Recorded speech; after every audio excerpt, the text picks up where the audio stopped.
I want to amass wealth, an endless fortune. What woman could possibly resist with money at her disposal? Zhang Yuan, devastated by the betrayal of his girlfriend, unexpectedly acquires a system.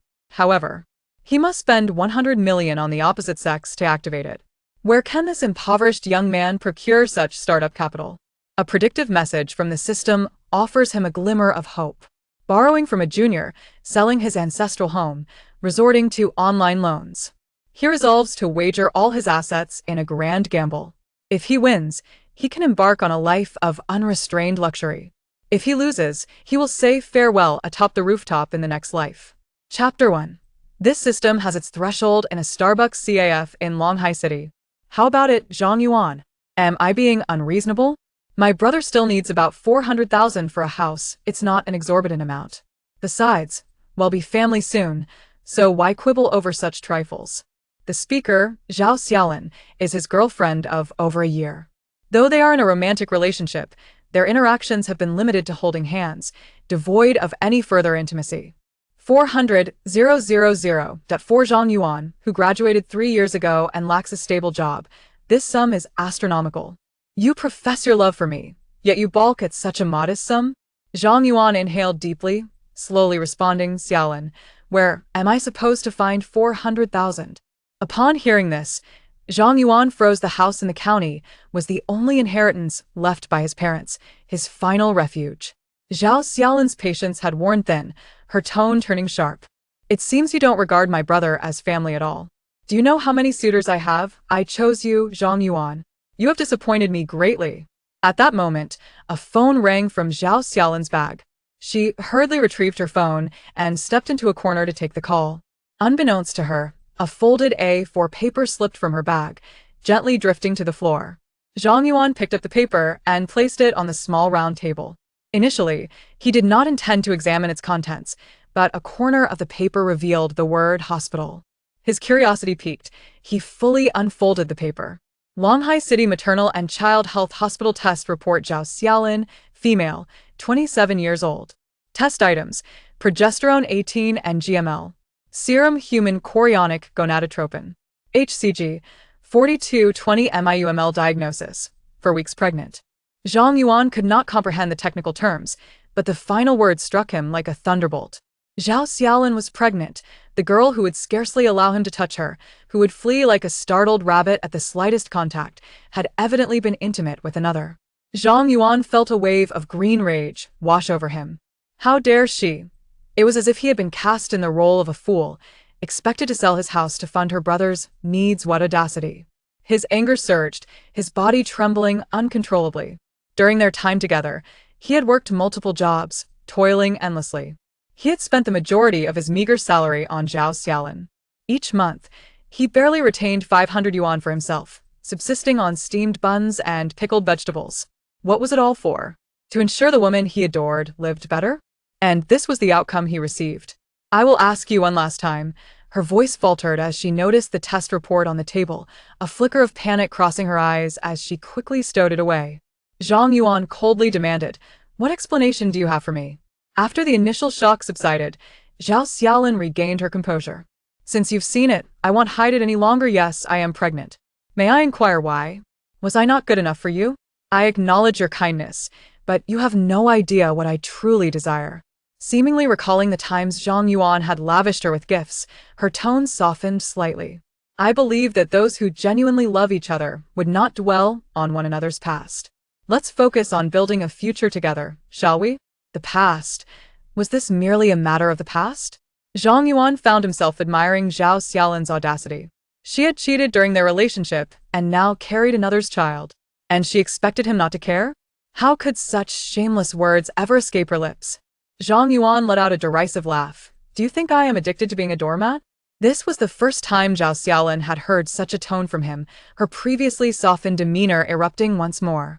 "Setting aside the facts, do you not bear any blame?" This punch landed unexpectedly, rendering Zhang Yuan momentarily speechless. Zhao Xiaolin produced her handbag, placing it on the table. The small bag was emblazoned with the glaring LV logo. "This bag costs 28,000. How many months of your salary would it take to afford it? Even if you could, would you dare to buy it? For others, Purchasing this is akin to buying a bottle of soda on the street. A house in the city center costs several million. At minimum, you could toil your entire life and never own one. Being with a loser, like you, means gaining nothing, merely squandering my youth. Upon hearing her words, Zhang Yuan comprehended the truth. It was evident that being poor was the original sin. In the face of wealth, sincerity and love became the cheapest commodities. Without money, one was unworthy of love. A doormat would ultimately end up with nothing. Zhang Yuan forcibly suppressed his inner fury, coldly uttering, "Leave. Do not force me to speak harshly." How dare you speak to me like that? Do you think I have no other options? I only offered you this opportunity out of pity. It was an act of charity.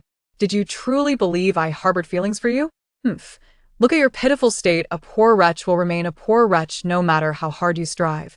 Just a trivial fish in my pond. You will come to regret this. After finishing her tirade, Zhao Xiaolin stormed out of the CAF in a huff. Zhang Yuan clenched his eyes shut, fists tightly balled. To hell with love. He only wished to amass wealth. An abundance of wealth. With money, what woman could he not win over? But what means did an utterly ordinary man have to swiftly acquire such vast sums of money? The typical avenues for rapid wealth were often marked by legal constraints. Ding! Optimal host detected. System binding in progress. System binding successful. System status inactive. Activation condition. Accumulate expenditure of 100 million Chinese yuan on the opposite sex. A system. Could such fortune truly befall him? Zhang Yuan was elated, yet his joy was short-lived as he noted the activation conditions, leaving him in a state of disbelief. 100 million to activate the system? Who would provide him this fortune? He quickly pulled out his phone to check his bank balance. A mere 8,000 yuan stared back at him, unchanged. Was this some kind of joke system? Were these activation conditions not a bit excessive? Surely this was designed for the offspring of the wealthy? Damn. Even the system had its thresholds. What a predicament. Chapter 2. An unexpected encounter with Junior Ning Yue. In the moments that followed, Zhang Yuan made numerous attempts to communicate with the system, but received no response. His heart ached. He believed being chosen by the system was a stroke of immense fortune, only to find it a cruel jest. If only he had 100 million to activate the system, would he still be in such a dire predicament? Just as he prepared to leave, a translucent light screen suddenly appeared before him. The luminescent screen vanished almost as swiftly as it had appeared, yet Zhang Yuan managed to discern the content displayed upon it. It was a stock chart for Hongyun Technology Group spanning 30 trading days. Although Zhang Yuan did not engage in stock trading, his education at a financial university enabled him to comprehend the candlestick chart. However, the timeline presented left him perplexed. Today was merely August 6th. Why did the daily chart extend to the end of the month? Could it be? This was the benefit bestowed by the system? From the chart, it was evident that the stock price of Hongyun Technology Group remained in the red until August 9th, suffering 2 or 3 consecutive limit downs. Then, on the 10th, it surged unexpectedly, gapping up and continuing to rise, ultimately achieving a total of 17 consecutive limit ups by the end of the month. Zhang Yuan's complexion flushed, excitement difficult to contain. 17 consecutive limit ups could multiply his principal by a factor of 5.05. In other words, an initial investment of 10,000 could swell to over 50,000 in just over half a month. Such exorbitant profits were entirely legal and compliant. What could be swifter than this in generating wealth? Though he possessed less than 10,000 in capital, as long as Brother Tong provided a steady stream of such information, his fortunes would accumulate like a rolling snowball. Under ideal circumstances, reaching 100 million would require merely 3 or 4 months. Brother Tong was truly remarkable. At this moment, a melodious female voice broke into his thoughts. "Sir, we are closing soon. May I suggest?" Zhang Yuan turned to see that a CAF attendant had approached, quietly reminding him. "My apologies, I will leave right away." He glanced at the time. It was already past 11 o'clock, well beyond the CAF's closing hour. "Thank you for your understanding. We welcome you to visit again." The attendant exhaled in relief. She often dreaded encountering unruly customers, but fortunately, this gentleman had been quite amiable. Zhang Yuan then stepped outside, crouched beneath a tree, and lit a cigarette, contemplating his forthcoming plans. According to the system's information, the stock would rise on the 10th. Thus, he needed to begin accumulating shares before the market closed on the 9th. Prior to that, he merely had to download a stock trading app, create an account, and transfer all his funds. With over 8,000 yuan, he could still yield several tens of thousands, which was quite substantial. As his wealth continued to grow, he envisioned owning luxury homes and prestigious cars. The life he had once only dreamed of would finally be within reach. He aimed to make those who had once looked down upon him deeply regret their judgments. Lost in thought, the CAF's lights dimmed, and two attendants emerged after locking the door. Yue, it's too late to walk you home. See you tomorrow, goodbye. No worries, Zhang Jia. See you tomorrow. After the two attendants parted ways, one of the women approached Zhang Yuan, none other than the attendant who had just reminded him to leave. Sir, you're still here? Ningyue took a few steps before noticing Zhang Yuan smoking beneath the tree, her expression one of curiosity. I didn't mean to hurry you away. I'm truly sorry. Zhang Yuan waved his hand dismissively. It's really fine. No need to worry about it. Ningyue smiled, then hurriedly turned to leave, but after a few steps, she hesitated and returned. I have an awkward request. Would you mind walking with me for a bit? Fearing Zhang Yuan might misconstrue her intentions, she quickly clarified, just to the next block, it's only a few hundred meters. It's quite dark, and I'm a bit scared alone. Having just received the system's backing, Zhang Yuan was in high spirits. He took the opportunity to assess the young woman before him under the streetlights. Ningyue appeared to be in her 20s, tall with large, clear eyes, dressed simply in a white t-shirt and light jeans. In terms of appearance, even without makeup, Ningyue surpassed Zhao Xiaolin by a significant margin. Of course, Zhang Yuan readily agreed, feeling responsible for having delayed her departure, especially at this late hour. Allowing a young woman to walk alone at night was indeed unsafe. Moreover, he needed to validate the task of accumulating 100 million huaxia coins in spending for the opposite sex, and Ningyue was the perfect candidate. As they walked side by side, maintaining a respectful distance, she inquired, "Why?" "I overheard your conversation in the CAF." Ningyue expressed her indignation. "Honestly, I believe that girl doesn't deserve you. You work so hard and are so ambitious, you surely deserve someone more suitable. Anyone who works diligently and with integrity deserves respect. One cannot judge a hero solely by momentary success or failure." Zhang Yuan discerned that the young girl was indirectly comforting him regarding his heartbreak. Her words resonated deeply within him, elevating his regard for Ningyue. "All right, enough about her. Where do you live?" "I reside in the student dormitory at Shanghai Financial University, not far from here." Zhang Yuan was taken aback. "Shanghai Financial University. Are you still a student?" "Yes, I'm a sophomore majoring in credit management. I'm just working part-time at Starbucks for the summer." "What a coincidence." "I also graduated from Shanghai Financial University with a degree in financial engineering." Ningyue beamed. "Really? That means you're my senior." Professor Liu, who taught public courses, had quite the temper. He would scold us for the slightest things, far worse than a high school homeroom teacher. I wonder if he still teaches at the university. Are you referring to Professor Liu Bingshu? He always had a stern expression. I dreaded his classes.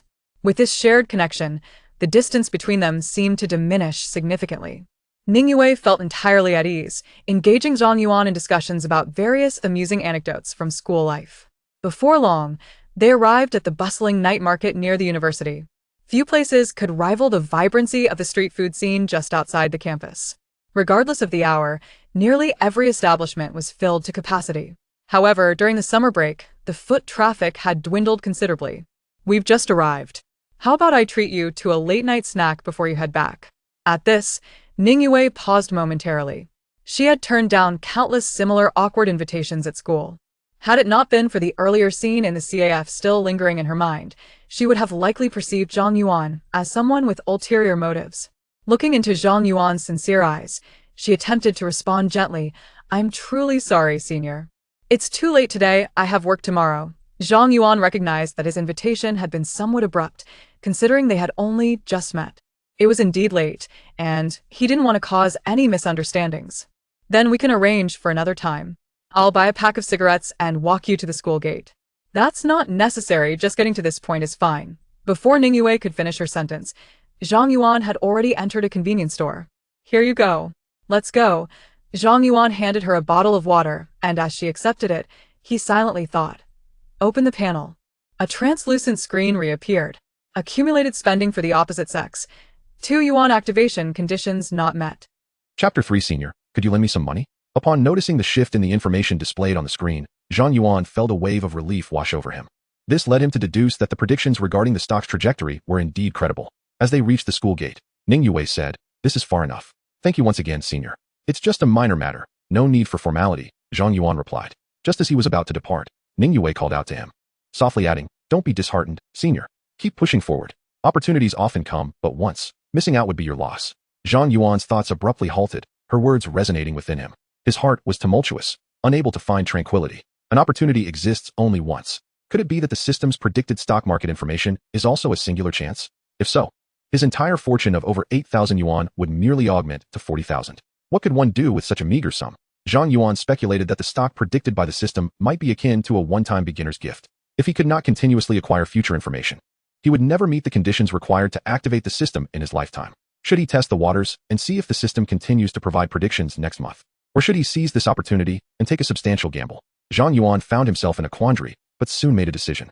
He would endeavor to gather as much capital as possible within the next 3 days and embark on a grand gamble. A wild plan began to take shape in his mind. This time, he aimed to earn 100 million, given that the system had granted him this chance. Failing to seize it would condemn him to a lifetime of regret. He no longer wished to live a life marked by scorn and ridicule. The moment of opportunity had arrived. Whether he could soar depended on this gamble. Ning Yue noticed Zhang Yuan standing there in a daze and asked with concern, "Senior, did I say something wrong? I was just contemplating a few matters. What do you need to do? Could you lend me some money? I'll return it with interest in just over half a month." The words were difficult for Zhang Yuan to utter. This was their first meeting. And even though they shared an alumni connection, asking a girl for money felt awkward. Now it was Ning Yue's turn to be taken aback. She had often been approached by classmates and strangers for her phone number, or invited out for meals and karaoke, yet had never encountered someone asking her for money. After all, she was still just a student. Besides, her attire did not resemble that of a wealthy heiress. Her initial reaction was to wonder if she had encountered a con artist, but she quickly dismissed that thought. From their earlier conversation, she could tell Zhang Yuan was not that sort of person. Remembering his pitiful appearance sitting outside the CAF late at night, she felt a pang of compassion. Suspecting he might be homeless, stealing her resolve, she asked, "How much do you need? Would 500 be enough?" "Not enough. I'd prefer the maximum you can lend me, and I'll repay you double."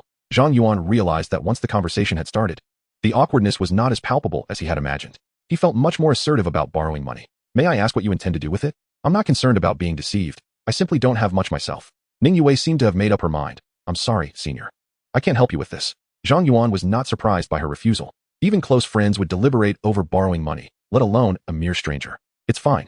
I was just asking casually." Ning Yue waved her phone and turned to walk back into the campus. Moments later, Zhang Yuan's WeChat chimed with a notification, accompanied by a transfer message. Transfer, 800 yuan. While 800 yuan did not significantly alter the overall situation, even multiplying it several times would yield little. However, to Zhang Yuan, who had just experienced betrayal, Ning Yue's gesture warmed his heart. Ironically, Zhao Xiaolin, with whom he had been in a relationship for a year, had never spent a single penny on him. For Ning Yue to do this was indeed remarkable. His phone buzzed again with a message. "Senior, please don't think I've sent too little. It's all I can manage. I'm not ungrateful. Thank you, Junior. Is the business you mentioned very important to you?" He continued to ponder how to raise funds in the brief span of 3 days and soon formed a rough plan, intending to set it into motion the following day. Meanwhile, in the girls' dormitory of Shanghai Financial University, Ning Yue lay tossing and turning in bed. Her roommate, Xie Qian, peeked in and mysteriously asked, "Are you going on a date?" "Of course not. Don't spread rumors. I just worked late today." "Then who were you messaging? Male or female?" "A girl." She knew her roommate well enough to anticipate relentless questioning if she revealed the truth. "It's past midnight, and you're still receiving messages. That's impressive," Xie Qian remarked. "There are plenty of wealthy suitors chasing after you, yet you seem uninterested in any of them. Why not introduce me to one?" As they would soon enter their 3rd year and graduate, she felt it prudent to start planning ahead. "I don't have such high standards.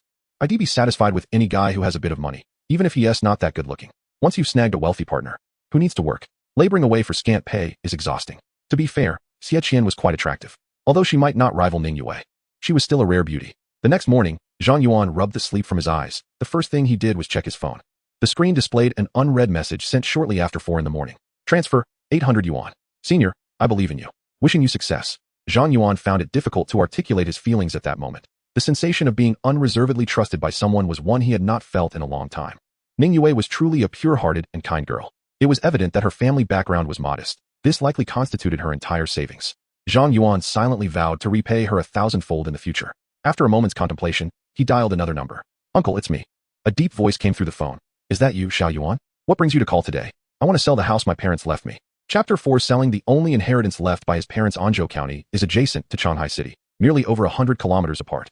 Zhang Yuan boarded a bus early in the morning, heading towards that direction. When his parents were alive, they ran a building materials business in the county. While it wasn't exceedingly prosperous, it ensured the family never faced hardship. They even helped his impoverished uncle establish a similar business, becoming the guiding light for their family.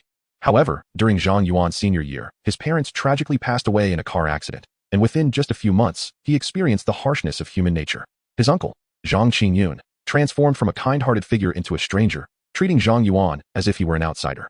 The house left to him by his parents was a 6-story apartment in the urban-rural fringe. The ground floor was now used by Zhang Yuan for his building materials business, while the upper floors had been partitioned into individual rooms, all of which were rented out. Yet, Zhang Yuan received not a single penny of the rental income. Following his parents' passing, Zhang Yuan produced a contract claiming that he had long since made an agreement with Zhang Yuan's parents to rent the entire building for 10 years. With the rent already fully paid, faced with the stark reality of the written contract and the imprints of his parents' hands, Zhang Yuan sensed some underlying deceit. Yet he could not find a shred of evidence. He was left with no choice but to swallow this bitter pill. The existence of this contract complicated any attempts he might make to sell the house, as numerous hurdles awaited him. Only his second uncle, Zhang Yuan, could take over without any reservations. By 11 o'clock, Zhang Yuan arrived at the place he once called home. From a distance, he could see the busy figures of Zhang Yuan and his wife inside the building materials store. Their son, Zhang Yong, sat on a bench at the entrance, happily engrossed in his phone. "Would you like one, Xiao Yuan?" Zhang Yuan, noticing Zhang Yuan approaching, pulled out a pack of Furong Wang cigarettes, opened it, and offered one to Zhang Yuan. "No, I have my own," Zhang Yuan replied, producing a pack of Lao Beige and lighting one up. Zhang Yuan, unperturbed, chuckled. "This cigarette is indeed better. I usually smoke this as well. Unlike those, over 20 a pack, outrageously expensive, and they don't even provide a good sensation." However, as a businessman, he had to maintain a certain image, and he fished out a crumpled pack of the same brand from another pocket and placed it between his lips. At that moment, Zhang Yong, who had just graduated from high school, suddenly shouted without lifting his head, "Dad, give me one to smoke." "What are you doing smoking at such a young age? Go play," Zhang Yuan admonished. Zhang Yong, throwing his phone aside, abruptly stood up and insisted, "I want to smoke," and reached out to snatch it. Unable to resist his tall and robust son, Zhang Yuan ultimately relented. Zhang Yuan observed this scene with disdain, feeling an inexplicable aversion towards his chubby cousin. After calming his son, Zhang Yuan turned back to Zhang Yuan. "Let us settle the main business before discussing anything else. Did you bring the property certificate?" "I did," Zhang Yuan confirmed. Zhang Yuan rubbed his hands together and asked, "What price do you intend to sell this house for?" "What price can you offer, uncle?" "The entire building, including the storefront, for 1 million. If that sounds reasonable, we can proceed with the transfer right now." Zhang Yuan chuckled at this. "Uncle, do you still perceive me as an uninformed child? Just the storefront on the first floor is worth 1 million.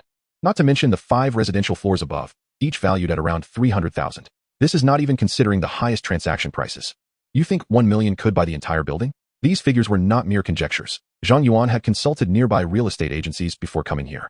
If it weren't for that lease contract, putting it on the market for 2 million would surely attract buyers. Zhang Yuan, unfazed, smiled. "Where did you gather such unreliable information, kid?" "Just last month, the neighbors sold a house identical to yours for just over 900,000. At that moment, Aunt Yu Li, who had been silent up until now, approached, hands on her hips, and declared arrogantly, "This house has too many issues. The top floor leaks. The exterior bricks are falling off, and a gust of wind could rattle the doors and windows. It could collapse any day now. If you can get 1 million, consider yourself lucky. Besides, there are still 4 to 5 years left until the lease expires. How will the rent during this period be calculated? That's tens of thousands that must be deducted. Old Zhang is only offering this much out of familial ties. He is doing you a favor. Frankly, I wouldn't even want it. You ungrateful brat, a wild child who doesn't know how to appreciate kindness." Hearing his mother's harsh words, Zhang Yong dropped his phone and shouted at Zhang Yuan, "Wild child, get out of our house." He then spat on the ground with disdain. Zhang Yuan quickly pulled his wife aside, speaking in a tone audible to Zhang Yuan. "You should say less. Xiao Yuan has it hard on his own. If we can help, we should." Turning back to Zhang Yuan, he added, "Xiao Yuan, your aunt is just blunt. Don't take her words to heart. Your brother is still a child. Don't let his words bother you." Faced with the family's theatrical display, Zhang Yuan felt his temper rising. He restrained his anger and said, "If we can't reach an agreement, then there is no need to continue. I'm heading to the bank to arrange a mortgage loan. I can easily secure 2 million. Furthermore, I don't intend to repay it. When the court comes to enforce the eviction, you all can cooperate then." Zhang Yuan hurriedly grasped his arm, wearing a conciliatory smile. "Look at you throwing a fit. If you think the price is too low, we can discuss it properly. We are family after all. Why make it so awkward?" Zhang Yuan halted, knowing that mentioning a bank loan was merely a bluff. Firstly, such a loan would not be processed in just a few days. Secondly, for a property with a lease contract, securing funds would require the tenant's consent to sign. Even if Zhang Yuan collaborated, Deducting the rent paid over the years would make it difficult to secure 2 million. However, Zhang Yuan remained unaware of these complexities. I'm not inclined to waste words. If you can offer 198,000, we can proceed with the transfer paperwork now. As for the rent previously paid, whether real or fake, it is all null and void. Zhang Yuan awkwardly replied, Nephew, can we negotiate this price? 198,000 is rather high. Your uncle cannot raise that amount all at once. This price is non-negotiable. If it's acceptable, fine. If not, don't delay me from going to the bank. Zhang Yuan's tone was very rigid, leaving no room for refusal. Sighing, Zhang Yuan said, just wait a moment. I'll discuss this with your aunt. Also, my condition is cash up front. Inside the building materials store, Zhang Yuan and his wife, Yu Li, were deep in discussion. After years of operation, we have only about 2 million in savings. To put it all out there is a bit hard to swallow. Yu Li murmured, our son is about to start college. Expenses will be everywhere. Can't you think longer term? Once we invest this money, this house will belong to us. Even if we have no savings left, the upper floors can yield several thousand in rent each year, and this storefront can earn us tens of thousands. If that kid manages to mortgage the house, we'll be left in dire straits. Yu Li nodded, acknowledging her husband's point, yet still expressed her frustration. Who knew that this orphan child would become so formidable? Missing out on this deal makes me feel uneasy. Never mind. We've taken advantage of his family for years. Even that car accident, you know well enough. After reaching a consensus, the couple found it easier to handle the ensuing matters. Once Zhang Yuan received the transfer, he arranged for the ownership transfer that afternoon. Thus, everything pertaining to Anzhou County was no longer his concern. That evening, seated on the return bus, Zhang Yuan stared at the astronomical figure of nearly 2 million in his bank account, a cold smile gracing his lips. My dear second uncle, do you think this matter ends here? I, Zhang Yuan, will not rest until your entire family is brought low. Chapter 5. Online loans. Initially intending to thank Ning Yue in person at Starbucks, Zhang Yuan reconsidered, realizing she had likely finished work by now, thus abandoning the thought. He sat on his bed, opened Tongue Washin, and found the stock recommended by the system. Hongyan Technology Group had fallen by 3.16, precisely as the system had predicted. He contemplated that he needed to buy in at the bottom the day after tomorrow, with little time left to gather funds. Tomorrow, he had to make a concerted effort to visit several places. After a busy day, Zhang Yuan soon fell into a deep slumber. Meanwhile, in the dormitory of Shanghai Financial University, Ning Yue gazed absently at her phone screen. Opening the WeChat profile of I have a stomach problem and must eat soft rice. She edited her message several times, hesitated for a moment, then deleted it all. Never mind. The senior must be busy today. I shouldn't disturb him. Having lent the money, she could only hope that the senior was not deceiving her. After a while, she chuckled at the screen. How could a grown man choose such an unashamed name? I wonder what he was thinking. Am I really feeding him soft rice? Caught between worry and relief, Ning Yue drifted into slumber. The following day, in a nondescript small company in Shanghai City, a man clad in a suit spoke to Zhang Yuan while holding a contract. We are a legitimate credit institution. All terms are clearly stated within the contract. Funds will be disbursed immediately upon signing. All right, where do I sign? I am in a hurry. Zhang Yuan waved his hand nonchalantly. He had little faith in such obscure companies claiming legitimacy. Though they appeared amiable at this moment, a failure to repay would swiftly turn their demeanor hostile. They employed various methods of coercion, threats, and harassment, even bombarding friends and family with calls. The contract detailed the interest rate, a daily rate of 0.1, which translates to an annual rate of approximately 36. Borrowing 10,000 for a year would incur only around 3,000 in interest, not yet crossing into the realm of usury. However, another inconspicuous clause constituted the greatest pitfall of such online loans. They utilized compound interest. While repaying the loan in a short time incurred minimal interest, waiting a year could accumulate the amount to over 1 million, far more terrifying than robbery. Additionally, the service fees charged for each loan were exorbitantly high. Yet, Zhang Yuan was undeterred by such considerations. Aware that these institutions were unscrupulous, he still resolutely opted for the loan. They offered high limits, swift disbursement, and required no questions regarding the purpose.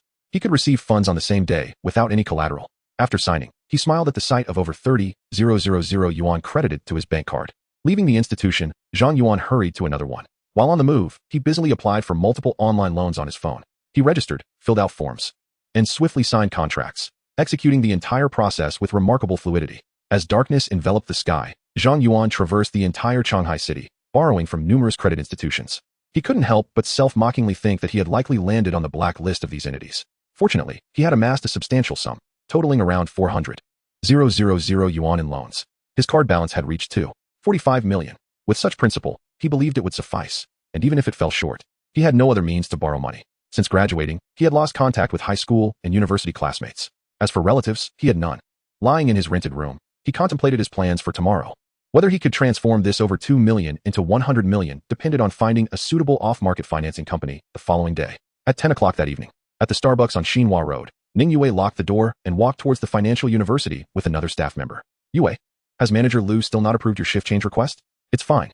Walking a few extra steps each day is just a way to exercise, she replied. Here.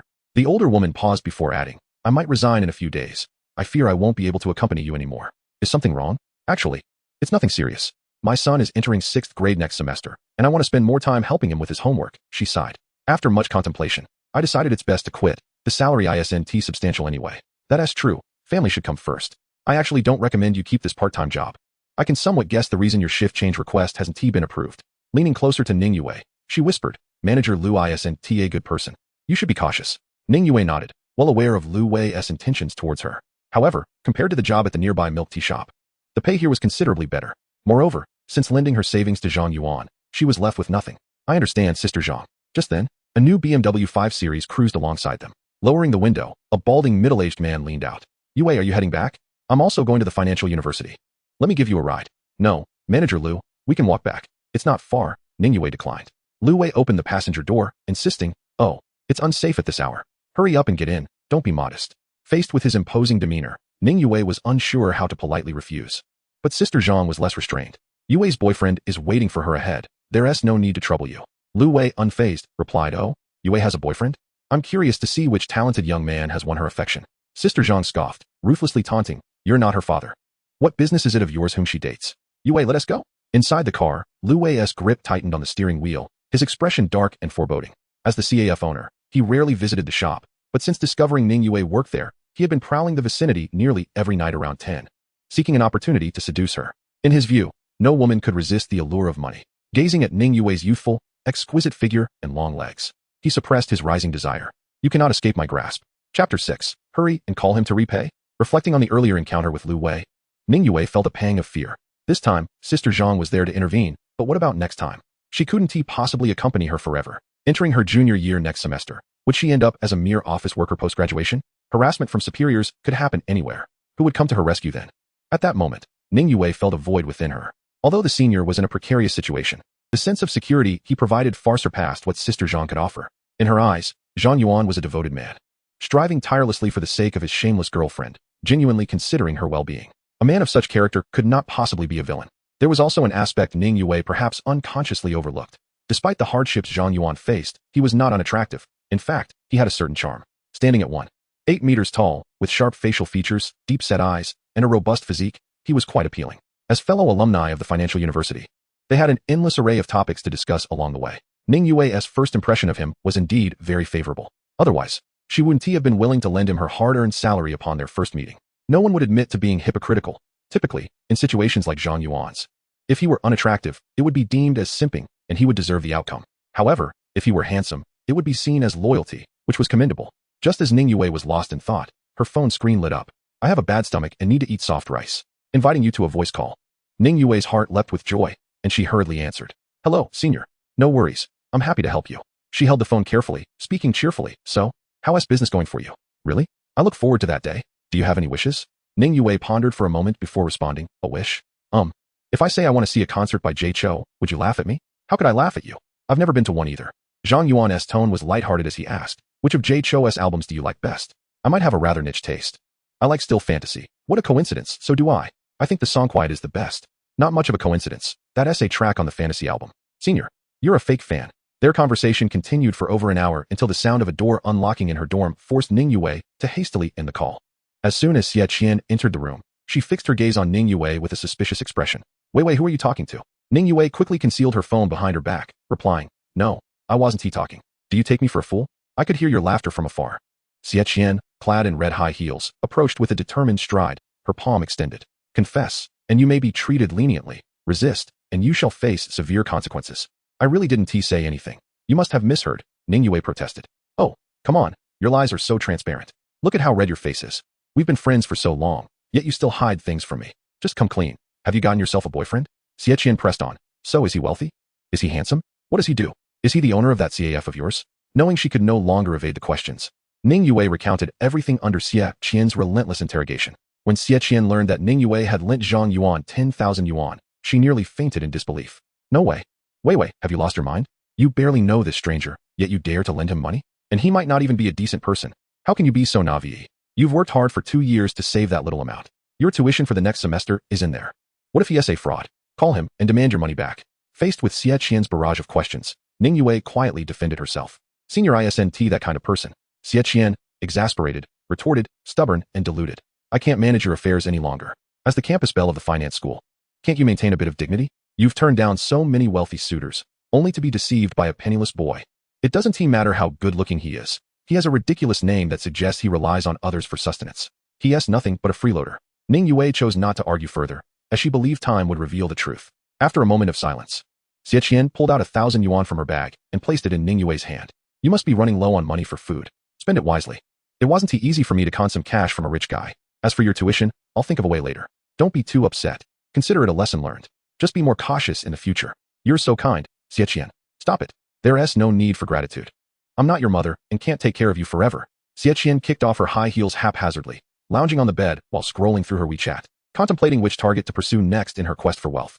By the way, you came back so late the other night. That jerk didn't he do anything to you? Did he? Xie Qian suddenly recalled a serious question she had forgotten to ask. What do you mean by anything? Did I lose my virtue? Ning Yue's face flushed crimson, her ears burning with embarrassment. She hastily defended, I'm not that easy. Xie Qian patted her chest, exhaling in relief. That is good. At least you haven't lost your mind completely. On August 9th, Zhang Yuan arrived early at the financial district in the heart of Shanghai City. This area was home to several securities companies.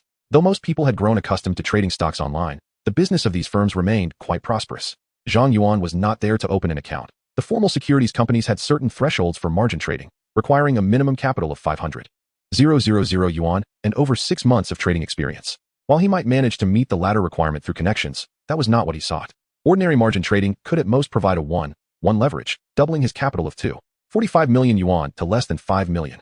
According to the system's predictions, starting from the next trading day, Hanyan Technology Group would hit the limit up for 17 consecutive days, multiplying his principal by 505 times. Even at 5 million, the final profit would be over 20 million, which still fell short of his ambitions. He was looking for companies that offered off-market financing. Off-market financing essentially meant borrowing money from financing institutions to trade stocks, with the potential to magnify one's principal tenfold, applying a tenfold leverage to trade. However, given the current market environment, reputable off-market financing companies were nearly extinct, with many having fallen victim to scams and left with nothing.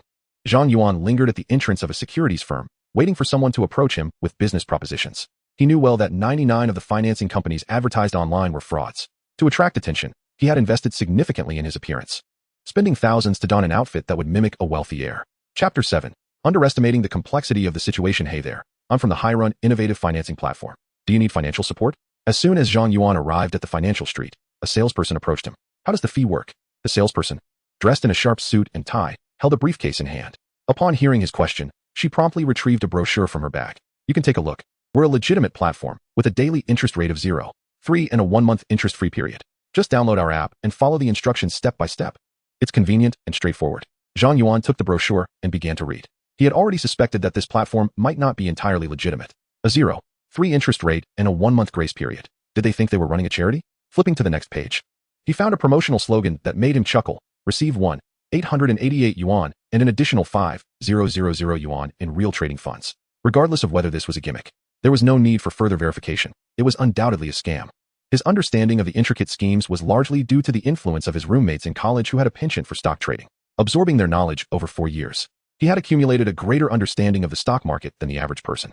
In the following hours, numerous individuals approached Zhang Yuan, and while some made credible offers, he found it difficult to discern the genuine from the fraudulent. At that moment, he realized he had underestimated the complexity of the situation. He had assumed that simply arriving at the financial district would lead him to a legitimate off-market financing platform where he could apply significant leverage. Yet, distinguishing truth from deception was far from straightforward. He had no room for error. If he invested all his 2.4 million yuan and the platform turned out to be a scam, he would have nowhere to go. This approach was akin to gambling. One misstep could lead to a perilous fall. At that moment, Zhang Yuan began to reconsider his options. If all else failed, he could open a personal account at the securities exchange, depositing his money there for a decent return. Normally, 20 million in wealth would allow for a comfortable life. But activating the system seemed impossible. Standing on the roadside of the financial street, Zhang Yuan found himself at a crossroads. Just then, a black Porsche Panamera sped past him. Old classmate, is that you? The driver's door swung open, and a woman dressed in professional attire emerged from the car. As she approached, she waved her hand excitedly. It's really you, Zhang Yuan. I almost thought I had mistaken you for someone else. Is that you, Lu Xueyo? Zhang Yuan asked uncertainly. In truth, He recognized her the moment she stepped out of the car. Yet, for reasons unknown, his first instinct was to pretend not to know her, even considering turning away. She was his classmate from university. Her exquisite beauty had left an indelible mark on him. Despite graduating only 3 years ago, he would never forget Lu Shuiyo, the acknowledged campus belle of Shanghai Financial University, a perennial favorite among countless young men, including himself. Lu Shuiyo showed no airs. She engaged in conversation effortlessly, unfazed by the encounter. As Zhang Yuan would put it, this girl can handle a flirt. Since the unfortunate incident involving his parents during his senior year, the drastic shift in his financial circumstances has imbued him with a profound sense of inferiority. Observing Lu Shuiyo's attire and lifestyle, it is evident that she hails from a well-off background. Zhang Yuan, a destitute young man devoid of any means, lacks the courage to initiate a conversation with Lu Shuiyo. Coupled with the burdens of internships and other trivial matters, their interactions have become nearly non-existent. Indeed, it is surprising that an old classmate still remembers me. Lu Shuiyo, tucking her flowing hair behind her ear, playfully inquired, "Do you work on Financial Street?" "No, that can't be right. One must wear a suit and tie to work here, so it must not be the case." Had it been in the past, Zhang Yuan would have earnestly explained himself, not daring to hope for an extensive exchange with Lu Shuiyo.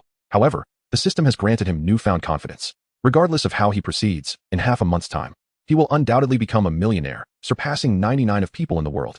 After a brief moment of astonishment, he gradually regained the carefree demeanor reminiscent of his school days. Zhang Yuan, seizing the rare opportunity, jested, "I am here waiting for you." Lu Shuiyo chuckled, "You old classmate, you're not even blushing while lying. You didn't even contact me beforehand, so how can you claim to be waiting for me? If we hadn't run into each other, wouldn't you have been waiting in vain? One could say that is fate." "Fate is nonsense. That trick won't work on me. Save it for those young girls." Lu Shuiyo scrutinized Zhang Yuan. "It seems you have been doing fairly well these past few years since graduation." Barely getting by, Zhang Yuan replied, eager to shift the conversation. "And you, what are you up to?" Lu Shuiyo gestured to her professional attire. "I'm working at a small company." She then produced a business card and handed it to Zhang Yuan, boldly emblazoned with the name of her firm, Huidong Venture Capital, in Shanghai City. Lu Shuiyo holds the position of investment advisor.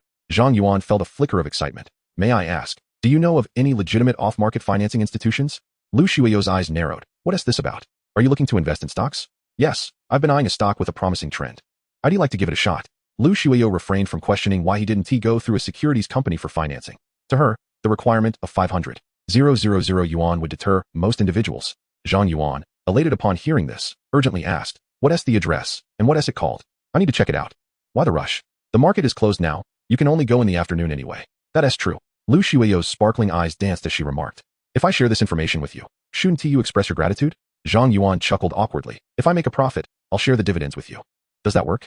Who needs your dividends? Then how should I show my appreciation?" Lu Shuiyo stamped her foot, glancing at the time. "How about treating me to lunch? I'll choose the place, and afterward, I'll take you there." "Deal. Let us take my car." Without further ado, Lu Shuiyo ushered Zhang Yuan into the passenger seat and ignited the engine. The Porsche Panamera roared to life, swiftly departing Financial Street. "Hey, why are you driving so fast? Are you in a hurry to be reborn?" "Rest assured, just hold on tight," Lu Shuiyo replied, staring ahead.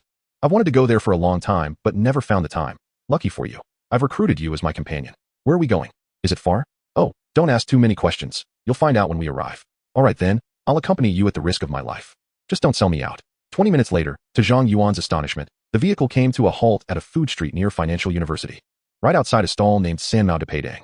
"Here we are, surprised?" After getting out, Lu Shuiyo stretched and pointed at the sign. "It is quite unexpected." Zhang Yuan had envisioned a high-end restaurant or a buffet, never anticipating they would dine at a roadside stall near the school. However, he had fond memories of Sanmao de Peidang, as it had been the venue for many class gatherings, though he hadn't returned since graduation.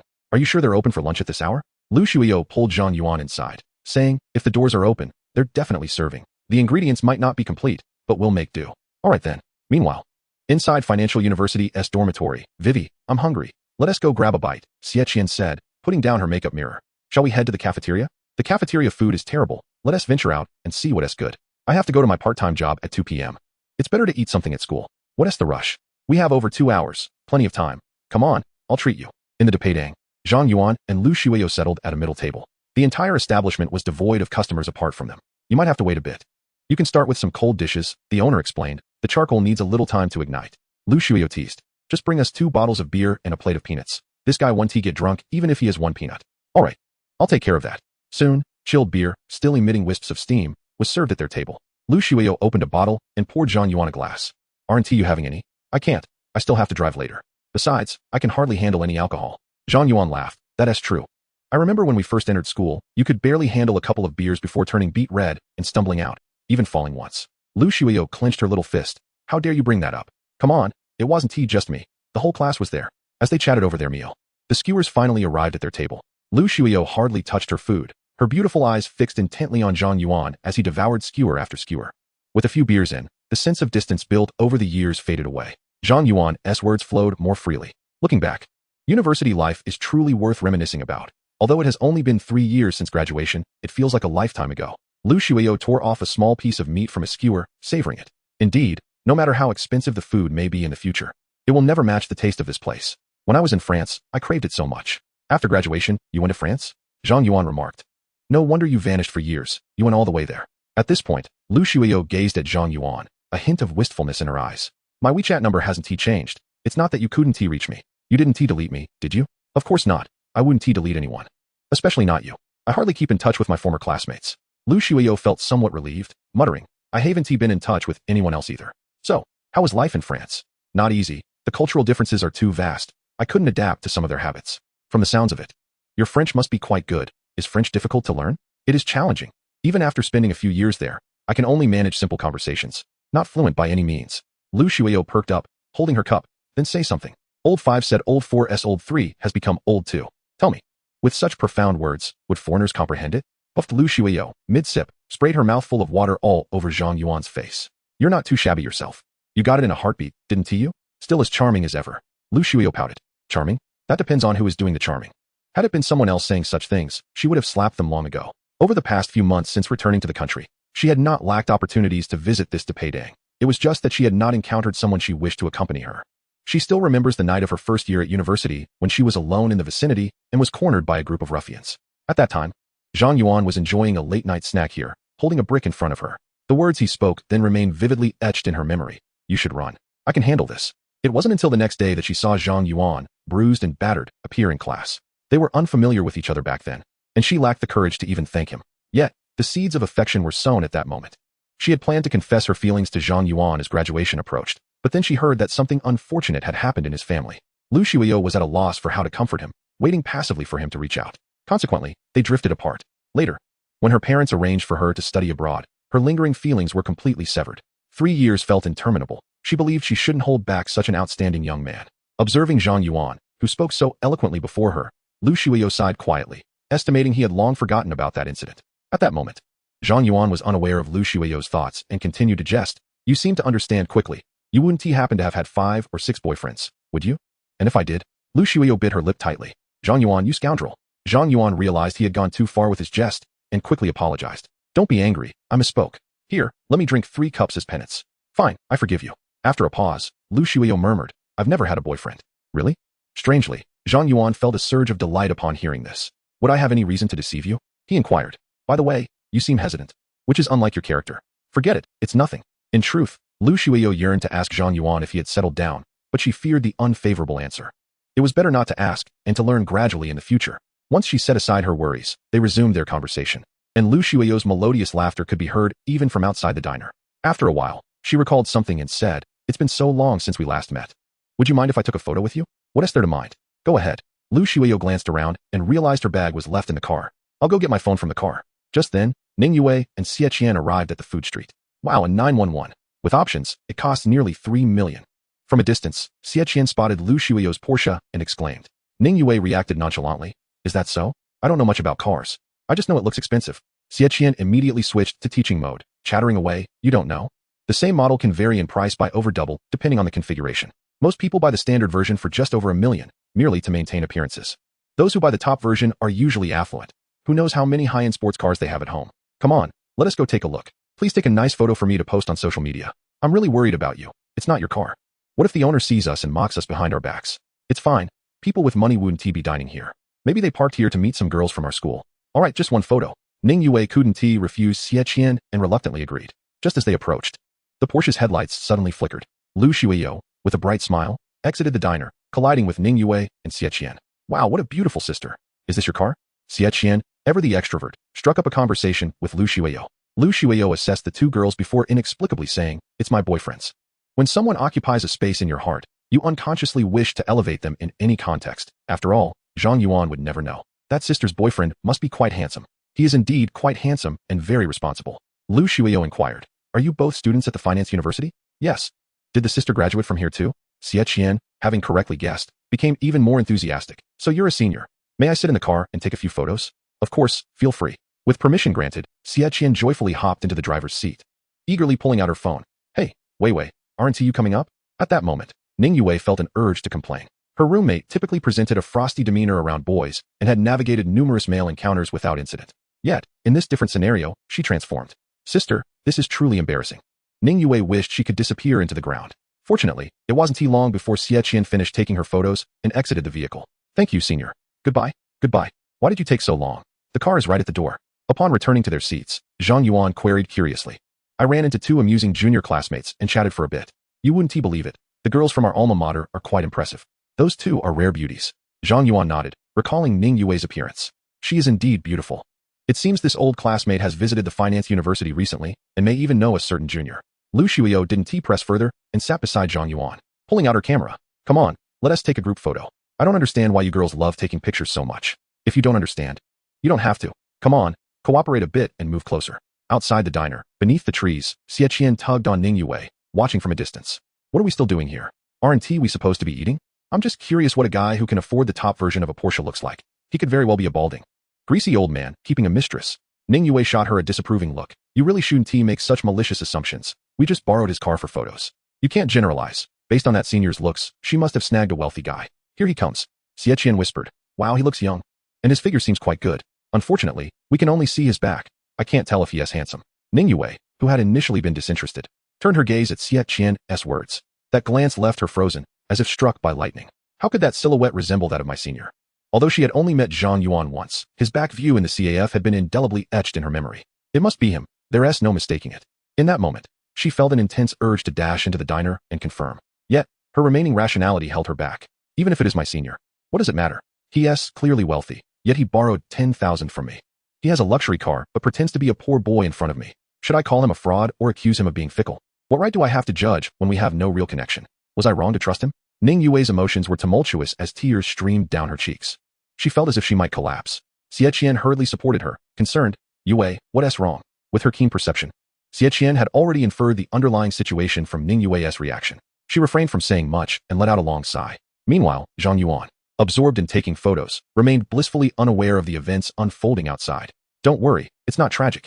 An hour later, having had his fill, Zhang Yuan noted the total expenditure of 158 yuan. Lu Shuio was considerate and didn't rush to pay the bill. There was no need to compromise Zhang Yuan's pride over such a trivial amount. Zhang Yuan accessed the system panel once more. Total expenditure on the opposite sex, 160 yuan, activation conditions not met. He then confirmed one thing. This consumption, as long as it involves the opposite sex, will only consider the total price regardless of how much the individual actually eats. To activate the system, it seems that one can no longer indulge alone. A woman must accompany one for every activity, be it for leisure, dining, or even checking into a hotel. Yet, bringing a woman to a hotel seems rather absurd. This stringent activation condition left Zhang Yuan somewhat exasperated. Are you serious? After leaving the food stall, Zhang Yuan and Lu Shuio were about to get into their car when a black vehicle approached and stopped behind them. Peering through the window, Zhang Yuan felt a jolt of surprise upon recognizing the figure in the passenger seat. It was his ex-girlfriend, Zhao Xiaolan. Inside the car, a heated argument was unfolding. 20,000 yuan is enough for a tire repair. The rest is for some nutritional supplements. A middle-aged man handed 2 stacks of cash to Zhao Xiaolan. You think this little amount can dismiss me? Do you take me for a beggar? I advise you not to be too greedy, or it will end badly for everyone involved. You dare threaten me? Zhao Xiaolan angrily flung open the car door and coldly remarked, if you are heartless, do not blame me for being ungrateful. I do not believe you would dare let your wife know. Zhao Xiaolan, what on earth do you want? It's simple. Just give me a house. Have you lost your mind? Get out. Zhao Xiaolan slammed the door shut, leaving a final warning. We'll see about that. The middle-aged man, uninterested in further argument, started the vehicle and drove away. At that moment, Zhao Xiaolan turned her gaze forward. Upon seeing Zhang Yuan, her expression noticeably shifted to one of discomfort. If Zhang Yuan were alone, she might have felt indifferent, a mere backup option that wouldn't cause embarrassment if exposed. However, standing beside him was a woman whose beauty and figure far surpassed her own. The closeness of their relationship stirred a sense of imbalance within her. They had only broken up a few days ago, and he had already moved on to another girlfriend? How could a poor boy like him deserve this? A sudden feeling of having a cherished toy snatched away engulfed her, igniting a furious indignation. The fish in my pond dares to betray me? This is utterly unforgivable. Yet, as she pondered, Zhao Xiaolan regained some composure. Perhaps Zhang Yuan and this woman were merely acquaintances. Perhaps she was overthinking it. Meanwhile, Lu Shuyo could easily deduce the complexity of the relationship between her old classmate and the woman before her.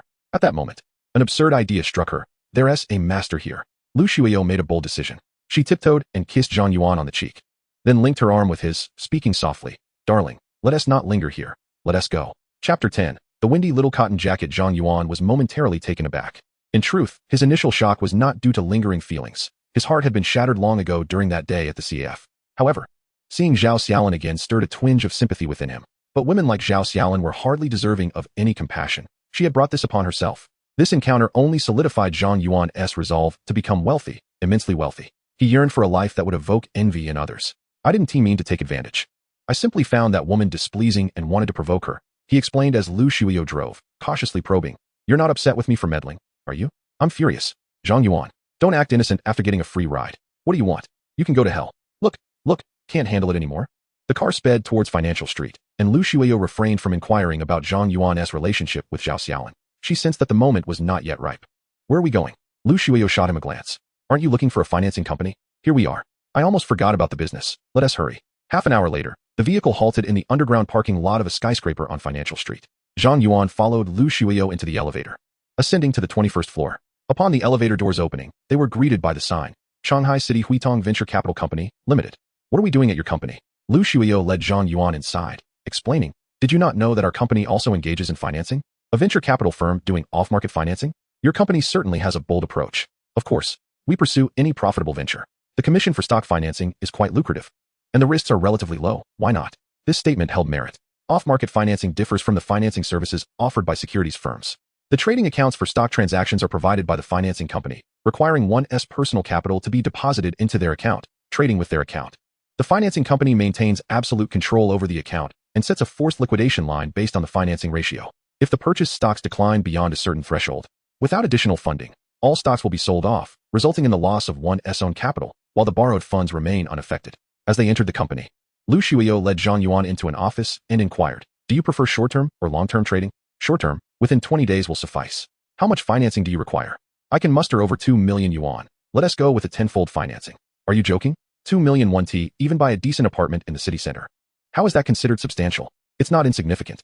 Lu Shuyo initially thought Zhang Yuan was merely dabbling, anticipating a request for a mere 30 or 50,000. Given what she knew of his family situation, a young man without parental support, having worked for only a few years, how much savings could he possibly have? Surely, financing over 20 million should not pose a challenge for your company. Not at all. Lu Shuyo cautioned, "You do understand the risks of using tenfold leverage for stock trading, right? If the stock drops more than 5, you'll need to add funds. It's easy to lose everything." "I understand. High returns come with high risks." "I am well aware." "All right, I'll prepare the contract. Please wait here." With that, Lu Shuyo exited, gently closing the door behind her. Zhang Yuan surveyed the surroundings of the office. It was a single-person office, spanning 50 to 60 square meters, oriented north to south. The street-facing side featured a panoramic glass wall, providing ample natural light. A few potted plants adorned the floor by the windowsill, and a small photo frame rested on the solid wood desk. Zhang Yuan picked up the frame. It contained a solo photo of Lu Shuyo.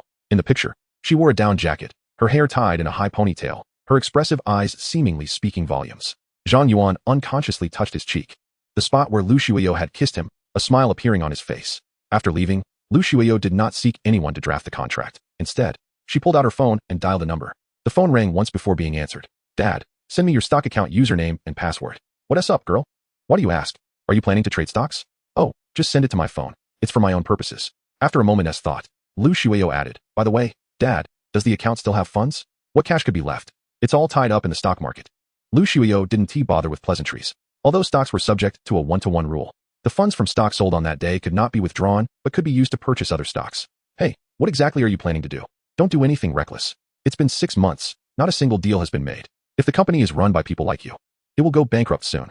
Lu Shuyo muttered, "All right, stop lecturing me. My ears are getting calloused from hearing you." In a decisive moment, Lu Shuyo faced a choice: either inject 30 million into her account or sell her stocks. She deemed it best to confide in her father, stating, "I have recently come across a stock with remarkable momentum and wish to give it a try. If you refuse to support me, I will seek out external financing agencies to borrow 30 million. "Don't, my dear. These days, legitimate financing agencies are non-existent. Merely a FAA of shell companies," he replied. With a playful tone, Lu Shuyo implored, "Daddy, you will support me, right?" Lu Zhoyuan, unable to resist his beloved daughter's charm, resignedly said, "Do not sell the Matai stocks. Manage the rest as you see fit." "Thank you, Dad. Love you." Remember to send me the account details. I need them urgently. After their conversation concluded, Lu Shuiyo received the account password via WeChat, and a sweet smile graced her lips. Meanwhile, Lu Zhou, after ending the call, instructed his secretary, investigate what the young lady has been up to recently and whom she has met, but ensure she remains unaware. Understood, Chairman. The secretary had just exited when she returned gracefully, asking, with less than an hour until boarding, shall I arrange for a vehicle now? Go ahead and make the arrangements. Chapter 11. A grand gamble the call Lu Shuiyo made lasted only a minute or two. Is it appealing? I have even cooler photos here, some in stockings, others with nothing at all. Interested? Bring them over, but let me clarify. I am not interested in viewing them for pleasure, but rather to appreciate the art. Lu Shuiyo shot him a glance and remarked, if you want to see, there are plenty online. Don't pretend you didn't download such resources back in school. Even I know how to do it. Lu Shuiyo, must you be so knowledgeable? You need to maintain your sweet persona, understand? After a few light-hearted exchanges, Zhang Yuan turned serious, asking, so, is the financing secure? Regardless of who is involved, it will surely go smoothly. What about the contract? Hurry and sign it. We need to start building the position as soon as the funds arrive. No rush. Let us focus on the operations first. We can sign the contract later. Zhang Yuan then settled onto the sofa opposite her, idly waiting. This being his first time seeking financing and purchasing stocks, he was entirely unfamiliar with the process, mistakenly believing it was standard procedure. However, one thing was certain. Lu Shuiyo would never deceive him. Sitting at her computer, Lu Shuiyo opened the stock trading software. Which stock should I liquidate? Since she was instructed not to sell Matai, she pondered and decided on selling shares of Huaidong Group. She assured herself that selling a few tens of millions of her own stocks would not cause any repercussions. The stock was performing well, with numerous large buy orders visible on the trading interface. With nimble fingers, she placed substantial sell orders, which were quickly absorbed by eager buyers. However, an hour passed, and she had only liquidated over 20 million. Zhang Yuan, unable to wait any longer, urged, are you done yet? It's almost 2 p.m., and I need time to operate. Don't rush. I'm almost finished, Lu Shuiyo replied, feeling anxious as she noticed her sell orders were gradually being absorbed by the market. While Huaidong Group's stock price plummeted. After a little over 10 minutes, she halted her trading, finally accumulating 30 million. In truth, with tenfold financing, she only required a liquidation of 22 million. However, fearing Zhang Yuan's stock choice might be volatile, she opted to retain additional funds as a precaution. Here, just transfer the principal to this account. Sighing in relief, she looked at Zhang Yuan. What about the contract? Time is of the essence. Handle that after you finish. Zhang Yuan, not overly concerned, approached the computer and followed Lu Shuiyo's instructions to transfer his entire fortune. But when he saw the lengthy string of numbers in the balance, he was taken aback.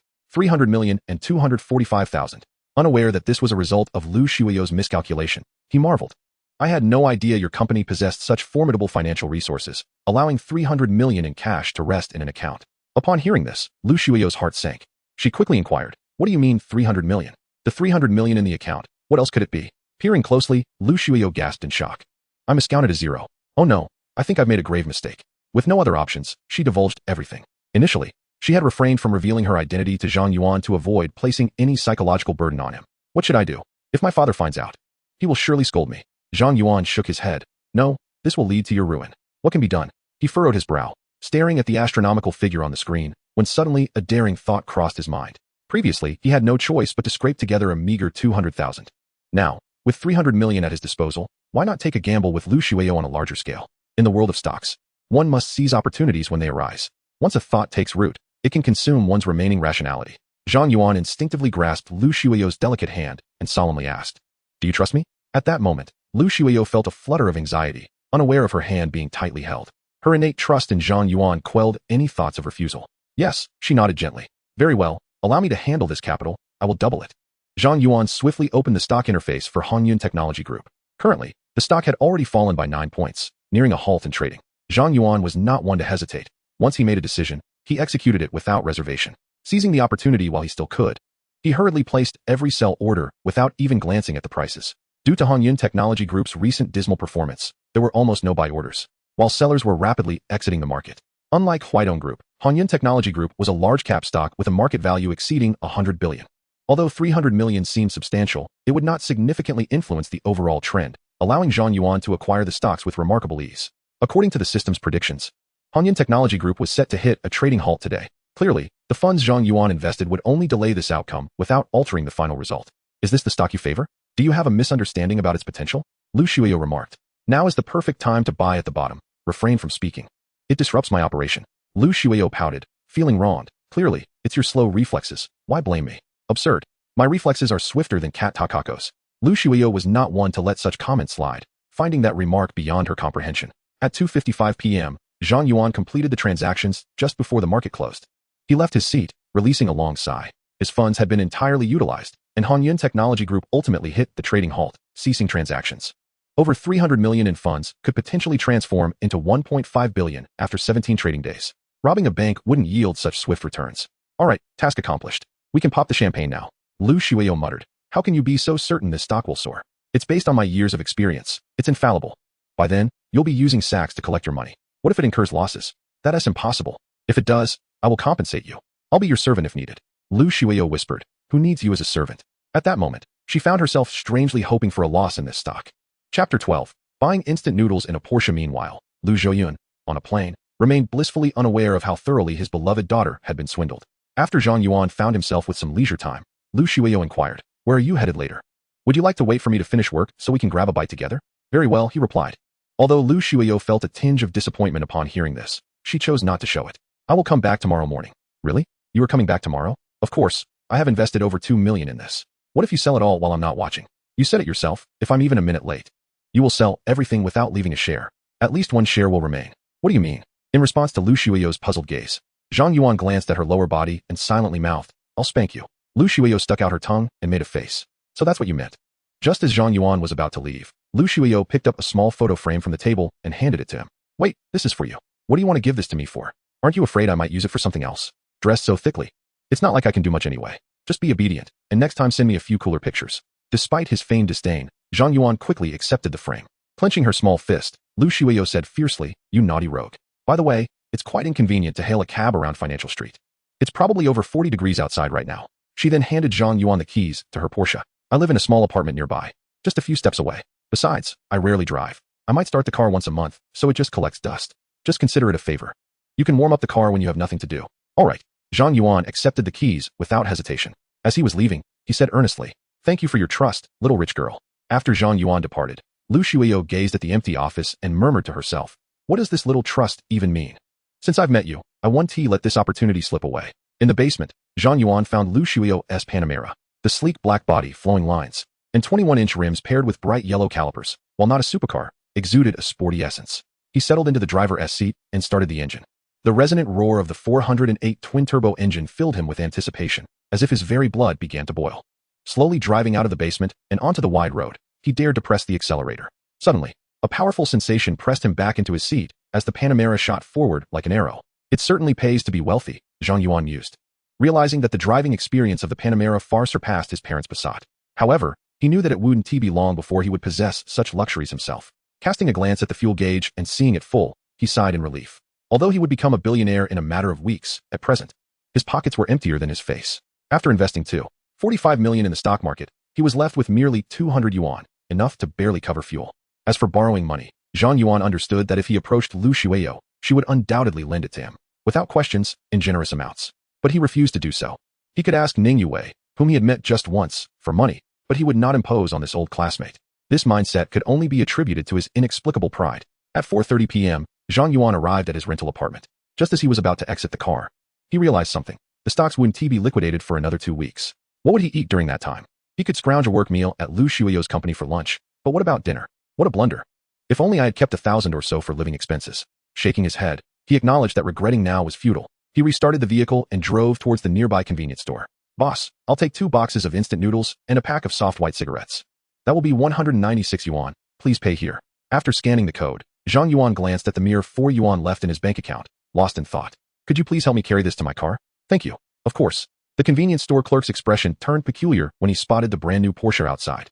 He couldn't comprehend why someone so affluent would be consuming instant noodles and smoking such cheap cigarettes. The world of the wealthy was truly perplexing. Zhang Yuan didn't wish to show off. He merely wanted to catch a glimpse of that kind-hearted junior. The stocks had been purchased as anticipated, and he felt the need to inform her, to ease her mind. Calculating the time, he realized that Ning Yue should already be at work. Welcome. Please scan here to place your order. Upon entering, Zhang Yuan ignored the staff's greeting and scanned the room for a familiar figure, yet he saw no sign of her. Sir, are you looking for someone? The clerk asked again. I'd like to know if Ning Yue is at work today. Upon hearing this, the clerk removed her mask, revealing a look of surprise. You know her? That's great. She hasn't shown up today for some reason, and I've tried calling but no one answers. It's driving me crazy.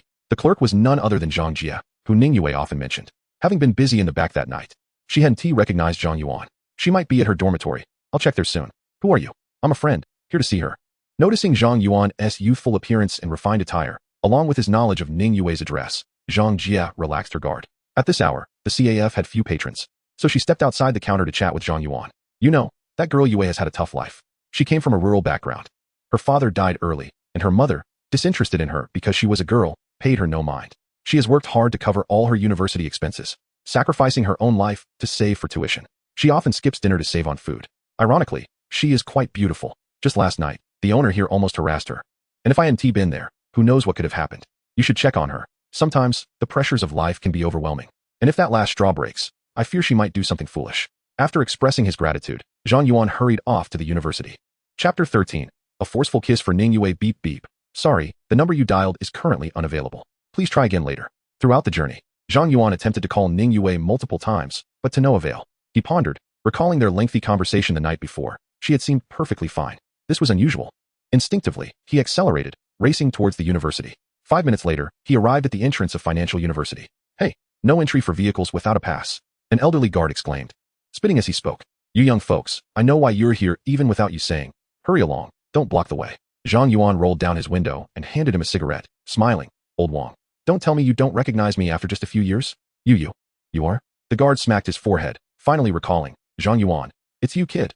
Indeed, your memory serves you well. Before his parents' accident, Zhang Yuan had been quite sociable, often enjoying late-night snacks with classmates and sharing cigarettes with the guards. Over time, they had grown familiar with each other.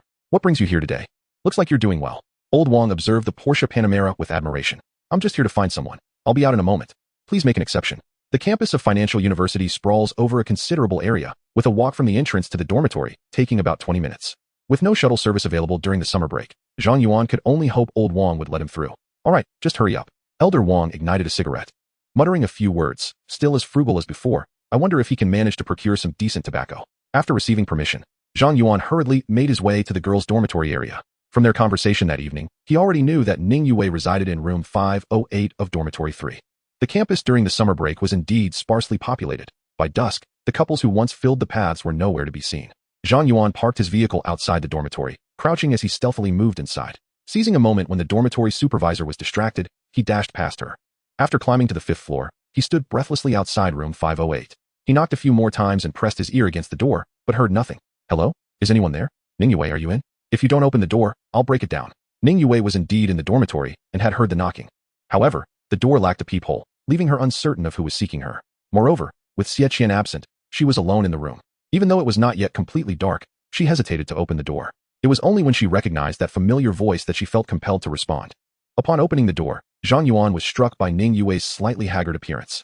This strong, innocent, and kind-hearted girl tugged at his heartstrings deeply. Zhang Yuan understood all too well the struggles of living without parental support. While others indulged in revelry, she toiled to earn her next meal. When her peers bought new clothes and designer bags, she wore the same outfit repeatedly, washing it time and again. Yet, he had never heard her utter a single complaint. She remained perpetually optimistic. The moment he merely mentioned a need, she unhesitatingly offered her entire savings. This unwavering trust alone was something Zhang Yuan felt he owed a lifetime of gratitude for. Senior, what brings you here? Ning Yue's instinctive reaction upon seeing Zhang Yuan was one of surprise, but then she averted her gaze, as if recalling something. Without uttering a word, Zhang Yuan stepped forward and enveloped her in his embrace. Despite her struggles, he held her tightly. What are you doing? Let go of me. Ning Yue's strength was no match for Zhang Yuan's. She could not break free. She pushed against his arm with all her might, but it was as immovable as steel. Turning her head, she exclaimed, let go. If you don't, I'll call for help. Zhang Yuan silenced her protests by kissing her. And no, stop. The moment their lips met, the cool sensation sent a jolt through Ning Yue, rendering her body weak and pliant. Her resistance waned. Moments later, as she seemingly resigned herself to the situation, Zhang Yuan's hand encircled her waist, while the other delved into her silky hair. Yet, Ning Yue stubbornly clenched her teeth, refusing to yield. Although it was their first kiss, Zhang Yuan's technique was surprisingly adept. The warmth of his breath brushed against her delicate face, momentarily clouding her thoughts. Ultimately, Ning Yue could no longer withstand the intensity, gradually relaxing her grip and allowing him to take the lead. After 2 minutes, Ning Yue began to sense something amiss. The hand that had been resting on her waist had subtly moved to the front. Gathering all her strength, she pushed Zhang Yuan away in a panic, exclaiming, have you kissed me enough yet? Not nearly. A lifetime wouldn't suffice, Zhang Yuan replied, taking a deep breath, and earnestly stated, Yue, please be my girlfriend. He spoke with unwavering certainty. Wealth indeed has the power to alter one's mindset in a remarkably short span. Just days prior, Zhang Yuan would never have dared to act in such a manner. In the past, he had been subservient even to Zhao Xiaoan, who was several tiers beneath Ning Yue in every regard, needing her consent even to hold her hand, carefully monitoring her reactions for fear of displeasing her. He felt as insignificant as dust in the air. Now, emboldened by his newfound confidence, he was resolute in his affection for Ning Yue. Upon hearing his somewhat domineering words, Ning Yue tilted her head away, coldly retorting, "No, please do not seek me out again." "Why not?" Zhang Yuan asked, perplexed. From their previous conversations, he had sensed a degree of fondness from Ning Yue. Why was her rejection so abrupt? Ning Yue's eyes glistened with unshed tears as she recalled a scene from earlier that day. "If you truly do not wish to be my boyfriend, then so be it." "Please, don't cry," Zhang Yuan said gently. "Can we not talk this through?" "Hey, if you continue to cry, I might just have to kiss you again." Chapter 14. You truly are a little genius. This tactic proved effective. Ning Yue raised her head, indignantly stating, "You're nothing but a liar, a big liar." "What have I lied about?" Zhang Yuan asked, bewildered. "Are you referring to the money?" "Yes and no." "What then?" Zhang Yuan pressed, exasperated. "Please, just tell me what you're trying to say. I cannot guess." Ning Yue demanded. "Why? When you are already so wealthy, would you come to deceive me? Why? When you clearly have a girlfriend, do you flirt with me? Why do you bully me?" Zhang Yuan was left utterly confused. Wealth? That was a future prospect. Presently, he had little to show for it. "No, Yue, you must have misunderstood." "Very well, let me ask you, where were you this afternoon?" At that moment, Zhang Yuan realized the misunderstanding stemmed from her seeing him dining with Lu Xueyou. Had she assumed one of the two younger girls at the table was her? He promptly clarified, "I was having lunch with an old classmate I hadn't seen in years. I ran into her on Financial Street. She was helping me with a business investment, and when she suggested a commemorative photo, I agreed without a second thought. If you don't believe me, check my phone." It was a spontaneous encounter. Zhang Yuan unlocked his phone and handed it to her. Ning Yue turned her head away, murmuring, "I'm not anyone to you. Why would I look at your phone?" Her tone had softened considerably. "And as for your claims of wealth, that is utterly absurd. I currently have only a few coins to my name, specifically for yuan." Upon hearing 4 yuan, Ning Yue could no longer contain her laughter. "I've invested all my funds and 1 TC any returns for at least half a month. It seems we are both in the same boat. As the saying goes, we are all wanderers in this world." Ning Yue replied softly, "Who are you calling a wanderer? I still have over 1,000 yuan." She added, "And that saying isn't used quite like that. Regardless, that's the essence. Don't be so literal." With the air cleared, Ning Yue shyly admitted, "Well, I suppose I misjudged you." Although Ning Yue accepted Zhang Yuan's explanation, a lingering doubt remained in her heart. Why had that senior claimed Zhang Yuan was her boyfriend when they were merely catching up? However, these questions remained unvoiced. Zhang Yuan made a jest, saying, "It's nothing. Anyone witnessing this scene would assume they were deceived. It's fortunate you didn't call the police on the spot. By the way, do you agree with what I mentioned earlier?" Ning Yue feigned ignorance. "What matter? Be my girlfriend." "No, that's too sudden." Ning Yue's cheeks flushed slightly as she stammered. "This is only our second meeting. How many meetings would it take for you to agree? I could come over tomorrow or the day after." That's being unreasonable." "Indeed, I am being unreasonable. One must be bold, meticulous, and thick-skinned to pursue a girl, as my mother says." Zhang Yuan boldly sat beside Ning Yue and asked, "Yue, do you believe in love at first sight? I liked you the moment I saw you." "I don't believe it." Ning Yue shot him a glance. "When you were at the CAF urging me to leave, you didn't even glance my way." Although she said so, deep down, Ning Yue was convinced. Having been at the financial university for 2 years, she had countless suitors, including many affluent and handsome young men who would stand beneath her dormitory daily, presenting flowers and declarations of love. Perhaps Zhang Yuan was the first to ask her for money, or maybe it was for other reasons. In any case, unlike others, Zhang Yuan did not seem to be solely attracted to her beauty. She had spent the entire afternoon in her dormitory with her phone turned off. Upon learning this, Zhang Yuan rushed over without a second thought, worried for her safety. It would be a lie to say she wasn't touched. "You wronged me there, at that time. You were wearing a CAF hat and a large mask. Who would pay you any mind?" Zhang Yuan tentatively took Ning Yue's hand, holding it in his. "Yue, trust me. I will provide you with the best life in the future. If you remain silent, I shall take it as your tacit agreement. After all, you have stolen my first kiss, so I can afford to lose a little. Just return me the person." Faced with Zhang Yuan, who was both good-looking and remarkably bold, Ning Yue found herself utterly defeated. "For now, I need to observe for a while.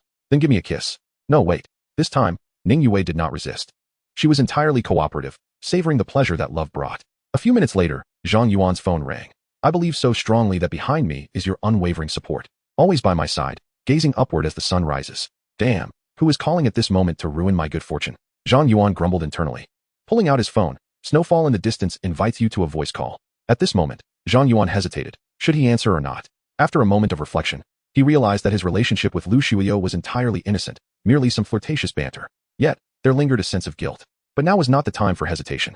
Ning Yue also noticed the screen and stood up, wanting to avoid it, but Zhang Yuan pulled her back down. Once the call was connected, Lu Xueyou's melodious voice came through the receiver, soft enough for both of them to hear in the quiet dormitory. "Zhang Yuan, My dad just called and scolded me terribly. He wants me to liquidate all my stocks by tomorrow's opening and warned that although Zhang Yuan Technology Group isn't a stock, it might still face delisting. Zhang Yuan's expression turned grave upon hearing this. Logically, one would not invest in such stocks that frequently hit the limit down. Lu's father's request was quite reasonable, as 300 million is no small sum. Zhang Yuan asked, "What do you plan to do?" Lu Shuiyo grinned mischievously. "I changed the password to the account, so now even my dad can't log in. Besides, he's on a business trip to Yanjing and won't have the time to retrieve the password. Therefore, whether to sell the stocks is entirely up to me." Zhang Yuan was left speechless, silently admiring. "You truly are a little genius." After hanging up, Ning Yue anxiously inquired, "Senior, is everything all right?" Zhang Yuan cupped her face and kissed her again. "Everything's fine." Ning Yue disdainfully wiped her face, asking, "That snowfall in the distance is the senior from noon, right?" "Yes, if we make big profits this time, it will all be thanks to her help." Zhang Yuan spoke the truth. Without Lu Shuiyo, his over 2 million capital would gain at most 20 million in this market surge, assuming he successfully handled the securities financing. 20 million is no small amount, enough to last a lifetime if spent frugally, but it is merely the price of a top-tier supercar. They were still far from the upper echelons of society. As the sky grew darker outside, Zhang Yuan had been inside for an hour or two. "Have you not had lunch?" Ning Yue nodded. "After seeing you like that, I had no appetite for food." She touched her stomach. Indeed, she was hungry. The afternoon had been too distressing, and she had barely sipped any water. "Senior, let me take you to the cafeteria for a bite. Although it's not great, at least it will fill you up." Ning Yue changed her shoes and glanced at the time. It seemed the cafeteria was already closed. "Let me see if there's anything to eat in the dorm." Saying this, she opened a nearby storage cabinet. "My roommate loves snacks, but why is everything empty?" Ning Yue suggested, taking Zhang Yuan's hand. "Let's south go to the street for late-night snacks. I promised to treat you last time." Zhang Yuan shook his head. "Forget it. You should save your money. Let us have instant noodles instead. I just happen to have some." He planned to go to his car to fetch the noodles, but then realized that as a man, it was rather inconvenient to enter and exit the girls' dormitory. So he handed Ning Yue the car key. "Yue, could you bring the noodles up from the car? I'm afraid the dorm supervisor won't let me in if she sees me. By the way, an old classmate lent me her car, and it's parked downstairs." Ning Yue took the key and acted without further thought. Upon descending, she immediately spotted the Porsche parked beside the dormitory, unlocked it, and opened the door. In the back seat were 2 boxes of instant noodles. She took out 2 cups. Just as she prepared to close the door, she noticed a small photo frame on the passenger seat. Since it was facing down, she couldn't see the contents. Unable to suppress her curiosity, she picked it up for a closer look. It was indeed a solo photo of Lu Shuiyo. Connecting the dots from Lu Shuiyo's address to Zhang Yuan, their shared photos, and the borrowing of the car, it became overwhelmingly clear. The significance was unmistakable, leading Ning Yue to a sudden pallor. She understood well that the senior's family was quite well off, capable of assisting her senior with business matters. They were still university classmates, sharing endless topics of conversation. While she had nothing, even her pride and her beauty paled in comparison to that senior. Her only advantage was perhaps being a few years younger, but the other was hardly old, being in her prime. At that moment, she felt a profound sense of helplessness. Zhang Yuan was the first man to penetrate her heart. Although their acquaintance was not long, after these hours of interaction and intimacy, she truly did not wish to part ways if given the chance. Ning Yue had never been one to shy away. On the contrary, she had always been quite independent. In her heart, she made a silent resolution. "Senior, why did you buy so many instant noodles? I still have a little here." Ning Yue pulled out a stack of cash from beneath her pillow and placed it in Zhang Yuan's hand, exactly the 1,000 yuan that Xie Qian had given her yesterday, leaving herself with only a few dozen. "Silly girl, what will you eat?" Ning Yue blushed and said, "I still have my meal card in the cafeteria, so I won't go hungry. Besides, the CAF will be disbursing salaries in a couple of days." The mention of the CAF reminded Zhang Yuan of the words spoken by Sister Zhang. "Has the owner of that establishment always had ulterior motives regarding you?" Ning Yue panicked and stammered.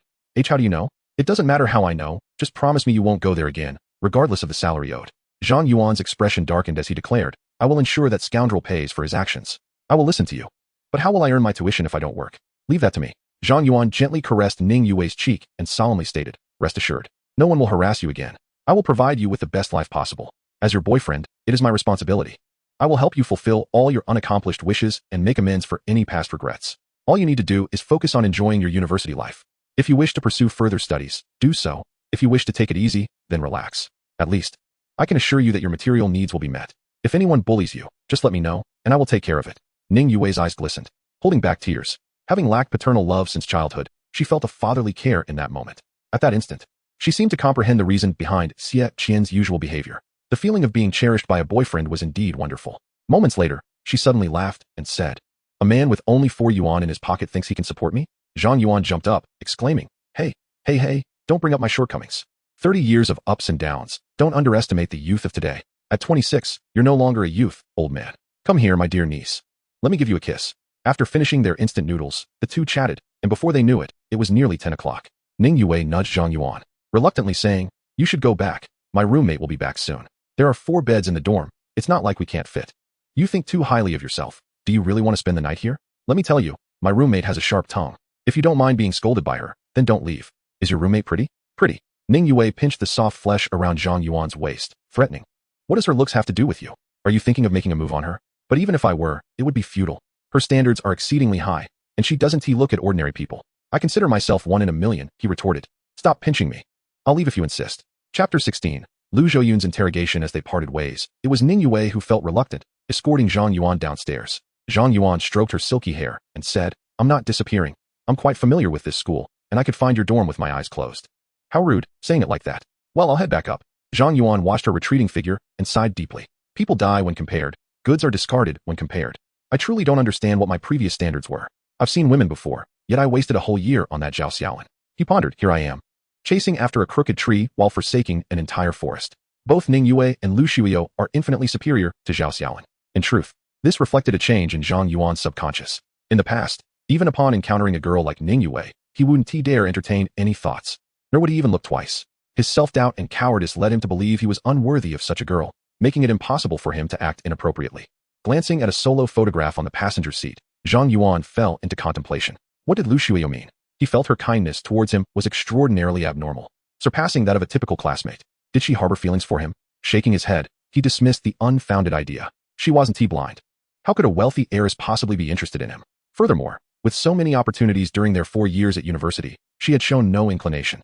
Had it not been for this unexpected encounter, perhaps they would never have crossed paths again. Forget it. I need to secure funds first. Only money in hand is real. With that, Zhang Yuan started the vehicle and drove towards his rented apartment. The fact that even Ning Yue could discern Lu Shuiyo's feelings, yet he could not, was quite simple. Lu Shuiyo, the brightest jewel of the financial university, was a goddess everyone dreamed of getting close to. It was implausible that she would fall for a former classmate without reason. His deeply ingrained thought patterns made it challenging to consider other possibilities in a short time. Just then, an unfamiliar call appeared on his phone. The number was particularly striking, with a series of 8s trailing. "I am Lu Zhouyun. You are Zhang Yuan, correct?" The voice on the other end wasted no time with pleasantries, getting straight to the point. "Who are you?" "I don't know anyone named Lu Zhouyun." Had he not accurately called out his name, Zhang Yuan would have likely hung up. "Do you now recognize who I am? The father of Lu Shuiyo?" Oh. It's you, sir. Hello, I'm Zhang Yuan. How may I assist you?" Wiping the sweat from his brow, Zhang Yuan understood this was a summons for an inquiry. It was likely that Lu Zhouyun had discovered the matter regarding urging Lu Shuiyo to sell her family stocks in favor of buying worthless ones. He suspected that his background had been thoroughly investigated, down to the color of his underwear. With the Huitong Group valued at billions, it was a behemoth in Zhang Yuan's current situation. Zhang Yuan, 26, graduated from the financial university, originally from Anzhou County, orphaned, currently unemployed. Lu Zhouyun's voice was deep as he continued. "What I say is accurate. I assent to it. I don't care what your intentions are in approaching Shuiyo. I command you to cease all contact with my daughter. For her sake, I would not hesitate to lose this money." Although Lu Zhouyun spoke in a calm tone, Zhang Yuan felt an inexplicable anger rising within him. He had utilized the funds from Huitong Group to generate profit, but his intention was to lead Lu Shuiyo to a handsome gain as well. He would only take what was rightfully his, the rest, over 10 billion. He had no interest in. Now, being confronted and having his motives questioned was profoundly frustrating. Zhang Yuan understood that if he were in Lu Zhouyun's position, witnessing his daughter being approached by a drifter, encouraging her to make decisions detrimental to the company, he too would be furious and confrontational. Lu Zhouyun's restraint in not immediately resorting to insults could be considered cultured. However, knowing this didn't ease his frustration. Out of respect for his friendship with Lu Shuiyo, he didn't want to escalate matters too far. After calming himself, he spoke, "Uncle Lu, the stock that Shuiyo purchased will surely rise, and significantly so. I cannot disclose my reasons, but you will understand tomorrow. If I'm not mistaken, tonight or at the latest by tomorrow noon, Hanyun Technology Group will announce a significant positive development. If you have time, you may want to keep an eye on it." With that, Zhang Yuan hung up before Lu Zhouyun could respond. In a presidential suite of a 5-star hotel in Yanjing City, Lu Zhouyun stared at the black screen of his phone, momentarily dazed. How did he know that Hanyun Technology Group would announce such significant news? Moreover, the tone was so resolute. Such words hardly seemed to be spoken by a mere idle rogue. The composed demeanor and the neither servile nor overbearing tone made one wonder if the investigation's results were indeed flawed. It appears this young man's background is far more complex than initially presumed. However, should I discover that your approach towards Shuiyo harbors ulterior motives, do not blame me for my lack of courtesy. In the rental apartment, Zhang Yuan had just ended a call with Lu Zhouyun when Lu Shuiyo called again. "Zhang Yuan, did my father call you?" "Yes, I just hung up."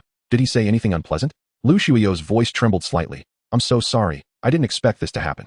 Please, don't take it to heart. It's all right, Shuiyo. Trust me. By tomorrow your father will realize how egregiously mistaken he was. Of course, I believe you. Lu Shuiyo tentatively inquired. Will you come to the company tomorrow? Of course, who would turn down money? I'll wait for you. Get some rest, good night. As Zhang Yuan lay in bed, he clenched his fist tightly. Time will reveal all. Chapter 17. The Three Great Illusions of Life in the Early Hours of April 10th. A significant announcement erupted within the realm of Chinese investors. Hongyan Technology Group, after 5 years and an expenditure of billions, achieved groundbreaking advancements in solid-state battery technology. This new battery boasts a large capacity, low cost, and high safety, making it the preferred choice for new energy vehicles, with mass production and delivery anticipated within a year. Following this momentous news, many found themselves sleepless that night. Investors holding shares in Hongyan Technology Group were elated, while those who had sold in haste regretted their decisions deeply. It was obvious that the stock would soar, and the pressing question for many was whether they could buy in before others reacted.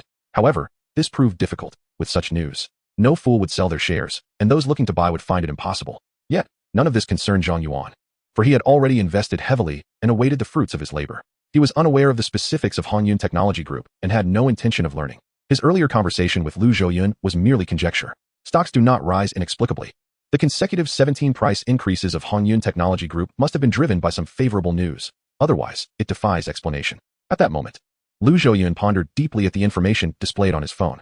Even he, the chairman of a publicly traded company, had not received any insider information regarding Hongyan Technology Group. Why would a seemingly unestablished Zhang Yuan possess such knowledge and confidence? This lad truly has some depth. At 8 in the morning, Zhang Yuan arrived at Huitong Venture Capital. The receptionist greeted him warmly and led him inside. Mr. Zhang, Miss Lu is waiting for you in her office. Please follow me. Shortly after, he encountered a middle-aged man approaching, who stretched out his hand from a distance. Hello, I am Sun Ziyuan, the general manager of Huitong Venture Capital. Zhang Yuan extended his right hand for a brief shake. Hello, Mr. Sunday. How may I assist you? Just happened to run into you. No need for formalities. Sun Ziyuan casually replied. Well, I want to take up more of your time. We can chat another day. All right, take care.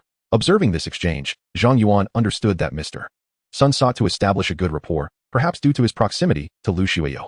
No wonder Lu Shuiyo, a mere investment consultant, had her own office. Clearly, she had not concealed her identity from the company personnel. In fact, Huitong Venture Capital was quite sizable in Shanghai City, ranking among the top 3 in the industry. And General Manager Sun Ziyuan was indeed a capable individual. However, this comparison depends on whom one measures against. As the daughter of the group's chairman, Lu Shuiyo's status was of exceptional prestige. It was not merely about arranging her work. The goal was to avoid provoking any troubles. Upon entering the office, Lu Shuiyo sat at her desk, retouching her makeup in front of a small mirror. Seeing Zhang Yuan approach, she immediately covered her face and shyly exclaimed, Why are you here so early? My makeup isn't done. Should I leave? No, just sit on the sofa for a few minutes. Lu Shuiyo whispered from behind the monitor. It's not like you're getting married today. Why be shy? Oh, just sit down. I'll be ready soon. Zhang Yuan chuckled. If you need help, just say so. I'm quite adept at smoothing things out. No matter how pockmarked the face, I can make it even. Lu Shuiyo gritted her teeth. If you're teasing me, I'll get angry. 20 minutes later, Lu Shuiyo finally set down the small mirror and peeked out at Zhang Yuan, who was engrossed in his phone. A wave of fragrance wafted in. Zhang Yuan first noticed her exquisite black leather shoes, then her long, slender legs, and the deep pleated skirt barely reaching mid-thigh. How could anyone focus on their phone with such a sight? Zhang Yuan tossed his phone aside, his gaze drifting upward. Lu Shuiyo wore a light blue short-sleeve shirt, with one button at the hem left undone, allowing a glimpse of her smooth abdomen through the gap. The fitted shirt accentuated her alluring curves perfectly. Her delicate arms, resembling lotus roots, seemed to have no place to rest, hands clasped behind her back. Perhaps due to nerves, her already fair complexion now bore a charming blush. The light makeup served merely as embellishment, enhancing her flawless beauty. Noticing Zhang Yuan's undivided attention, Lu Shuiyo stammered, Do I look good? Are you really dressing up for a blind date? Lu Shuiyo playfully punched Zhang Yuan on the shoulder, puffing up in annoyance. A blind date? At 25, I'm no longer a child. I'll be unwanted in a few years. None of your business. Though Zhang Yuan spoke casually, he was genuinely captivated by Lu Shuiyo's appearance. After all, she was a 4-time campus beauty, and her foundation was undoubtedly exceptional, providing a refreshing sight. Lu Shuiyo then retrieved a thermos from beneath her desk and handed it to Zhang Yuan. You haven't had breakfast, have you? I brought you some. Zhang Yuan opened it to find a bowl of millet porridge. It didn't look particularly appetizing, yet it would suffice. He was genuinely hungry. Having eaten only instant noodles the previous night, and over 10 hours had passed. Under Lu Shuiyo's expectant gaze, he drank the entire bowl without leaving a drop. Did you make this yourself? No, it's from the aunties who made it. I just brought you some. No wonder it was so delicious. The control of heat and proportion of ingredients were at a master level. Really? She retorted, How dare you mock me? I can only make porridge and instant noodles. I can't do anything else. Oh, I didn't know you had such skills. Quite impressive. Zhang Yuan. If you keep this up, I'll take it back. No. No. It wouldn't look good if you took it back. Zhang Yuan merely teased her lightly, feeling quite touched by Lu Shui's gesture. For someone so sheltered, she had personally prepared breakfast for him. There are 3 great illusions in life. No need to lock the door. I can turn the tables, and she likes me. Zhang Yuan felt he was currently ensnared by the third. Chapter 18. Cooking at your place, however, he hesitated to confirm his feelings, fearing that revealing them might lead to an awkward situation, one where his affections were unreciprocated. It could even jeopardize their friendship. After some lighthearted banter, the clock struck 9 in the morning. With only half an hour until the market opened, Zhang Yuan felt a wave of nervousness. He had never been one to follow current affairs, and was unaware that Yuan Technology Group had announced significant positive news the previous night. All he knew was that he had invested his entire fortune, and if the system's predictions proved inaccurate, it would spell disaster. At 9:15 a.m., the collective bidding commenced. Zhang Yuan fixated on the display screen, his palms sweating profusely. As each second ticked by, he anxiously awaited the 9:30 opening. Upon seeing the results displayed, he exhaled deeply, wanting to exclaim, "Tonggu, you are incredible." Yuan Technology Group opened with a 5-point gap up, and within the first half hour, it hit the ceiling price. See, I told you it wouldn't disappoint. It's reached the ceiling. Lu Shuai approached, seemingly indifferent to the stock's fluctuations. In her view, a slight dip would have been preferable. Yet, witnessing Zhang Yuan's excitement stirred her emotions. Really? She leaned closer to the monitor, astonished by the rising figures. How did you predict this stock's movement? It was all red just before. I mentioned it before, based on years of experience, he replied. You didn't believe me then. When did I ever doubt you? I've always trusted you, she retorted. Zhang Yuan chose not to counter her assertion. Lu Shui's trust in him was unwavering. Let me calculate today as profits. I've made over 30 million. And that's just for today. If tomorrow is similar, the earnings could surpass 33 million. Isn't that astounding? Lu Shuio pursed her lips and inquired. So how long do you plan to hold on to it? I don't owe you any explanations. But I must admit, I didn't expect your judgment to be so spot on. As she spoke, her expression grew complicated. Deep down, she harbored a wish that Zhang Yuan would not excel too much. In her eyes, if he possessed such keen judgment, he could thrive in the stock market even without her assistance. Capable individuals shine wherever they go. Lu Shuio would have preferred Zhang Yuan to be a penniless young man whom she could support for a lifetime. At 11 in the morning, Zhang Yuan idly browsed his phone, teasing Lu Shuio occasionally, and time passed quickly. Do you have any other plans today? She asked eagerly. Having made so much money, let me treat you to dinner. What do you think? I'm fine with anything. Since the stock has hit the ceiling, I don't need to keep an eye on it. Where do you want to eat? Zhang Yuan initially considered settling for a company meal, but with Lu Shuio offering, he had no reason to decline. The question of where to dine left Lu Shuio in a dilemma. She had already visited her favorite spot yesterday and was uninterested in other restaurants. You decide. I'll just pay. Gazing at the thermal cup that had previously held porridge, Zhang Yuan suggested, how about I cook for you at your place? So you can taste my culinary skills? I assure you, my dishes are far superior to those of certain young ladies. Lu Shuio immediately cheered. Sounds great. Let us go. Her apartment was nearby, just a few minutes walk away. Upon entering, 2 pairs of slippers, one large and one small, were neatly arranged on the shoe rack. Lu Shuio's face flushed as she hurried to explain, my dad occasionally visits. Zhang Yuan took a glance at the unopened men's slippers and thought, this girl can't even lie properly. And what about this cigarette? He pointed to a premium brand resting atop the shoe cabinet. Yes, well, my dad hasn't been around for a while. If it stays here too long, it might get damp. You might as well smoke it. It would be a pity to throw it away, Lu Shuio replied, her tone somewhat defensive. Zhang Yuan opened the packaging without hesitation. You don't mind if I smoke at your place, do you? And no, it's fine. Just do as you please. He refrained from lighting up, noting that the air conditioning was on, and it was wise to be cautious. He began to speculate about who the slippers and cigarettes were really for, and the notion that she might have feelings for him became increasingly evident. As he entered the apartment, Zhang Yuan surveyed his surroundings. To his surprise, it was a modest space, approximately 30 square meters, with a simple, modern design mainly in gray and white tones. Despite its small size, it was impeccably tidy, with not a speck of dust on the gray floor tiles. I didn't expect you to live in such a small place, he remarked playfully. Well, I have an 800 square meter flat at Binhai Garden, but it feels too large and intimidating to stay there alone at night, Lu Shuio explained, glancing around her tiny apartment. Here, I can see the entire room just by sitting on the sofa downstairs. Hearing her nonchalant remarks, Zhang Yuan felt it best to remain silent. Luxurious residences might not be lived in, but they certainly existed, unlike his own cramped rented space. Lu Shuio led him up to the second floor, meticulously introducing him to her surroundings. Zhang Yuan chuckled at the pink bedspread and curtains. Ah, such a girlish heart. Keep laughing, and I won't talk to you anymore. She retorted, puffing up in mock indignation. If you love pink so much, why did you buy a black car? Black car paint doesn't cost extra. It's just bold and timeless, she replied. Keep dreaming. Who would believe that? Believe it or not, it's your choice. A casual comment made in jest had seemingly etched itself into her psyche, leading her to choose that color without a second thought when purchasing her vehicle. Returning to the first floor, Lu Shuio opened the refrigerator. You can pick whatever you want to cook. I really can't do it. Zhang Yuan peered into the refrigerator, filled to the brim with vegetables, meat, and eggs. Please don't tell me you prepared all this yourself. Of course not. I don't even know where the nearest market is. My dad hired 2 helpers, one for cooking and another for grocery shopping. They prepared all of this, she explained. Indeed. Life for the wealthy was still so unpretentious. Maybe you should consider hiring a personal team to take care of you. Money can truly solve 99 of troubles. As for the remaining one, more money can also resolve that. Zhang Yuan selected a piece of beef brisket and 2 potatoes, moving into the kitchen to begin his culinary endeavor. Over the years, he had honed his cooking skills to perfection. The sounds of sizzling filled the air as a delightful dish quickly came together. Lu Shuiyo watched intently, her eyes crescent-shaped with delight. Chapter 19. Night market. Try the beef brisket stew with potatoes, Zhang Yuan said, placing the dish on the table and handing her a pair of chopsticks. Lu Shuiyo, already salivating, hastily picked up a piece of beef and tasted it. Be careful, it's hot. This is so delicious, Zhang Yuan. You're amazing, far better than what the helpers make. Regardless of whether it was mere flattery, Zhang Yuan felt immensely gratified. Yet, he mused that this talent might have been better appreciated in other contexts. As memories of another person surfaced in his mind, he recalled when he first took Zhao Xiaolin to his rented apartment last year, making the same dish. He had eagerly awaited her evaluation, believing it to be his prowess that impressed her. Now, witnessing Lu Shuiyo devouring the food, he realized the truth. It wasn't that his cooking surpassed that of restaurants, but rather that the emotional significance altered the perception of his culinary skills. Zhang Yuan, how do you make it taste so good? Lu Shuiyo asked mid-bite. If you want to learn, I can teach you. Just practice for a couple of years, and you'll be a master chef. Sure, from now on. You should come over every day. I won't need the aunt to cook anymore. I can come when I have time, though I can't guarantee it. However, seeing Lu Shuiyo's eager gaze, he simply couldn't refuse. Yes, I promise to study diligently. In the afternoon, the two sat on the sofa watching television. Zhang Yuan had long forgotten how many years it had been since he last watched it. Occasionally glancing at it was rather amusing. Yet, he could not discern how much of this amusement was connected to the person beside him. After an hour or two, Lu Shuiyo began to doze off, unknowingly resting her head gently on Zhang Yuan's shoulder.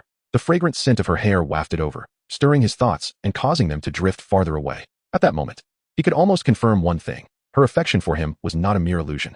A girl would never act this way towards an ordinary male classmate unless she held genuine feelings.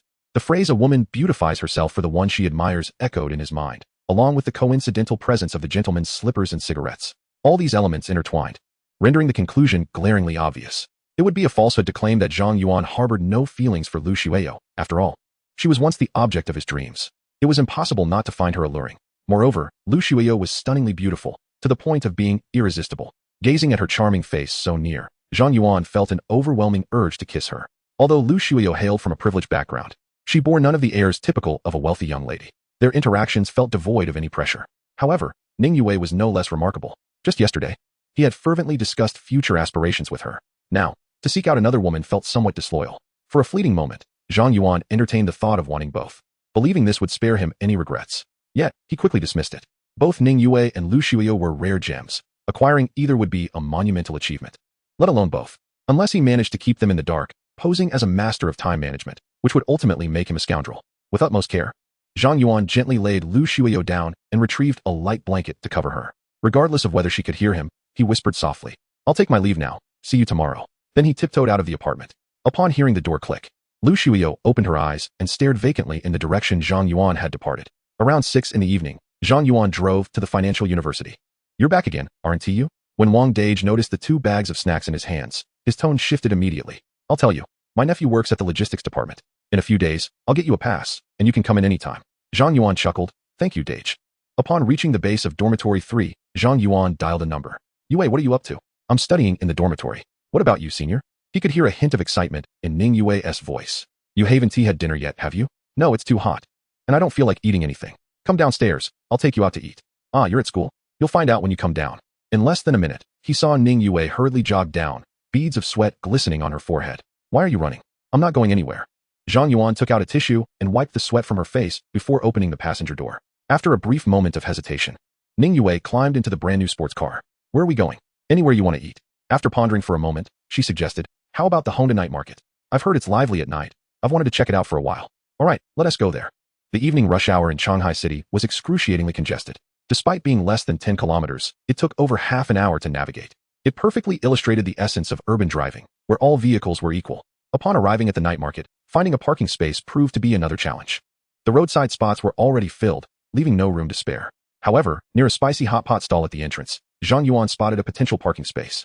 As he drove closer, Ning Yue murmured, "Whose car is parked like this? So inconsiderate." A Mercedes was parked askew, occupying more than 2 spaces. With no other options, Zhang Yuan parked behind it, leaving enough space for a competent driver to maneuver it out. After securing the car, he took Ning Yue's hand, leading her toward the night market. By now, it was past 7, and the sky was darkening. The night market lit up with a kaleidoscope of lights, and the sounds of vendors playing upbeat music filled the air. The atmosphere was vibrant and bustling. Zhang Yuan grasped her hand tightly. Hold on. If I get abducted by a bad guy, you'll be entirely responsible. Ning Yue chuckled. Don't worry, I won't let you get taken. Upon arriving at the night market, Zhang Yuan found himself at a loss for what to eat amidst the myriad of options. Ning Yue, equally undecided, allowed him to lead her through the stalls. The act of simply walking together mattered more than the food itself.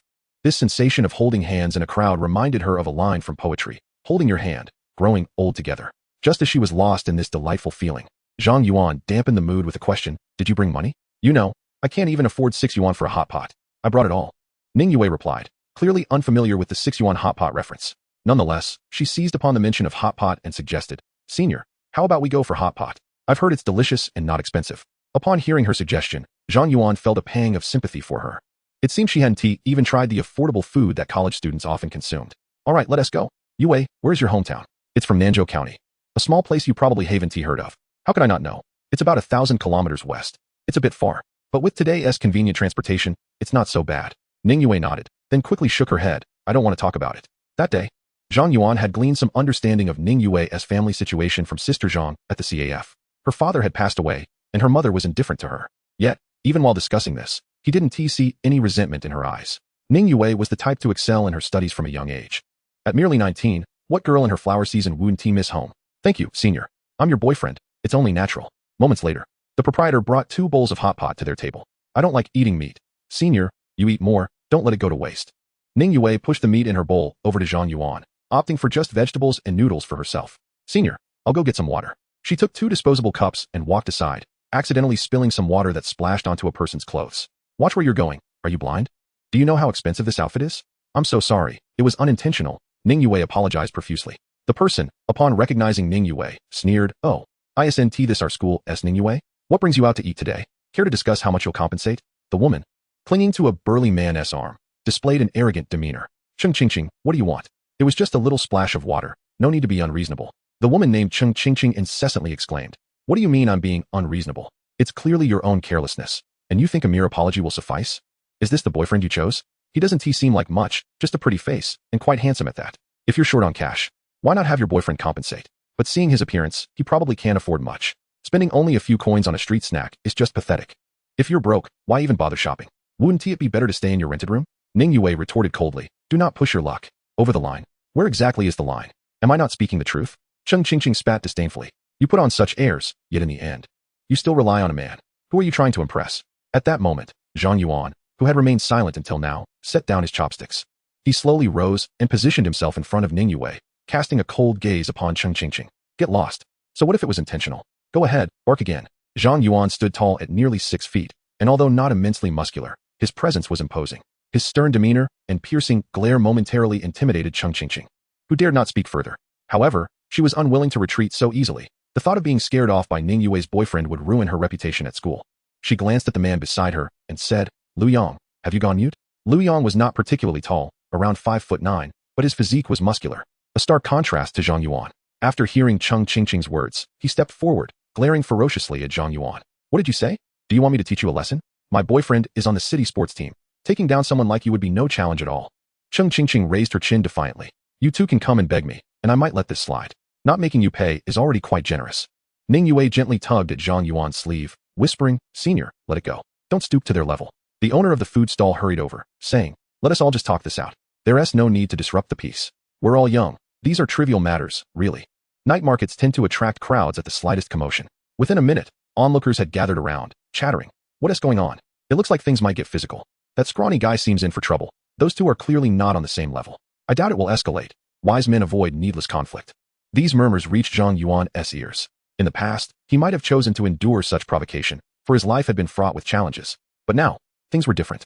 With the backing of his connections, he would not allow himself to be bullied. It was the other side that was being unreasonable over trivial matters. And he would not retreat. If violence ensued, he could compensate. If 10,000 wasn't enough, then 100,000. If that wasn't sufficient, then 1,000,000. He refused to believe that money would secure settlement. Today, he would not allow himself to be belittled. Zhang Yuan coldly addressed the stall owner. I'll compensate for any damages. Seeing Zhang Yuan's bold stance, Cheng Qingqing grew emboldened, her attitude becoming even more arrogant. Oh, so you really dare to strike? Go ahead, give it a try.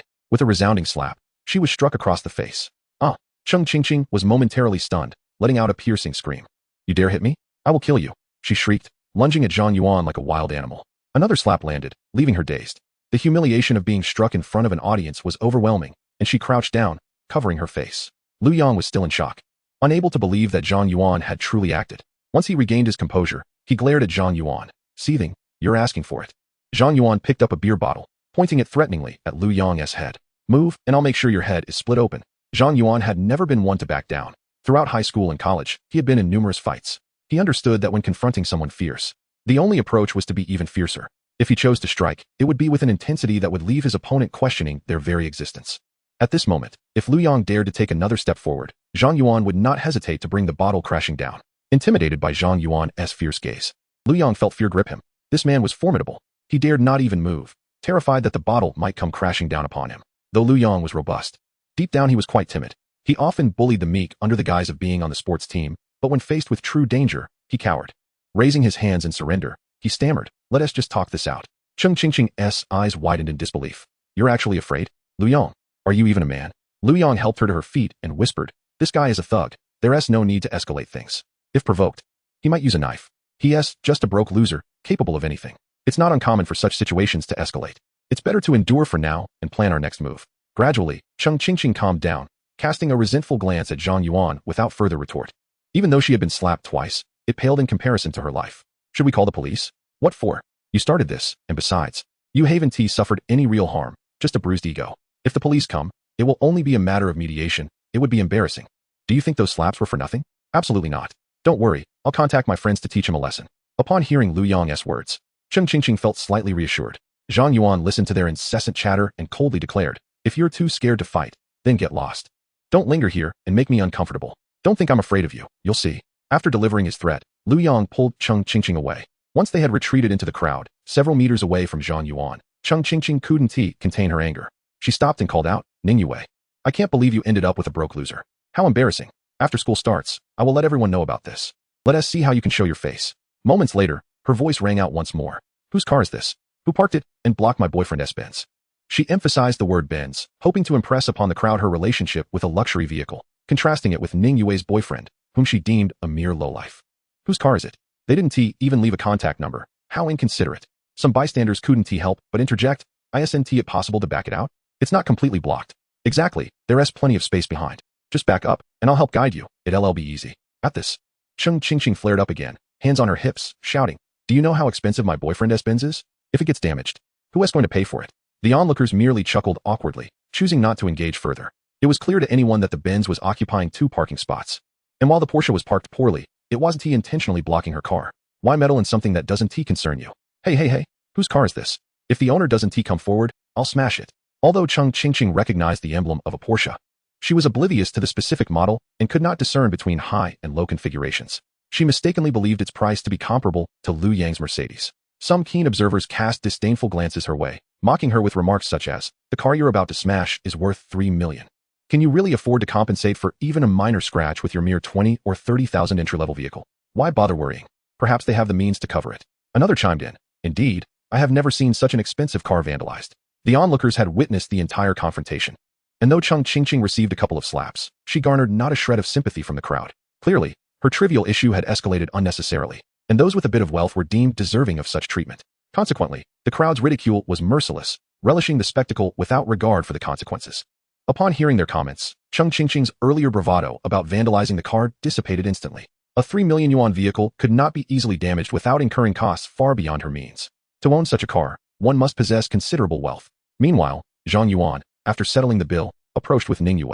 Upon hearing Cheng Qingqing's earlier taunts, he remarked flatly, don't just talk, take action. Though Cheng Qingqing felt intimidated by Zhang Yuan, she was unwilling to concede defeat, muttering, it's not your car. Why does it concern you? You clearly lack experience. Stop flaunting someone else's vehicle. Do you even know what car this is? At this point, Zhang Yuan had recognized her for what she truly was, a thoughtless woman, a mad dog eager to bite anyone. He could hardly muster the energy for further conversation. He then approached Lu Yang, who was crouched by the Porsche's window searching for a phone number. Upon Zhang Yuan's arrival, Lu Yong instinctively took a step back, bewildered. What do you want? He stammered. I'm not afraid of you. Step aside. I need to get in the car, Zhang Yuan replied. Lu Yong stood frozen, still processing the meaning of his words. Zhang Yuan produced the car key and pressed the unlock button. With a click, the Porsche's lights flashed and the doors unlocked. Chapter 22. Private cinema. It was only after Zhang Yuan and Ning Yue drove away in the Porsche that Cheng Qingqing realized she had been the fool all along. Ning Yue's boyfriend was certainly not some impoverished ruffian. To afford such an extravagant car, his worth must be astronomical, far beyond her social standing. As for revenge, she had abandoned the thought entirely. Given his wealth, she would be fortunate if he didn't come after her instead. Nevertheless, she felt a lingering resentment. Why could someone like Ning Yue, who came from a rural background, find such an exceptional boyfriend? Despite her own decent looks, she could only attract a coward who wouldn't even stand up for himself. In contrast, Lu Yong, who had once seemed to possess many admirable qualities, now appeared utterly unappealing. Where are you going? We are breaking up from now on. On the Porsche, Ning Yue, filled with regret, said, Senior, I am so sorry for dragging you into this. I should have known better than to come here. Ning Yue realized Cheng Qingqing was targeting her. Had it been anyone else, perhaps nothing would have happened. Why apologize to me? That crazy woman deserved a lesson. Besides, I didn't suffer any loss.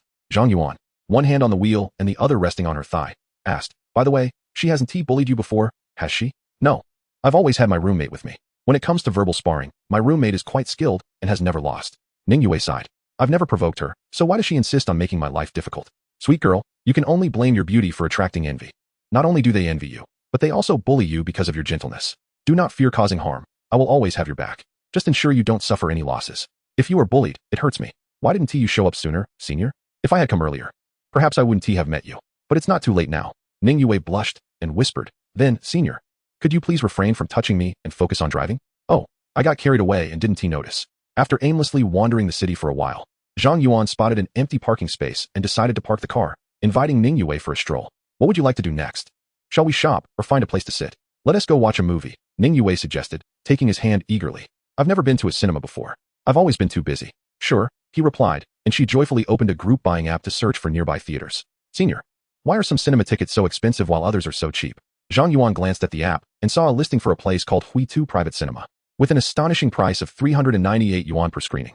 Zhang Yuan chuckled knowingly, fully aware of the underlying scheme. What are you laughing at? This is just a small cinema. What film could possibly warrant such a price?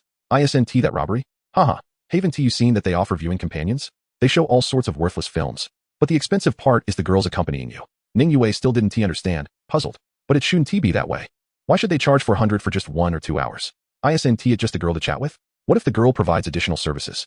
What other services could a cinema possibly offer? Ning Yue suddenly realized something, covering her mouth in shock. Could it be? It seems you're not entirely oblivious. Just touch and see. The owners of these private cinemas have many tricks up their sleeves to attract business. Ning Yue still found it hard to accept, whispering, Isn't that just a euphemism for something else? How can a proper cinema operate like this? In this era, people laugh at poverty, but not at vice. You have no idea how many borderline industries exist. Ning Yue shot Zhang Yuan a sideways glance. Senior, you know so much. You haven't actually tried it, have you? What are you saying? I'm a person of integrity. Why would I go to such places? Zhang Yuan asserted, and he truly had never visited such establishments. His knowledge stemmed from conversations with former colleagues. How about we experience it ourselves? Generally speaking, private cinemas offer a far superior environment to regular ones.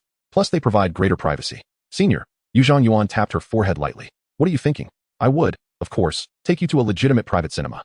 Ning Yue realized she had overthought it, her ears turning red. They soon found a reasonably priced private cinema on the app, charging 78 yuan per screening, just a few hundred meters away. The cinema was located on the second floor of a street-facing building, occupying a modest space of 100 or 200 square meters, divided into several small rooms. Good evening, ladies. Welcome to Lu Enjoy Private Cinema. The cinema's owner, a woman in her 30s, greeted them warmly as they entered. After a brief conversation, she led them to a small room. If you need anything, just press the button next to your chair. I won't disturb you further. Enjoy your movie. After they selected a film, the woman exited with a slightly flirtatious smile. The room was small, about 7 or 8 square meters. A large screen hung on one wall, and a double sofa occupied the center of the room, with nothing else present. As for the film, the private cinema lacked the latest releases, so they chose an old movie from years ago, You Are the One. As the film was about to start, the lights dimmed completely. Instantly, the small room was enveloped in darkness, and soon the projector illuminated, casting light onto the screen, providing a faint glow to the otherwise pitch-black room. Not long after, Ning Yue felt her hand firmly grasped. Her heartbeat quickened, and the heavy breaths beside her made it impossible to focus on the film.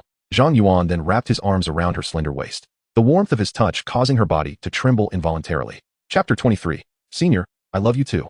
Senior, can we watch a movie together? Ning Yue whispered with a hint of pleading. You can watch your own, and I'll watch mine.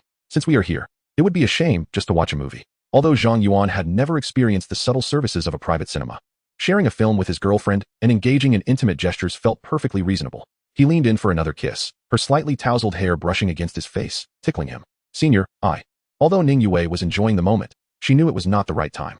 The remnants of her reason compelled her to intermittently refuse. Don't worry, I won't force you, Zhang Yuan said, just as she let out a sigh of relief. He turned slightly, his left hand wrapping around her neck, pulling her closer. His somewhat rough palm caressed her delicate cheek. Yue, I love you. In this dim environment, far removed from the bright dormitories of school, her feelings for Zhang Yuan intensified. Hearing his deep voice left her with no thoughts of resistance. His declaration struck at the very depths of her soul. Though the sounds from the surrounding speakers were loud, she could not hear a single word. As they kissed, memories of Zhang Yuan standing protectively in front of her during a night market flooded her mind. His figure, though not robust, provided a sense of safety unmatched by anyone else. At the age of 10, after her father passed away from a grave illness, she and her mother and brother were left to rely on one another. The children in the village bullied her, taunting her as a fatherless orphan. Her mother resented her as a burden, even blaming her for her father's death. Under her mother's influence, her younger brother also treated her poorly, isolated and ridiculed. There were times when she went without food for an entire day. Even when she eventually managed to escape, she could not evade the torment of her peers. Her beauty drew jealousy from the women at school, who always sought to undermine her at every opportunity. In the past, she could only swallow her grievances. Then Zhang Yuan appeared. She remembered every word he had spoken that day. Now that I am your boyfriend, it is my responsibility. I will help you fulfill all those unfulfilled wishes, and I will make amends for the regrets of the past. As she thought about this, tears streamed down her cheeks uncontrollably. Zhang Yuan hurriedly looked up, saying, Yue, if you don't like me, I want to kiss you. Please don't cry. He pressed his lips against hers. Moments later, Ning Yue, slightly panicked, said, Senior, not here. Then where can we? He teased. Shall we go to a hotel? Zhang Yuan intended to lighten her mood, but to his surprise, she nodded and whispered, okay. Upon hearing her agreement, if Zhang Yuan still did not grasp her intentions, he would have lived in vain. He was no paragon of virtue. He could not feign disinterest when she clearly desired him. He had never felt indifferent towards Zhao Xiaolin, but she had never given him a chance. Let us not watch anymore. Let us go. Ning Yue rose to straighten her disheveled clothes and followed Zhang Yuan out of the private cinema. They soon found a nearby chain hotel, where the room rates were modest. A standard double room costing just over 200 for the night. By the way, do you have your ID? Ning Yue hesitated, replying, I have it. Then let us check in. The room was on the 8th floor, and they took the elevator up. Ding. As the elevator doors opened, Zhang Yuan held Ning Yue's hand and hurried towards room 8110. Senior, At this critical moment, Ning Yue felt nervous again. The spontaneous decision made in the private cinema now felt daunting in the cool air outside. Zhang Yuan, unusually serious, said, Yue, if you don't want to, we don't have to stay. Yet, after a brief moment of hesitation, she shook her head. Though anxious, she felt no regret. Having chosen Zhang Yuan, she knew this day would come eventually. What was the difference between today and tomorrow? Once inside the room and locking the door, the outside noise faded, and Ning Yue could hear Zhang Yuan's rapid breaths. Senior, she began, only to be pulled into his embrace. Her mind blanked, and with eyes shimmering like autumn waters, she murmured, Senior, I love you too. An hour later, gazing into Zhang Yuan's eyes, her cherry lips parted. Senior, I will belong to you from now on. What? You're already relying on me? Just so you know, you have to be responsible for me. She playfully punched Zhang Yuan's chest, pouting in protest. No. You are the one who must be responsible for me. Zhang Yuan held her tightly, his tone serious. Silly girl, I meant what I said. I will make you the happiest person in the world. Ning Yue nodded, her eyes filled with tenderness. Just then, her phone rang on the bedside table. I believe so strongly that you are the support behind me, always by my side, gazing up as the sun rises. Zhang Yuan felt inexplicably anxious. There were few left who would call him. Among them was Lu Xueyo. Chapter 24. After all, such stringent activation conditions cannot simply be brushed off. However, it was Ning Yue who picked up the phone, answering, Xie, why are you calling so late? From the other end, Xie voice came through. Ning Yue, is something wrong? Were you bullied? Oh, that's good to hear. I thought. What? Thought I was taken advantage of by some rich guy? Xie replied smugly. No one has yet managed to win me over. Anyway, you should get some rest. After hanging up, Ning Yue felt her cheeks flush crimson. Lying in Zhang Yuan's embrace while still needing to check in with her friend was indeed embarrassing. Zhang Yuan chuckled. Your roommate truly cares for you. Yes. She is the best person to me besides you, Senior. I'll introduce you to her later, but she might have some misconceptions about you. At that moment, Zhang Yuan was in a state of contemplation, feeling little interest in other women. We can talk about that later. By the way, why did you change your ringtone to this? Doesn't he the Senior like it? I can change it if you want. Not at all. I like it very much. Now, let us get some sleep. Ning Yue buried her head in Zhang Yuan's chest. Even now, she felt an almost surreal sensation. They had only known each other for a few days and had met only a handful of times. Why had she so easily given herself to him? She was certainly not a woman who took such matters lightly. The next morning, after freshening up, it was nearly 9 o'clock. Though Ning Yue was reluctant to part ways, she understood the importance of her career. They checked out and drove back to school. Along the way, Ning Yue even bought breakfast for Zhang Yuan, reminding him not to forget to eat. Looking at the thoughtful and caring Ning Yue, Zhang Yuan felt a profound sense of happiness. In his current state, lacking power and status, he felt as though he possessed nothing. Even the money for their hotel room had come from Ning Yue. Yet, she showed him no disdain, treating him with utmost kindness. Half an hour later, the two arrived at the financial university. Upon seeing the Porsche, Mr. Wang did not even ask a question but directly opened the barrier to let them through. The car came to a stop beneath dormitory building number 3. Yue, if you find it inconvenient now, would you like me to inform the dormitory supervisor to help you upstairs? It's all right. A few steps won't hinder me. Just take it slow, Ning Yue urged. Senior, if you have things to do, please go ahead. All right, if you miss me, just give me a call. Just as he was about to get into the car, he was tightly embraced by Ning Yue. Senior, promise me one thing. No matter what happens, you cannot abandon me, all right? Okay, I promise you. With your beauty, only a fool would forsake you. After a lingering embrace, Ning Yue turned back to the dormitory, glancing back every few steps. Zhang Yuan glanced at the time and hurried towards Financial Street. He arrived at Huitong Venture Capital at around 10 in the morning. Pushing open the door, he saw Lu Shuiyo pouting at her computer. I had some matters to attend to and arrived a bit late. How are the stock prices? I haven't checked. Since you don't care, why should I be anxious? Lu Shuiyo retorted, visibly annoyed. Sister, I only have over 2 million. How much do you have? 300 million. That doesn't concern me. Lu Shuiyo remained irritable, and it was understandable. Zhang Yuan had come in before 8 yesterday, and she assumed he would arrive at the same time today. She had woken up early, arriving at the office by 7, only to wait 3 hours for Zhang Yuan. It was inevitable she would be a little irritable. All right, I admit my fault. Let me apologize. Oof, Zhang Yuan chuckled. How about I come over to your place at noon to teach you how to cook? Lu Shuiyo's anger dissipated. You better not back out on that. I absolutely won't. Zhang Yuan himself was unsure why he was behaving this way. He was fully aware of Lu Shuiyo's feelings for him, yet he couldn't resist getting closer. After all, he had just shared an intimate moment with Ning Yue, and logically, he should maintain a respectful distance. However, with Lu Shuiyo's slight coquetry, he found himself unable to resist. By the way, you haven't eaten breakfast, have you? I brought some porridge. I wonder if it's gone cold after sitting for so long. Looking into Lu Shuiyo's expectant eyes, Zhang Yuan opened the thermos and gulped it all down. The most difficult part of receiving a beauty's kindness is enduring the fullness. Even if he felt stuffed, he had to persevere. May I take a look at the stocks now? As if I were preventing you from seeing them. Lu Shuiyo stood up and vacated her seat. Actually, I checked earlier. It's similar to yesterday. The opening quickly hit the limit. Why didn't you say so earlier? Humph. I wouldn't tell you because you were so late. Zhang Yuan focused his gaze and saw that Hongyun Technology Group had indeed reached its limit. Judging by the current trend, the system's predictions were remarkably accurate.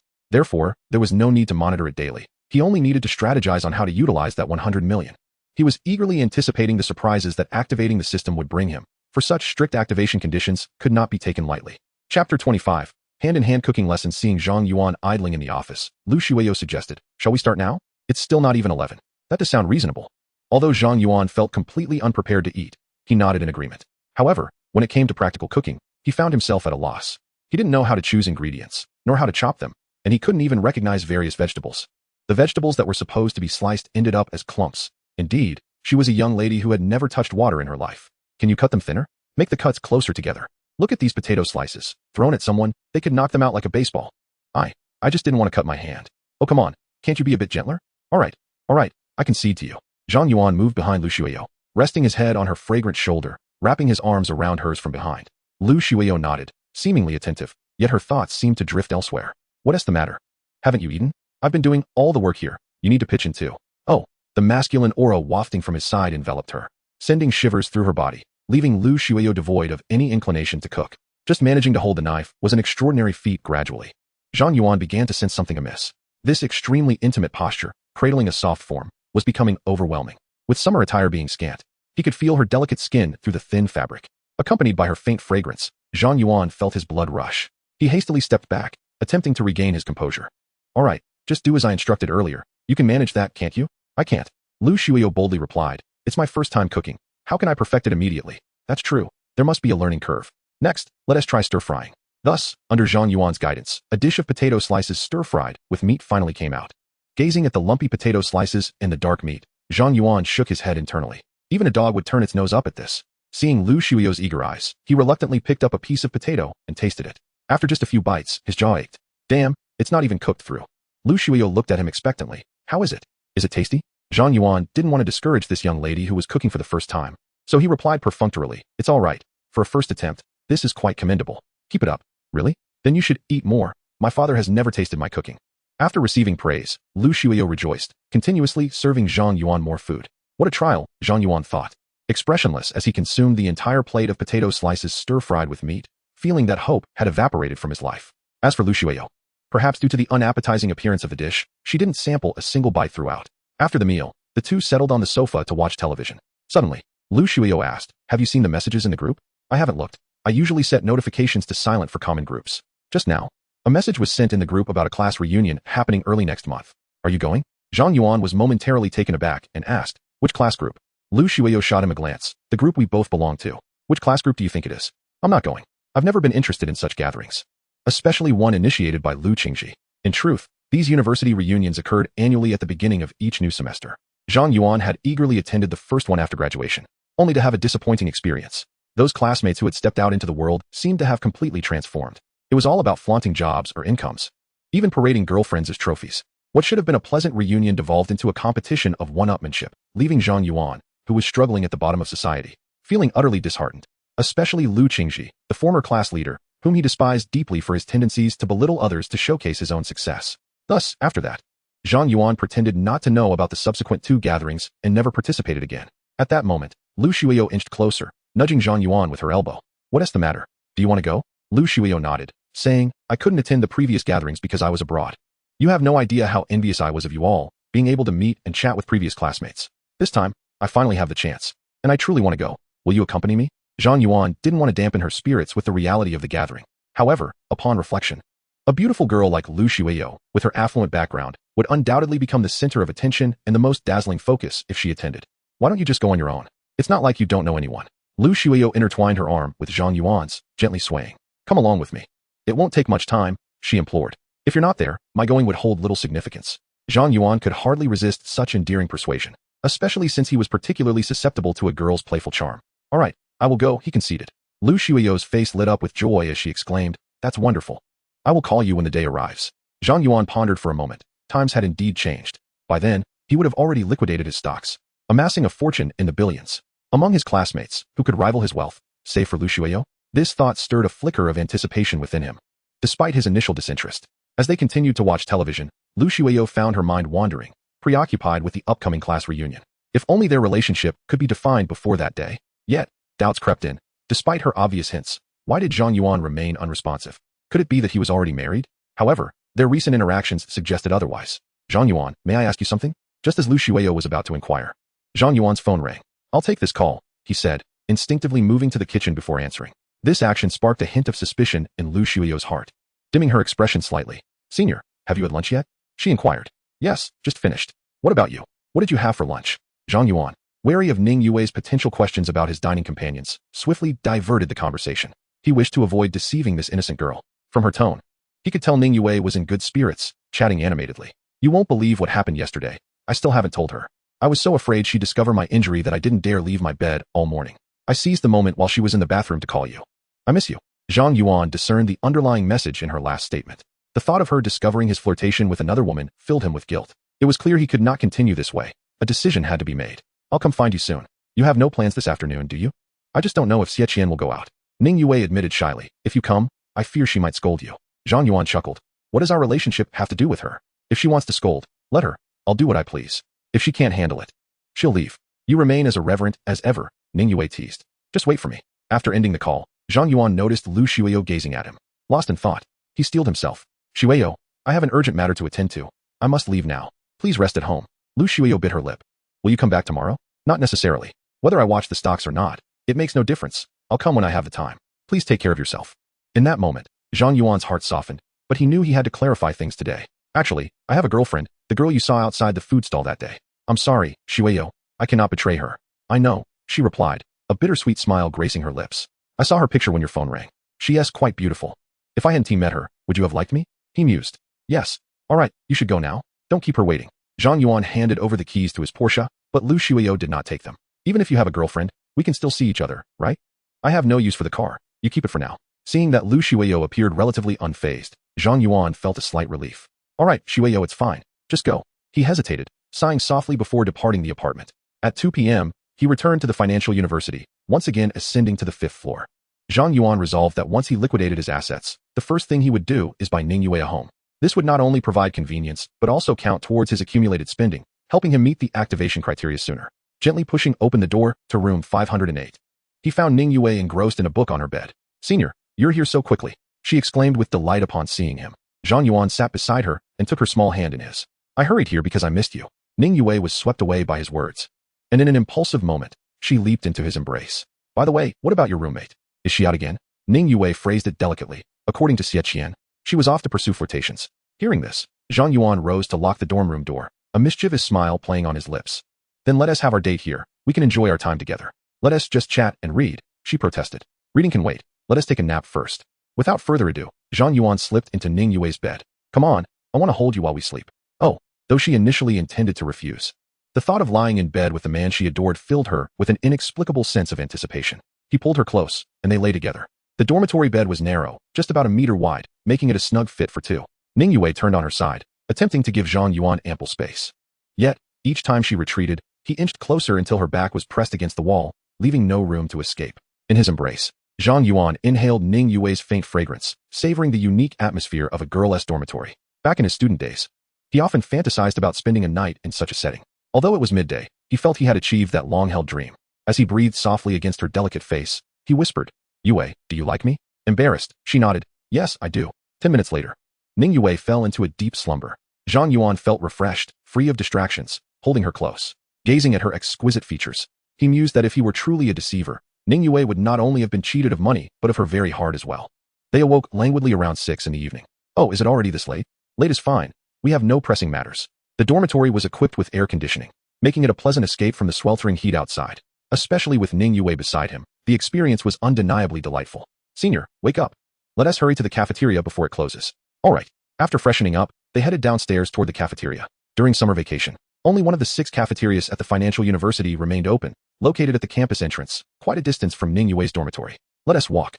It's not hot anymore." "All right, I'll follow your lead." Zhang Yuan welcomed her request, relishing the chance to stroll through the campus once more. As they walked, Zhang Yuan led the way, while Ning Yue followed closely behind, resembling a devoted little wife. He extended his arm. "Come on, hold my hand." "I don't remember the way." "Senior, aren't you able to find my dorm, even with your eyes closed?" "How could you not know?" Though Ning Yue wished to take Zhang Yuan's hand, she found it difficult to let go of her reservations.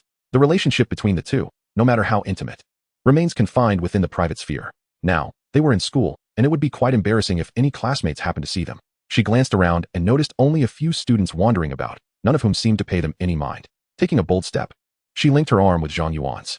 Chapter 27. Another embrace. The golden rays of the setting sun enveloped them, casting elongated shadows. Once upon a time, Zhang Yuan envied those classmates who strolled hand in hand with their girlfriends, flaunting their affection in the public eye, while he was left to consume the proverbial dog food.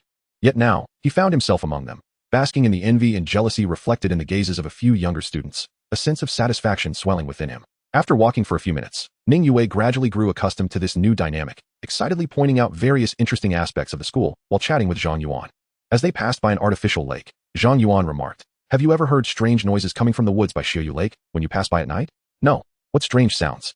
"Maybe not during the summer vacation, but once school starts, if you come by around 11 or 12, you're sure to hear some peculiar sounds." "What do you mean?" Ning Yue was puzzled, and after a moment, she realized, "Senior, are you suggesting that couples go into the woods?" Zhang Yuan nodded. "At least during my time, I encountered quite a few. Just shout the principal is coming to check by the lakeside, and you'll see several couples scrambling out, disheveled."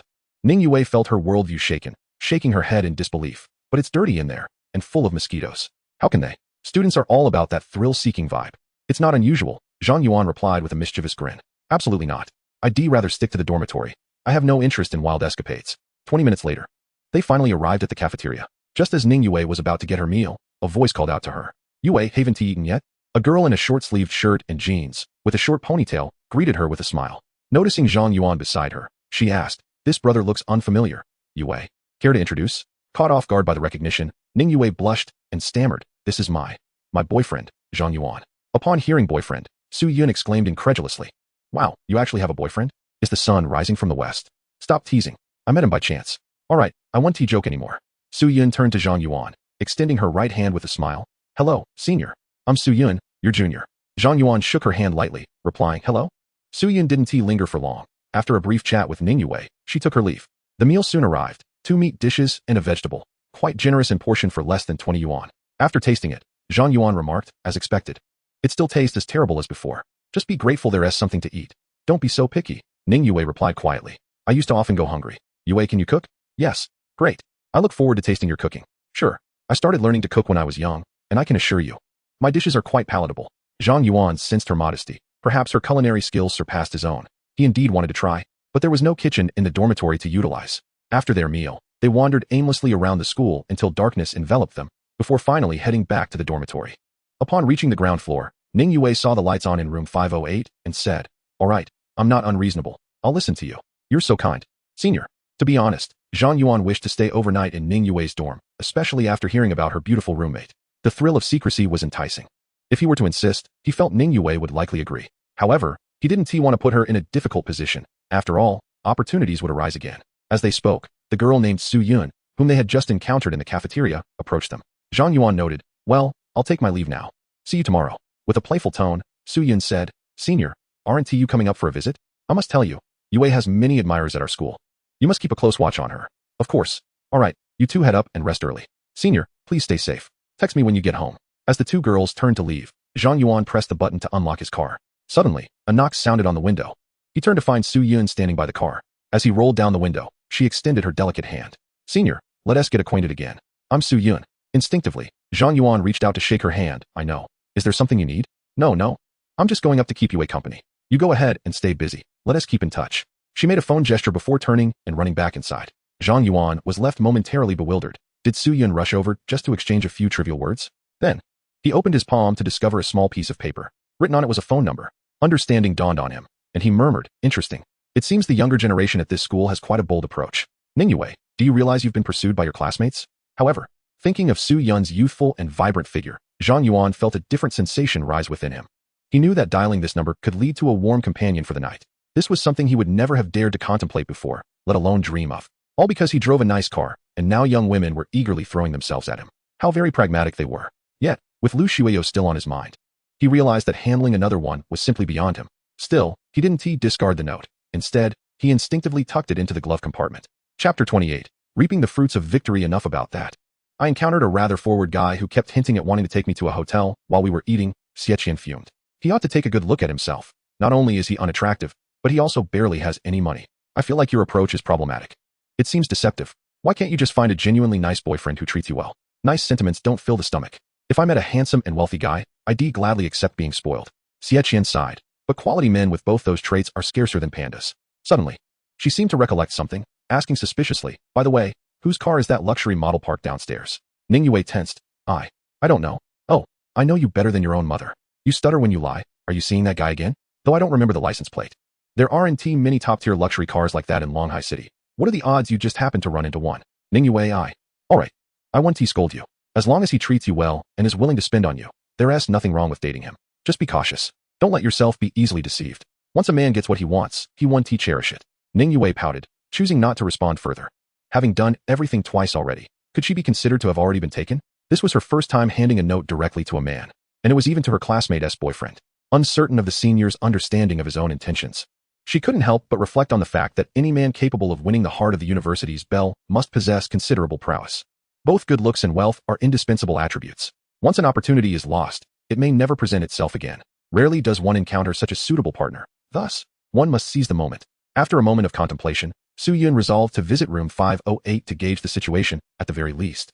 To cultivate a good rapport with Ning Yue, she approached the door of room 508 and knocked. Upon seeing her, Xie greeted her with a frosty demeanor. What brings you here? Why is this your home? What gives you the right to dictate my presence? I'm here to chat with Yue, Su Yun retorted. Well, I never knew you were so close to Yue. When did that happen? Xie sarcasm was palpable. There are many things you are unaware of, so step aside. Su Yun shot back. The two women had a natural aversion to each other, with their encounters often devolving into a battle of wits and barbs. Su Yun disdained Xie relentless pursuit of wealthy suitors, while Xie found Su Yun's pretense of purity hypocritical, as she concealed her true nature beneath a facade of innocence. In contrast, Ning Yue maintained an amicable relationship with both. Su Yun retrieved her phone, seeking Ning Yue's opinion. Yue, which of these two outfits do you find more appealing? Don't mind her. No matter what she wears, it's all the same, like a burlap sack with embroidery. Lacking substance, Xie remarked venomously. In truth, Su Yun was quite attractive. If beauty were to be graded, she would easily surpass a score of 90. Had she not possessed such confidence in her looks, she would not have dared to pass a note to Zhang Yuan. Su Yun retaliated without mercy. Did I ask for your opinion? You are the one who parades around in a seductive manner. Who are you trying to entice? Caught in the middle, Ning Yue felt overwhelmed. Naturally, she felt closer to Xie Qian, but Su Yun's friendly overtures left her hesitant to dismiss her coldly. She found it peculiar that Su Yun, typically reserved, was exhibiting such warmth today. However, she spent most of her time at school, often immersed in companionship with Ning Yue, occasionally indulging in shopping or snacks. Today marked the final day predicted by the system. If everything proceeded smoothly, he would soon possess a fortune exceeding 100 million. Shortly after 9 in the morning, Zhang Yuan arrived at Huitong Venture Capital Company. As he entered the office, Lu Shuiyo handed him a thermos. I brought you breakfast. You should eat it while it's warm. Really, you needn't go to such lengths. You rise so early every day, Zhang Yuan replied. Who said I did this just for you? I can eat it myself. It's merely a bonus, Lu Shuiyo murmured. Eat, or I'll spill it. All right, I'll eat it. Zhang Yuan accepted the thermos and drank the congee entirely, eliciting a smile from Lu Shuiyo. Recently, Hanyun Technology Group has been performing remarkably. How long do you intend to hold on? I'll sell today. Let us observe the market first, he stated. Are you selling all of it? With this momentum, there seems to be room for further growth. Lu Shuiyo struggled to comprehend Zhang Yuan's line of thinking. Had she made the decision, she would not have opted to liquidate assets at this moment. Trust me, my choice will not lead us astray. Regarding stock predictions, I trust no one but Songzi. Today, even if the most powerful figures intervened, he would sell without hesitation.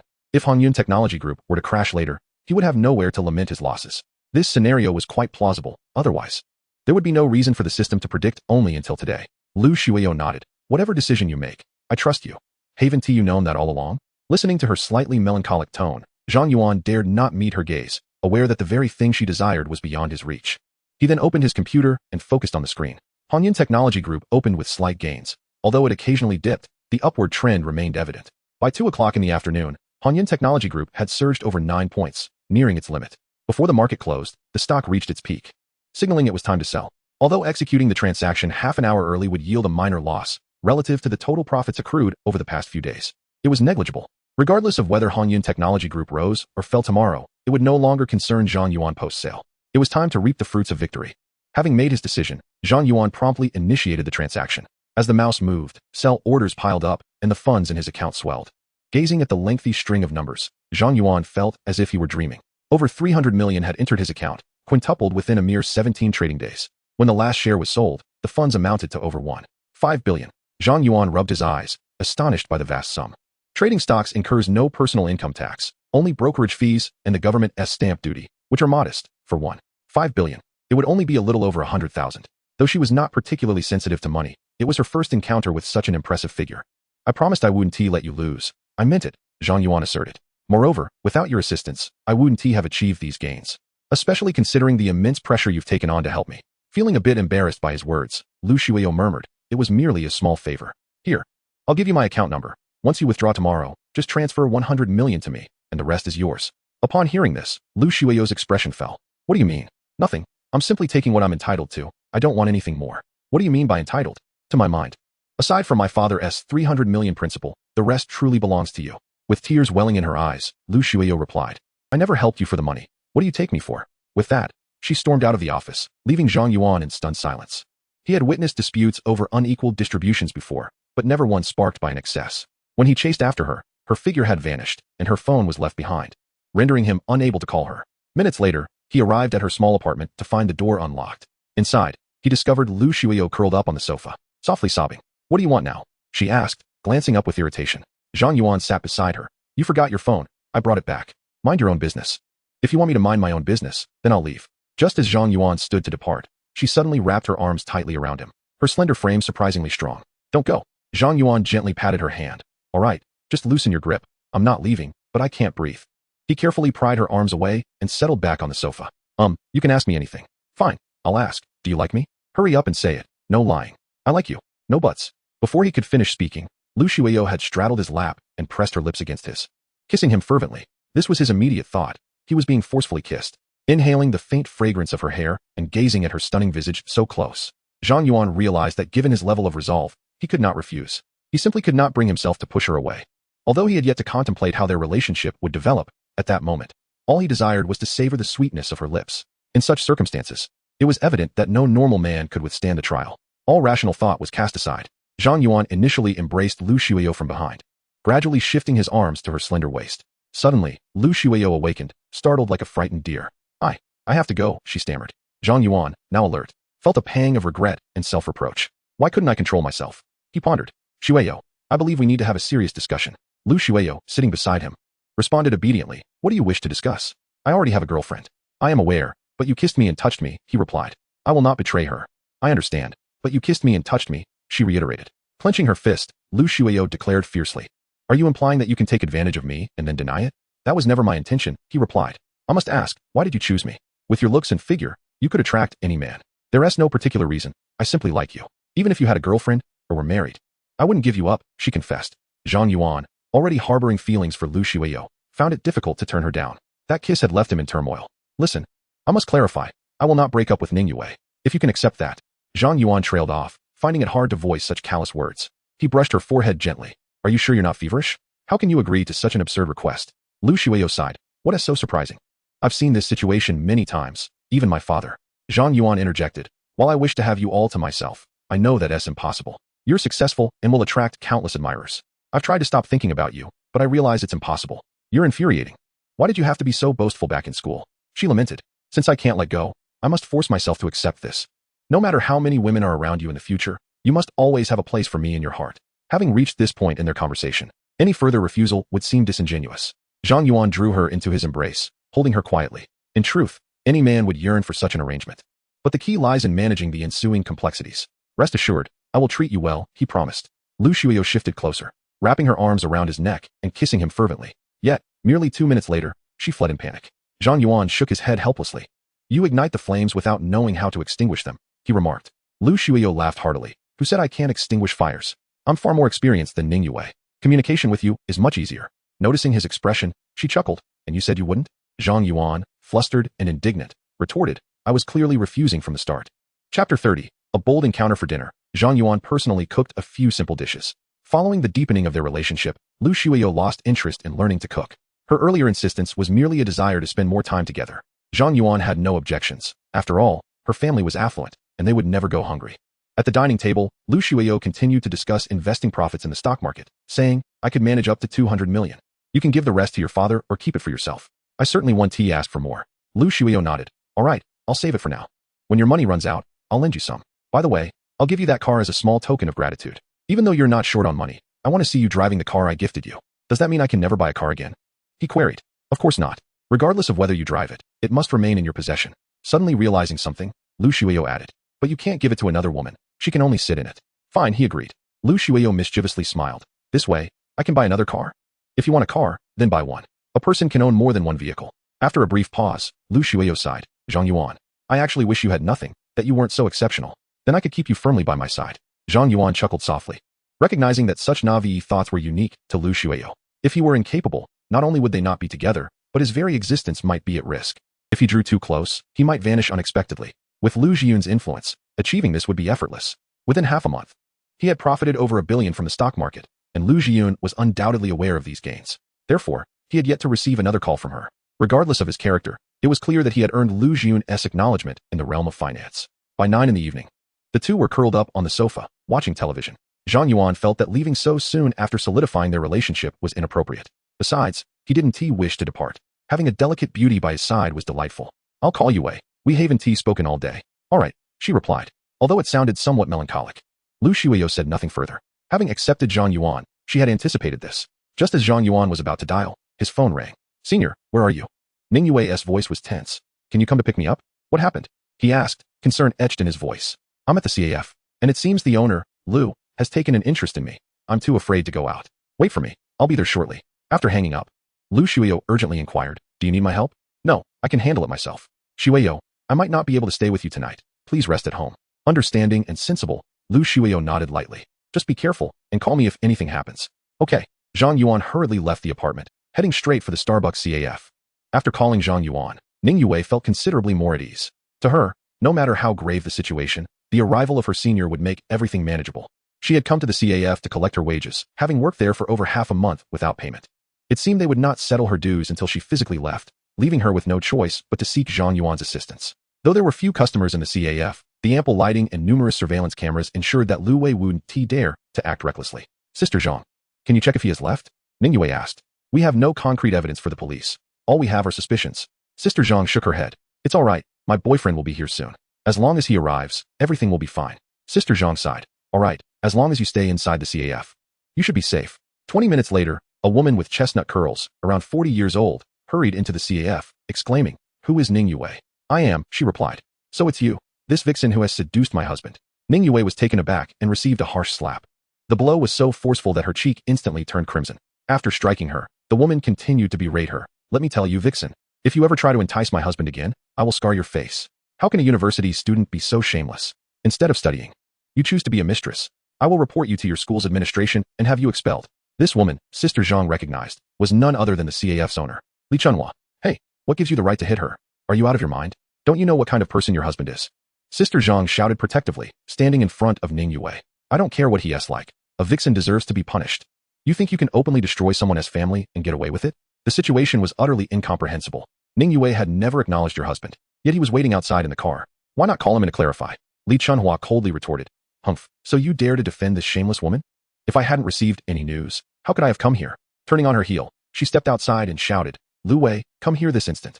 Realizing he could not evade her, Lu Wei lowered his head and entered the shop. "Dear, please calm down, don't cause a scene here." "A scene? I am merely reprimanding this shameless woman." Upon seeing her husband, Li Chunhua's anger escalated.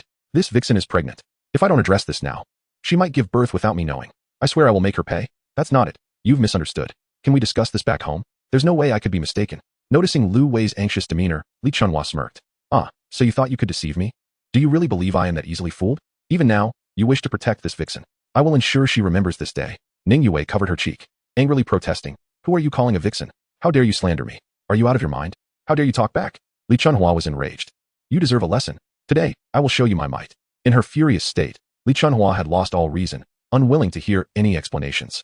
Under her biased assumptions, she had firmly labeled Ning Yue as the third party. She approached and forcefully grabbed Ning Yue's long hair, even pushing Zhang Jie to the ground in the process. Ning Yue, in pain, found herself powerless against this shrew. Lu Wei wanted to intervene, but retreated after receiving a fierce glare from Li Chunhua. However, the police were not readily available.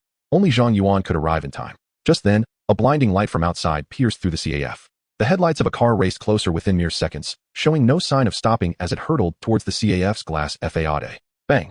The sound of shattering glass echoed as the half of a Porsche Panamera crashed into the CAF. Chapter 31. The enraged Zhang Yuan. This collision left everyone inside the CAF in utter shock. The Porsche grazed past Li Chunhua, nearly toppling her with the gust of wind it created. Even after the vehicle had come to a halt, she remained shaken, instinctively loosening her grip and standing frozen in place. Upon seeing Zhang Yuan finally arrive, Ning Yue's long-suppressed tears flowed freely. She rushed over and hugged him tightly, whispering, "Senior, you finally came." Zhang Yuan gently stroked her back, saying, "Go sit in the car, I'll handle the rest." "Okay." Ning Yue nodded obediently. Zhang Yuan, noticing the crimson mark on her cheek, felt an overwhelming urge for vengeance. He approached Li Chunhua and spoke with a voice devoid of emotion. "Which hand struck her? What do you want?" Li Chunhua instinctively took a few steps back, fear evident in her voice. "Let me warn you, this is a society governed by law. Don't act recklessly. I ask you again, which hand did it?" Zhang Yuan pressed, his voice growing more intense. She backed up until she reached the edge of a CAF table, with nowhere else to retreat. Her usual tactic of bullying the weak no longer worked against Zhang Yuan, who was clearly a formidable opponent. If that collision had been just a few centimeters off, it could have resulted in a lifetime of disability. Terrified, she exclaimed, "If you come any closer, I will call the police." "Fine, if you refuse to speak, then you can bid farewell to both hands." Zhang Yuan raised his foot and kicked her violently in the stomach. Grabbing her hair, he slammed her head down onto the table. Li Chunhua's vision blurred, and she felt disoriented. She placed her hands on the table, trying to rise, but the furious strength of Zhang Yuan was beyond her capability to escape. He seized a chair and brought it down hard onto her right forearm. The wooden chair, heavy and solid, struck without mercy. Crack! The sound of breaking bone echoed in the hushed CAF. "Ah!" Li Chunhua screamed in agony, her cries piercing the air. Zhang Yuan lifted the chair once more. His muscles taut, and brought it crashing down again, this time onto her other arm. Bang! The chair splintered, and her other arm broke with a sickening crack. After enduring such brutal blows, she fell unconscious, unable to even let out a scream. Zhang Yuan's eyes blazed with fury as he looked at the unconscious Li Chunhua and declared, "Anyone who dares to strike my woman will pay dearly, even if it means facing the law." At that moment, Ning Yue cried out, "Senior, watch out behind you." She hurriedly opened the car door, rushing to intervene. But it was too late. Lu Wei, wielding a baseball bat, swung it directly at Zhang Yuan's head. Bang! The bat struck Zhang Yuan's skull with precision. The impact staggered him, forcing him to brace himself against the table to avoid falling. A sharp pain radiated from his head, nearly overwhelming him. He reached back to find blood pooling in his palm. You want to die? Zhang Yuan turned, glaring at the stunned Lu Wei. Lu Wei was paralyzed with fear, his cowardice overtaking him. He had only attacked because he had seen his wife being struck and believed Zhang Yuan was unaware of his presence. Yet, even after receiving such a heavy blow, Zhang Yuan still had the will to fight. As Zhang Yuan advanced slowly, Lu Wei's legs felt as though they were weighed down with lead, and he stumbled backward toward the door. Don't come any closer. The more anxious he became, the more mistakes he made. As he retreated, he accidentally stepped on the shards of glass scattered on the floor and fell, ignoring the sharp pieces. He crawled toward the exit, glass cutting into his hands and feet. Yet he felt no pain. His only thought was to escape. Once he reached the car, he would be safe. The ferocity radiating from Zhang Yuan terrified him. He was a reckless madman, a devil willing to kill. Meanwhile, Zhang Yuan fought against his dizziness, slowly closing in on Lu Wei. When he finally reached him, he recognized the man, the one from the last encounter at the Sanmao diner. The man who had pressured Zhao Xiaolin into an abortion. Fate had brought them together again. Zhang Yuan mounted Lu Wei, seizing his collar, and began to rain blows down upon his face. Lu Wei, paralyzed with fear, could do nothing but shield his face. You dared to lay a hand on my woman. You must be tired of living. Fight back. Weren't you quite the ambusher? Curse you, coward. Old grudges and new grievances intertwined as Zhang Yuan lost all rationality. The singular thought consuming his mind was to end Lu Wei's life. Just as he picked up the baseball bat to deliver a crushing blow to Lu Wei's head, Ning Yue clung to him from behind, pleading, Senior, please don't. If you kill him, you'll lose your own life too. Her desperate cry jolted Zhang Yuan back to reality. Yet, he did not lower the bat. Instead, he swung it down onto Lu Wei's calf. Crack. The alloy bat proved far more resilient than human bone. In an instant, Lu Wei's bone shattered, and cold sweat poured down his face, his screams echoing through the CAF like that of a slaughtered pig. Ning Yue carefully supported Zhang Yuan, gazing at the blood still trickling from the back of his head, pressing her hand firmly against the wound. Senior, does it still hurt? Hold on. I will take you to the hospital right away. I told you not to come here. Why didn't you listen? How much can your unpaid salary amount to? Zhang Yuan's reprimand left Ning Yue in tears, feeling wronged. Tomorrow is your birthday. I wanted to buy you a gift, but I've spent all my money. The mention of birthday awakened distant memories within Zhang Yuan. Ever since the passing of his parents, he could hardly remember when his birthday was, with no friends or colleagues.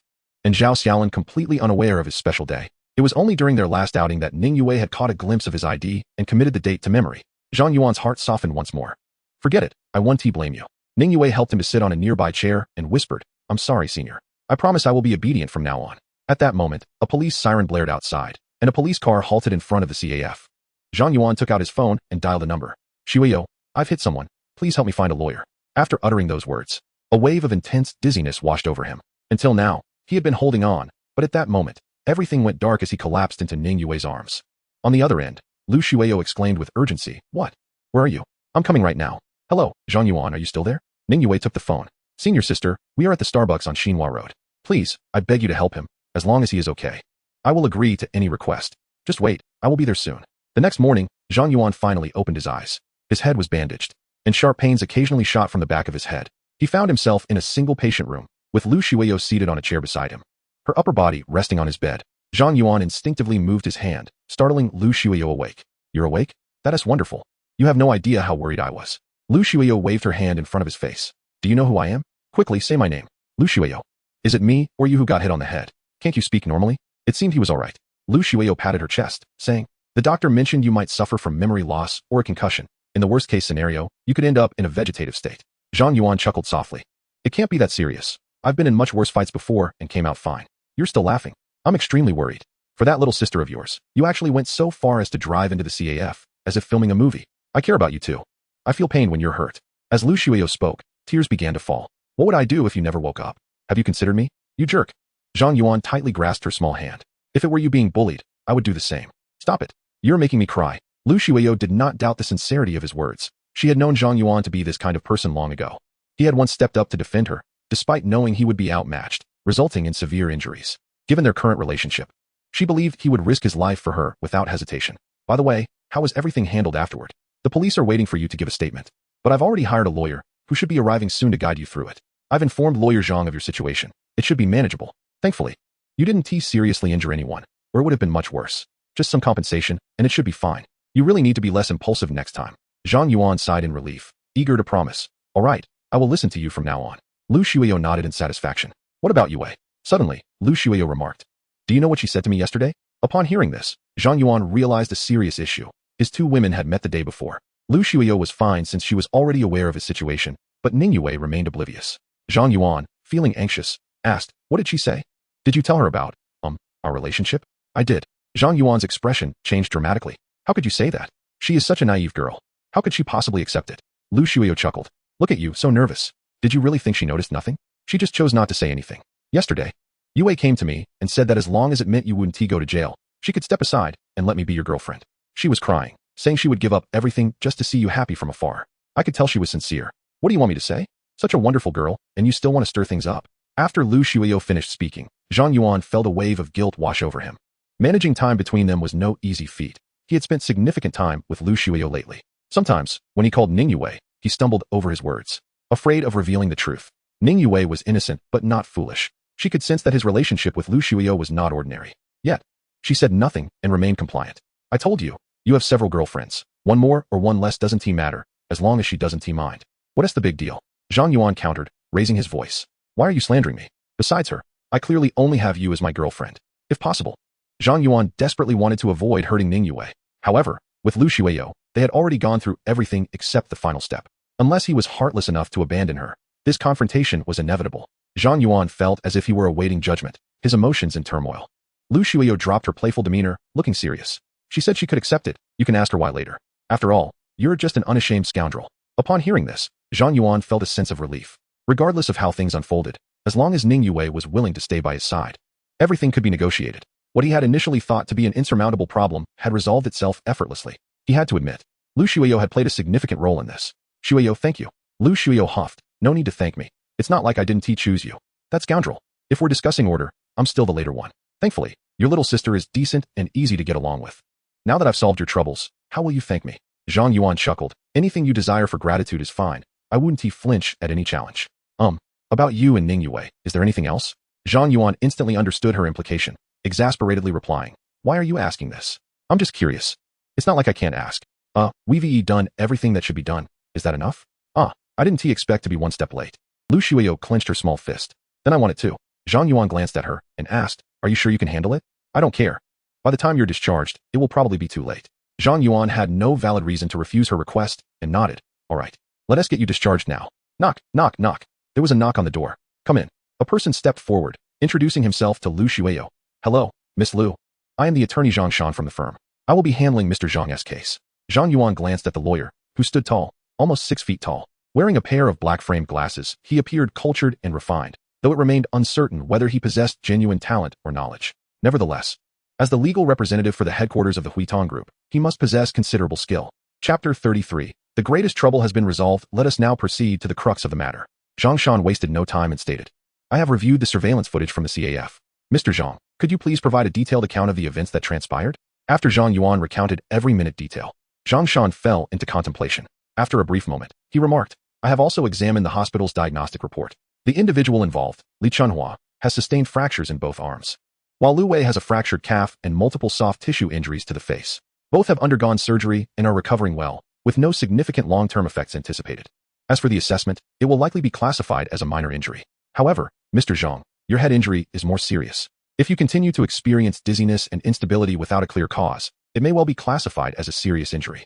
Zhang Yuan grasped the implication of this simple hint and nodded. Zhang Shan continued, "The entire confrontation was initiated by Li Chunhua's aggression, which was clearly evident in the surveillance footage, as she persistently assaulted Ms. Ning Yue. You, Mr. Zhang, acted out of desperation upon witnessing your girlfriend being attacked, mistakenly pressing the accelerator instead of the brake, resulting in your vehicle crashing uncontrollably into the CAF. The subsequent events were merely a reaction to Lu Wei and his wife's continued violence. Indeed, when you confronted Li Chunhua, her husband Lu Wei launched a surprise attack from behind, causing your head injury." Zhang Shan ultimately concluded, "Thus, in this case, you and Ms. Ning are the true victims, and all your actions constitute justifiable self-defense. It does not even amount to mutual combat. May I ask, Mr. Zhang, do you prefer to settle this matter amicably outside of court, or will you pursue the criminal liability of the other party?" Upon hearing Zhang Shan's words, not only was Zhang Yuan taken aback, but even Lu Shuyo beside him was rendered speechless. Lu Wei and Li Chunhua lay in a pitiful state, while Zhang Yuan merely had a bandage wrapped around his head. How could one pursue the criminal liability of the other party? It was no wonder that lawyers could twist the truth so convincingly. This skill of deflecting the main issue was truly remarkable. The Huitong Group held some influence in Shanghai City and could exert appropriate pressure to transform the criminal dispute into a mere civil matter. After all, the injuries were not severe. As long as the other party did not insist on an appeal, the police would generally not intervene forcefully. Although Mr.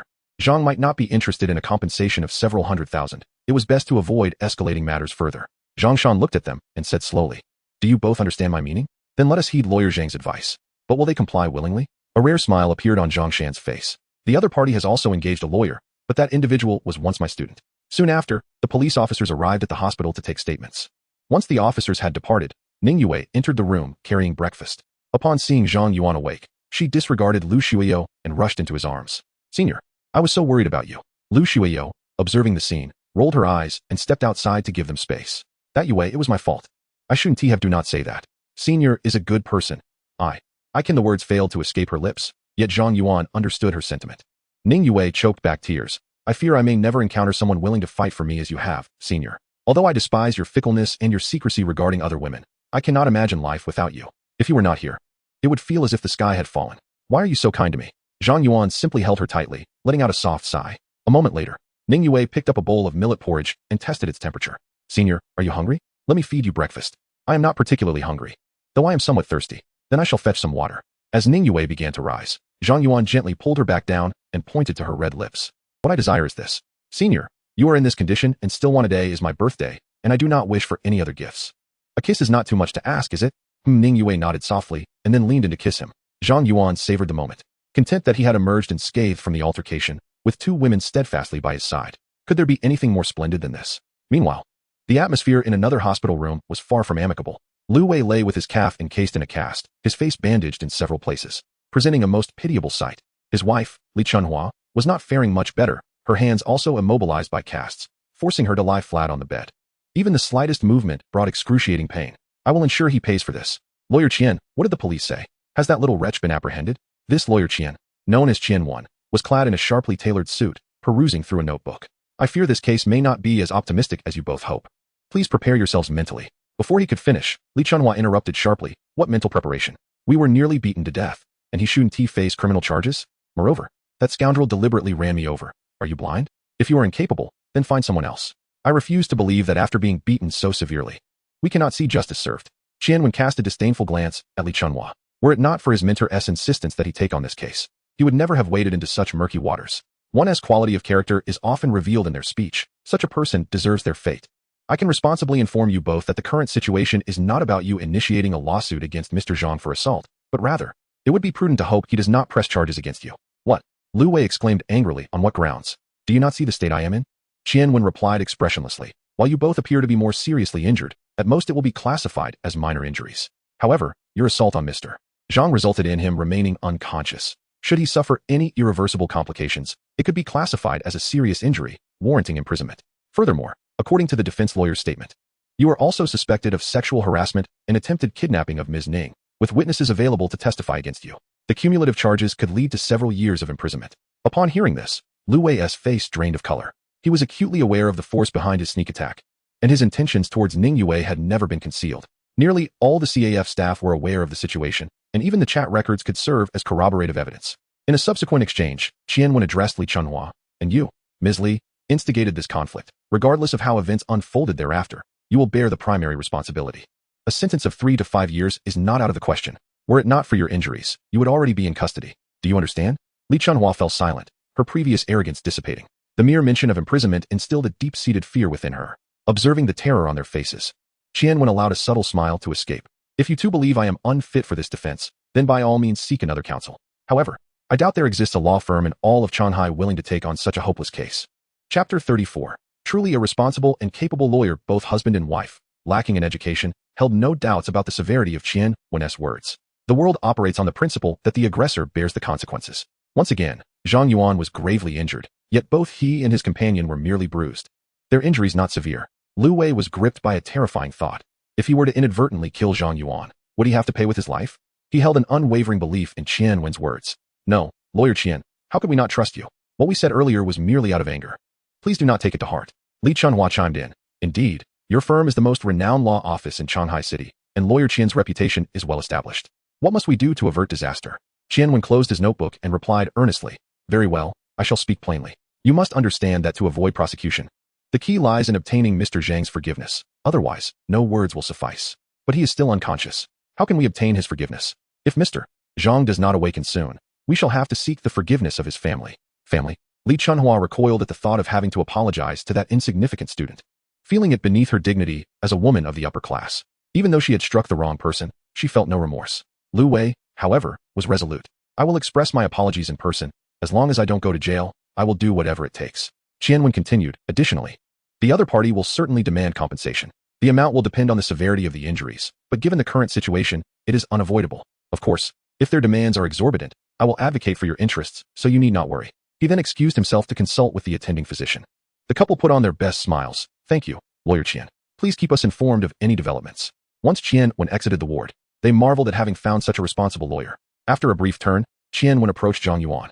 Upon seeing Zhang Shan, he respectfully bowed. Teacher, how is it? Qianwen, you should have resolved matters on that side, yes? I have lived up to my duties. The two exchanged knowing smiles, saying nothing further. Zhang Yuan held a black plastic bag, the contents hidden from view. Are you alright? Upon seeing Zhang Yuan, Lu Wei instinctively shrank back under the covers, haunted by his psychological scars. Although Zhang Yuan's awakening was good news, fear still gripped him. Qianwen interjected. Now that the parties are together, you may converse. I shall wait outside. Call for me if there are any issues. By the way, due to Mr. Zhang's head injury, the attending physician mentioned that his condition is far more serious than it appears. Do you understand? Lu Wei and his wife numbly nodded. Once the door closed, Zhang Yuan looked around, confirming there were no cameras, which eased his mind. Both lawyers had reached an agreement, and the police had departed. Under his direction, the hospital staff would not disturb them at this time. Li Chunhua forced a smile more painful than tears, saying, Mr. Zhang, we were in the wrong. I apologize to you and Miss Ning. Lu Wei echoed, yes, we are sorry. Confronted with their insincere apologies, Zhang Yuan paid them no heed. Were it not for their fear of incarceration, this couple would never have bowed their heads. Moreover, no one could fathom his true intentions for being there. Ning Yue hesitated, unsure of how to proceed. I will take responsibility for this. Recalling the slap she had received from Li Chunhua the previous night, her anger surged. Glaring at the malicious face before her, Ning Yue raised her hand high. Smack! This blow was laden with her pent-up resentment and struck with great force. 5 crimson handprints instantly appeared on Li Chunhua's face. I will kill you, you wretched. Realizing her original intent was to seek forgiveness, she swallowed her words. Fine, I accept this slap. Will this earn your forgiveness? Are you attempting to bargain with me? No, you may not fully comprehend the situation. You lack the standing to make such demands. He produced a pair of rubber gloves from his pocket and donned them. He then approached Li Chunhua, lifting her arm encased in a cast. Tell me, if the bone just healed breaks again, can it be mended once more? Li Chunhua lay flat on the bed, powerless without the use of her arms. She gazed at Zhang Yuan in terror. What are you going to do?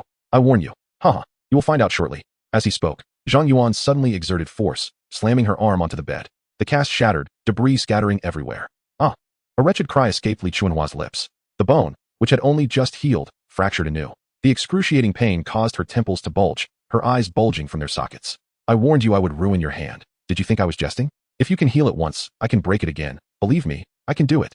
In that moment, Li Chunhua fully believed this madman would follow through. In the hospital, he dared to commit such a heinous act. Did the law not exist? She pleaded. Please, spare me. Spare you? What right do you have to utter such words? Ning Yue has never provoked you. Why strike her? Just because she is kind and appears easy to bully? You cannot control your husband and unleash your frustrations on others. Is this how a person behaves? A shrew like you, who only preys on the weak. I showed you mercy by not killing you outright. Oh, it seems killing you might not be such a big deal. After all, I have suffered a severe head injury. Any extreme actions I take will be understood by the police, won't they? No, please, spare me. Li Chunhua was nearly delirious, repeating these words incessantly. Zhang Yuan turned and walked toward Lu Wei. What are you going to do? Help. I'm calling the police. He propped himself up, frantically searching for his phone, but in a moment of distraction, he tumbled off the bed and fell to the floor. You're going to call the police? Zhang Yuan scoffed. This room lacks any surveillance. Who could possibly prove I did anything? Just moments ago, your wife screamed so loudly, yet no one has come to check. Have you not noticed something amiss? Lu Wei, terrified to the point of losing control of his bladder, begged for mercy. No, please don't kill me. I will never dare again. I will give you whatever you want, just don't kill me. Then I shall offer you this opportunity. Zhang Yuan pointed to Li Chunhua. Go and break her other hand, and I will spare both of you. What? Lu Wei thought he had misheard, staring at Zhang Yuan in disbelief. My patience is limited. I will count to 3. 3, 2. It seems you do not understand human language. Thus, no, I will do it. I'll do it right now. The ruthlessness Zhang Yuan had displayed was far more severe than the previous day. If he could unhesitatingly crush a cast-encased arm, what else would he not do? Lu Wei, with a broken leg, could neither run nor fight back. The entire ward felt as though it were in another world. Devoid of any help, he limped toward Li Chunhua, lifting her other arm. You dare! Li Chunhua shouted at her husband, who appeared genuinely terrified. I apologize. I am being forced. A broken hand can heal, but a life lost is truly lost. Chapter 35. Your CAF is quite nice. I suppose I'll reluctantly take it over. At this moment, Lu Wei exemplified the baseness of humanity in stark relief. Bang! The sound of plaster shattering echoed, followed by the sickening crack of bones breaking once more. Li Chunhua fainted again, unable even to emit a cry of despair. Zhang Yuan's devilish voice resounded again. Not bad. Not bad. Still one hand left. Do you want this one too? Hasn't he already been severed? Observing Zhang Yuan's expression of indifference, Lu Wei comprehended the answer. Having taken this step, hesitation was no longer an option. Without further ado, he seized Li Chunhua's already severed arm and audibly broke it anew. Crack! Crack! The chilling sound of shattered bones reverberated. This arm had now lost all possibility of reattachment. Regardless of how Li Chunhua's arm had originally broken, at this point, there was no way for her to clear her name. Her last avenue was utterly blocked. Reporting to the police had become a distant fantasy. He bowed his head and said, I have fulfilled your request. Now, may I ask you both to leave? Oh, and one more thing, once I finish, I will leave immediately. You, speak. Lu Wei felt an ominous premonition, but now he was the prey, helpless under the knife. That leg you reattached looks good, but I'm not fond of it. Lu Wei gritted his teeth, trembling all over. You madman. Why must you be so ruthless? Ruthless? Not at all. You toyed with women, like Zhao Xiaolin. That was consensual. However, you dared to set your sights on her, scheming to kidnap her. Such a despicable act deserves punishment. I truly wish to sever that part of you.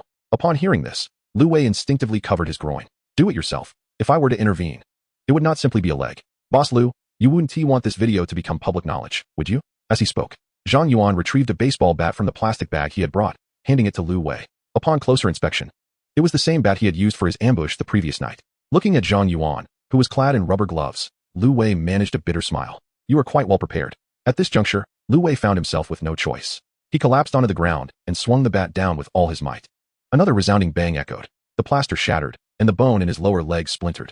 Zhang Yuan observed coldly. With such force, the result would be far worse than a simple fracture. A lifetime of disability was now inevitable. Cold sweat dripped down Lu Wei's face, and despite his desperate efforts, he could not stifle a single cry of agony. Yet, when he lifted his head, he saw Ning Yue once again aiming her phone at him. In that moment, he broke down. The once pure and charming visage before him now appeared increasingly loathsome.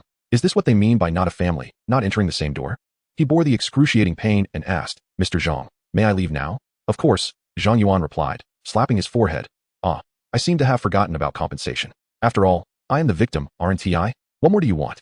Lu Wei felt utterly hopeless, desperately hoping he would not make unreasonable demands. That CAF is quite nice. I want it. No, that's impossible. I mortgaged my house and car to acquire it. I haven't even operated it for long. Without it, I would be left with nothing. Is that so? What does that have to do with me? Zhang Yuan pointed at Ning Yue's phone, his threat palpable. My lawyer will come shortly to sign the contract. I hope you won't be foolish about this. A few minutes later, Zhang Shan entered the hospital room. Upon witnessing the scene, he fell silent, merely shaking his head. After receiving Zhang Yuan's instructions, he understood what had transpired. He was thoroughly impressed by this maneuver. Initially, he thought Zhang Yuan had come merely to negotiate for a higher compensation. He never anticipated the situation would unfold so unexpectedly. Storming into the hospital room and inflicting such brutality while holding leverage over the other party, who dared not call the police, left them utterly at his mercy.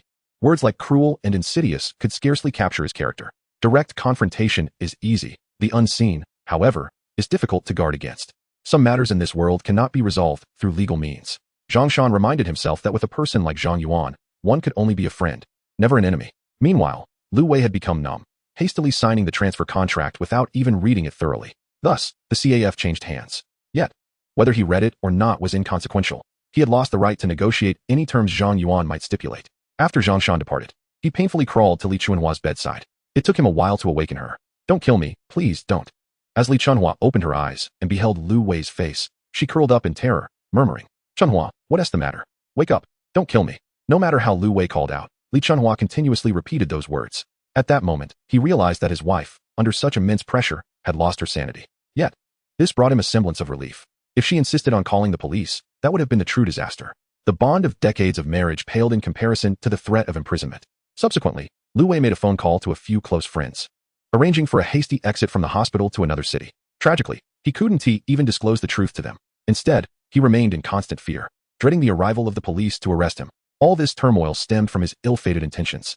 Just yesterday, he had been proudly maintaining a mistress, and within less than 24 hours, he had lost everything. The highs and lows of life truly hinge on but a single thought. On the other side, Zhang Yuan placed a contract into Ning Yue's hands. After a cursory glance, she exclaimed in surprise, Senior, you must be mistaken. This is the transfer contract for the CAF. Why is it in my name? Indeed, it is for you. From now on, all profits will belong to you. but this value seems a bit excessive. Ning Yue, unaware of the CAF's precise worth, understood it could not be cheap. Zhang Yuan waved his hand dismissively. Regardless of its value, it is yours now, and besides, I didn't spend a single penny. Since the establishment had been purchased outright, there was no rent to pay, and generating profits of several thousand a month was a mere formality. Zhang Yuan felt a sense of guilt towards this girl, so parting with this small gift did not cause him any pain. Chapter 36. What 100,000? Are you kidding? Ning Yue murmured. But I don't know how to run it. It will incur losses. It won't be a loss. The CAF already has a mature business model. Just continue operating it, as it has always been done. But once school starts, I won't have much time to go to the CAF. Zhang Yuan smiled. When have you seen a CAF owner personally working there? They always hire people to do the work. In that case, promote that Zhang Jie to manager and let her handle all the day-to-day affairs. If you truly do not wish to manage the CAF, you could sell it as well. I reiterate, do whatever you like from now on. You won't need to worry about money again. After Zhang Yuan's reassurance, Ning Yue nodded. All right, I will give it a try. Transitioning from a part-time worker to a CAF owner was no small leap, and she found it hard to accept at first.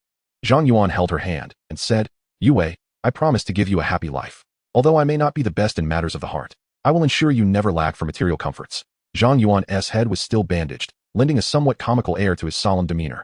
Yet, Ning Yue felt her eyes welling with tears. Just because she had been wronged, he had leaped into action without hesitation. A man like that, with all his flaws, was still deserving of affection. I'm not as materialistic as you say.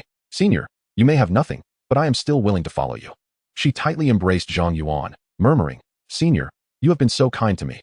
As long as you do not forsake me, I shall not abandon you. Just then, the door swung open, and Lu Shuiyo entered. Oh, it seems I have arrived at an inopportune moment. Ning Yue hurriedly released her hold and greeted softly, Senior. Zhang Yuan inquired, so how did it go? No troubles, I hope. By the way, have lawyer Zhang and the others left? They have. He said if there are any further issues, I can contact him directly since you have already exchanged contact information. Lu Shuiyo exclaimed in astonishment. I never would have guessed you could be so ruthless. One was left dumbfounded, and the other frightened out of their wits. Now, all the troubles are resolved. Zhang Yuan retorted. Do you think that was excessive? Not at all. Lu Shuiyo clenched her fists. Such scoundrels deserve no mercy. They must be made to bow their heads forever. Whether it's you or Yue, I cannot guarantee the rest, but I will ensure that neither of you suffers the slightest indignity. Both women nodded. With a man like Zhang Yuan, unafraid of confrontation, by their side, they felt a profound sense of security. I suppose I have no further issues, right?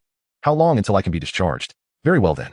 With the serious matters concluded, the trio exchanged glances, and the atmosphere suddenly turned awkward. Ning Yue quickly said, You two continue your conversation. I need to use the restroom. Lu Shuiyo observed her retreating figure and chuckled. She really is quite shy. Do you think everyone is like you, with such thick skin? Thicker than yours? Zhang Yuan teased. A scoundrel who embraces two at once. Where's the scoundrel in that? The true scoundrel is one who flirts and then discards, Zhang Yuan replied with a grin. Those, like me, who treat everyone with sincerity and loyalty are truly rare qualities. Lu Shuiyo shot him a sidelong glance. I beg you, have some self-respect. Your face is thicker than a city wall. Is that so? Then I must see whose is thicker, Zhang Yuan said as he reached out and gently pinched her cheek. Lu Shuiyo pouted, seemingly waiting for something. Zhang Yuan quickly understood and cupped her face, leaning in to kiss her lips. With both matters perfectly resolved, Zhang Yuan's spirit soared. I want to be discharged now. You really are reckless, aren't you? As they say, to die under the peony is to be a spirited ghost, right? Anyway, I cannot. Go find your junior. 3 days later, Zhang Yuan was finally discharged. The bandages on his head had been removed, and unless one looked closely, there were no visible scars. The Porsche had not sustained significant damage. It merely lost some paint in the front, which had now been restored to its original condition. Inside dormitory 508 of Longhai Financial University, Zhang Yuan gazed at the balance on his bank card, a smile spreading across his face. Lu Shuiyo had just transferred the funds from the stock she liquidated, an astounding sum of 200 million in cash, alleviating his pressing financial concerns. 200 million. A sum that most ordinary individuals would never amass in a lifetime, lay cold and unyielding in his account. From here on, he could simply enjoy life. Yue, what is your bank card number? Send it to me. Why do you ask that? Ning Yue waved her hands in refusal. No way. You already gifted me a CAF. I don't need to repay you. Besides, considering our current relationship, a CAF won't earn much in the short term. School is starting soon. Aren't you going to pay your tuition? Zhang Yuan gently caressed her hair and said softly, I have more than enough money now. Just listen and send me your card number. Unable to resist him, Ning Yue complied. Minutes later, she exclaimed in surprise, Senior, did you transfer the wrong amount? Why are you giving me 1 million? Exactly 1 million. You can spend it however you like, after paying your tuition, buy some clothes, cosmetics, whatever you need. It wasn't that Zhang Yuan wished to limit the amount he gave. It was simply that the transfer did not count as an expenditure on a female. He had nearly a month since acquiring the system, and his cumulative spending had only reached a meager 160 yuan. Now was finally the time for him to showcase his financial prowess. Ning Yue shook her head. You know I can't be devoted in relationships if I give you money. Don't refuse it, just accept it. But I feel like I'm being kept by you, Zhang Yuan laughed. Consider it a form of support, though it may sound shameless. I must admit, I love you. Very well, I shall accept it. As a blossoming young woman, how could she not wish to adorn herself? Previously, she had refrained from purchasing clothes out of necessity, burying her desires deep within. Now, with Zhang Yuan's support, those dreams could be realized. Though this contradicted her initial intentions, it was now the reality. Expecting Zhang Yuan to be wholly devoted was impossible. The most crucial point was that she had long since become unable to live without him. Looking at it from another perspective, accepting Zhang Yuan's gifts was also quite beneficial. Otherwise, he would find it hard to be at peace. Thank you, senior. Silly girl. There is no need for you to thank me. Once this million is spent, I will give you more. Spend without reservation. Ning Yue smiled slyly. Then I shall not hold back. At that moment, the dormitory door swung open, and two girls entered, each dragging a suitcase. 1 million? Are you kidding? The girl in the lead spoke, standing at less than 5 feet tall. She wore heavy makeup, which looked acceptable at first glance, but one could only speculate what she appeared like without it. Her clothing was decent, suggesting a relatively well-off background. Upon entering, she continued her chatter. Ning Yue. Who is this person? Don't you know this is the girls' dormitory? The second girl, who entered behind her, merely cast Zhang Yuan a glance without saying anything. Though her expression was not particularly pleasant.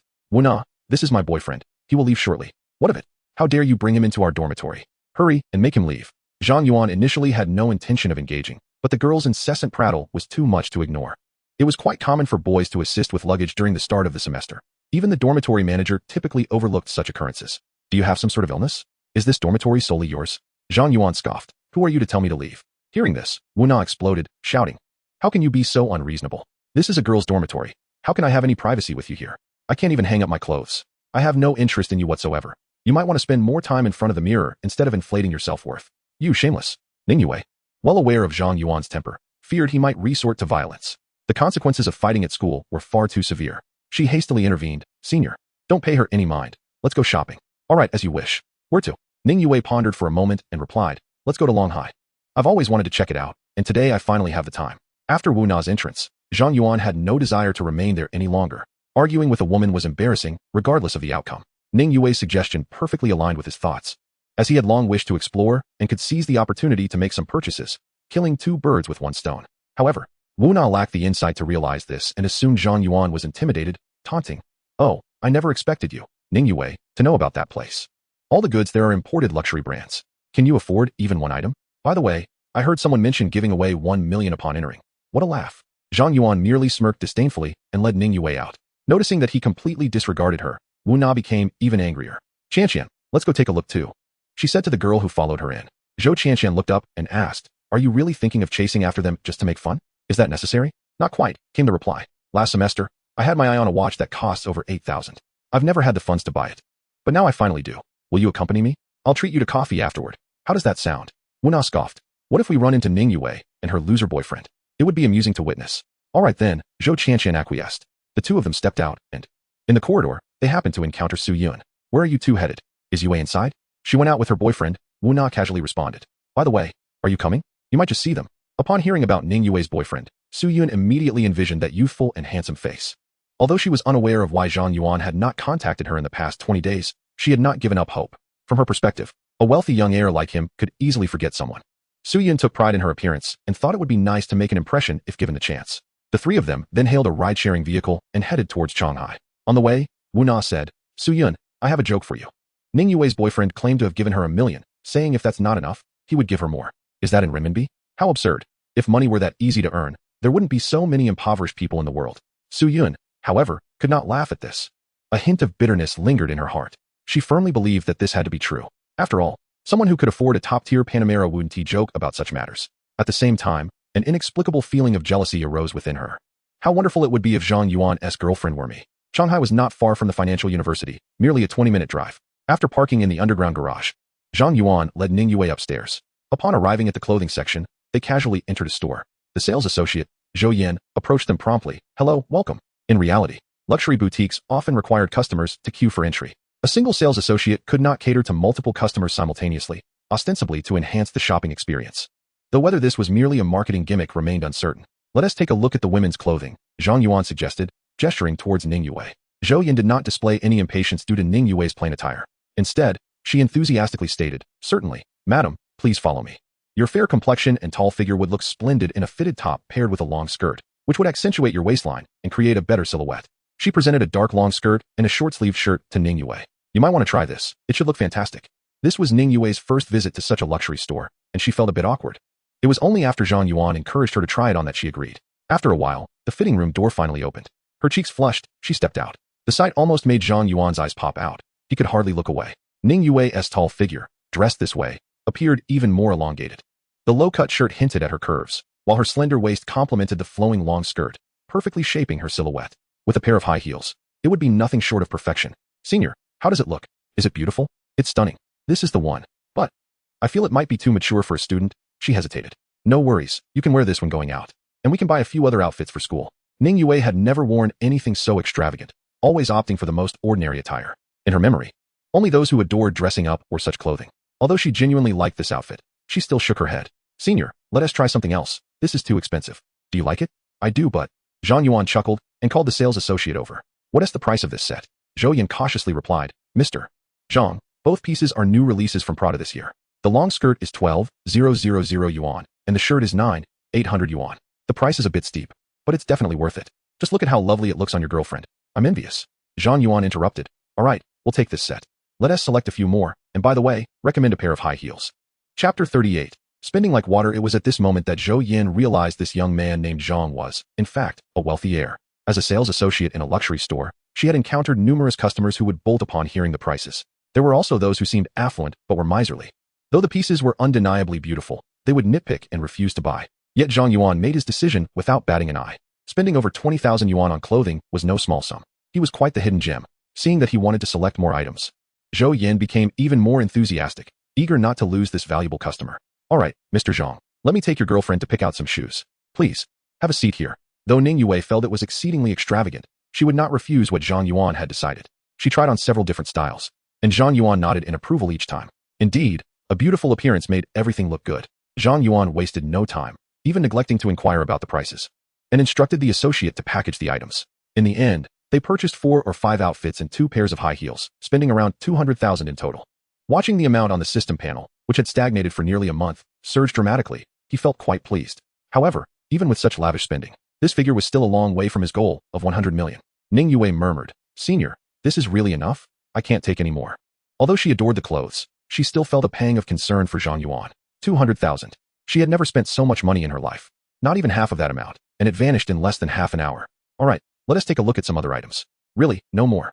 I know you care for me, but there is no need to waste money. This isn't wasteful. Look how beautiful you look in this. As my partner, all you need to do is dress beautifully every day. There is no need to worry about anything else. Zhang Yuan took her hand and said, let us go check out some bags. Zhou Yan stepped forward. Mr. Zhang, we also have bags for sale at Prada, featuring various trendy styles. Would you like to consider them? As a seasoned sales associate, she was unwilling to miss the opportunity upon hearing this high-quality customer express interest in purchasing. Bags, unlike clothes, often cost tens of thousands, with substantial commissions to be earned as well. Zhang Yuan shook his head. No, I don't need a bag. All right, just turn left when you exit, and you'll find them next door. Wishing you a pleasant shopping experience. Zhou Yan paused and added, Mr. Zhang, could I have your contact information? I can reserve some small gifts for you when they arrive at the store. Zhang Yuan shrugged. No need. I don't want to trouble myself. As they reached the store entrance, he said, please keep these items safe for me. I'll come back to collect them later. Of course, I will take good care of them. We look forward to your next visit. Once the two left, Zhou Yan took out her phone and snapped a photo of the pile of clothes, sending it to her friend Xiao Lily, who worked as a sales associate at Vacheron Constantin. Lily, I just landed a big order. In just half an hour, I sold 200,000. I've never seen such a lavish customer who doesn't even ask about the prices. Really? You're going to make me envious. I haven't sold a single watch today. Many people looked, but no one is willing to spend. By the way, did that customer mention buying a watch? Not at all. Even if he wanted one, he wouldn't consider the brand I recommend. Oh well, what a pity. Soon after, Zhang Yuan and Ning Yue arrived at a counter, where he picked out a delicate small bag for her, which was quite affordable at only 2,000 yuan. It is not Zhang Yuan who has a fondness for this brand, but rather the exquisite bag that Zhao Xiaolin took out at the CAF, which remains vividly etched in his memory. In the past, he felt an overwhelming sense of helplessness when faced with a bag priced at 28,000. However, now he can purchase items even more expensive without a moment's hesitation, as he possesses a total of 200 million in his account, rendering such expenditures mere trifles. Observing the long string of cold digits, he feels utterly indifferent while swiping his card. Ning Yue cradles the small bag worth over 100,000 with great care, anxious not to damage it. Zhang Yuan, noticing her concern, chuckles. Once you buy it, it's meant to be used. If it gets damaged, just buy another one. Why hold it so tightly? He then discards the packaging and stuffs Ning Yue's phone keys, and other belongings into the bag. Senior, I also want to buy you a few sets of clothes. Ning Yue, who has 100,000 in cash, considers herself a small fortune. They then proceed to Versace, where they purchase several menswear outfits. Zhang Yuan has a solid physique, standing tall and well-proportioned. Once clad in the expensive garments, he exudes even more charm, nearly captivating the attention of the store salesgirl. Yet, seeing Ning Yue beside him, he cannot help but feel inferior, lacking the courage to even ask for her contact information. Zhang Yuan glances at her smooth wrist and remarks, "Let us buy a watch too. An empty wrist is not appealing." "That's enough. I don't need it," Ning Yue responds, reluctantly nodding in agreement. As they pass the product counter, the observant Zhou Yin immediately spots them and approaches, asking, "Mr. Zhang, would you like assistance in delivering your purchases to the underground garage? I'll take a look at the watches, place these menswear items here for now, and we can collect them together later." "All right." Watching the two head towards the watch section, Zhou Yin swiftly takes out her phone to message Xiao Lily. Xiao Lily, currently attending to several clients, is losing her patience. Among them, two are relatively quiet students, but one girl named Wu Na is incessantly examining an entry-level watch, chattering away without making a purchase and continuously demanding discounts. Do you think I, as a mere salesgirl, can authorize discounts? If it weren't for her professional demeanor, she would have already lost her temper. "Madam, this watch is a great value, and we only have this one in stock. If you're interested, please act quickly." She knows that all salespeople say this, even when stock is ample. "If you don't believe me, I won't pressure you. Take your time to decide. How about this? If you can give me a total of 8,000, I will take the watch. Surely you can authorize that discount?" "I'm sorry, ma'am, but I do not have that authority." Wu Na retorts angrily, "What is a little less commission to you? Does it kill you to earn less? Watches are all quite similar. They just cost more at the boutique." Hearing this, Xiao Lily's patience runs thin. What a rude person. Though selling an entry-level watch does yield some commission, she would rather forego it than engage in further conversation. "What do you mean? Why are you packing things away? I didn't say I wouldn't buy." At that moment, Xiao Lily's phone buzzes, and without considering Wu Na's feelings, she checks the message. That rich second-generation named Zhang is coming to buy a watch. Hurry and greet him. "Thanks. If this works out, I'll treat you to a meal." Chapter 39. A casual gift. Setting her phone down, Xiao Lily quickly steps outside the store. She sees a young, handsome man walking slowly with a breathtakingly beautiful woman. She has confirmed that this man is the wealthy second generation mentioned by her friend. "Hello, Mr. Zhang. I am Xiao Lily, a salesgirl from Vacheron Constantine. Would you like to see our newly arrived watches?" "You know me?" Zhang Yuan asks, astonished. "The salesgirl who assisted you at Prada is my sister. She mentioned you." Fearing Zhang Yuan might misunderstand, she quickly adds, "We certainly did not intend to disclose your privacy. We merely wish to invite you in to browse. Whether you buy or not is entirely up to you, and I will ensure you both receive excellent service." In truth, Zhang Yuan intended to visit Patek Philippe, given its superior brand recognition and reputation compared to Vacheron Constantine. "All right, let us go inside." Xiao Lily feels triumphant, as clients who casually spend tens of thousands on clothing seldom leave empty-handed. At that moment, Wu Na storms over, demanding you. Just as she is about to unleash her frustration, she notices Zhang Yuan and Ning Yue behind Xiao Lily and gasps, "It's you two." Zhang Yuan has no desire to converse with her and follows Xiao Lily to the counter, examining the offerings. Seeing the pair empty-handed, Wu Na scoffs. "You've been here so long and bought nothing. I suppose you're just here to widen your horizons. What a pretentious salesgirl, calling you esteemed guests, truly lacking in discernment." At this point, Su Yun, who had accompanied Wu Na, notices Zhang Yuan. After a moment of hesitation, she gathers her courage and approaches. "Wow, senior brother, we meet again. Do you remember me?" Zhang Yuan shakes her hand and smiles. "You are Su Yun, right? Wow, you have a great memory," she exclaims. Then notices the bag in Ning Yue's hands. "Is that the latest model? Rainway, did you just buy that?"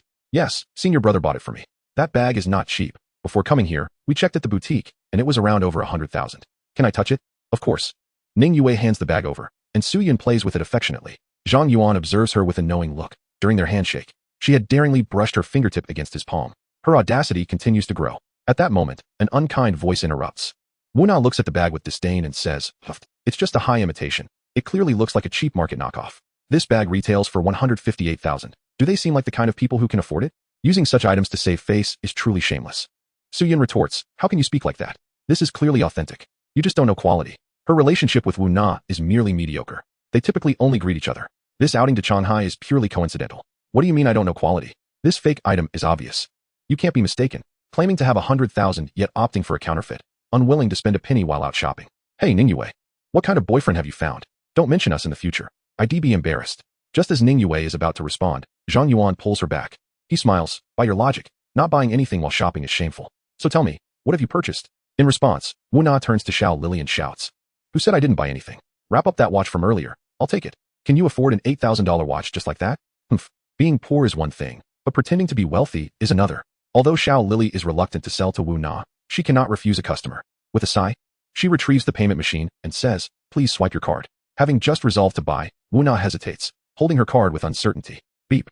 The card passes through the machine, and a receipt is quickly dispensed. However, the payment is made by Zhang Yuan. Wu Na, of course, doesn't delude herself into thinking Zhang Yuan is paying for her. She questions loudly, "What do you mean by this? If you like it, just buy it." It's not limited to just this one. Upon witnessing this scene, Xiao Lily felt a surge of delight. With a beaming smile, she remarked, "I apologize, but this particular style is indeed the only piece we have left, and it now belongs to Mr. Zhang. Ms. Wu, perhaps you might consider looking at other options." Wu Na, seething with frustration, thought to herself that this watch was undeniably the most exquisite within the 10,000 yuan range. She found anything cheaper unappealing, yet could not afford anything more expensive. "You are being unreasonable," she exclaimed. "I had my eye on it first. I will certainly lodge a complaint." Ms. Wu's laughter echoed. In the world of shopping, the rule is simple: first come, first served. You hesitated at the payment, and it's hardly my fault that someone else snatched it up. Even if you complain to our headquarters, I doubt any action will be taken against me. Acknowledging the futility of her position, Wu Na muttered under her breath, "Humph. It's just a few thousand yuan for a watch. Did she think I truly coveted it? Even if it were a gift, I would consider it too cheap." The others present recognized her stubbornness, but chose not to confront her.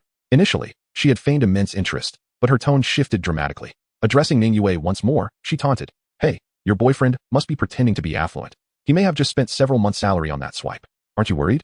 Ning Yue had never perceived Wu Na as mentally stable and muttered, "What a lunatic." Chuckling, she added, "I find myself increasingly curious about whether your boyfriend will have any money left for meals. Don't come to me for a loan later."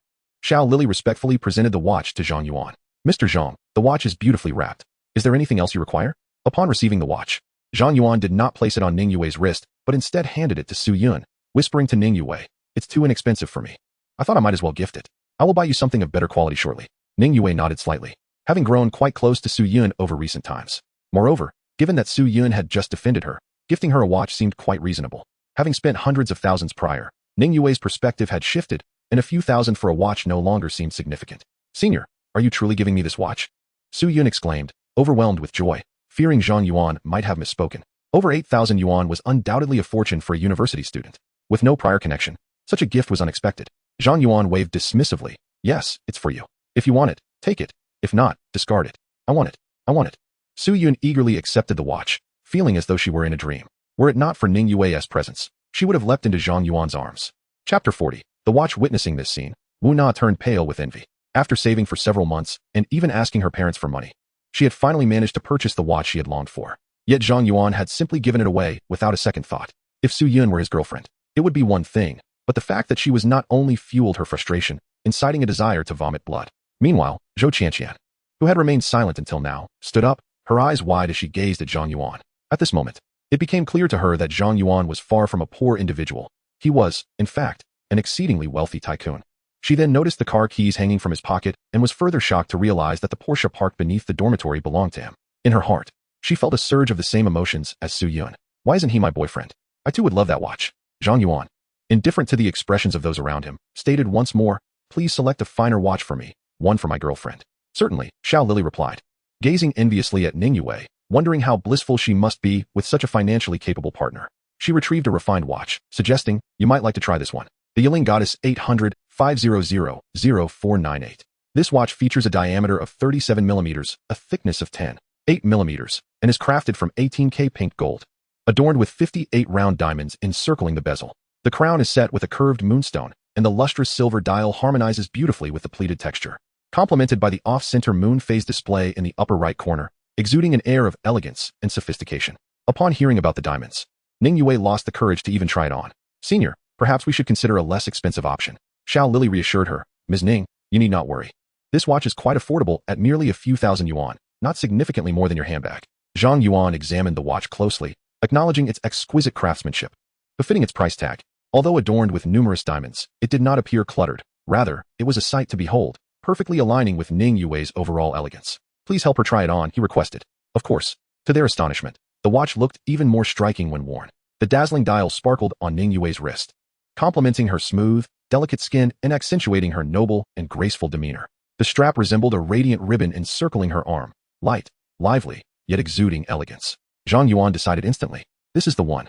Xiao Lily, brimming with excitement, prepared to wrap the watch. Meanwhile, Su Yun gazed at her own watch, which was only worth 8,000 yuan, suddenly feeling its allure diminish. Envy was futile. Despite the extravagance of the 30,000 yuan watch, Ning Yue radiated happiness. Noticing Zhang Yuan wore nothing on his wrist, she turned to Xiao Lily, inquiring, "Do you have any nice men's watches? I would like to see." "Of course, please follow me," Xiao Lily responded. This model belongs to the All-Rounder series, crafted from 18K gold, priced around 400,000. "Mr. Zhang, would you like to try it?" Zhang Yuan glanced at the watch and shook his head. The ostentatious gold design seemed more suited for middle-aged individuals.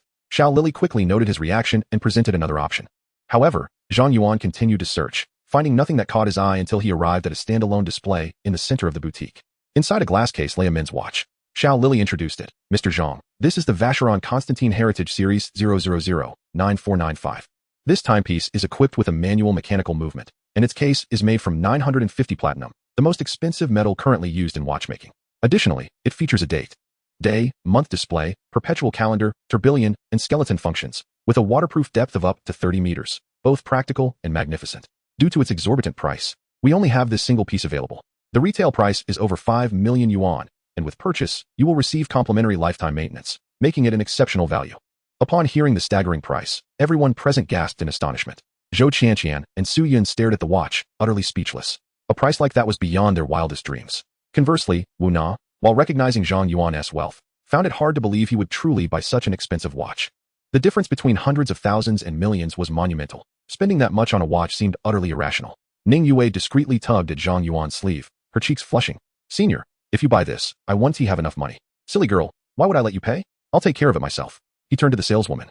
"Bring it out, I'd like to try it on." Xiao Lily suppressed her inner excitement, and, with a heart full of anticipation, opened the glass case. Normally, she would need to seek approval from her superiors for anyone else to try on such an expensive watch. After all, such an expensive watch inevitably incurs some wear and tear from multiple touches. Yet, Zhang Yuan had already spoken, skipping even this step.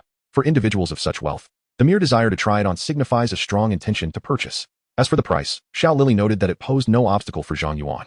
If she successfully sold this watch, she could forego work for the entire month. "Mr. Zhang, how is the fit of the watch strap? Should I loosen it a bit?"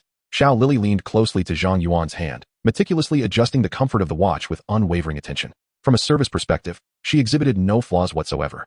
Naturally, she refrained from any overly familiar gestures that might provoke distaste. "Here is the mirror, please take a look." Zhang Yuan examined the timepiece. Its silver-white body paired with a black strap, the intricate hollow design revealing the mechanical workings within. Although it was somewhat pricey, it was within his means. Money, at this juncture, was merely a string of numbers to him. Activating the system required only 100 million, with another 100 million available for discretionary spending. "All right, how much in total?" Xiao Lily gazed at Zhang Yuan in disbelief, murmuring, "Mr. Zhang, have you already made your decision so swiftly? It seems my inquiry was unnecessary. With your status, a mere few million must be insignificant. I apologize for my excitement." Including the watch for his girlfriend, the total amounted to a certain sum. "Please hold for a moment while I request a discount from the store manager." Zhang Yuan naturally would not hinder this. After all, why not save a little money if possible? "Mr. Zhang, the price I have negotiated is 5,300,000. While the discount isn't substantial, I truly did my best." Upon hearing this, Wu Na could not help but grumble. "Why does he get a discount of several thousand while I can't even secure a few hundred? This is clearly unfair." Xiao Lily looked at Wu Na as if she were foolish, retorting, "If you could spend over 5 million, you'd receive a discount too. It's quite enlightening to see someone who can't afford anything nitpick. Are you looking to file a complaint against me? Please be my guest." Xiao Lily, on the verge of closing this significant deal, felt unfazed. She sensed the tension between this woman and Zhang Yuan. Perhaps a little humiliation might even enhance her favor. Zhang Yuan waved his hand and said, "All right, let us proceed with the payment." Upon hearing the words credit card, Xiao Lily's anxious heart finally settled. With the receipt printed, the transaction was officially complete. In that moment, her admiration for Zhang Yuan soared, even if he were short and unattractive. The manner in which he swiped his card compensated for any shortcomings. Moreover, Zhang Yuan was not unpleasant in appearance. However, glancing at Ning Yue beside her extinguished any burgeoning thoughts. In terms of figure and looks, there was simply no comparison. Zhang Yuan then accessed the system panel. Accumulated spending for the opposite sex. Yuan activation conditions not met. With only over 600,000 spent, he was far from the mark. Yet, now was a time for enjoying life. There was no need to forcefully meet the activation conditions with reckless spending. He preferred to let things unfold naturally. After all, no one's money comes easily. He then pondered why the total had exceeded by 8,600. Upon noticing the watch on Su Yun's wrist, he realized that it was included in the tally. Brother Tong was indeed astute, calculating every penny with precision, distinguishing between his own expenditures and those for women without leaving any loopholes. Su Yun, who had been waiting for an opportunity, was more than willing to accept. "All right, I won't hold back. Yue, even if you hadn't mentioned it, I would have wanted to hitch a ride. The taxi is unbearably hot. I've been wanting to avoid it for ages. We also bought some clothes next door. You'll need to help carry them. Meanwhile, Wu Na, still at the Vacheron Constantine's store, grumbled, look at Ning Yue, flaunting her wealth as if it's a big deal. As if she's impressed everyone by associating with the wealthy. Though Wu Na spoke these words, the bitterness in her tone was palpable. However, Zhou Qianqian did not express the indignation one might expect. After a moment's hesitation, she said, all right then, let us go for barbecue tonight. After Wu Na left, Zhou Qianqian pondered for a moment before heading in another direction. Zhang Yuan and the others, laden with bags, took the elevator down to the underground garage. Just as they were about to start the vehicle, a voice called out, wait for me. Upon approaching, they realized it was Zhou Qianqian, who jogged over to the Porsche with a troubled expression. Seeing this girl coming over, Zhang Yuan smiled knowingly. She was clearly impressed by his financial prowess. It wasn't he that she would be as forward as Su Yun. Rather, she likely noticed him gifting Su Yun a watch, igniting her own aspirations. With the thought that cultivating a good relationship with Ning Yue might yield similar surprises, Zhang Yuan's impression of Zhou Qianqian was neither particularly good nor bad. She was a quiet girl, not as materialistic as Wu Na. In terms of looks, she was decent, not stunning at first glance, yet not unattractive either. Fitting the mold of a beauty. While Zhang Yuan had no intentions of pursuing anything with her, she was part of Ning Yue's circle. Bringing her into Ning Yue's camp would result in a 3-to-1 advantage against Wu Na, making her life considerably less enjoyable. That feeling of being excluded and isolated was quite unpleasant. With this in mind, Zhang Yuan smiled and said, of course you can join. Get in. Zhou Qianqian cautiously opened the rear door and took a seat. During the ride, Ning Yue asked, Senior, you've met a few members of our dorm. What do you think? Oh, wait, you haven't met Xie yet. At the mention of Xie, Su Yun's mood soured, grumbling. What is so great about her? It's better if you don't meet her. She is not that pretty and likes to flirt with men. Ning Yue protested. That is not true. Su Yun, don't speak carelessly. Xie is actually quite beautiful and treats me well. That was indeed a rare moment when Su Yun did not counter. She continued, if I were in your dorm, I would treat you well too. Should I speak to the school about swapping dorms with Xie? No. Ning Yue pouted and said, if there is a swap, it should be with that person. Though she didn't name who she meant, everyone in the car understood. Ning Yue, though innocent and kind, also had her limits. As they traveled halfway, Zhang Yuan's phone rang. The others fell silent, fearing they might disturb him. When he answered, Lu Shuio's voice came through. Where are you? Just left Shanghai? What is up? Don't forget our agreement. Tonight is the class reunion, and you promised to accompany me. Sure, I'll pick you up later. No need. Just head straight there. I have a surprise for you. I bought a new sports car, which I just picked up this afternoon. Oh, you don't want to ask what kind of car? What is there to ask? I'll find out when I get there. You're such a boring man. By the way, the car is registered in your name. Why are you buying a car in my name? Because I like it. Once I'm tired of it, I'll give it to you, and then I can get a new one. Tonight, I want to experience the maximum speed of this sports car. Hey, take it easy. Although the gathering place has fewer cars, don't drive recklessly. Got it. I'm hanging up now. See you later. Once the call ended, the atmosphere in the car lightened, filled with laughter. Although the call wasn't on speaker, Su Yun and Zhou Qianqian could both tell it was a woman's voice. The specific content discussed remains somewhat unclear. However, one thing is certain. Zhang Yuan shares a close relationship with that girl. Strangely, Ning Yue seems entirely unfazed, showing no inclination to inquire further. In Chapter 42, it is indeed rare for someone of such a young age to possess a vehicle worth over 200,000. Speaking of sports cars, Zhang Yuan remarked, Yue, if you have the time, you should enroll in a driving school. Once you obtain your license, I will buy you a car. You may choose whatever you desire. No need, senior. I rarely go anywhere, so I don't require a car, she replied. Eventually, you will need one. With your intellect, who knows how many attempts it will take for you to pass. Best to start early. Ning Yue protested softly, I'm not foolish. Very well, if you're not foolish, then go and acquire your driver's license to prove it. All right then, she conceded. The two girls in the back seat, overhearing this exchange, felt a pang of jealousy. Zhang Yuan's casual mention of letting her choose anything she desired likely implied a price tag in the 7 figures. How wonderful it would be if that person were me. After dropping a few people off at the dormitory, Zhang Yuan planned to head off to settle his online debts. Though he had borrowed over 400,000, the interest accumulated in less than a month was minimal. With money in hand, it certainly made sense to repay early. We'll head up first, said Ning Yue, clutching the clothes they had just purchased as she stood outside the car. Su Yun waved her hand.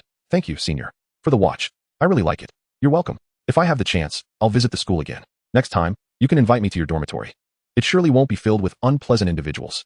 Zhang Yuan smiled and replied, sure, we'll see. Meanwhile, Zhou Qianqian cast a complex glance at Zhang Yuan, attempting several times to voice her thoughts, but failing to articulate them clearly. Only when the Porsche disappeared from view did she feel a sense of regret. When she first laid eyes on Zhang Yuan, she merely thought he was decent looking. Influenced by Wu Na, she believed that men visiting the girl's dormitory was inappropriate. Hence her unwelcoming demeanor. However, witnessing Zhang Yuan's extravagant spending shifted her perspective entirely. Someone who casually spends millions is far beyond her social strata, an existence that feels unattainable. The wealth of such a privileged young man is staggering, akin to Su Yun receiving a watch worth nearly 10,000 without effort. She could have left a favorable impression on Zhang Yuan, but Wu Na had spoiled the opportunity. Contemplating this, she felt pangs of resentment towards Wu Na. Resolute, she decided that when Zhang Yuan next visited the dormitory, she would find a way to alter her impression. As the group was about to ascend the stairs, a light blue sedan sped towards them. Whether the driver intended to show off or not, they abruptly slammed on the brakes just a couple of meters away from the trio. The driver's side door swung open, and a young man emerged, smiling at Ning Yue. Yue, long time no see. This is my newly purchased car. Would you care to take a ride? At that moment, several girls emerged from the corridor, gasping in awe at the blue sedan. Wow, is that a Xiaomi 7? The bay blue color is stunning, they exclaimed. I've only seen it online before. Seeing it in person is truly impressive. They say its design resembles a Porsche, but I think this looks even more attractive. The girls chattered excitedly, igniting a sense of pride within the young man, Yang Hui, a student from the financial university and one of Ning Yue's admirers. His family background was decent, and after much pleading during the summer break, his parents finally agreed to buy him the Xiaomi 7. Not many students at school owned cars, and a vehicle worth over 200,000 was not inexpensive. Each time it was parked by the roadside, it attracted countless onlookers, much like today. This made Yang Hui feel that his car was as impressive as a Porsche. Surely, with this vehicle, he would win Ning Yue's heart. So Yue, would you like to get in the car? He asked. Ning Yue shook her head. No, thank you. I have things to do. She turned to leave, but Yang Hui stepped in front of her. I've pursued you for an entire year, and I bought this car for you, hoping to avoid crowded buses in the future. I will treat you sincerely, Yue. Please give me a chance. However, his heartfelt declaration only served to move himself. Ning Yue's expression showed impatience. Excuse me. Could you please let me pass? We need to go upstairs. Why? Why must you reject me so ruthlessly? I can buy you anything you desire. Being my girlfriend would be the happiest thing in the world. Yang Hui pleaded. Whatever wish you have, I can fulfill it. Yue, I beg you, give me a chance. Seeing his persistence, Su Yun stepped forward. How shameless can you be? She has already rejected you, yet you continue to linger here. Besides, Yue already has a boyfriend. And compared to him, you are nothing. Yang Hui's attempt to show off nearly caused an accident, which displeased Su Yun. Now he was blocking their way. Her words were blunt, and the truth was undeniable. In terms of both appearance and wealth, Yang Hui could hardly compare to Zhang Yuan. You have a boyfriend? Yang Hui stammered, as if struck by lightning. You were still single before the break. Yue, please tell me you don't have a boyfriend. Ning Yue affirmed. Yes, I do have a boyfriend. Now could you please move? No, that is impossible. I refuse to believe it. Su Yun interjected. What is so impossible about it? We've seen her boyfriend. He just left. I advise you to stop daydreaming. Yue isn't interested in you at all. Under the barrage of setbacks, Yang Hui grew angry and shouted, then let him come here. I want to see what makes him superior. As the school year commenced, the influx of new students grew. Yang Hui's impassioned statements drew a crowd. The topics of campus courtship and the Xiaomi 7 became the talk of the town. In no time, a throng of students gathered around the dormitory. Even the dormitory supervisor peeked out to see the commotion. Ning Yue, usually quite low-key, radiated an aura as the campus beauty of the financial university, attracting attention wherever she went. Whispers spread among the crowd. Ning Yue has a boyfriend. She usually disregards all her suitors. I think Yang Hui is quite good. He looks decent and has money. Perfect boyfriend material. If only he were pursuing me. Any hesitation at all would be disrespectful to that Xiaomi 7. Dream on. Your looks pale in comparison to Ning Yue's. You might as well go home and sleep. Another girl chimed in. Yue, why not call your boyfriend over? Let him see for himself where he falls short. Yes, I'm curious too. The man who won over our university's most beautiful girl. Does he have 6 arms and 3 legs? They speculated that he must be somewhat decent looking. Otherwise, they wouldn't be a match. But whether he possessed wealth comparable to Yang Hui was another matter entirely, and many doubted it. At such a young age, it is indeed rare to own a vehicle worth over 200,000. In Chapter 43, Ning Yue felt she could not linger any longer in the presence of so many onlookers. Unfortunately, the hallway was packed with students, leaving no room to maneuver. Meanwhile, Yang Hui, emboldened by the crowd's attention, felt a surge of confidence. Ning Yue was indeed beautiful, but he was not lacking in any regard. Surely, it must be that her so-called boyfriend had charmed her heart away during the break with sweet words. As long as that scoundrel is brought forth and his true nature is exposed before everyone, then there lies a chance for me. With this thought in mind, he could hardly contain his eagerness and exclaimed, while he hasn't strayed too far, you must call him over immediately. I consider myself worthy of you. My family background is commendable, and only by being with me will you find true happiness. Upon hearing this, Su Yun chuckled and replied, first of all, Rui Wei's boyfriend is quite busy and has no time to engage in jealousy with you. Secondly, I shall refrain from commenting on his appearance, but since you remain undeterred, take a look at this. She lifted Ning Rui Wei's wrist, showcasing an exquisite watch. This timepiece alone is valued at over 300,000, far exceeding the worth of your car. Pray tell, can your family compare to his? What? A watch worth over 300,000. The crowd's eyes widened in astonishment. Upon witnessing the circle of dazzling diamonds and the emblem of Vacheron Constantine, they could not help but gasp, although one could not ascertain its authenticity from a distance. The audacity of displaying it in public suggested it was unlikely to be a counterfeit. Furthermore, Ning Rui Wei held a beautifully crafted shopping bag, prominently adorned with the distinctive Prada logo. The total worth of these luxury items must surely surpass 200,000. A person who could indulge her with such extravagant gifts must surely have the means to cast Yang Hui aside. At that moment, the onlookers began to grasp the financial prowess of Ning Rui Wei's enigmatic boyfriend. Even if this affluent gentleman bore an unappealing visage, he was still leagues ahead of Yang Hui. There is no doubt that today's university students can be remarkably pragmatic. Yet, upon hearing this, Yang Hui merely laughed. Indeed, his suspicions were confirmed. That scoundrel had clearly wooed Ning Rui Wei with counterfeit goods. He could believe a man might spend a few thousand, or even 10,000 for a woman, but to frivolously spend hundreds of thousands was simply implausible. He declared loudly, Rui Wei, you must have been deceived. These items are mere replicas, not worth much at all. I have a friend who specializes in such things. He can provide the same watch for just 300 yuan. If you doubt me, I can have him deliver one for you to see. After pouring out these words, Yang Hui looked at Ning Rui Wei with fervent anticipation, as if he could already envision her discarding the watch in anger and rushing into his embrace. Even if it is fake, it was a gift from him. It has nothing to do with you. Please do not obstruct me here. It will only serve to further humiliate us both. Why is it that I am the one with genuine feelings? Yang Hui clutched his chest, feeling as though his heart had shattered into pieces, each breath becoming increasingly labored. Zhou Qianqian looked at Yang Hui as if he were a fool and delivered the final blow. That watch was purchased right before our eyes, with the payment made in our presence. If it were fake, then Shanghai might as well close down. Before the crowd could digest Zhou Qianqian's words, a car horn sounded. Beep, beep. The onlookers parted, revealing a black Porsche that glided to a stop beside the Xiaomi 7. The window rolled down, and Zhang Yuan leaned out.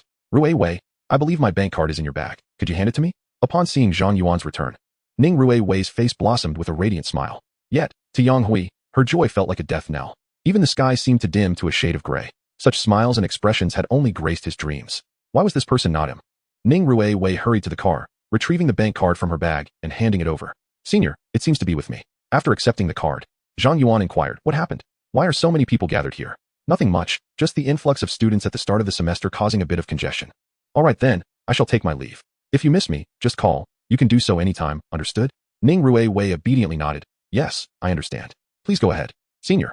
Zhang Yuan then drove off, still muttering. With so many people watching, I thought someone was about to jump off.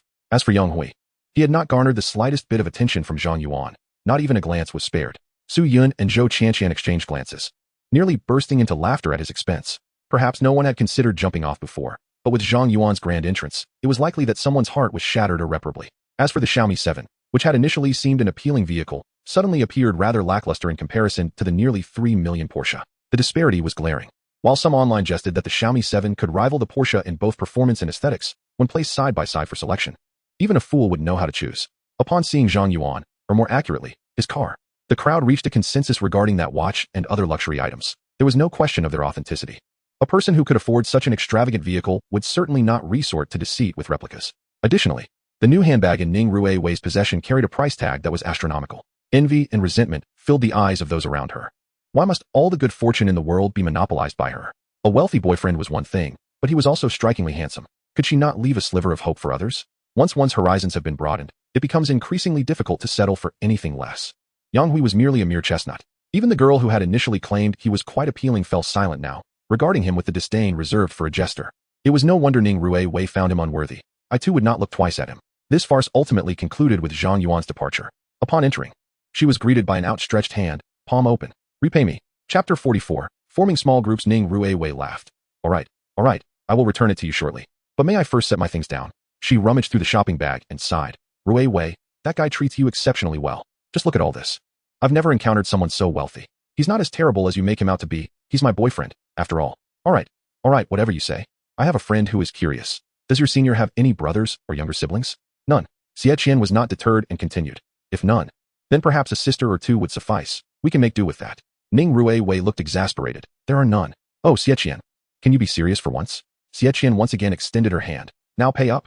I lent you 1,000. Now return me 10,000. We can call it even, or else I'll have to charge you interest. Just give me your bank account number. She pulled out her bank card and handed it over. To her surprise, Ning Rui Wei indeed opened it and entered the amount of 100,000. This operation left Xie Qian dumbfounded, and as she input the verification code, Ning Rui Wei snatched her phone away. Wait, are you really giving this to me? Of course. Without your 1,000, I might have gone hungry. You've been so good to me. This is nothing. As she observed Ning Rui Wei's sincere demeanor, Xie Qian felt her eyes welling up unexpectedly. How should I even express this? Can't you be a bit more cautious? 100,000 is not a trivial sum. It's not something to be given away so easily. Do you think I'm a loan shark? She seemed still unconvinced and cautioned. I know that guy named Zhang Yuan treats you well, but don't take my words lightly. You are beautiful. But a woman's youth is fleeting. Once his novelty wears off, who knows if he will continue to treat you with the same affection. It's wiser to save some money now, lest you regret it later. Xie Qian remarked. If he is well, then that's all I have to say. It is entirely up to you whether you heed my words. I have encountered too many wealthy young scions, and they all share the same disposition. Just return me 1,000 and treat me to a cup of coffee. I do not desire a single cent more. By the way, are you still working at that CAF on Xinhua Road? Ning Yue softly replied. That CAF has already been purchased by my senior and gifted to me. She refrained from informing Xie Qian about Zhang Yuan's recent altercation at the CAF on her behalf, as it was not a commendable incident that needed to be widely known.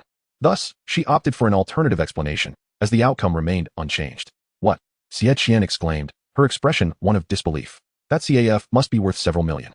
How can one just casually buy it for someone else? Ning Yue retrieved the contract from her locker and laid it before Xie Qian's eyes. Upon seeing the explicit details inscribed in black and white, she had no choice but to believe. It seemed her boyfriend had meticulously planned for their future. With such a property in hand, even if she chose not to operate it, the rental income would ensure a lifetime of financial security. In that moment, she felt a twinge of envy towards Ning Yue, though it was merely admiration without ulterior motives. It was far more important that Ning Yue would lead a good life.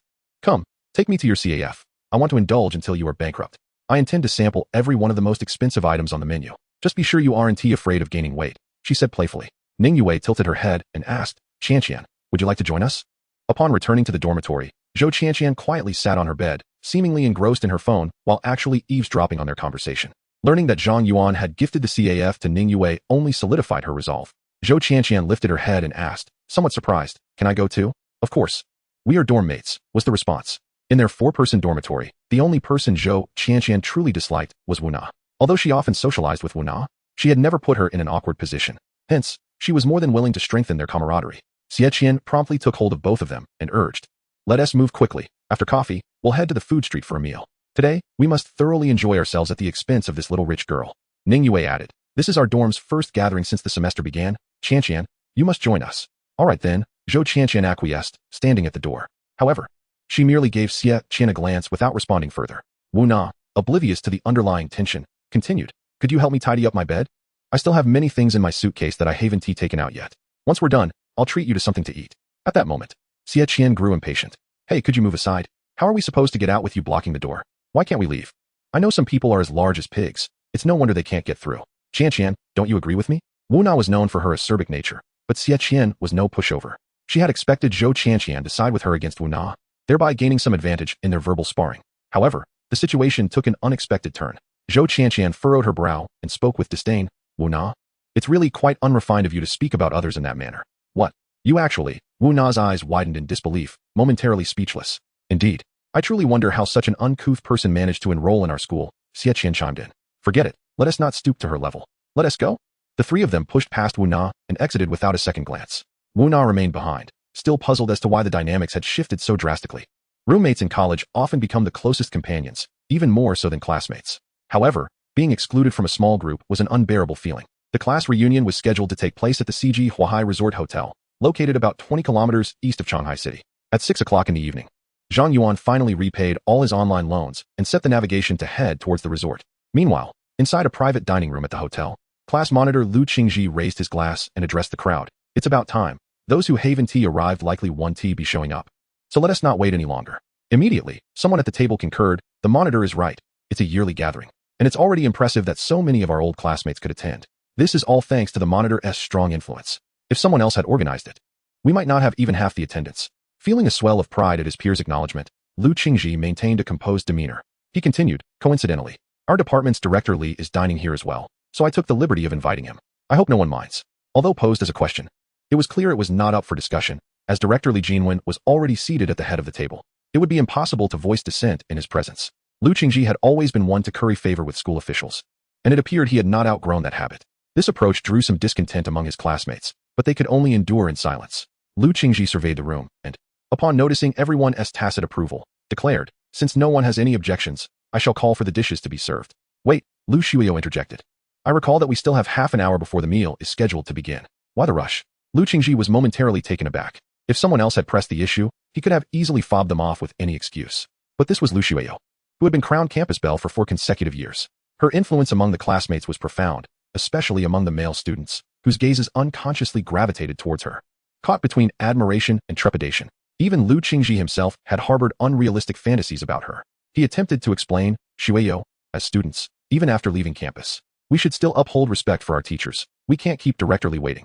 Those aren't valid reasons. I believe that if we have an agreed upon time, we should adhere to it. Trust is essential. This is a lesson we learned in school, she countered, and her words immediately resonated with several male classmates. I think Shueyo is absolutely right. If dinner is set for 6:30, we should wait until then, regardless of whether everyone has arrived, one of them asserted. Exactly. We're not losing anything by chatting for a while. If someone is delayed, that's on us, another chimed in. Lu Shueyo's influence was indeed substantial. Not only did the boys support her stance, but the girls also began to voice their opinions, especially in response to Lu Qingji's invocation of the department head. Lu Qingji awkwardly smiled. Well, in that case, let us wait a little longer. My apologies, Director Li.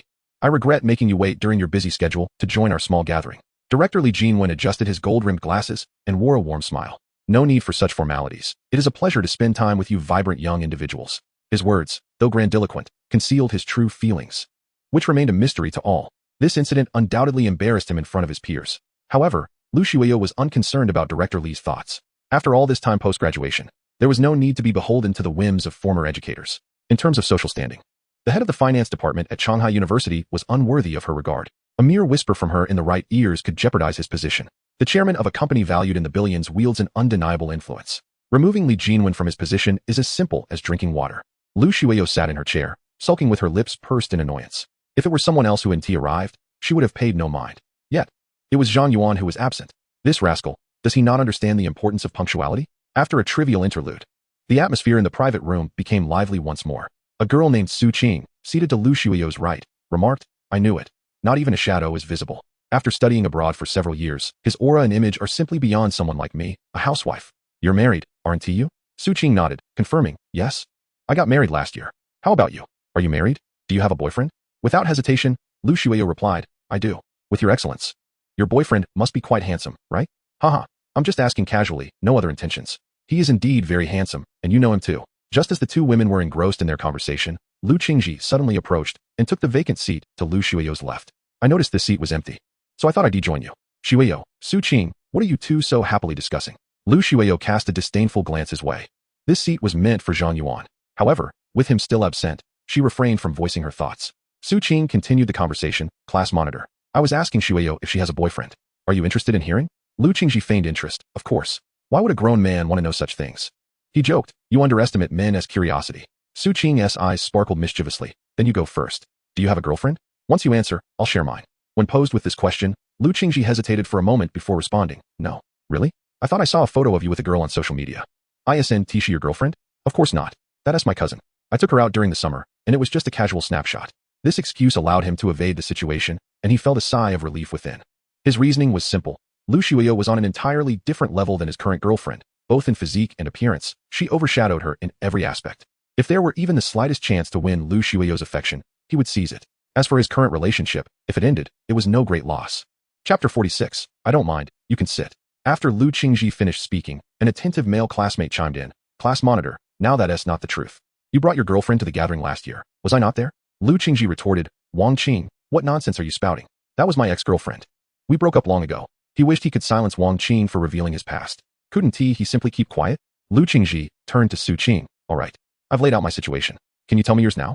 Lu Shueyo had been listening to their exchange and had come to a realization. Based on Lu Qingji's reactions, it was evident he was a notorious playboy. His ulterior motives were practically written on his face. Furthermore, as he spoke, he carelessly fiddled with a set of car keys adorned with 4 rings, as if he were eager for others to know he owned an Audi. Such a person dared to harbor designs on her, truly despicable. It was unlikely she would have a boyfriend in such a short span of months. It seemed she was still within reach. Moreover, she was seated right next to Lu Shueyo. When it came time for dinner, he could brazenly pour her a few drinks. This would surely bring them closer together. Through casual conversation, he could subtly reveal his income, which would undoubtedly capture her heart effortlessly. No matter how beautiful Lu Shueyo was, she was still a woman. Especially after leaving school, she would naturally recognize the significance of wealth. Coincidentally, he was thriving financially, with no shortage of money. Lu Qingji's parents were high-ranking executives at a foreign trade company in the bustling metropolis, earning a substantial income. He himself had joined the same company, working under his parents' protection as a project manager, earning an annual salary of over 300,000. Who else could achieve such success merely 3 years after graduation? With this thought, his confidence surged, and his enthusiasm ignited. Su Qing, why the pause? Hurry up and tell us. Just as Su Qing was about to tease them further, the door to the private room swung open, and Zhang Yuan entered with a beaming smile. Oh, why is it so quiet? I thought I had entered the wrong place. He quickly spotted Lu Xueyo across the room and walked directly towards her, addressing Lu Qingji. Hey, could you please make some room? I'd like to sit here. Hearing Zhang Yuan's bold demand for him to vacate the seat only fueled Lu Qingji's ire. Even back in school, he had loathed individuals like Zhang Yuan. Skipping classes and fighting was one thing, but he also enjoyed opposing him at every turn. Whenever Lu Qingji proposed a class activity, Zhang Yuan would invariably find fault, making him lose face in front of everyone. Yet, despite Zhang Yuan's knack for rallying classmates, especially the girls, Lu Qingji felt utterly powerless against him. It wasn't until their first reunion after graduation that he had managed to humiliate Zhang Yuan by flaunting his job and financial status, finally allowing him to breathe a sigh of relief. What did being popular in school matter? In the real world, it all came down to one's background and ability to earn money. Of course, while Lu Qingji harbored disdain for Zhang Yuan, he would not express it in front of so many classmates. You didn't come last year, and I thought you wouldn't show up this year either. Organizing this gathering has left me quite dizzy. I even forgot to reserve your seat, my oversight. He then called out, Waiter, please bring in an extra chair. Zhang Yuan replied nonchalantly, Since you've admitted your oversight, it would be best to simply relinquish the seat. Upon hearing this, Lu Qingji's expression soured instantly. He had already granted Zhang Yuan an opportunity to step down, yet he remained so ungrateful. Did he truly think he could sit in this prime spot? Old classmate, you arrived late, so you may not know. This seat was arranged in advance, and it cannot be easily swapped. You'll have to squeeze in at the entrance. Zhang Yuan raised an eyebrow. Is that so? The seating was prearranged? One might think we are at a conference led by executives. Lu Qingji recognized that this rationale was flimsy, but he was unwilling to concede. Everyone understood the advantage of proximity. He discreetly glanced at Lu Xueyo, noticing her slightly furrowed brows, indicating her displeasure. This gave him a sense of assurance.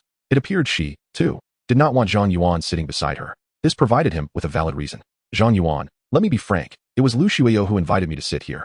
After such a long time apart, we wish to catch up. He made a knowing expression, implying that certain things didn't need to be explicitly stated. Zhang Yuan nearly burst into laughter. Was this person's mind not functioning properly? Did he truly think so highly of himself? Lu Xueyo was indeed upset, but Zhang Yuan could easily guess the reason. It was merely that she had arrived a bit late and was throwing a small tantrum, with the larger issue being Lu Qingji's unwillingness to leave. Then let me ask her, he said. Is there really a need to ask? Of course, it is as you say.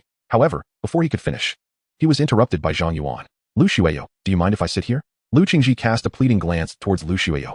Although his earlier phone call was fabricated, it seemed Lu Xueyo would not embarrass him in front of others.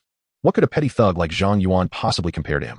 Not at all. Please take a seat, she replied. Lu Qingji was taken aback. This was not how the script was supposed to unfold. Did she not despise Zhang Yuan? Why was she acting this way? Her words had been so blunt. Her previous invitation had been nothing but absurdity. Once again, Lu Qingji felt the embarrassment of being undermined in public. Even the numerous male classmates present were filled with regret. Had they known it would be so easy to sit beside the goddess, they would have made a move as well. Chapter 47. A sycophant, mind your own business well. Since you've heard everything, please. But Zhang Yuan did not give him a chance to speak, grabbing him by the collar and pulling him aside.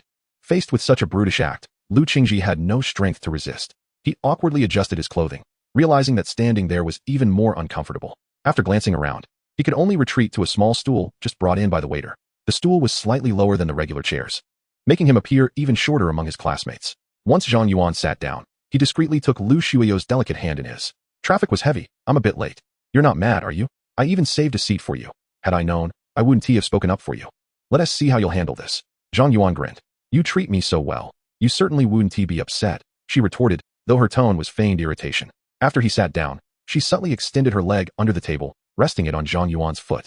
Of course, such a small gesture was entirely unnoticed by the others. At that moment, Su Qing leaned over, greeting Zhang Yuan across Lu Xueyo.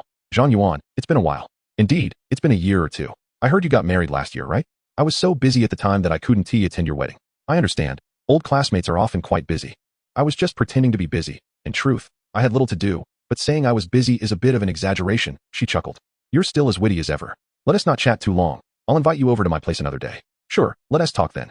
Their casual conversation ended there. In fact, even if Zhang Yuan wished to continue, he could not, as Lu Xueyo was nearly pinching his waist in irritation. He.S. married now. Do you still intend to pursue him? Ah, you don't understand. There are merits to being a married woman. Their essay saying, youth knows not the worth of a mature woman, mistaking young girls for treasures. Ouch, stop pinching, it hurts. Hearing Zhang Yuan's exclamation, Su Qing turned her gaze suspiciously towards them. She then lifted a corner of the tablecloth, unexpectedly discovering their small interaction. Ah, Xueyo, so your boyfriend is Zhang Yuan, she exclaimed, placing a hand on Lu Xueyo's shoulder. You really should have said something earlier. No wonder you let him sit here. with a classmate discovering this. Lu Shuyo blushed. It's not that I didn't want to say anything. I just didn't have the chance. Well, Zhang Yuan, you've silently plucked the most beautiful flower from our finance university. Su Qing jested, if I shout. Do you believe you'll be killed by the envious stares of those boys? I'm fine with that. I enjoy seeing their jealous gazes. Who knows? I might even get a few extra meals out of it. Oh, your thick skin remains unchanged, she replied. Forget it. I want to say more, lest Shuyo blames me.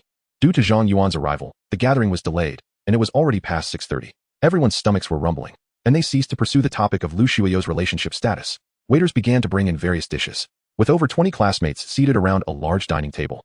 It was rather cramped, leaving no room to serve the dishes comfortably. They soon noticed the seat Lu Qingji occupied had a gap above his head, right near the entrance, the perfect spot for serving food. One plate after another passed over his head to reach the table, leaving him in quite a predicament. And he was unable to express his frustration, nearly bursting from suppressing his annoyance. At long last, when all the dishes were served, he quickly stood up, raising his glass. Today marks the annual gathering of our finance engineering class. Before we drink, I propose we raise a toast to Director Li. After all, without his guidance, we wouldn't have graduated successfully nor achieved what we have today. Let us fill our glasses. Anyone who doesn't drink is disrespecting Director Li. Upon hearing this, his classmates echoed their agreement. Even the female classmates filled their glasses with wine. At this point, the few girls who initially did not wish to drink had no choice but to partake. However, there was one exception, Lu Shuyo. Zhang Yuan knew she abstained from alcohol. During the start of the semester, she had drunk a single beer and had struggled to walk since. As for stronger spirits, it was out of the question. He poured her a cup of tea, thinking it would suffice when they raised their glasses together. Yet, as everyone stood to finish their drinks, Lu Qingji interjected, half jokingly, Lu Shuyo, if I'm not mistaken, you're drinking tea, right? Zhang Yuan replied with a smile. She can't handle alcohol. Tea is sufficient to convey her sentiments. Lu Qingji seemed to have found an opportunity. The earlier humiliation was still fresh in his mind. While mutual toasts among classmates could allow for tea, this toast was for Director Li, making it unacceptable. The gratitude owed to Director Li was akin to that of a parent. Without him, there would be no today.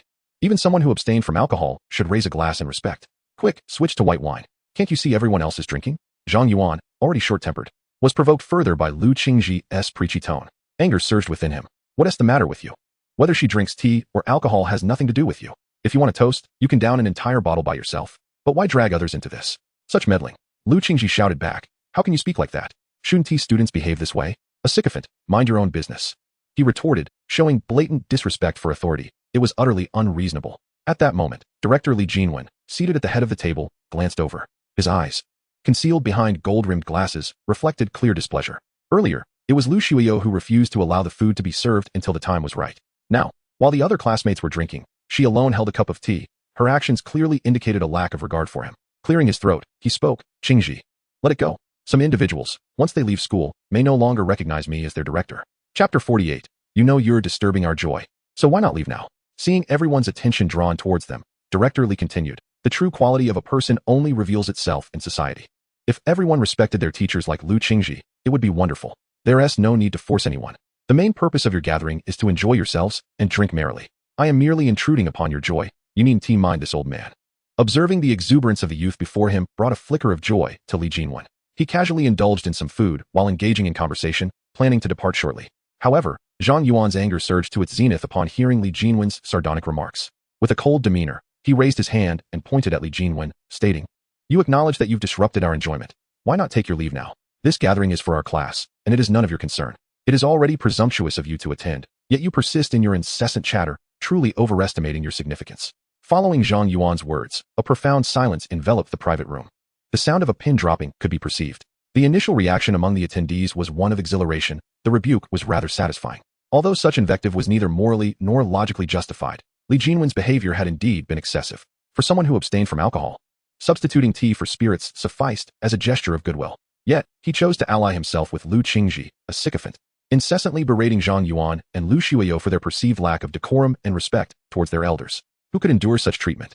If Li Jinwen were their actual instructor, it might be excusable. Instead, he held no position of authority, nor did he even teach any core courses. What prerogative did he have to admonish others? To address him as teacher was already an unwarranted elevation. While everyone held similar sentiments, it was only Zhang Yuan who dared to voice them. A rebellious spirit during his university days, he had not changed one iota. Lu Qingji, infuriated, slammed his glass onto the table. Zhang Yuan, have you truly forgotten your former teachers since stepping outside the school gates? He exclaimed, his face flushed with indignation. Your behavior is tantamount to betraying your mentors. Calling it lacking in decorum is an understatement. Director Li is a busy man. I expended great effort to invite him. And you dare to utter profanities in front of him? Zhang Yuan retorted with a derisive smile. Did I request your invitation? Why was his name absent from the guest list? If you were footing the bill, it might be one thing, yet you are not. You exploit the funds of others to curry favor. Only someone of your ilk would stoop so low. Zhang Yuan's words rang true. The financial arrangement for this gathering had been predetermined. Although the cost would not escalate significantly with an additional attendee, it still necessitated funds from the classmates' pockets, and it was unreasonable to expect Li Jinwen to contribute. Had Li Jinwen remained composed, Zhang Yuan would not have bothered with these grievances. Yet, he insisted on taking the moral high ground, chastising others. Who provided him with such audacity? Lu Qingji, exacerbated, retorted, "Why are you so petty over a trivial sum? It's not a significant matter, is it? Fine, if you are so generous, go ahead and cover the entire bill. Then you can invite whomever you wish without my objection." At that moment, Lu Qingji found himself momentarily at a loss. The meals at this resort were not inexpensive. A single table could easily amount to several thousand yuan. With a few bottles of premium liquor, the total would likely reach upwards of 20,000. It was no trivial sum. It wasn't that he couldn't afford it. He simply did not wish to be taken advantage of. Su Qing also stood, asserting, "I believe Zhang Yuan makes a valid point. If you are hosting, you may invite whomever you wish. However, you unilaterally invited Director Li without consultation. Whose money do you think this is?" Lu Qingji was taken aback to find someone opposing him. Acknowledging his own fault, he hastily attempted to redirect the conversation. "Regardless, Zhang Yuan, your outburst towards Director Li was inappropriate. Hurry and sincerely apologize. Perhaps he will forgive your ignorance." As the class monitor and instigator of this gathering, Lu Qingji still retained a few supporters. Some classmates chimed in, "The monitor is right. Zhang Yuan, you should drink 3 cups as penance and apologize sincerely. Director Li is magnanimous and likely will not hold this against you. I suggest future gatherings should involve careful selection, ensuring we do not invite anyone undesirable." Meanwhile, Li Jinwen could hardly fathom that someone would dare to insult him. As the head of the finance department, he had not encountered such insolence in years. Even those who had ascended to high positions in society treated him with respect. Though their private thoughts were unknown, they maintained a facade of decorum. He raised his hand to quell the discord in the room, forcing himself to suppress his anger while adopting a demeanor of indifference. "May I inquire, Zhang Yuan, where you are currently employed and what your income is? I mean no offense. I merely deduce from your fixation on the gathering expenses that your earnings may not be substantial." Before Zhang Yuan could respond, Lu Qingji scoffed. "He is either toiling away in a small company or delivering takeout. Director, you may not be aware, but there was a previous gathering where he appeared so downtrodden that I felt compelled to offer him a few hundred yuan for decent clothing." Li Jinwen chuckled, "Qingji, we are all classmates. There is no need to disparage him. After all, it has only been a few years since graduation. What kind of excellent job could he possibly secure? A young individual earning a 6-figure salary is a rarity, particularly at a reputable firm like Huitong International Trade Company. After a few years of experience, he could easily ascend to a managerial position with a salary exceeding 1 million. Lu Qingji was elated to hear Li Jinwen's words, which effectively conveyed his income without him having to boast. As he caught the envious glances of his classmates, his vanity was thoroughly satisfied, and he cast a challenging look at Lu Xueyou, as if to imply she lacked discernment. Surely, this would highlight the disparity between Zhang Yuan and himself. Then, adopting a humble demeanor, he respectfully addressed Director Li. "Oh, I owe my achievements to your guidance. Without your instruction, I would not be where I am today." Li Jinwen took on a didactic tone as he addressed Zhang Yuan. "Zhang Yuan, I trust you can now perceive the disparity in your circumstances. To achieve success, one must first learn to conduct oneself appropriately. Arrogance and foul language will not serve one well in this society." He then turned towards Lu Xueyou, adopting an air of earnest instruction. "In this regard, both of you should take a page from Lu Qingji's book, Broaden Your Horizons." At this moment, Zhang Yuan couldn't help but admire the duo's performance. No wonder Li Jinwen was the department head. His ability to twist arguments was indeed remarkable. Regardless of the awkward position he found himself in, he managed to divert the conflict subtly. Not once did he mention the appropriateness of attending the gathering. Instead, he mocked Zhang Yuan's financial standing and social skills. The recent insults had seemingly left no mark on his dignity. His lack of concern only served to amplify his grandeur. Li Jinwen remained the exalted university director, and the realities of society dictated that the wealthy were always esteemed. Indeed, as they concluded their remarks, some classmates cast disparaging glances towards Zhang Yuan, their expressions laden with contempt. What right did a destitute individual have to criticize Director Lu? Perhaps denigrating Zhang Yuan in his presence would earn them favor, just as it had for Lu Qingji, creating opportunities for their advancement.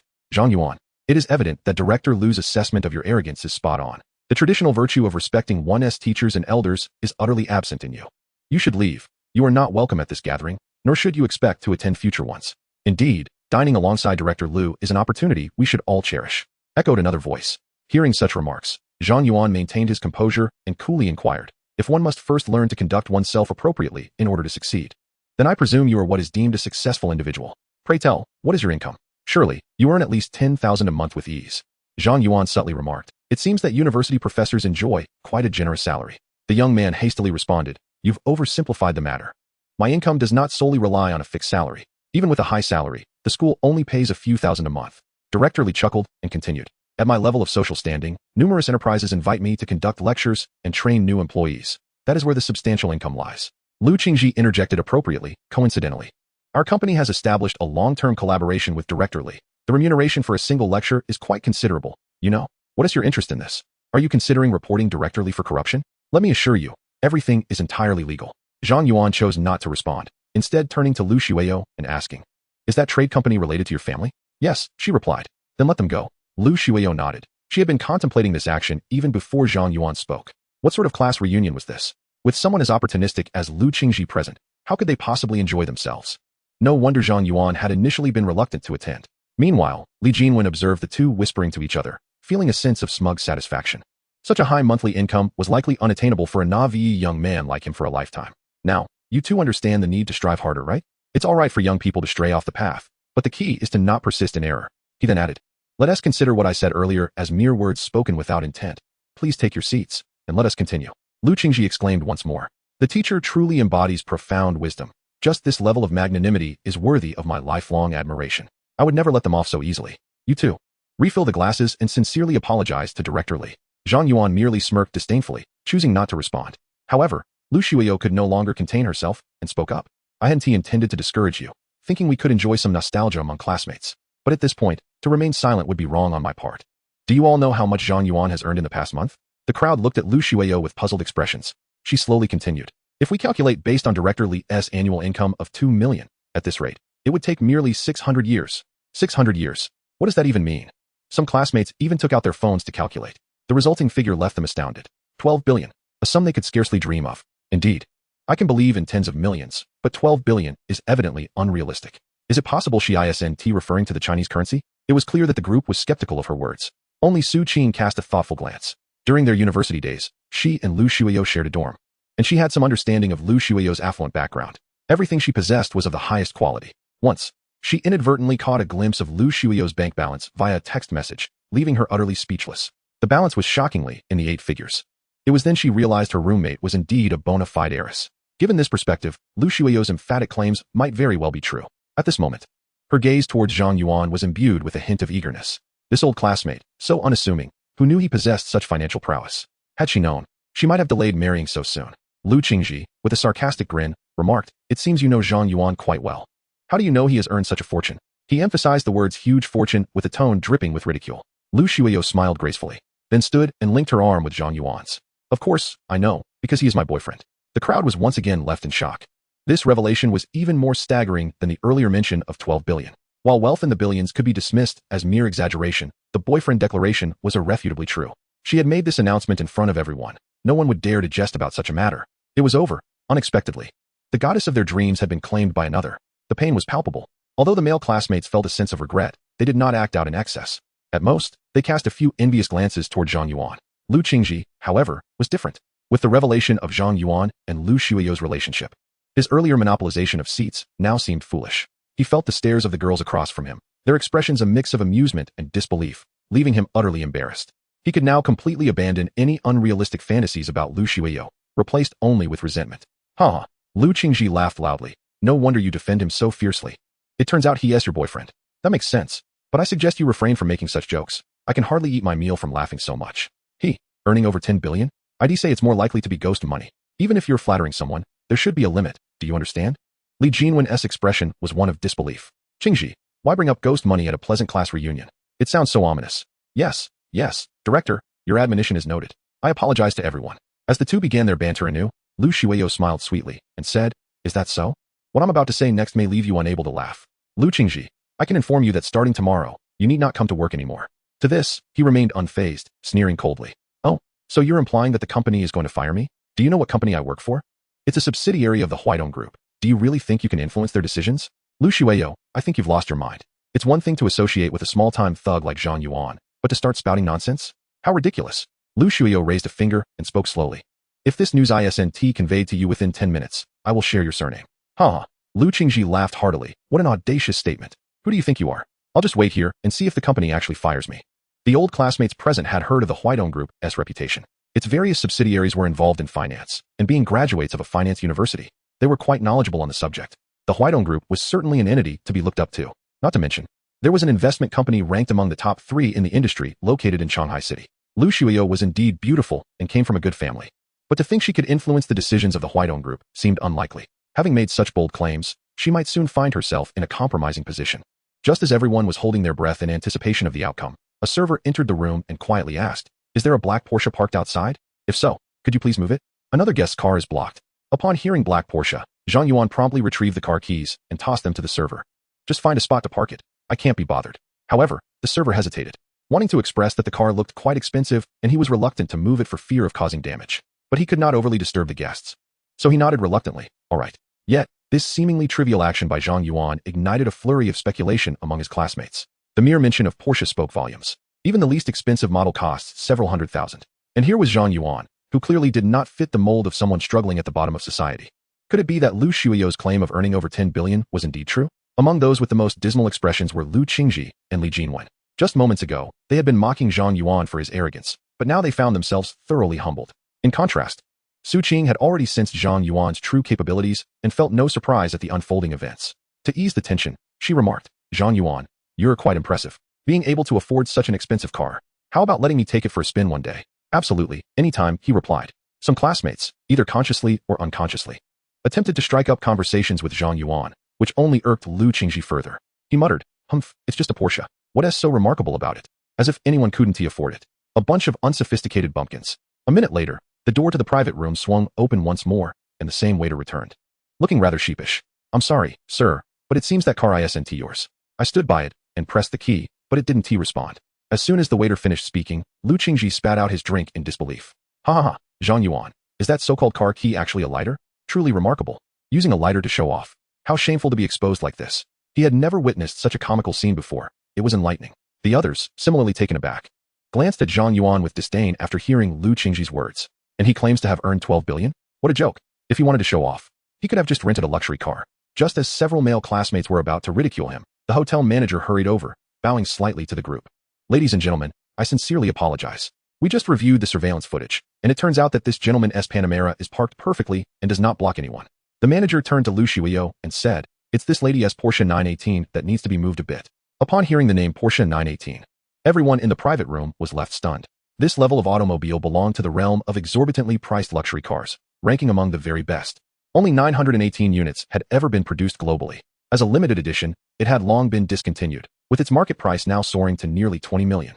Even renting this model was nearly impossible. Without a net worth in the tens of billions, who would dare approach such a vehicle? Lu Shuiyo retrieved the car key from her bag and handed it to the manager. "I'm sorry, I completely forgot that car belongs to me.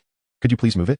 Since the 918 had just been purchased, she hadn't thought about it when the waiter first entered. "Actually, ma'am, why don't you move it? I'm worried that if something goes wrong, I wouldn't be able to cover the repairs," the waiter replied, clearly recognizing the car's value. The manager, however, knew that even a minor scratch would exceed her salary and repair costs. "It's fine. It was a gift from my boyfriend. He's quite generous and wouldn't trouble you over something so trivial." Lu Shuiyo wasn't trying to elevate Zhang Yuan's status deliberately. Having previously cashed out 1.5 billion in stocks, she still retained 1 billion on hand. To her, no matter what she purchased with that money, it was akin to a gift from Zhang Yuan. "All right then," the manager said cautiously, accepting the car key and stepping back. At that moment, the atmosphere in the private room grew eerily silent. Could someone simply forget about a car worth tens of millions? Who wouldn't treat it like a treasured possession? The gazes directed at Zhang Yuan shifted dramatically. Seeing this, Lu Qingji turned pale. A 20 million Porsche 918? Not only could he not afford it, but even if his parents pooled all their resources, they might not be able to purchase it either. Why had Zhang Yuan suddenly become so wealthy? In terms of wealth, he felt as if he had been trampled into the ground. Just moments ago, he had mocked someone for using a lighter to show off, and now his own face felt as if it had been slapped. An overwhelming urge to flee surged within him. Yet, recalling Lu Shuiyo's earlier words, a sense of foreboding crept in. Could it be true? Chapter 51. A complete joke. No matter how wealthy Zhang Yuan was, he could never compare to the Huaidong Group. It wouldn't influence their decisions at all. That was impossible. Just then, a phone rang unexpectedly. Upon seeing the name displayed, Lu Qingji's jaw dropped in astonishment. It was Hong Yuanfang, the CEO of an international trade company. He was responsible for all matters within the firm and held absolute authority. Lu Qingji had been with the company for 2 to 3 years, but had only met the CEO a few times without ever speaking to him. Even his parents tread carefully around the CEO, not daring to breathe too loudly. How could such an influential figure have saved his number and be calling him after hours? Lu Qingji felt a mix of disbelief and honor. Clearing his throat, he hurried to a corner to answer the phone. Hello, President Hong. On the other end, Hong Yuanfeng's voice was devoid of emotion. You are Lu Qingji, correct? Yes, that's me, little Lu. How may I assist you? Any challenges? I assure you I can resolve them. Without hesitation, Lu Qingji pledged his loyalty, believing that such a prominent figure would dislike subordinates who shirked responsibility. However, Hong Yuanfeng's next words left him utterly dumbfounded. Effective immediately, you are dismissed from the company. You need not come in tomorrow. What? Lu Qingji stood frozen, holding the phone as if struck by lightning, his arms stiffening involuntarily. Regaining his senses, he hurriedly said, President Hong, please let me explain. It's not like that. I don't need an explanation. I'm not interested in hearing it. Just know that this call is not an inquiry but a notification of the company's decision. Hong Yuanfeng interrupted. My parents are both with the company. You think your parents can protect you? You've offended someone you shouldn't have, understand? President Hong, beep. Lu Qingji hadn't finished his sentence before the call was disconnected. Even with his parents in high positions, they couldn't sway the CEO's decision. It's you. Lu Qingji stormed up to Zhang Yuan, pointing a finger at him in accusation. I have no grudges against you. Why would you go to such lengths? Give me a reason. A reason? Simply because I find your sycophancy distasteful. Does that count as a reason? You. Lu Qingji glared at him, his body trembling with rage. Yet moments later, he burst into laughter. Zhang Yuan, I admit you're impressive and wealthy. But do you think that once the company fires me, I'll have nothing left? Let me tell you, my parents are pillars of that company, earning over $1 million annually. He surveyed the room full of classmates, enunciating each word. Even if I live a life of ease, I'll still fare better than 99 of people. What can you do to me? Upon hearing this, the old classmates lowered their heads. Those born with a silver spoon need not worry about the mundane struggles of life. With their parents' support, Lu Qingji could afford to coast through life. Some are born into privilege, while others toil endlessly. Though harsh, it was an undeniable truth. Neither Zhang Yuan nor Lu Shuiyo anticipated such an unexpected delight. They looked at Lu Qingji as if he were a fool. To be able to prompt the CEO of an international trade company to call and notify of an employee's termination in such a short span of time was no small feat. Are you still oblivious to the gravity of the situation? If they can dismiss you so easily, could they not do the same to your parents? And yet, you foolishly announce your identity, flaunting your connections. Do you wish for their downfall to come swifter? Observing the envious gazes of the crowd, Lu Qingji scoffed. What is there to be proud of? Just because I have a slight acquaintance with Hong Yuanfeng? His power may be vast, but so what? I'll tell you this. Unless the board of Huitong Group speaks, my parents' positions are as secure as a mountain. If you're capable, go ahead and expel my parents from the company. Lu Shuiyo smiled lightly. Then let it be as you wish. She raised a finger. 10 minutes.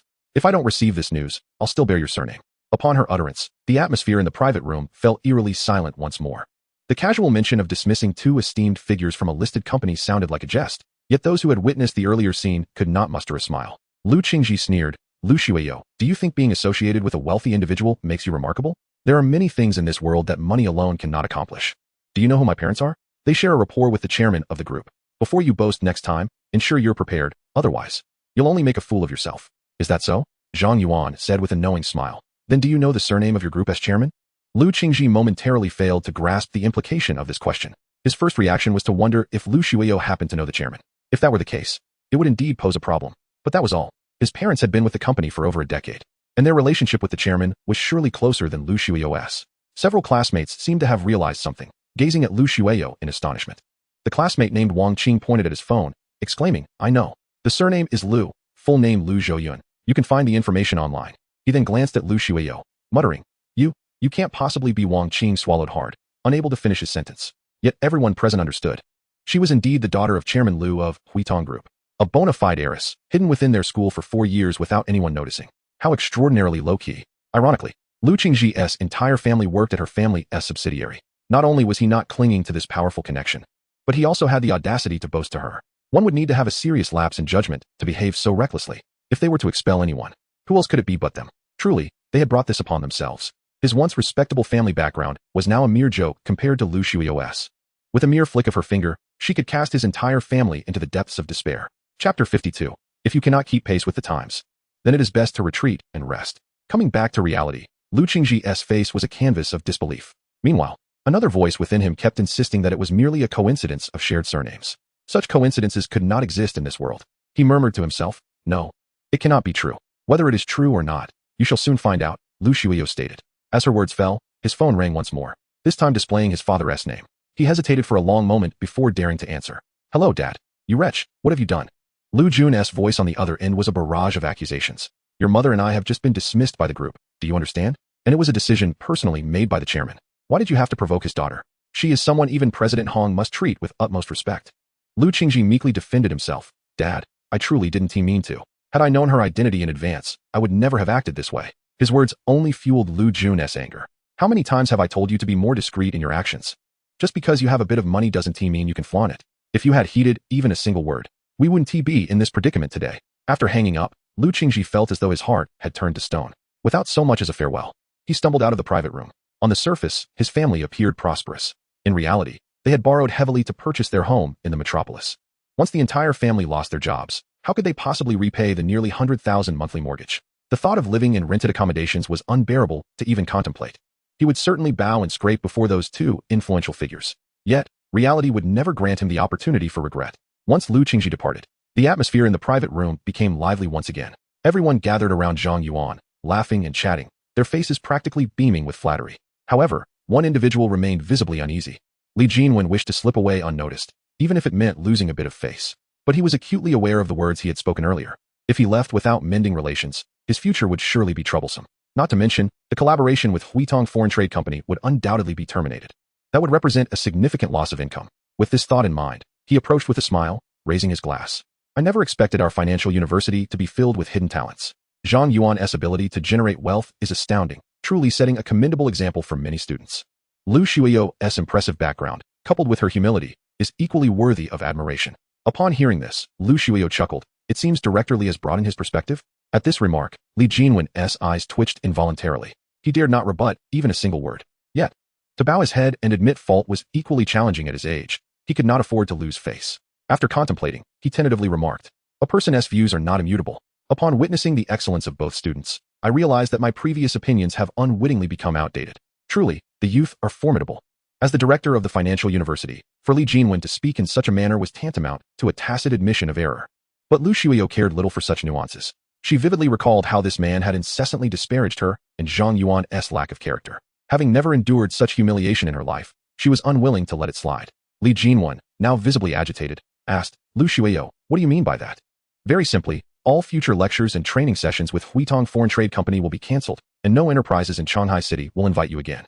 Upon hearing this, Li Jinwen exploded in anger, his beard bristling with indignation.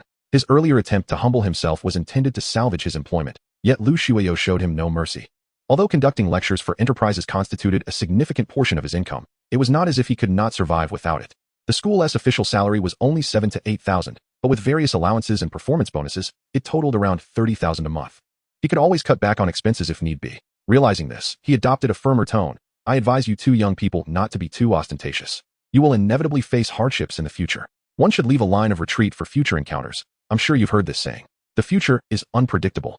Perhaps after a great rise, there will be an equally great fall. Let us wait and see. After delivering this stern warning, Li Jinwen strode toward the exit of the private room. However, Lu Shuiyo's murmured words compelled him to halt. I may not be able to predict my own future, but I can certainly foresee yours, Director Li. I believe that with your caliber, you are ill-suited for the position of the director of the financial university. I will certainly bring this to my father's attention. What did you say? Nothing much. Since I've told you to go rest, then rest completely. There's no need to worry about school matters. Since Director Li is so adept at making money, he must be able to thrive wherever he goes. Originally, Lu Shuiyo intended to cancel the lecture, thinking a slight lesson would suffice. However, this old man continued to present himself as an educator, incessantly spouting grand principles, which was unbearable for her. Does he truly believe there is no way to deal with him? Li Jinwen's deep, hoarse voice echoed. You really think I won't show any mercy? This isn't a matter of mercy, she reiterated. I simply believe your qualifications are unfit for the position of university director. You would only mislead the students. At that moment, Li Jinwen felt a surge of blood rush to his head, rendering his vision hazy. He believed that once Lu Zhouyun became serious, change was inevitable. Faced with the formidable influence of the Huitong group, even the school leadership would struggle to withstand the pressure. If he were to be dismissed, his future would be bleak. As a man over 50, with no private enterprise willing to hire him, he seemed left with only the prospect of guarding the gates. Yet, at this juncture, he understood that even kneeling in supplication would likely not alter the outcome. After standing in stunned silence for a few seconds, he laughed in exasperation.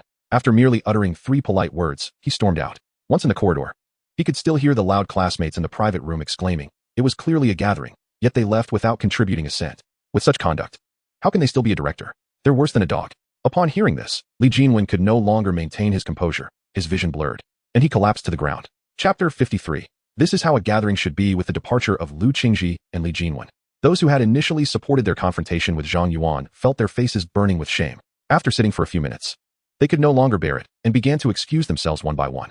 Moments later, only 15 people remained at the gathering, with just 6 being male students, all of whom had close ties to Zhang Yuan. After so much time, the food had grown cold. Zhang Yuan called out, "Waiter, please bring us a new table." Su Qing laughed. "Isn't that unnecessary? We haven't touched much. We can make do with it. This table of dishes must cost several thousand." Su Qing looked on with some regret. "It's fine. There are no unpleasant people here anymore. You can order whatever you like. It's all on me." Zhang Yuan, "You're serious, right? Then I want hold back." "Of course. Waiter, bring the menu." Su Qing took the menu, casually ordered a couple of dishes, and passed it to the others. Although she claimed to be generous, the dishes she chose were reasonably priced, not taking the opportunity to excessively burden Zhang Yuan.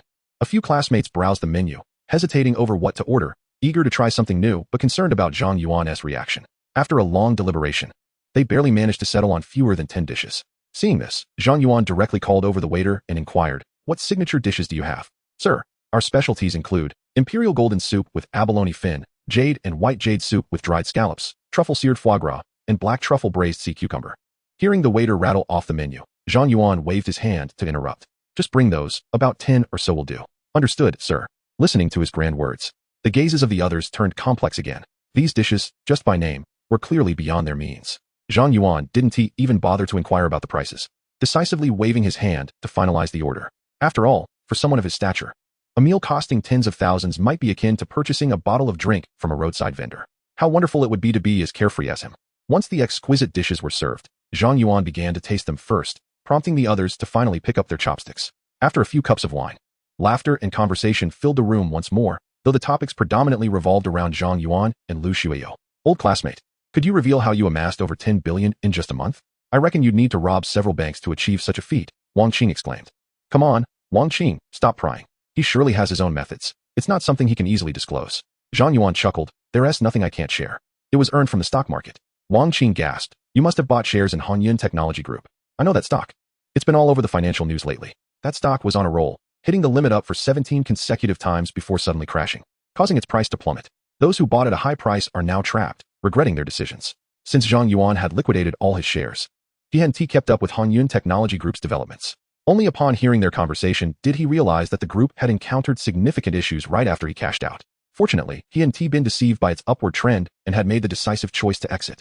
Otherwise, he wouldn't just be missing out on profits. He would have lost the 3 billion given by Lu Xueyou. Ultimately, it was still Zhongzi Gu's brilliance at play. Yet, he also displayed remarkable courage, making the correct decision upon recognizing the stock's trajectory. The system had indeed predicted that information. Since then, the semi-transparent screen had not reappeared. Had he merely dabbled with a small investment of over 8,000, he would now only possess 40,000. He might not even be able to afford this meal. "Old classmate, to earn so much in this market wave, you must have bought at the lowest point and cashed out at the highest?" "Indeed. I didn't expect my luck to be so good. I invested 3 billion and inexplicably made 12 billion. Such words of ostentation rendered the room silent. Only a fool would believe that.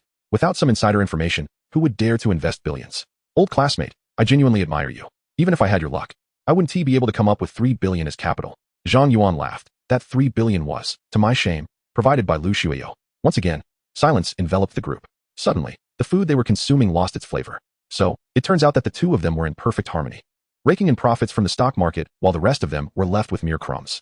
It was no wonder that the rich only grew richer, while the poor struggled to survive at the subsistence level. The starting line was simply too far apart. Of course, having a celestial being like Lu Xueyou as a friend was also Zhang Yuan's accomplishment, something others could only envy. "Wang Qing, since you're so knowledgeable about this stock, did you invest as well?" Wang Qing, with a bitter expression, clenched his fists. "I was the one who bought in just before the last limit up.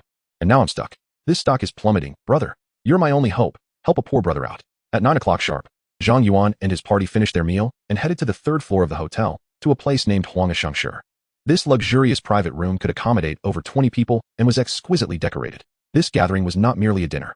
It was planned to continue with activities in the evening and then to stay overnight, ensuring everyone enjoyed themselves. As a popular entertainment venue during their university days, everyone was quite familiar with it. With the slight tipsiness setting in, they each grabbed a microphone and began singing with abandon. Zhang Yuan sat on a nearby sofa, smiling as he watched his old classmates unleash their exuberance. He had little interest in singing and hadn't sung since graduation. "Xueyou, why don't you sing a little?" he encouraged. "I remember your voice was quite beautiful. What do you want to hear?" "Anything is fine, as long as it's you singing." As they spoke, some classmates began to cheer for Lu Xueyou to perform a few songs. She resolutely took the microphone to request a song. Just as Zhang Yuan was leisurely sipping his beer, he suddenly caught a whiff of a delicate fragrance. Su Qing gracefully took a seat beside him, holding a glass. Chapter 54. The only white moonlight belonging to you. Old classmate, you are quite the popular one at the dining table. I haven't had the chance to share a drink with you yet. Zhang Yuan filled his glass to the brim and raised it, remarking, it's never too late. They clinked their glasses and drank in unison. Zhang Yuan was known for his impressive drinking ability. He had hardly paused for breath during the meal. Even when mixing white and beer, he handled it with ease. Su Qing, however, clearly had a lesser tolerance. At that moment, her head was already spinning. She refilled her glass again, chuckling. When do you plan to marry Shuiyu? You must remember to invite me to celebrate. Well, that hasn't been decided yet. But I certainly won't forget you old classmates. Su Qing replied, you said it. If you forget, I won't let you off easily. They clinked their glasses again. And Su Qing downed her drink first, which surprised Zhang Yuan. I seem to recall you weren't much of a drinker. Impressive. You've honed your skills in just a few years since graduation. Su Qing shook her head, a look of resignation on her face. I have no choice. The company hosts countless gatherings each year. As a mere junior employee, I can't afford to act on my whims. If I don't cater to unreasonable superiors, they'll make my life difficult, and there's no one to turn to for justice. This is the reality of the workplace. To survive, one must often compromise. Zhang Yuan resonated with her words. In any company, regardless of its size, the workplace is rife with such dynamics. Those who toil diligently often remain unnoticed, while sycophants thrive. This was precisely why he harbored disdain for individuals like Lu Qingji. Zhang Yuan finished his beer and refilled his glass, inquiring, and what about your husband? What does he do? Oh, he's just a low-level civil servant. On the surface, it appears quite respectable, but his situation is not much different from mine. Whatever orders come down from above, he has no choice but to comply. Su Qing sighed, old classmate. I don't possess your talents or the fortunate background of Shuiyu. I can't just flip the table when faced with authority, living freely without a care for others' feelings. For someone like me, even expressing anger is a luxury, but you wouldn't understand. This is the sorrow of the little people. Without the power to resist, one can only endure. Of course, Zhang Yuan refrained from expressing that. Had it not been for the system's assistance, he might not have fared better than her. He understood Su Qing's perspective. In school, perhaps everyone was equal. But once they stepped into the world, social standings became starkly apparent. Lu Shuiyu, who shared a dorm with him, was the daughter of a billionaire conglomerate, with an astounding ability to generate wealth. The class divide became glaring. She was not seeking help, merely venting her frustrations from their shared past. I think Zhang Yuan began to offer some words of comfort, only to notice Su Qing's head swaying. Then, she leaned against his shoulder and succumbed to a tipsy slumber. Being classmates, he couldn't bring himself to push her away. Not offering a shoulder would be rather stingy. However, this was not a sustainable situation. Lu Shuiyu might misconstrue it unnecessarily. The dim environment was conducive to wild imaginings. The overhead spotlight emitted a kaleidoscope of colors, casting a vibrant glow within the private room. Surrounding them was a cacophony of noise. Zhang Yuan felt a twinge of guilt. Although his relationship with Su Qing was innocent, their posture was decidedly ambiguous. He glanced at Lu Shuiyu, who was engrossed in the lyrics on the screen, her back turned to him. Classmates were either playing cards or drinking, entirely oblivious to their corner. He breathed a sigh of relief, then lowered his gaze to Su Qing's profile. From this angle, her elegantly curved collarbone gleamed like jade. Su Qing's beauty was not exceptional, but rather above average, yet her figure was remarkable. He had never noticed it before. Though Su Qing was merely tipsy, she was not truly asleep. As Lu Shuiyu concluded a song, a robust cheer erupted. She lifted her head and, slightly apologetically, said, Old classmate, I'm sorry. I got a bit tipsy and accidentally fell asleep. No worries, it is quite late. I was nearly dozing off myself, he reassured her. Their expressions returned to calm, and they resumed their light-hearted conversation. Through their dialogue, Zhang Yuan learned that after marrying her husband, Su Qing had bought a house in Shanghai City, and their life was going reasonably well. Though not affluent, they managed to get by. Yet, every family has its own challenges. The true nature of their relationship remained a mystery, known only to them. The earlier moment was merely a fleeting interlude. Su Qing's internal thoughts were of little consequence. How was my singing? Lu Shuiyu asked, her eyes sparkling with mischief. Still as enchanting as before. Did you not see how my hands nearly clapped themselves raw? Zhang Yuan sheepishly admitted. I didn't quite catch the title of the song. It seemed unfamiliar. But you sang beautifully. Humph. The song title is displayed on the screen. You didn't even look. Lu Shuiyu huffed, turning her head away. Wasn't I just admiring your silhouette? Alright, I'll sing a song for you to make amends. I want to do a duet. Anything is fine. Just go ahead and choose. The classmates erupted in cheers once more as the two main characters of the gathering took center stage. Zhang Yuan's repertoire of songs was limited, primarily consisting of older tunes, which Lu Shuiyu undoubtedly knew. After much deliberation, she selected As Long as There's You. From now on, we want to be apart, loving under the same sky, moon, and sun, allowing for encounters amidst the stars. As long as there's you, everything changes, letting all meteors meet at any time. The onlookers gazed at their backs, believing them to be a match made in heaven. Only Su Qing's heart was far from the calm she portrayed. As the clock struck midnight, the gathering officially concluded. Though the activities were simple, eating and singing, the essence of a reunion lay in reminiscing and rekindling bonds after years apart. Everyone toasted and chatted merrily. Su Qing stood at the door, waving, "I'll take my leave now. Zhang Yuan, thank you for today as hospitality. My husband is waiting downstairs to pick me up. All right, let us do this again sometime. Make sure you and Shui Yu come to my place. I make a mean meal." Lu Shuiyo smiled. "I'll definitely want to taste your cooking." After a brief farewell, Su Qing swayed her hips and gracefully descended. The private room was left with just Zhang Yuan and Lu Shuiyo. "So, did the class reunion you've been longing for disappoint you?" "It was fine, wherever you are. It's never dull." Seeing Zhang Yuan still staring ahead without blinking, Lu Shuiyo teased, "Still looking? She's already left. Do you want to chase after her for a hug?" "I wasn't looking. If I was, it would be only at you." Zhang Yuan wrapped his arms around her slender waist, saying, "You are so beautiful. Only a fool would look at someone else. What good is beauty if one lacks the wealth to match?" Lu Shuiyo pouted, giving him a sidelong glance. "Perhaps it can indeed be a means of sustenance." Zhang Yuan was left speechless. "Do you not realize that you are the dream of every male student at the finance university? Must you be so brazen?" "I only wish to be your dream," she replied, glancing at him with a teasing tone. "Do you wish to kiss me?" Chapter 55. No one can replace Zhang Yuan couldn't help but reflect. This dream was not as innocent as it seemed. Back in school, he had only viewed her as a beautiful girl devoid of pretentiousness, always ready to engage in banter without any hint of ulterior motives. It wasn't until their reunion that he realized her intentions were far more complex. Yet, Lu Shuiyo treated him with an affection that seemed excessive. She was aware of the other women in his life, but still approached him without hesitation. Even upon seeing him flirt with Su Qing, she merely felt a twinge of jealousy, requiring little effort to appease. With her looks and family background, she could have chosen any man, yet she focused on the impoverished Zhang Yuan. This left him baffled. Perhaps only the concept of fate could elucidate it. In truth, Lu Shuiyo's infatuation stemmed from the very first day of university when Zhang Yuan selflessly shielded her. For him, it might have been a fleeting moment, but for her, it was a cherished memory to last a lifetime. Such a man could lack wealth, charm, or prowess, but he would never be subservient. In her heart, Zhang Yuan was the most unique individual in the world, irreplaceable by anyone else. "Hey, why are you in a daze? If you don't want to talk, I shall take my leave," she teased. Hearing her words, Zhang Yuan had no time for further conversation. He pulled the door of the private room shut with his foot and leaned in to kiss Lu Shuiyo's rosy lips. Moments later, she whispered, "I saw all those little gestures you made earlier. I thought you had eyes in the back of your head," he retorted, his face flushed with embarrassment. "I didn't do anything, just lent a shoulder." "Humph, explanations are merely veils. But it's all right. Would you dare to be so bold?" Lu Shuiyo's straightforward and unpretentious nature endeared her to Zhang Yuan. "Now that everyone has left, let us head upstairs to rest." Lu Shuiyo nodded, her heart fluttering with anticipation. For this day had been long awaited. Zhang Yuan had reserved the presidential suite at the hotel, costing 38,000 for a night.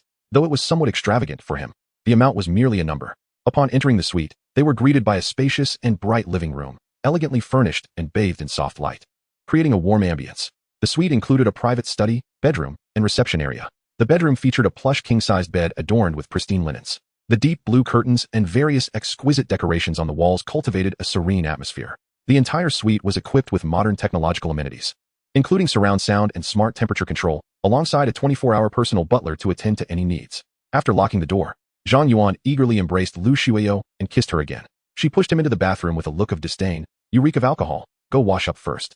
In the bathroom, as Lu Shuiyo meticulously cleaned herself with the shower head, Zhang Yuan couldn't help but ponder how his classmates would react if they knew their goddess looked like this now. He dismissed such thoughts and solemnly asked, "Shuiyo, you know what kind of person I am. I cannot offer you a singular love. Are you certain you won't regret this?" Lu Shuiyo huffed, "You scoundrel. If I were to regret it, I would have done so long ago." Under the gentle light, the surface of the bathtub reflected a warm, hazy hue. The water rippled softly, akin to delicate silk dancing in the wind, creating tiny circles of waves. Vivid rose petals floated atop the water, rising and falling with the gentle ripples, while a light steam filled the air, carrying a faint floral fragrance that added a captivating essence to the tranquil space. The water's surface resembled a flowing painting, quietly lying there, yet seemingly brimming with vitality. "You are deceiving me. What have I lied about?" "You seem quite aware," he jested. But before he could finish, Lu Shuiyo covered his mouth. Although they were alone, discussing such matters felt mortifying. Her cheeks flushed, she playfully bit his chest, leaving 2 neat impressions of her teeth. "No talking, understood? You're acting like a dog. If you won't talk, then just don't bite." Zhang Yuan teased. "Are you trying to transfer the pain from earlier onto me?" "Exactly. I want you to experience it too," she retorted, staring at him with her adorable little fangs. "Are you sure?" Zhang Yuan felt an inexplicable chill and hastily shook his head. No, I was just joking." Chapter 56. The aura of a luxury car time had crept towards 2 in the morning. Zhang Yuan, with the beauty nestled in his arms, soon drifted into slumber. After an indeterminate time, he felt Lu Shuiyo tickling him awake. What time is it? Are we not sleeping? Zhang Yuan, I think I may have realized a significant issue. At her words, he jolted awake. What is it? Lu Shuiyo shyly replied. Am I going to get pregnant? So it was for this? Zhang Yuan closed his eyes again, answering weakly, don't worry, it's the safe period. What is the safe period? Lu Shuiyo asked, puzzled. Is your monthly cycle regular? She nodded. Are you referring to my period? It seems pretty regular. Have you heard of the before and after rule? After this exchange, Zhang Yuan found sleep elusive, opting to explain. So that's how it is. But wait, how do you know so much? Even I, as a girl, don't know these things. Lu Shuiyo playfully bit his other side, demanding. Quickly tell me, did that little girl from elementary school teach you? Her? She probably knows less than you do. Then, do you have another woman outside? No. Don't wrong me. Besides you two, there is no one else. Humph. Zhang Yuan had previously shared many moments with Ning Yue and had done his research on the topic. He could only say it was related to her, but not that she had taught him. If you are really worried, just take a pill in the morning. Lu Shuiyo pouted, no pill. If I get pregnant, I will just give birth. Zhang Yuan was left in disbelief. You think this is amusing? I'll be lucky if I don't end up chased with a knife. Zhang Yuan, I want to have a girl. I will dress her up beautifully, like a doll. How vile. I haven't even finished speaking. Upon looking closely, Zhang Yuan had already fallen asleep like a dead pig. The next day at 10, Zhang Yuan slowly awoke. Upon opening his eyes, he found Lu Shuiyo peacefully asleep beside him, her silky hair cascading over her cheek. Even in slumber, her lips curved into a slight smile, as if she were dreaming sweetly. In that moment, Zhang Yuan felt as if he were living in a dream. The most beautiful school flower in the eyes of countless classmates had truly become his woman. Throughout the years of university, how he longed to embrace her and taste her sweetness. Once, I fantasized about holding her hand and strolling together through the campus. However, I never mustered the courage, burying those tender feelings deep within my heart, fearful of them being discovered. Had it not been for my chance encounter with her in the financial district, I might have missed this opportunity for a lifetime. After sleeping for 7 or 8 hours, Zhang Yuan lay in bed, his body stiff. Alas, Lu Shuiyo clung to him like an octopus, her limbs draped over him, making it impossible for him to turn.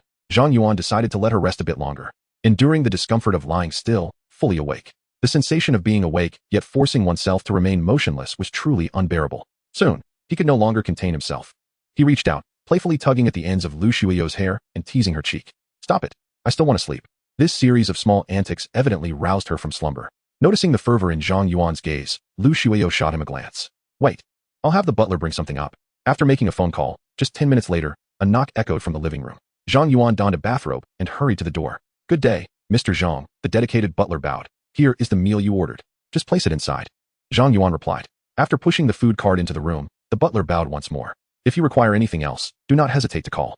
I shall not disturb you further. Once the butler left, Lu Shuiyo approached and retrieved a black plastic bag from beneath the food cart. Upon witnessing Zhang Yuan's exaggerated expression, she stifled her laughter. Half an hour later, they finally made their way to the living room, placing the delivered dishes on the dining table. The hotel had been quite considerate, ensuring that each dish was kept warm. As they unveiled the layers of insulated bags, the aromatic dishes were revealed in all their glory. Even after all this time, steam still wafted from them. The presentation of the dishes was exquisite, undeniably appetizing. Lu Shuiyo carefully sliced a steak and offered it to Zhang Yuan. Being the daughter of a wealthy family, every gesture of hers exuded elegance, a natural grace. Not merely an act. If Zhang Yuan had been the one to cut it, he would have haphazardly hacked away with a knife and fork. How does it taste? It's decent. You should try it too. After a small taste, Lu Shuiyo wrinkled her nose in distaste. Not very fresh. It's certainly not a professional restaurant, merely passable. Don't be so picky. When hungry, anything tastes good. Steak can't compare to what they serve in France, the birthplace of it. That's true. Although Lu Shuiyo was accustomed to a life of luxury, she lacked the temperament of an overly pampered young lady. After a brief complaint, she continued to eat with great delight. After checking out, Zhang Yuan opened the system panel once more. Accumulated expenditure for the opposite sex. Yuan, activation conditions not met. He calculated roughly that the accumulated amount had increased by over 60,000. This was due to his constant companionship with Lu Shuiyo throughout the gathering. After checking out, they made their way to the outdoor parking lot of the hotel. The Porsche 918 that Lu Shuiyo had just picked up was parked head out in its space. Although this resort hotel was somewhat remote, it was doing surprisingly well. The small parking lot was nearly full. However, there were no cars parked on either side of her 918, likely due to the aura that a 20 million luxury car exudes. She took out the key, unlocked the car, and playfully remarked, "You have no idea how difficult it is to buy this car. Most on the market are second-hand and have high mileage." Chapter 57. The Beauty's premium first-hand car. Every man harbors a dream of owning a luxury car, and Zhang Yuan was no exception. Although the $3 million Panamera already represented the pinnacle of ordinary people's aspirations, it paled in comparison to the 918. The broad air intakes resembled the gaping maw of a beast, devouring the air ahead, while the sleek contours and sharp headlights complemented each other beautifully. The carbon fiber rear wing stood tall, reminiscent of an eagle poised to take flight. The most recognizable features were the large exhaust pipes located at the rear, surrounded by the carbon fiber shell. Beneath those pipes lay a powerful 4.6-liter V8 engine, boasting 608 horsepower. Observing Zhang Yuan's mesmerized expression, Lu Shuiyo teased, "Well, what do you think? Isn't it beautiful? How could something built with such financial might not be? Then take it for a spin. I no longer want it." "Wait, are you out of your mind? You just picked it up yesterday. And now you want to get rid of it after a short drive?" Lu Shuiyo regarded the sports car with evident disdain. "It looks good, but it's truly uncomfortable to drive. The seats are stiff, lacking lumbar support. After half an hour, my back aches terribly. The visibility is poor. And the suspension is so rigid that every speed bump feels like a jolt. I wouldn't even want to touch it again after one drive. Besides, it's registered in your name, so you can't just give it away." Zhang Yuan was left speechless. What Lu Shuiyo described was indeed a common flaw of supercars. These vehicles were designed for the racetrack, sacrificing comfort compared to ordinary sedans. He realized that, in terms of extravagance, he could hardly compete with Lu Shuiyo. Yet, this suited Zhang Yuan just fine. While supercars might be difficult to handle, they were undeniably stunning. The 918's breathtaking aesthetic could overshadow any flaw. He had longed to own a sports car, and now he found himself with a beautiful, premium first-hand vehicle seemingly gifted to him. He couldn't help but glance at the Panamera, also a quintessential beauty. Suddenly, Zhang Yuan felt like he was being pampered by this young woman. He was curious. Did she possess a system, or did he? There was simply no comparison. Then why not just drive this car instead of fussing around? "No way," Lu Shuiyo retorted, giving him a disdainful look. "I don't know what kind of inappropriate activities you've done in this car. I refuse to touch it. That's unfair. The space in this car isn't even that big. How could anything happen? Well, who knows? If it were a petite woman, it might not be out of the question." After this exchange, Zhang Yuan felt a surge of temptation. Perhaps it was worth a try. He thought about taking Ning Yue to a secluded place one night. After all, she was the easiest to persuade. Then, Lu Shuiyo opened the door of the Panamera and slid inside. Zhang Yuan, feeling slightly worried, said, "It's not a big deal. It'll be fine in a couple of days. I'll be on my way now." "All right, take care while driving." After starting the vehicle, Lu Shuiyo beckoned him with her finger. "What else do you want?" Zhang Yuan leaned in, only to be enveloped in her arms. She then pressed her lips against his. And as they parted, she bit his lip playfully. "Remember, don't even think about leaving me, understood?" Zhang Yuan nodded emphatically. "I promise I won't." Satisfied with his response, Lu Shuiyo smiled brightly. With a swift press of the accelerator, she sped away from the resort hotel. Zhang Yuan, now behind the wheel of the 918, leisurely made his way towards the city. This plug-in hybrid vehicle accelerated with astonishing quickness. Pressing the gas pedal, the engine erupted with a passionate roar, while the electric motor joined in, working in perfect harmony. The exhilarating force of acceleration was something the Panamera could never match. As for driving comfort, it wasn't nearly as unbearable as Lu Shuiyo had claimed. Overall, it was far from discomforting. He had already opened the convertible roof, and as the speed increased, the wind rushed into the cabin. Even in the midday sun, he felt no discomfort from the heat. However, a pressing concern loomed before him. With two cars now in his possession, where would he park them? Moreover, as the 918 was a plug-in hybrid, a charging station was an absolute necessity. It is hardly plausible to charge such an expensive car outdoors. Furthermore, considering Lu Shuiyo's character, it is likely that more luxury vehicles will continue to appear in the future. Hence, acquiring this house is imperative. With this thought in mind, he dialed Ning Yue's number. "Yue, what are you up to?" I'm on my way back and should arrive in about half an hour. Have you had lunch? Would you like to join us?" "We've just ordered and haven't tea started yet," Ning Yue said cautiously. "It's just a few classmates from our dorm that you've met before. If you have other matters to attend to, it's perfectly fine, I understand." Hearing her careful tone, as if afraid of displeasing him, Zhang Yuan felt an overwhelming urge to rush to her side. "Please send me your location. I'll be there shortly." "All right." After sending the location, Ning Yue put down her phone. Suyin tentatively asked, "Yue, is your boyfriend coming?" "I apologize. I had originally intended to treat you all, but he suddenly called. If it's inconvenient, I'll invite you again next time." Suyin waved her hands. "It's fine. I'm quite familiar with him, so I don't mind." "Qianqian, what about you?" Zhou Qianqian smiled slightly. "I'm fine too. The more, the merrier." Suyin noticed something amiss in her expression. Typically, she wouldn't favor the presence of outsiders at a gathering, especially a man. Yet upon hearing that it was Zhang Yuan, she offered no protest and instead appeared subtly anticipative. "It seems the competition is quite formidable," Suyin remarked with a knowing smile. "I didn't realize you were so fond of lively company, Qianqian." Zhou Qianqian's cheeks flushed slightly as she stammered, "Yes, I do enjoy it." Chapter 58. Sharing a table. The dining venue for the three was a Chinese restaurant named Li Ji Fanpu located on a bustling food street. This establishment is known for its excellent value and is quite popular among students. Today marked the last day of the holiday before the new semester. The restaurant was crowded, with no empty seats available. When Ning Yue and her companions arrived, only a large round table for 10 remained. To retain customers, the waitress seated the three at this table. As they chatted, a woman in her 30s approached them, smiling warmly at Su Yun. "Xiao Su, could you do me a small favor and ask your friends if they would be willing to share a table?"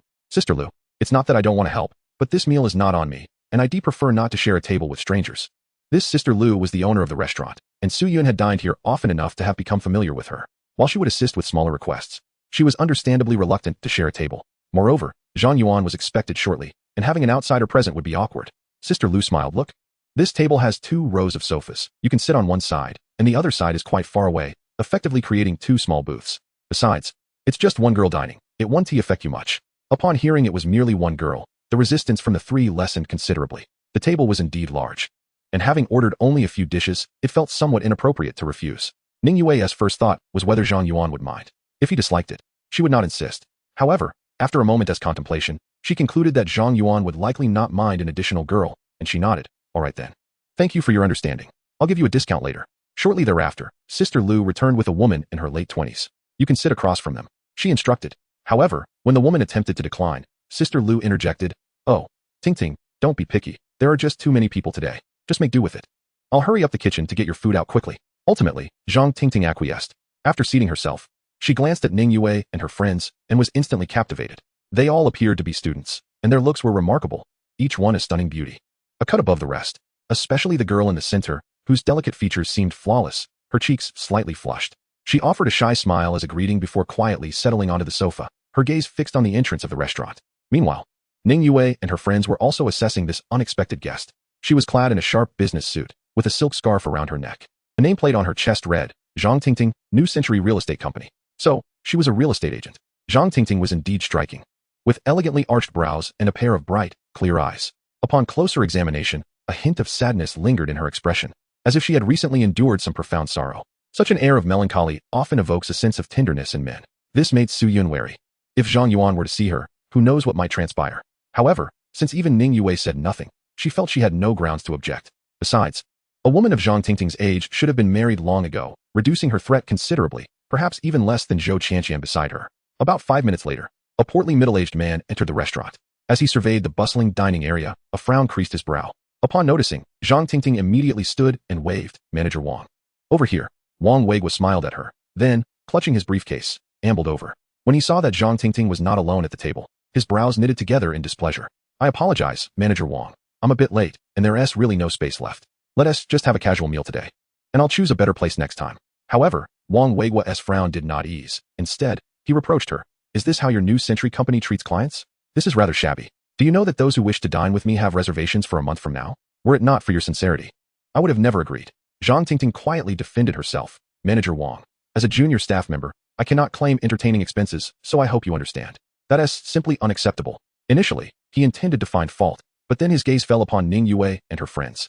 Upon closer inspection, his demeanor shifted, and he smiled broadly. To be honest, this place is quite good, the ambience is nice, and you've put in a lot of thought, Xiaozhang. He then probed. Xiaozhang, are these your friends? Care to introduce them? Zhang Tingting, feeling slightly awkward, replied. No, we just happen to share a table, I don't know them. She was anxious that Wang Weiguo might form a negative impression, and quickly added, they arrived first, and all are very kind. I hope you won't take offense. Wang Weiguo waved his hand and seated himself beside Zhang Tingting. Not at all. I enjoy making new friends. Finally, having appeased Manager Wang, Zhang Tingting breathed a sigh of relief. Clients can be quite demanding. However, Ning Yue and her friends were not pleased. Zhang Tingting expressed surprise. No? I had discussed with Sister Lu about treating a male client to a meal. I thought you were all aware. Su Yun scoffed. Had I known there was a man coming, we would not have agreed to this at all. Upon hearing this, the look of regret on Zhang Tingting's face deepened as she repeatedly apologized. I'm truly sorry. It was not my intention. How about this? Whatever you ordered, I'll cover it. Humph. Do you think I care about this little money? Zhang Tingting rose from her seat and bowed to the few people, apologizing once more. This demeanor softened Su Yun's irritation. Given such a gracious attitude, being overly calculative would reflect poorly on them. Moreover, Ning Yue had previously heard Zhang Yuan mention several times his intention to purchase a house. Coincidentally, Zhang Tingting worked in real estate, and she might be of assistance in the future. Thus, she suggested, Su Yun, let's just let it go. This table is quite large. We can enjoy our meal without causing any disturbance. With Ning Yue speaking up, Su Yun naturally refrained from arguing further. All right, I'll go with your suggestion. Chapter 59. The supreme among the 9 sacred bodies. After the two settled down, Wang Weiguo, though seated across from them, occasionally engaged in conversation with Ning Yue and the others. Soon realizing he was merely making a fool of himself, he turned his attention back to Zhang Tingting. Xiaozhang, where's your daughter? Why didn't you bring her along? I have to work. How could I possibly have her by my side? Besides, the company doesn't allow it. I can only entrust her to her grandparents. If you ask me, it's better for children to be raised by their parents. The elderly, after all, may not be able to provide the best care due to their age. I understand your reasoning, but it's a situation beyond my control, Zhang Tingting replied, seemingly eager to avoid further discussion on this topic. Mr. Wang, the villa should be ready for signing this afternoon, right? Let's discuss that later. We shouldn't talk about work while eating. I'm not trying to evade the issue, but to be frank, I recently received a payment of over 10 million for a project. Not to mention, purchasing a house is well within my means. As he spoke, Wang Weiguo deliberately raised his voice, hoping Ning Yue and her companions would take heed. He believed that hearing of his substantial wealth would alter their perception of him. After all, a man capable of such financial prowess, even in sweltering summer without bathing, could be seen as admirable, at least in the eyes of ordinary female university students. However, Ning Yue and her friends were far from typical. Having witnessed Zhang Yuan's extravagant spending, their horizons had broadened significantly. A mere 10 million was hardly impressive to them. Wang Weiguo observed the group engrossed in their own conversation, seemingly oblivious to his words, and felt a frown form on his brow. His previous tactics, which had always succeeded, appeared to be failing him now. Fortunately, Zhang Tingting spoke up to alleviate the awkwardness. Mr. Wang, you truly possess great influence. I have never seen so much money in my life. This contract must be quite significant. Wang Weiguo waved his hand dismissively, stating meaningfully, the contract can indeed be signed, and I could even procure you a small car, along with a generous monthly allowance. However, that depends on your performance. Zhang Tingting fell silent, at 28. She understood the implications all too well. He was essentially suggesting she become his mistress. She felt a surge of anger and wanted nothing more than to hurl her teacup at this corpulent man. Yet, reality forbade such a reaction. After regaining her composure, she forced a smile and asked, Mr. Wang, may I have some time to consider? Of course, I never force anyone. However, my patience is quite limited, and the time I can afford you is short. You must be aware of your own situation. Your husband has been gone for quite some time. In today's society, surviving without a man's protection is exceedingly difficult. Zhang Tingting felt a bitter pang in her heart. Her husband had passed away over a year ago, and her in-laws had changed their attitude towards her drastically since their son's death. They had forcibly taken over their marital home and even pushed her and her young daughter out. Her own parents were aging, with her mother suffering from chronic illness, leaving her bedridden for most of the time. Consequently, she had no choice but to work. Her colleagues were aware of her circumstances and envied her beauty, whispering behind her back, calling her a single woman in nicer terms, or a beautiful widow in harsher ones. Faced with such derogatory remarks, she could only endure. After experiencing the harshness of society, there were times when she genuinely wished to find a wealthy and powerful man to support her. She sought not a deep emotional connection, but rather a life free from financial worry, enabling her to raise her daughter to adulthood. In front of her was Wang Weiguo, who could certainly meet her material needs. He was the wealthiest person she had ever encountered. However, in other respects, he left much to be desired. If there were any alternatives, she would be reluctant to consider him. Mr. Wang, let's set that aside for now. This afternoon, I will take you to view the properties. Wang Weiguo, confident in his position, wore a subtle smile. He knew that with just a little more persuasion, he could completely win this woman over. A few well-placed words, and perhaps by evening, he could claim her as his own. Observing her vulnerable expression, he felt an overwhelming desire to seize the moment and take advantage of her.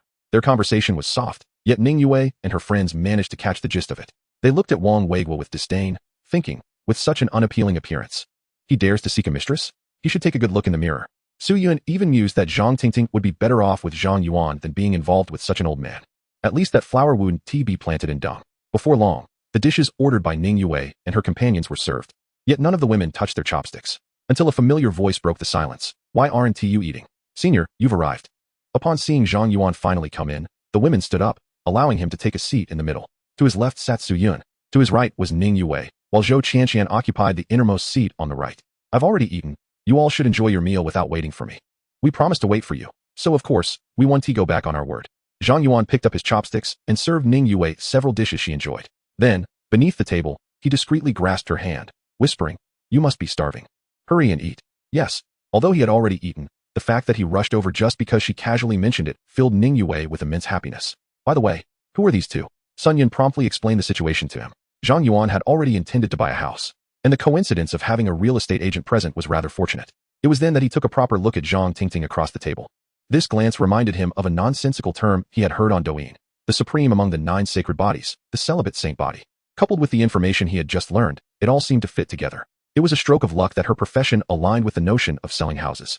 Having already been lightly flirted with by Su Qing, he couldn't help but notice that Zhang Tingting was exceptionally beautiful. Now, he found himself lacking any resistance to her allure. Su Yun noticed him staring unabashedly at Zhang Tingting and felt a sense of vindication. In a playful manner, she extended her foot to nudge Zhang Yuan's calf. He shot her a disapproving glance, prompting her to cheekily stick out her tongue. This girl was truly audacious. Did she really think he wouldn't do anything about it?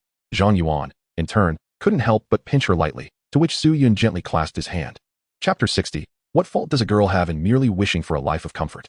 In the past, Zhang Yuan sought nothing more than to find a genuinely loving partner with whom to share a fulfilling life. However, following Zhao Xiaowen's betrayal and the ensuing events, his mindset had subtly shifted. Coupled with Lu Shuio's unprincipled indulgence and Ning Yue's unwavering compliance, he became increasingly reckless. Life is but a fleeting few decades. Why not live it freely? After all, he already had 2 women in his life, and any thoughts of being wholly devoted felt somewhat shameful. He could play the field but need not build a faade of virtue. Those women who treated him sincerely would receive his kindness in return, while those who coveted his wealth might be indulged in passing. He held fast to a singular principle: good girls should not be wronged, and bad girls should not be wasted. Although he had yet to decide if he would immediately accept Su Yun, he was certainly contemplating it. However, the thoughts of this young lady have been laid bare from the very beginning. At the very least, experiencing the sensation and reaping some interest is quite delightful, especially considering the gift of a watch worth over 8,000. Calculating at approximately 400 each time, one could indulge in over 20 experiences. Of course, for a student like Su Yun, such a price cannot be assessed in the same manner. At the very least, affording a single occasion is more than sufficient. After all, she is a spirited girl, brimming with vitality. Zhang Yuan's hand rested upon her thigh, where he could feel an astonishing elasticity. Su Yun's face flushed crimson, her ears reddening in an instant. As for dining, she hardly managed to eat a morsel. Yet, she never anticipated that Zhang Yuan would increase his grip slightly and suddenly extend a finger to tease her. Caught off guard by this unexpected assault, she could not suppress a sound. Ning Yue turned her head and inquired, "What is the matter?" "I meant to say, the dishes at this restaurant are quite delectable." "Then do enjoy more. I feel a bit guilty about the unexpected turn of events." "No, it's fine. I mean, next time, let me treat you." At this moment, Su Yun could hardly focus on her meal, hastily putting down her chopsticks and grasping the mischievous hand firmly with both of hers. Simultaneously, she wore a facade of casualness, fearing even the slightest hint of suspicion. "You seem a bit off today. You're not unwell, are you?" "Just a tad uncomfortable. It's nothing. A little rest will suffice. You should continue eating." Ning Yue thought little of it and addressed the girl on her right. "Zhou Qianqian, please don't take offense." Zhou Qianqian whispered, "You've been treating us these past few days. I feel quite embarrassed." It was evident that Su Yun let out a sigh of relief. What Zhang Yuan did not anticipate was that Su Yun would lean in and plant a kiss on his cheek. Once the group resumed their attention to the front, she continued to eat with utmost seriousness. Apart from her slightly flushed complexion, she exhibited no signs of abnormality. Zhang Yuan could not help but find the situation amusing. Was she both naive and playful? Little did he know, Su Yun's heart was far from the calm exterior she presented. Initially, she was uncertain whether Zhang Yuan harbored any romantic intentions toward her. It had been nearly a month since he had given her his phone number, yet he had never contacted her, not even adding her on WeChat. As for the watch, it was likely just a casual gesture on his part. Just as he stated, if one desires something, they should pursue it. If not, they can simply discard it, like a coin dropped on the ground. It's too bothersome to bend down and pick it up. This very realization left Su Yun feeling quite unsatisfied. She yearned for more, to transform her life entirely. It was not that she coveted Ning Yue's status from Zhang Yuan's various displays. It was clear that Ning Yue held significant weight in his heart. She could not possibly replace her. Thus, she could only settle for being a clandestine lover. Being supported by him was also an appealing option. Yet, achieving this was no easy feat. Young men of wealth had countless women vying for their attention. If even he was disinterested, all her efforts would be in vain. It was only through the recent outrageous actions that she felt completely at ease. It seemed that there were no cats in this world that did not stray. This made things considerably easier. Since Su Yun had barely eaten, she kissed him without even wiping her mouth, leaving Zhang Yuan feeling somewhat greasy on his cheek. Su Yun then extracted a napkin and stood up, leaning over to place the tissue box in front of Ning Yue. "I'll leave the napkins here." Ning Yue looked up and smiled. "Thank you." Seizing the moment, she discreetly wiped the greasy lip mark from Zhang Yuan's face, leaving it spotless. This maneuver left Zhang Yuan silently impressed. She was not as naive as he had initially thought. Were all women naturally adept at performance? Her ability to adapt so swiftly was indeed formidable. However, the more Zhang Yuan observed this young lady, the more he found himself captivated. She possessed a hint of cunning, yet understood boundaries. Even in vying for affection, she ensured to avoid drawing attention from the primary partner. She harbored no aspirations of usurping a position. Her clarity regarding her role as a lover was remarkable. What was wrong with a girl simply wanting to lead a life of comfort? All of this was keenly observed by Zhang Tingting and Wang Weigua across the table. It was evident that Ning Yue was the legitimate girlfriend, while Su Yun remained the hidden paramour. As for Zhou Qianqian, the girl at the end of the table, though seemingly reserved, had attempted several times to glance this way, yet feared being discovered. A faint blush lingered on her delicate face. This man certainly had a way with women. Zhang Tingting, however, felt no qualms about it. She herself had entertained the thought of being supported by someone. So who was she to judge? Moreover, none of them were particularly close, so it hardly concerned her. On the other hand, Wang Wei was seethed with jealousy. No wonder these young women paid him no heed. If they were truly diligent students focused solely on their studies, it would be one thing. Yet, they were all revolving around the same man. Apart from Zhou Qianqian, who appeared slightly more ordinary, The other two were the cream of the crop. It would be challenging to find anyone of such quality in the entire school. Even Zhou Qianqian, the least striking, would still be regarded as a beauty among ordinary people. Why was this man not him? It was infuriating. Was it merely because he was a tad younger and better looking? What was so remarkable about that?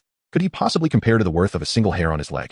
Humph, just a pretty boy. However, his gaze shifted to Zhang Tingting beside him, igniting a further spark of desire within him. Compared to the girls across the table, she was equally impressive, especially since she was a widow, which added to her allure.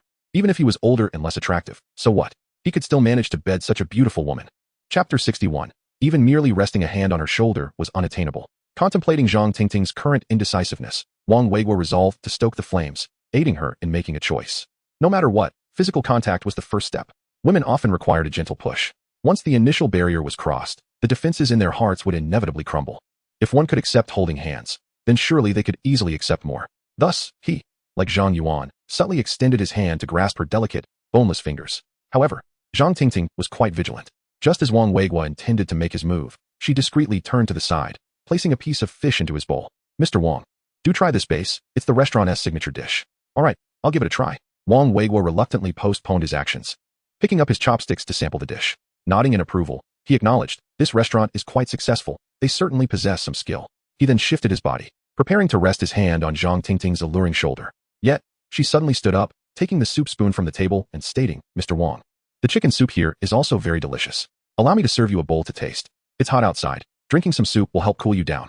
At that moment, Wang Weiguo realized that Zhang Tingting was unwilling to permit any contact. Even merely resting a hand on her shoulder was out of the question. Was there no justice in this world? Just look at that young man across the table. His hands roamed freely. It seemed like he had touched every inch of that young lady's thigh without a care. Meanwhile, she was even trying to devise ways to shield him, stifling any sounds of discomfort. As a man, the disparity in treatment was far too significant. Wasn't he said that mature women were generally more open-minded? How could he possibly fare worse than a university girl? He wanted to relieve his frustrations, no doubt. But it was not by drinking chicken soup that one would do so. It would be far more effective to indulge in her charms. With these thoughts swirling in his mind, Wang Weiguo's anger boiled over, and his patience wore thin, leading him to lay his cards on the table. Xiaozhang, about what you mentioned earlier, can you give me a straightforward answer? Thus, I shall refrain from discussing matters such as purchasing a car or covering living expenses. All I require is your company for a single evening, and there will be no need to inspect the house. We shall sign the contract first thing tomorrow morning. You are well aware that I am not lacking in financial resources. Just as Zhang Tingting was preparing to delay the conversation, he continued, once this opportunity passes, it will be lost forever. Given my status and conditions, how many women have approached me? You should feel honored to be chosen. Upon hearing such condescending words, Zhang Tingting felt her eyes welling with tears. Mr. Wang, must you truly force me? Can we not proceed through the proper channels for the purchase? Huh, you are no longer a naive young girl. How can you still hold such innocence? Wang Wei was scoffed. Do you understand the phrase equivalent exchange? Why are the top salespeople in real estate always attractive women? Is it due to their eloquence or exceptional skills? No, it is because they are willing to offer much more. The commission on this property could easily exceed 100,000. Since you wish to contribute nothing, why should you receive anything? 100,000 for a single night. This is already a gilded offer. Zhang Tingting fell silent. Wang Weiguo was a longtime client of the company, having purchased several small apartments already. When colleagues heard he was interested in that particular villa, their eyes turned green with envy. Zhang Tingting had no doubt that if she did not concede to his terms, he would be swept away by the eager young women in the office, who would not hesitate to agree even to a month of companionship. As for chastity, it would be rendered utterly insignificant in the face of such lucrative commissions. Well then, whether or not you wish to sell that villa depends entirely on you. Wang Weiguo stood, brushing off his sleeves. I shall take my leave now. Should you come to your senses, do call me, but only today. After that, it will be too late. Mr. Wang, at that moment, Zhang Yuan suddenly looked up and asked, in which community is your villa located? Zhang Tingting instinctively replied, it is in the nearby Hailan Bay. Zhang Yuan was familiar with Hailan Bay, situated opposite the financial university. It primarily consisted of high-rise buildings, along with a separate villa area. The average price across the development was quite reasonable, around 20,000 per square meter. While it was not in the center of Shanghai City, it was certainly not remote either. With convenient transportation and a thriving commercial area, the developer was reputable. It was a commendable choice, conveniently located for Ning Yui's schooling. Lost in thought, Zhang Yuan unconsciously pulled out a pack of Lao Bai Sha and placed it in his mouth. Noticing this, Ning Yui quickly retrieved a lighter from her bag to ignite it for him. Su Yun, who typically disliked male smokers, found the acrid scent unbearable. Yet, when it came to Zhang Yuan, it was an entirely different matter. His smoking demeanor appeared strikingly handsome. Even the once offensive smell seemed to carry a subtle fragrance. Zhang Yuan remarked, let's take a look later. If it suits us, I shall purchase it. However, before Zhang Tingting could respond, Wang Weiguo snickered, with your appearance. Do you truly think you can afford a villa? Perhaps you were dreaming. Zhang Yuan frowned, casting a disinterested glance. He was not one to flaunt his wealth or boast about his financial status. Such behavior struck him as foolish. Unbeknownst to him, Wang Weiguo extracted a pack of Huanggalu 1916 cigarettes, placing one between his lips while mockingly suggesting, "You wish to inquire about villas, yet smoke this low-quality brand at 10 yuan per pack? I needn't elaborate further." It was no wonder Wang Weiguo spoke this way. Zhang Yuan was interested in casual encounters, which was perfectly acceptable. They could coexist without interference.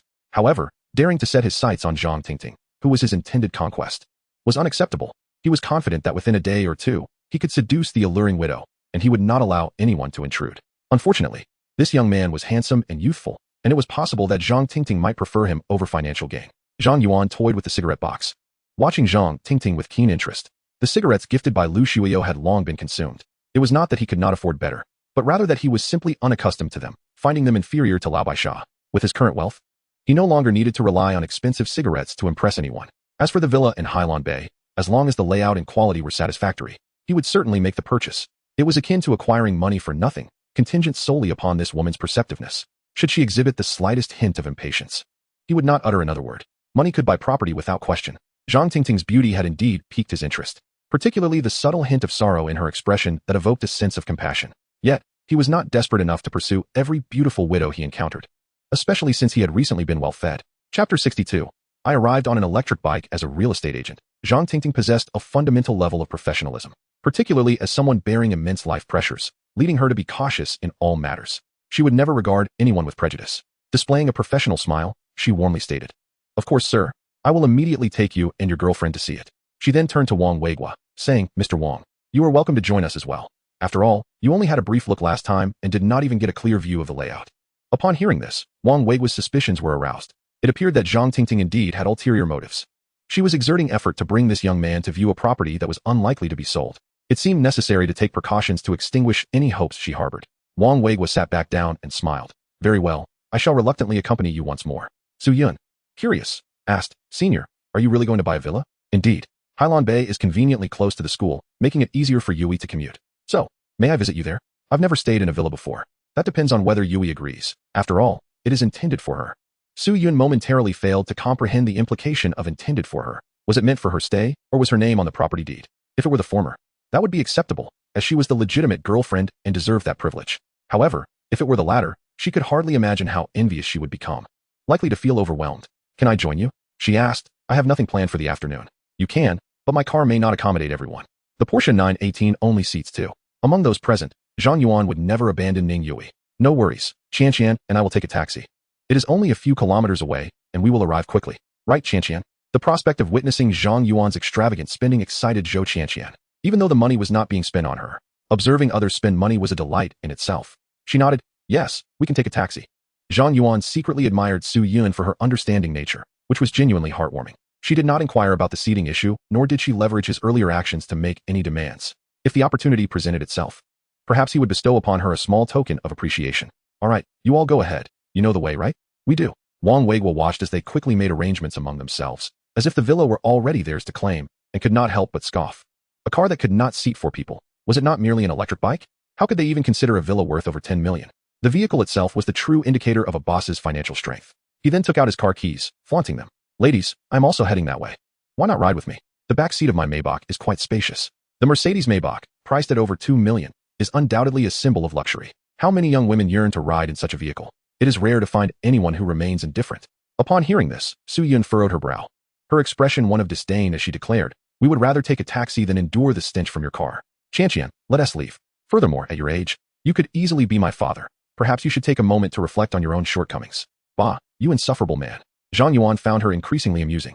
She was obedient yet playful, but when it came to confronting others, she showed no mercy. She could infuriate someone to the point of exasperation. He vaguely recalled Ning Yue mentioning that Xie Qian from their dormitory also had a sharp tongue. He wondered how she would compare to Su Yun. After being berated by Su Yun, Wang Weiguo's face was a mosaic of colors. Yet, with everyone having left, he could not even retaliate. He then turned to Zhang Tingting and asked, "You wouldn't find my car's odor unpleasant, would you? Come, let us go look at the house." Zhang Tingting blushed and timidly replied, "I'm sorry, Mr. Wang, but I came here on an electric bike." At this moment, Zhang Yuan could no longer contain his laughter. "I will wait for you at the villa.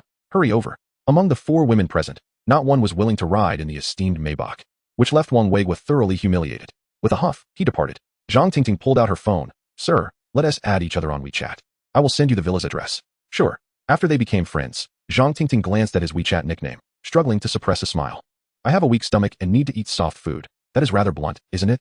However, given his entourage of glamorous young women, he hardly seemed the type to indulge in such a lifestyle. May I inquire your surname? Zhang Yuan asked, eyeing her name tag. Like you, I am also Zhang. Oh, a fellow surname. Mr. Zhang, I have sent you the location. My vehicle cannot accommodate passengers, so you two will have to go on your own. Not a problem. I drove here. Very well, I shall take my leave first. Goodbye. With that, Zhang Tingting exited the restaurant. When Ning Yue summoned the waiter to settle the bill, she was informed that Zhang Tingting had already taken care of it. Although the meal was modest, amounting to just over 100 yuan. It was a generous gesture from a single mother, grateful for the chance to share a table. This made Zhang Yuan regard her with newfound respect. Regardless, her character was commendable. After sitting for a while, they finally made their way to the parking lot. Zhang Yuan opened the passenger door. What are you waiting for? Get in. Senior, did you buy another car? Is it expensive? Not too much. Hurry up and sit inside. Oh. If Zhang Yuan were a person who reveled in flaunting wealth, he would surely feel defeated in front of Ning Yue. Whether it was 100,000 or 10 million, neither would elicit astonishment from her. It was certain that even if he rode a dilapidated bicycle, she would be delighted to sit behind him. Without a hint of complaint about the sun or rain, it was not that she disliked a life of privilege, but such luxuries were not essential to her. In stark contrast to his ex-girlfriend, Zhao Xiaolin, they were two extremes. Chapter 63. A bit minutes later, Zhang Yuan arrived at Hailon Bay. After a brief registration at the gate, he was granted access. Upon entering the community, he found the villa area to his left and followed the address along a narrow path to the property for sale. Meanwhile, Su Yun and Zhou Qianqian stood at the entrance, eagerly waiting. From a distance, Su Yun spotted a Porsche 918 gliding along the road. Her eyes lighting up as she exclaimed, Qianqian, look, that's the Porsche 918, one of the legendary 3 supercars. I can't believe we have one in Longhai City. Could the owner reside in this community? As her words fell, not only Zhou Qianqian, but even Wang Weiguo looked up. Wang Weiguo, older and with poor eyesight, could only discern a vague outline from afar. He scoffed, I am acquainted with all the notable businessmen in Longhai City. Yet I have never heard of anyone owning a 918. Do you realize there are only about 100 of these cars in the country? And fewer than 50 are likely on the road? Seizing the opportunity to lecture, he relished the moment to impress Zhang Tingting with his extensive knowledge. He added, you young girls are so naive. You can't even distinguish between a 918 and a 911. Upon hearing this, Su Yun grew irritated and murmured, can't I tell the difference between a 918 and a 911? If your eyes are useless, you might as well donate them. It's a shame you've lived this long without any sense. You. After being continuously berated by Su Yun, Wang Weiguo's temper flared. How about a bet? Are you brave enough to accept? What do you have in mind? Let me be clear. If you have any underhanded intentions, I want to entertain them. Not at all. If that car isn't a Porsche 918, you simply owe me an apology, admitting you were wrong. And if it is? Wang Weiguo directed his gaze toward the Maybach parked in the courtyard and said slowly, if it is, you can smash my car. Su Yun raised her phone, agreed. Just so you know, I recorded this conversation. Don't try to weasel out of it. I am a man of considerable wealth. I have no need to stoop to your level. Remember what you said. Without a second thought, Su Yun accepted the wager. She had never liked this old man, whose repugnant demeanor was an affront to her. The thought of smashing his car brought her great satisfaction. Even if she lost, admitting a mistake was hardly shameful. Unbeknownst to her, Wang Weiguo was equally confident. Based on his knowledge, no one in the small Longhai city had ever owned a 918. In recent years, not even one had passed through. It would be quite the victory to see this sharp-tongued girl admit defeat. With the bet established, he felt elated and teased. Whereas your little boyfriend? Is he taking too long because his electric bike ran out of power? Su Yun looked at him as if he were a fool. Your self-proclaimed wealth means nothing to him. Do you understand? You are a frog at the bottom of a well. Though she spoke the truth, everyone present, except Zhou Qianqian, found it hard to believe. Even Zhang Tingting merely smiled, wanting to mediate but unsure how to proceed. Wang Weiguo mocked. So you are a rich second generation. Let me ask, why can't this rich second generation afford a car and had you all take a taxi? Who said he doesn't have a car? Su Yun stammered. He has his own reasons for doing things. It's none of your business. Indeed, she was an inexperienced girl, blindly loyal to her beloved. Once such girls step out into the world, they will realize how naive their current thoughts are. Love, after all, cannot be eaten for sustenance. In recent years, most of the students he had encountered shared this same naive mindset. Moments later, the car finally approached. Su Yun fixed her gaze and, to her delight, confirmed it was indeed a Porsche 918, jumping for joy. Fearing Wang Weiguo might deny it, she even searched for a few images to present as evidence. Open your eyes and look closely. Tell me, is this not a 918? The notion of smashing a car was merely a jest. After all, a vehicle worth over 2 million would cost a fortune to repair. While he was wealthy, he wouldn't squander money so frivolously. But what could he do if this girl insisted on being serious? The argument ensued, with a retort. Perhaps it was modified by the 911. How could one be certain from such a distance? Su Yun, incensed, replied, your 911 can't possibly relocate the engine to the rear. A loss is a loss. Why can't you just admit it? At your age, are you really behaving like this? I want to acknowledge defeat unless I can see it up close. Very well. I shall ensure you concede gracefully, Su Yun declared, descending the steps and rushing towards the slowly advancing 918. Her intention was not to vandalize the car, but rather to elicit an admission of fault. If it came down to smashing such an expensive Maybach, she might reconsider. The old man's underhanded tactics were infuriating to her. He had clearly lost yet refused to admit it. The roads in the villa area were narrow, and Zhang Yuan, unfamiliar with the surroundings, drove cautiously. Upon spotting a black Maybach parked in the garden of a detached villa, he confirmed his destination. Just as he prepared to accelerate into the driveway, Su Yun stormed out, arms stretched across the path. He immediately slammed the brakes, barely avoiding a collision. Su Yun jogged over to the driver's side and gently tapped on the window. "Excuse me, could you please drive the car inside?" "I wish to." Zhang Yuan rolled down the window, perplexed. "What are you doing standing in the middle of the road?" "I was headed inside." Upon recognizing the driver of the 918, Su Yun was taken aback, her mouth agape as she rubbed her eyes repeatedly. In disbelief, she exclaimed, "Senior brother, is this car yours? Who else would it belong to if not me?" He replied, But this car is incredibly expensive." Chapter 64, I am reluctant. "And what of its cost?" "Just get inside. It's sweltering out here, and you risk heat stroke." "Oh." Su Yun followed the car into the courtyard, still struggling to process the scene before her. This was a Porsche 918. There were only a handful of them in the entire country, a mythical vehicle typically seen only online.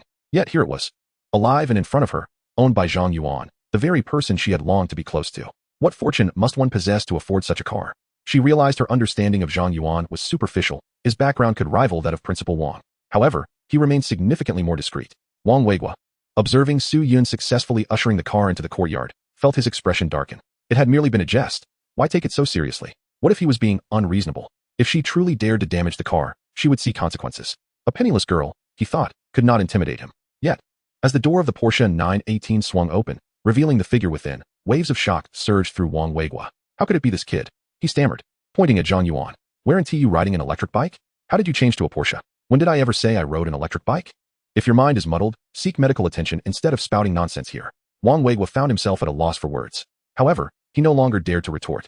A young man capable of purchasing such a car, what was his family's occupation? In the entire country, young individuals who owned a 918 invariably hailed from distinguished families. Why had he never heard of such a figure in Shanghai City? Surely, he must have deliberately concealed his identity. But why would one do so?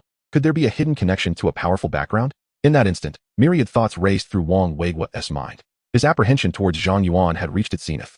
Regardless of his family's business or status, Wang Weiguo understood that this was someone he could not afford to provoke. The wealthier one was, the greater the fear of mortality. At his age, he had learned a crucial lesson. Despite appearing affluent with a net worth of several million, one misstep could lead to a catastrophic downfall.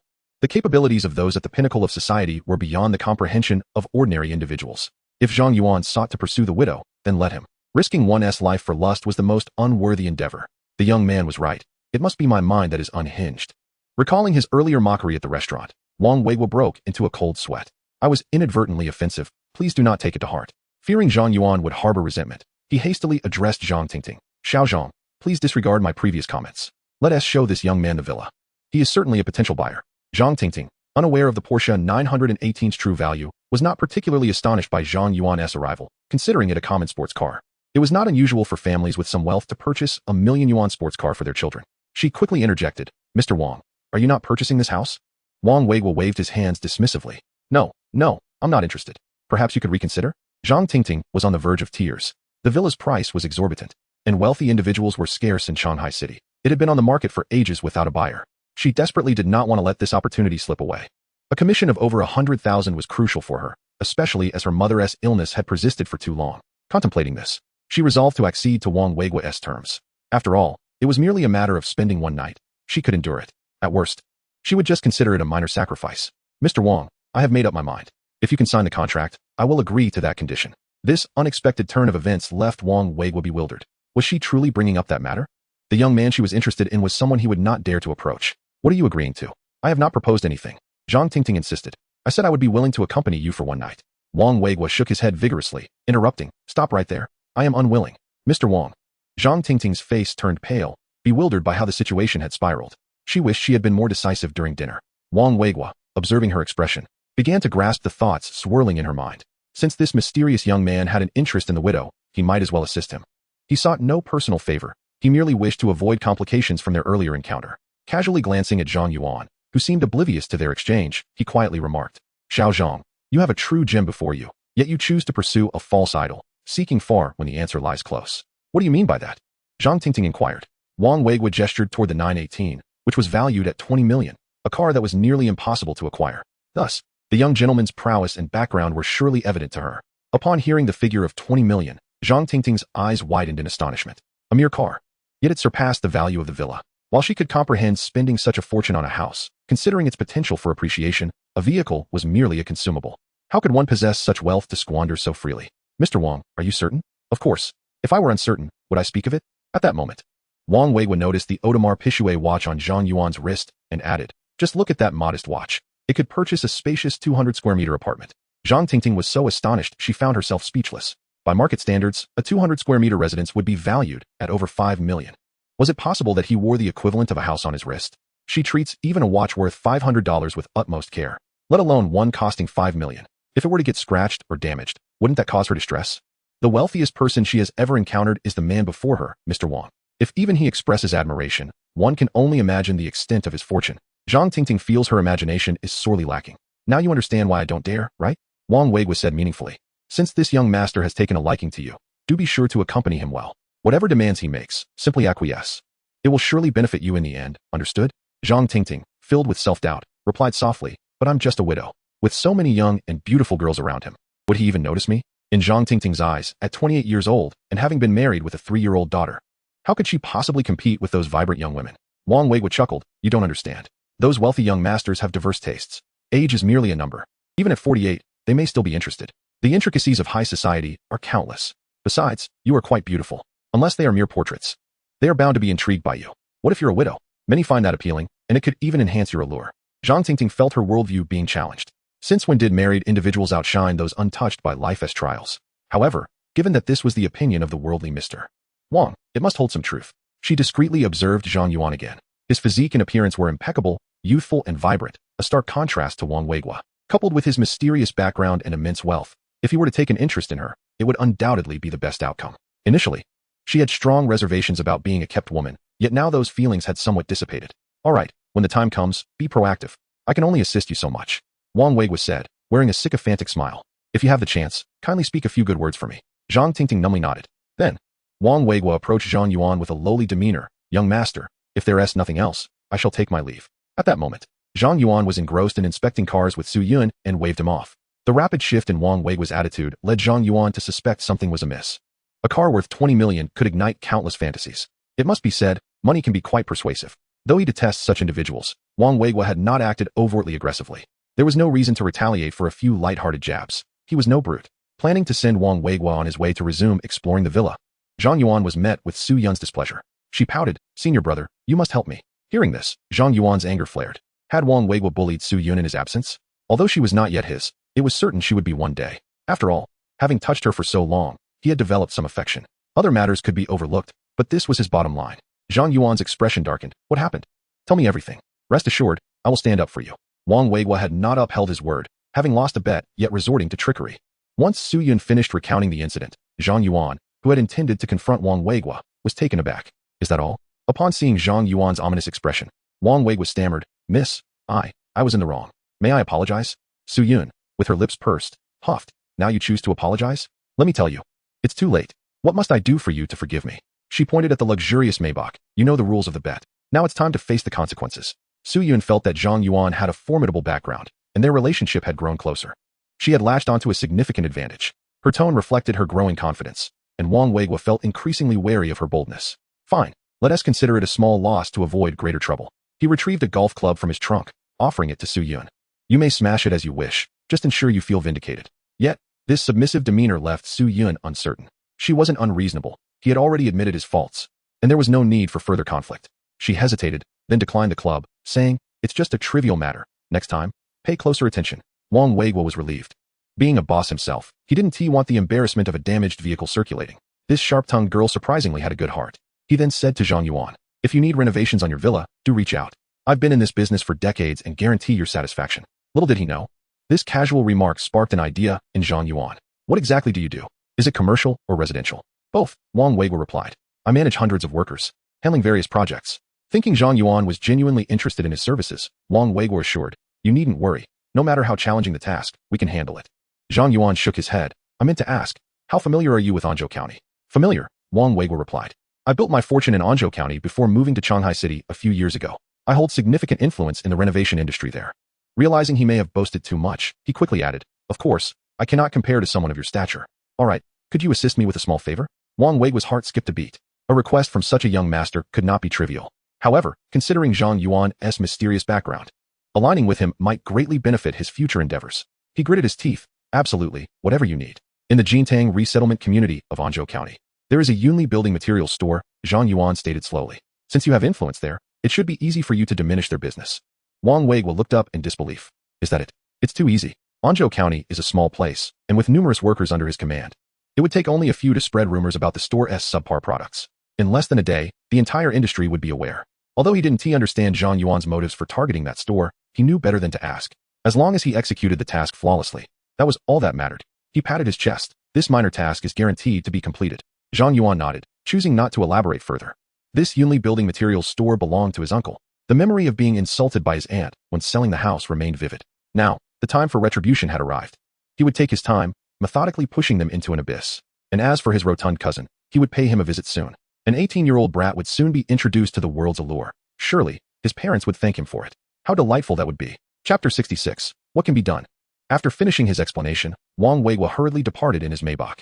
With minimal effort, he managed to secure a small favor from Zhang Yuan, leaving him utterly delighted. At this moment, Zhang Yuan began to meticulously observe the villa before him. The villa boasted 3 stories above ground and 1 basement level for parking.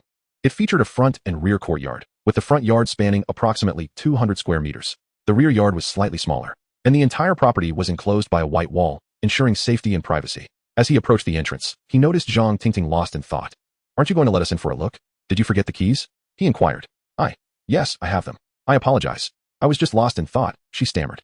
Initially, Zhang Tingting was able to maintain her composure around Zhang Yuan, but after Wang Weiguo's remarks, her mindset had unknowingly shifted. The thought that he harbored intentions towards her left her flustered about how to navigate their relationship. What if he suggested they share a room tonight? Should she decline? Her mind was a whirlwind, and she didn't even notice Zhang Yuan approaching her side. In a flurry, she fished the keys from her bag. But perhaps due to her nervousness, she struggled to insert them into the lock, fumbling until the keys slipped from her grasp and fell to the ground. Instinctively, she bent down to retrieve them, shielding her chest with her left hand. These actions were clearly reflexive. Zhang Yuan chuckled softly and took a few steps back to spare her any embarrassment. It seemed this woman was rather conservative, which only piqued his interest further. After a prolonged struggle, she finally managed to unlock the door. The villa measured 168 square meters per floor, with the basement and the small yard considered extra space not counted in the total area. The first floor comprised a living room, kitchen, and a lounge. The second floor housed 5 bedrooms, each equipped with its own walk-in closet and bathroom, with the master bedroom facing south and featuring a scenic terrace. The third floor served as a multifunctional area, including a study and gym. Notably, the owner had invested heavily in a soundproof gaming room for leisure activities. This villa had been renovated last year, utilizing top-tier materials, assuring Mr. Zhang of its quality. As Zhang Yuan wandered through the house, he noted the impeccable layout and ample natural light. The decor embraced a minimalist style, predominantly in gray and white tones. The ceiling height exceeded that of ordinary residential buildings, creating a refreshing ambience upon entry. Central air conditioning, along with high-end furniture and appliances from renowned brands, adorned the space. Observing the near-pristine condition of the furnishings, Zhang Yuan inquired, has this house been renovated but never lived in? Zhang Tingting nodded. I've reviewed the renovation list. The hard furnishings alone cost around 5 to 6 million, not including the furniture and appliances. The owner expressed that this villa consumed an immense amount of effort to renovate. He wouldn't sell it unless absolutely necessary. Upon hearing this, Zhang Yuan felt increasingly enamored. The villa was flawless in every aspect, and its design matched his preferences perfectly. It felt like he was acquiring the fruits of another's labor without any cost. However, as this purchase was intended for Ning Yue, he needed to consult her opinion. Turning to her, he asked, what do you think, Yue? I don't know. If you think it's good, then it's fine, Ning Yue replied.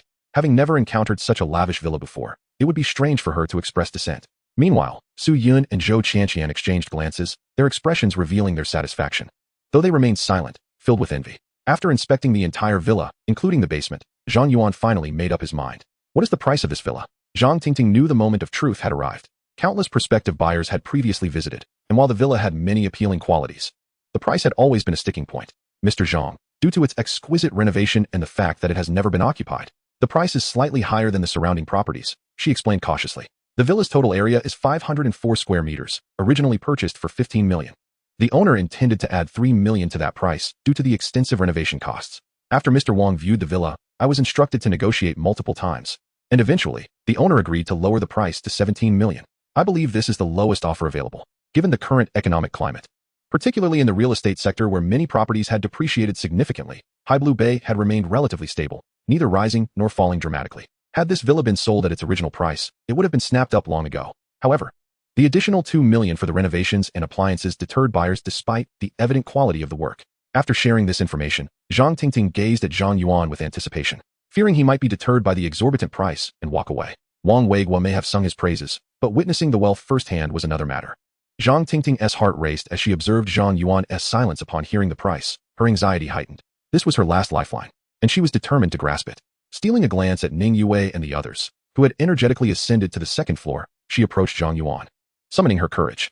Mr. Zhang, if you are willing to purchase this villa, I will agree to anything you ask of me. Zhang Yuan's gaze fell upon her chest, laced with a hint of mockery. What can you do? Instantly, Zhang Tingting's face flushed crimson. She had been quite direct. Yet she could not discern if he genuinely misunderstood or was feigning ignorance. Although his gaze was fixed on her, there was no lewd expression on his face. At that moment, uncertainty clouded her mind regarding Zhang Yuan's intentions towards her. As for more embarrassing propositions, how could a married woman dare to utter them?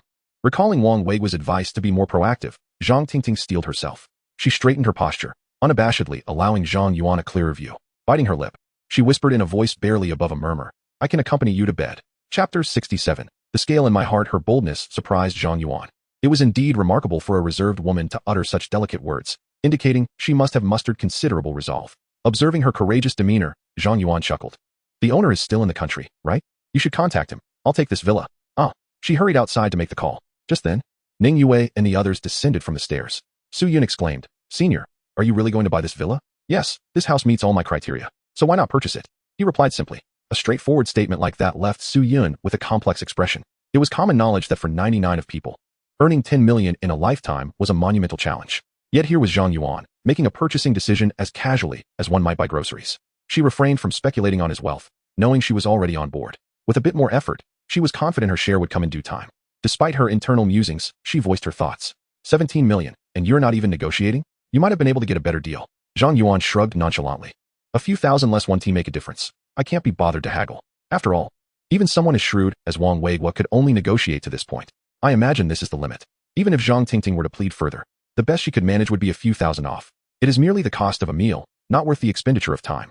Zhang Yuan turned to Ning Yue and inquired, Yue, do you have your ID with you? Yes, I do, she replied. Typically, such a question arises when one is en route to a hotel. She had grown accustomed to keeping her ID in her bag for unforeseen circumstances. Well then, if all goes smoothly, we can complete the transfer procedures this afternoon.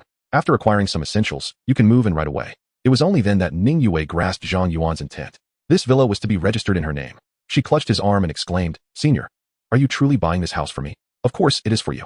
This is far too extravagant. I cannot accept it. Just having the house registered under your name is sufficient for me. I can come over occasionally. While she could accept gifts worth tens of thousands, the villa's worth was beyond her comprehension. It was an amount too staggering to fathom. Moreover, Zhang Yuan had already given her so much, 1 million in cash, a CAF on Xinhua Road, and more, all adding up to a staggering figure. She had merely lent him 10,000 at the start. After a moment's contemplation, she reiterated, Senior, I understand your kindness, but I truly cannot accept this villa. Silly girl, just take it. It will give you peace of mind. Zhang Yuan gently embraced her, adding, It is merely registered in your name. I will still be staying there. I still cannot accept it. Zhang Yuan whispered into her ear, Are you being disobedient again? I might just have to spank you. Look at Su Yun and the others. Their faces are filled with envy. If you refuse, I shall give it to them. This threat proved effective, as Ning Yue stole a glance before finally nodding in agreement. In truth, even if she had vehemently refused, he would never consider transferring the villa to Su Yun's name. No matter what transpired between him and Su Yun, that would never happen. Each individual has their own scale of value. Ning Yue had stood by him when he had nothing, lending him her hard-earned savings. The same went for Lu Xueyou. These two women held irreplaceable positions in his heart. He could reward Su Yun, Zhang Tingting, or Zhou Qianqian as they deserved, but he would never extend the same unconditional kindness to them as he did to Ning Yue. Nor would he cater to women like a sycophant, spending on them to activate the system. That does not imply Su Yun and the others would walk away empty-handed, as long as they were obedient and loyal. He could provide them with a modest stipend or a regular apartment. Upon hearing that Zhang Yuan intended to register the villa in Ning Yue's name, Su Yun felt a pang of envy. Yet she was discreet, aware that her role was merely to admire. With a beaming smile, she said to Ning Yue, When it comes time to clean, remember to call me. I am always at your service. Absolutely. With such a vast place, I will surely need your help. A minute later, Zhang Tingting entered the room. The owner was not far away and would arrive in about 10 to 20 minutes. Let us wait, and we shall complete the process today. Hearing this urgent remark, Zhang Tingting couldn't help but entertain peculiar thoughts. Why the haste? A villa valued at nearly 20 million was settled in less than half an hour, with scarcely a negotiation. It likely had something to do with the exchange she had proposed. Mr. Zhang, may I inquire if you prefer to pay in full or through a mortgage? I need to prepare the documents in advance. In full. Zhang Tingting appeared numb, her heart devoid of any tumult. She quietly retrieved the necessary materials from her bag, her mind wandering elsewhere. A quarter of an hour later, the owner arrived as promised. Since it was a cash transaction, the process was quite straightforward. After signing the contract and completing the payment, they proceeded to the housing authority for the transfer. By the time this entire procedure was finished, evening had fallen. Mr. Zhang. Ladies, thank you for your support of my work. As a token of gratitude, may I invite you to a meal? Very well, Zhang Tingting replied, pointing at her phone with a slight smile. Feel free to contact me if you have any further questions. Certainly. After Zhang Tingting departed, Zhang Yuan took Ning Yue and the others to a nearby restaurant for dinner. It seemed as though much time had elapsed, yet in reality, the transfer of 200 million had occurred just yesterday. After spending the night in a presidential suite with Lu Xueyou, Zhang Yuan found it impossible to endure the squalid conditions of his rental. Nevertheless, his days of hardship had finally come to an end. As he contemplated whether to rent a room elsewhere, he suddenly remembered something. Today's extravagant spending must have accumulated close to 20 million. When he accessed the system panel, however, the displayed information left him astounded. Chapter 68. System, what exactly do you intend to do? Total expenditure for the opposite sex. Yuan, activation conditions not met. Why was the total only a little over 10 million? The villa alone was already valued at 17 million. Adding the hundreds of thousands spent on watches, clothing, and bags for Ning Yue, it should have amounted to significantly more. He immediately checked his text messages and confirmed that his bank balance indeed reflected a deduction of 17 million. The transfer had not been erroneous. Could it be that the intermediary difference had been consumed by the system? Furrowing his brow, he fell into contemplation. After a moment, he finally discerned a clue. The expenses from yesterday's class reunion amounted to yuan, and the watch purchased for Su Yun cost 8,600 yuan, along with the 158 yuan spent on barbecue for Lu Xueyou long ago. The sum of these three expenditures was yuan, coincidentally matching the N number on the system panel. The remaining 10 million was solely attributed to Ning Yue. Thus, the answer was clear. Each woman's accumulated expenditure had a cap of 10 million. Any amount exceeding that was disregarded. Upon realizing all of this, Zhang Yuan felt an overwhelming urge to curse. Could there possibly be a system so difficult to activate? 100 million was insufficient. He had to spend on different women. System, what exactly do you want? Just then, the mechanical voice echoed in his mind once more. Loading complete. The host gains the ability to view information about the opposite sex. Zhang Yuan was bewildered. What did this ability to view information about the opposite sex entail? He rubbed his eyes, yet saw no changes before him. While he pondered this conundrum, his phone suddenly received a message. Zhang Tingting, Mr. Zhang, are you there? Observing her profile picture, which featured her in professional attire, he had a sudden inspiration. He clicked to enlarge the icon and silently wished to view her information. A pale blue light curtain promptly materialized. Name, Zhang Tingting. Age, 28. Height, 171 centimeters. Weight, 54 kilograms. Attractiveness, 93. Value, 99. The items displayed were easily comprehensible, but what did the values signify? He then noticed a note below regarding the value. Out of a possible 100, each decrement represents a different experience. Could it be? Was this a count of encounters? Zhang Tingting's value was 99, implying she had only experienced once. However, upon further reflection, he quickly dismissed this notion. A woman who already had children could not possibly have had merely one encounter. At this point, Zhang Yuan had formed a vague hypothesis. Could it be a count of partners? Each different man she encountered would result in a decrement. With this thought, he turned his gaze to the photo frame atop his bedside table, which held a solo picture of Lu Xueyou. Once again, he silently wished to view her information, and the content on the light curtain instantly transformed. Name, Lu Xueyou. Age, 25. Height, 168 centimeters. Weight, 49 kilograms. Beauty score, 97. Value, 99. Upon encountering this information, Zhang Yuan couldn't help but sigh, acknowledging that she was indeed the reigning campus belle of the Finance University for 4 consecutive years. With a beauty score that was truly remarkable, a score of 97 ought to be deemed exceptional, and one might never encounter anyone surpassing it in a lifetime. However, her value was also 99, while he had only engaged with her once the previous night. The frequency of their encounters was certainly justifiable. Nevertheless, this mystery was not insurmountable, for there was Ning Yue. Over the past month, he had interacted with her at least 5 or 6 times. A quick glance at her profile would reveal the truth. Zhang Yuan then scrolled through his phone's photo gallery, only to find no pictures of her. Upon examining Ning Yue's social media, he discovered that her last post dated back a year and lacked any selfies. He decided to call her. Yue, could you send me a photo of yourself? Senior. What do you want that for? Well, I thought I might look at it when I can't sleep. Naturally, Zhang Yuan would not divulge the truth regarding the system. Instead, Such flattery might just delight the young lady. Upon hearing this, Ning Yue appeared quite pleased, her tone imbued with a hint of shyness. If you miss me, I can come out to keep you company. All right, I will seek you out. Just send me a photo. I wish to see you right now. Okay. After hanging up, Ning Yue swiftly sent a photo. In the picture, she wore a subtle smile, her exquisite face devoid of any makeup, yet radiating an enchanting glow. Her beauty score was undoubtedly impressive.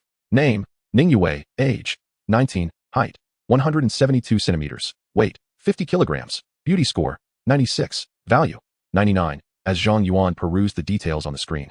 He couldn't help but marvel at the beauty score of 96, which was remarkably close to Lu Shui's, just slightly inferior. This minuscule difference was imperceptible to the naked eye. It was no wonder that the public's judgment was so astute. Both had been crowned campus belles for good reason. The value of 99 further solidified Zhang Yuan's earlier conjecture. Indeed, it was related to the number of experiences rather than frequency. As for the confirmed spending limit of 10 million for each woman, verifying it should not pose a challenge. Aside from Ning Yue, he could simply conduct an experiment with any other woman. Considering that Lu Shuio had been preoccupied the previous night, he decided against calling her. The first person who came to his mind was Su Yun. If she were aware that he intended to invite her out, she would undoubtedly rush over. Yet, he lamented the fact that he hadn't saved her contact information. The note he had received previously was not lost, but it remained in the glove compartment of his Palamara. To reach Su Yun, he would have to enlist Ning Yue to relay the message. Such a morally dubious act of having his legitimate girlfriend summon his clandestine love interest for a rendezvous was something Zhang Yuan could not bring himself to do. In an old residential complex in Shanghai City, Zhang Tingting stared at her phone, lost in thought. She was a woman of principles. Since Zhang Yuan had readily purchased the villa, she felt compelled to honor their agreement. After all, it was merely a transaction. Being single, she believed she was not violating any moral standards. Since both paths led to the same outcome, she resolved to muster her courage and sent Zhang Yuan a message. However, uncertainty crept back in. What did this wealthy young man truly mean? Was she to accept his proposal? She couldn't possibly prepare the house and then invite him over. Just as she was about to take a shower, her phone buzzed. Send me your location. I'll come pick you up. Upon reading this message, Zhang Tingting's heart skipped a beat. Indeed, what was meant to come would eventually arrive. It was already 9 in the evening, and it was obvious what Zhang Yuan intended by taking her out at this hour. At that moment, her 3-year-old daughter approached her, asking sweetly, "Mommy, will you sleep with me tonight?" Zhang Tingting affectionately stroked her daughter's head. "Cursin, Mommy can't stay with you tonight. I have to go out. Will you sleep with Grandpa and Grandma?" The little girl's disappointment was palpable, yet she nodded understandingly. "All right, but you must promise to play with me tomorrow." "Yes, I will definitely play with you tomorrow." After ensuring her daughter was settled, she meticulously checked her appearance in the mirror before preparing to leave. In the living room, her mother inquired, "Why are you going out so late?" "Oh, there's a major client visiting the company, and we in sales need to accompany them." Zhang Tingting wasn't one to lie, and even these half-truths came out somewhat awkwardly. Her mother, oblivious to the underlying tension, cautioned, "It's not safe to ride at night. Your company is really something. Who makes people work this late? It's exhausting, and the pay is hardly worth it." Zhang Tingting thought about the substantial commission she was about to receive and replied, "Actually, the company is doing well. We just sold the property today, and I'll soon receive a considerable sum, which will allow me to take you for surgery." Her mother shook her head. "It's just an old ailment. It's not serious. There's no need to fuss over it. Tingting, don't take it the wrong way, but while you're still young, find a man to settle down with. In a couple of years, you'll be 30, and it'll be hard to find someone. By the way, that young man from Building 5, Chun, has asked to meet you several times. Have you agreed to see him?" Thinking that Zhang Yuan would not arrive so soon, Zhang Tingting moved to the sofa. "He hasn't asked me out." Her mother placed a hand on her shoulder, speaking earnestly. "You're not being truthful. That young man even sent someone to our house today, saying he wanted to invite you to dinner tomorrow. Will you go or not?" Zhang Tingting shook her head. "I don't want to go. What can I say? Chun is 32, around your age. Although he is divorced, what is your situation? He owns a spacious apartment in the city and drives a $30,000 car. His job is stable, bringing in over $20,000 a month. With those qualifications, he could easily find a girl in her teens, and he is more than suitable for you.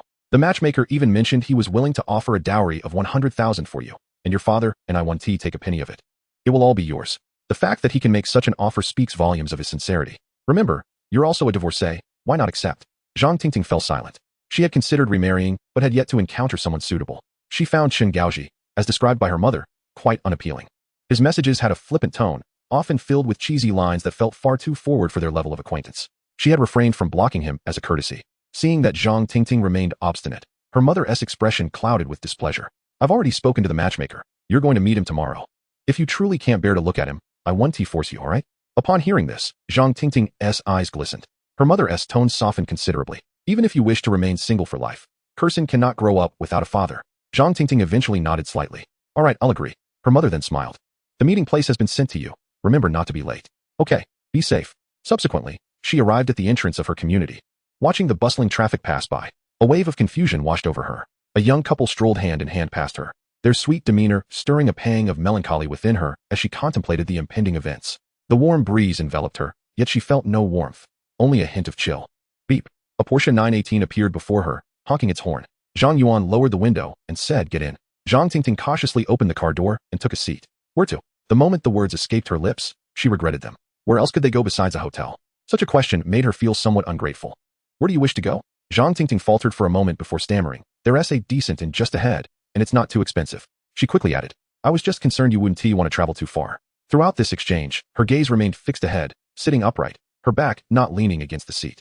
Her long, slender legs were tightly pressed together, a small black bag resting atop her thigh. Her hands seemed restless, gripping the bag as if it contained something of immense value. This demeanor starkly contrasted with her animated self while introducing the villa earlier that afternoon. As though she had become a different person. 20 minutes later, they arrived at the riverside. After casually finding a parking spot, Zhang Yuan remarked, "Let us get out." Oh. Zhang Tingting looked up and realized they had reached the Li River scenic area. Scanning the surroundings, she noticed there were no hotels nearby, and an unsettling suspicion crept into her mind. Could this wealthy young man be seeking a rendezvous in the wilderness? As a very traditional woman, she found this notion difficult to accept. Yet, she understood she had no grounds for refusal. Observing her pale complexion and slight tremor, Zhang Yuan couldn't help but chuckle. "Where are your thoughts wandering?" he asked. "I haven't been here in a while. Come walk with me." Chapter 70. Two choices with that. Zhang Yuan strolled slowly towards the riverbank. Zhang Tingting hesitated for a moment before quickly following suit. The Li River, which flows through Shanghai City, spans a width of 1 to 2 kilometers. The eastern scenic area is beautifully constructed, adorned with flourishing trees and fragrant flowers, replete with various recreational and fitness facilities. Walking along the riverside path, listening to the gentle murmur of the water, her mood began to lift considerably, making it a favored spot for the public seeking respite from the heat. With her head bowed, Zhang Tingting followed in his footsteps. After a short while, as they reached the intersection of two paths, a few children suddenly dashed past Zhang Yuan, playing and laughing. He quickly halted to avoid them. However, Zhang Tingting, caught unaware, collided into him, stepping on his heel. Zhang Yuan stumbled forward but managed to regain his balance. He was unscathed, but Zhang Tingting lost her footing and fell to the ground. "I'm sorry, Mr. Zhang. I didn't mean to," she apologized. Zhang Yuan laughed softly. "What are you thinking? Am I that frightening? You seem so tense." "I'm not scared. I just lost focus."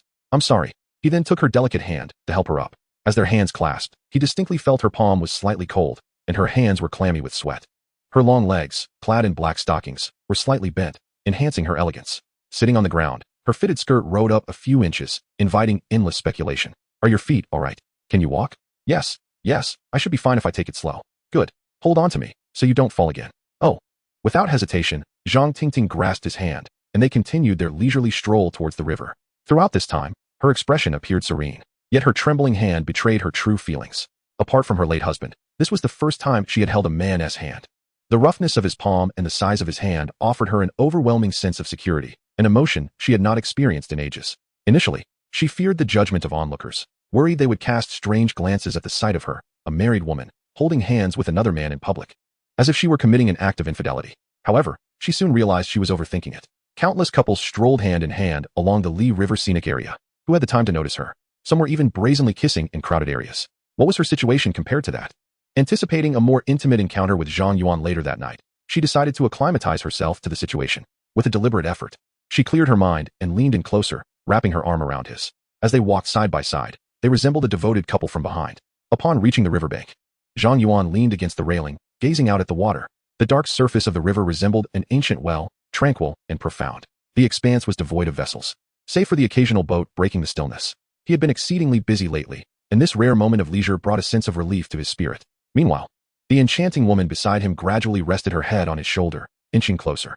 The gentle river breeze dispelled the heat, bringing a refreshing coolness. His height and broad shoulders provided her comfort as she nestled against him. At that moment, Zhang Tingting found herself surprisingly open to the idea of sharing an intimate night with this man, who was 2 years her junior. At least, she no longer felt as resistant as before. Of course, this was contingent upon being indoors. "So, are you still nervous?" "I am not nervous," she replied.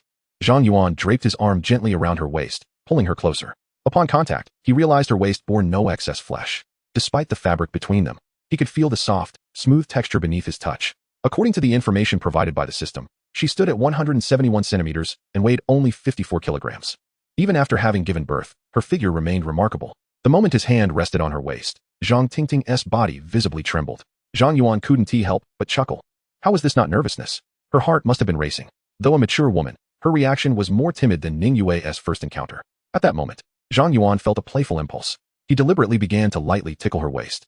Zhang Tingting flinched slightly, fearful of displeasing him, yet she couldn't resist saying, "Mr. Zhang, please don't. I'm ticklish. You're not that sensitive. This is through clothing. I truly am." After a light-hearted exchange, Zhang Tingting noticeably relaxed. She smiled for the first time, saying, "Try it on me through my clothes if you don't believe me. Then you come at me." With that, she reached out, gently tickling his waist a few times. "See, you're exaggerating. It's clear you feel nothing." Hearing this, she seemed determined to prove her point. Extending both hands with increased pressure, she scrutinized Zhang Yuan's face, searching for a hint of reaction. However, before she could discern any signs, in a sudden twist, Zhang Yuan swept her into his embrace, her face pressed against his chest. Instinctively, her arms wrapped around him. The powerful scent of masculinity enveloped her, and she could hear the steady rhythm of his heartbeat, strong and unwavering. Zhang Tingting, her complexion flushed, thought to herself that her heart rate must have reached 180 by now. Fortunately, Zhang Yuan could not hear her. Otherwise, she would have been utterly mortified. After a brief moment of silent embrace, Zhang Yuan spoke. "Do you know why I came here?" Zhang Tingting shook her head, filled with speculation, yet too timid to voice it.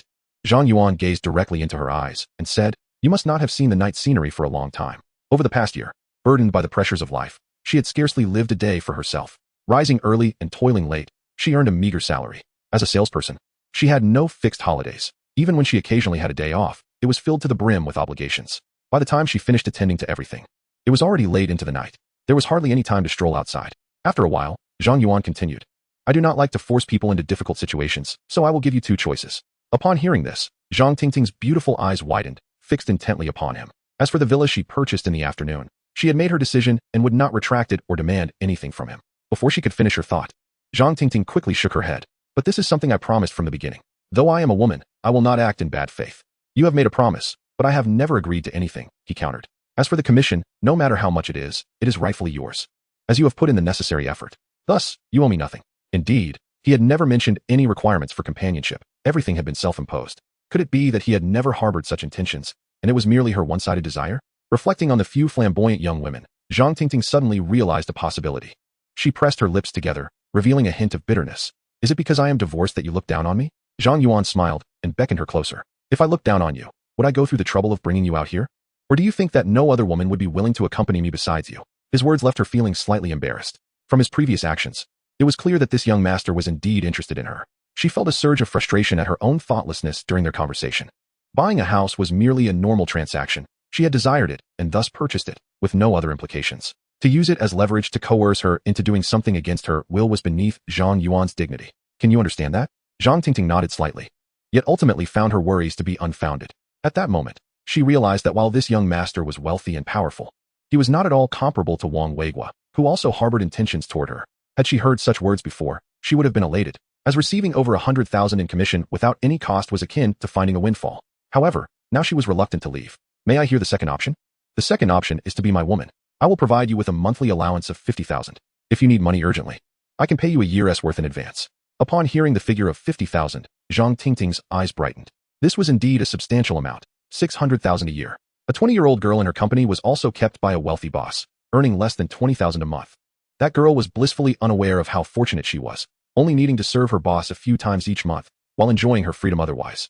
Yet Zhang Tingting recalled some peculiarities of wealthy young masters, and her expression dimmed as she hesitantly asked, "Are there any additional conditions?" "None. As long as you are available when I contact you, that is sufficient. Rest assured, I am a normal person, not some pervert." Zhang Yuan added, "One thing must be made clear. Once we reach an agreement, you cannot seek out other men. Not even once. I possess a strong sense of possessiveness."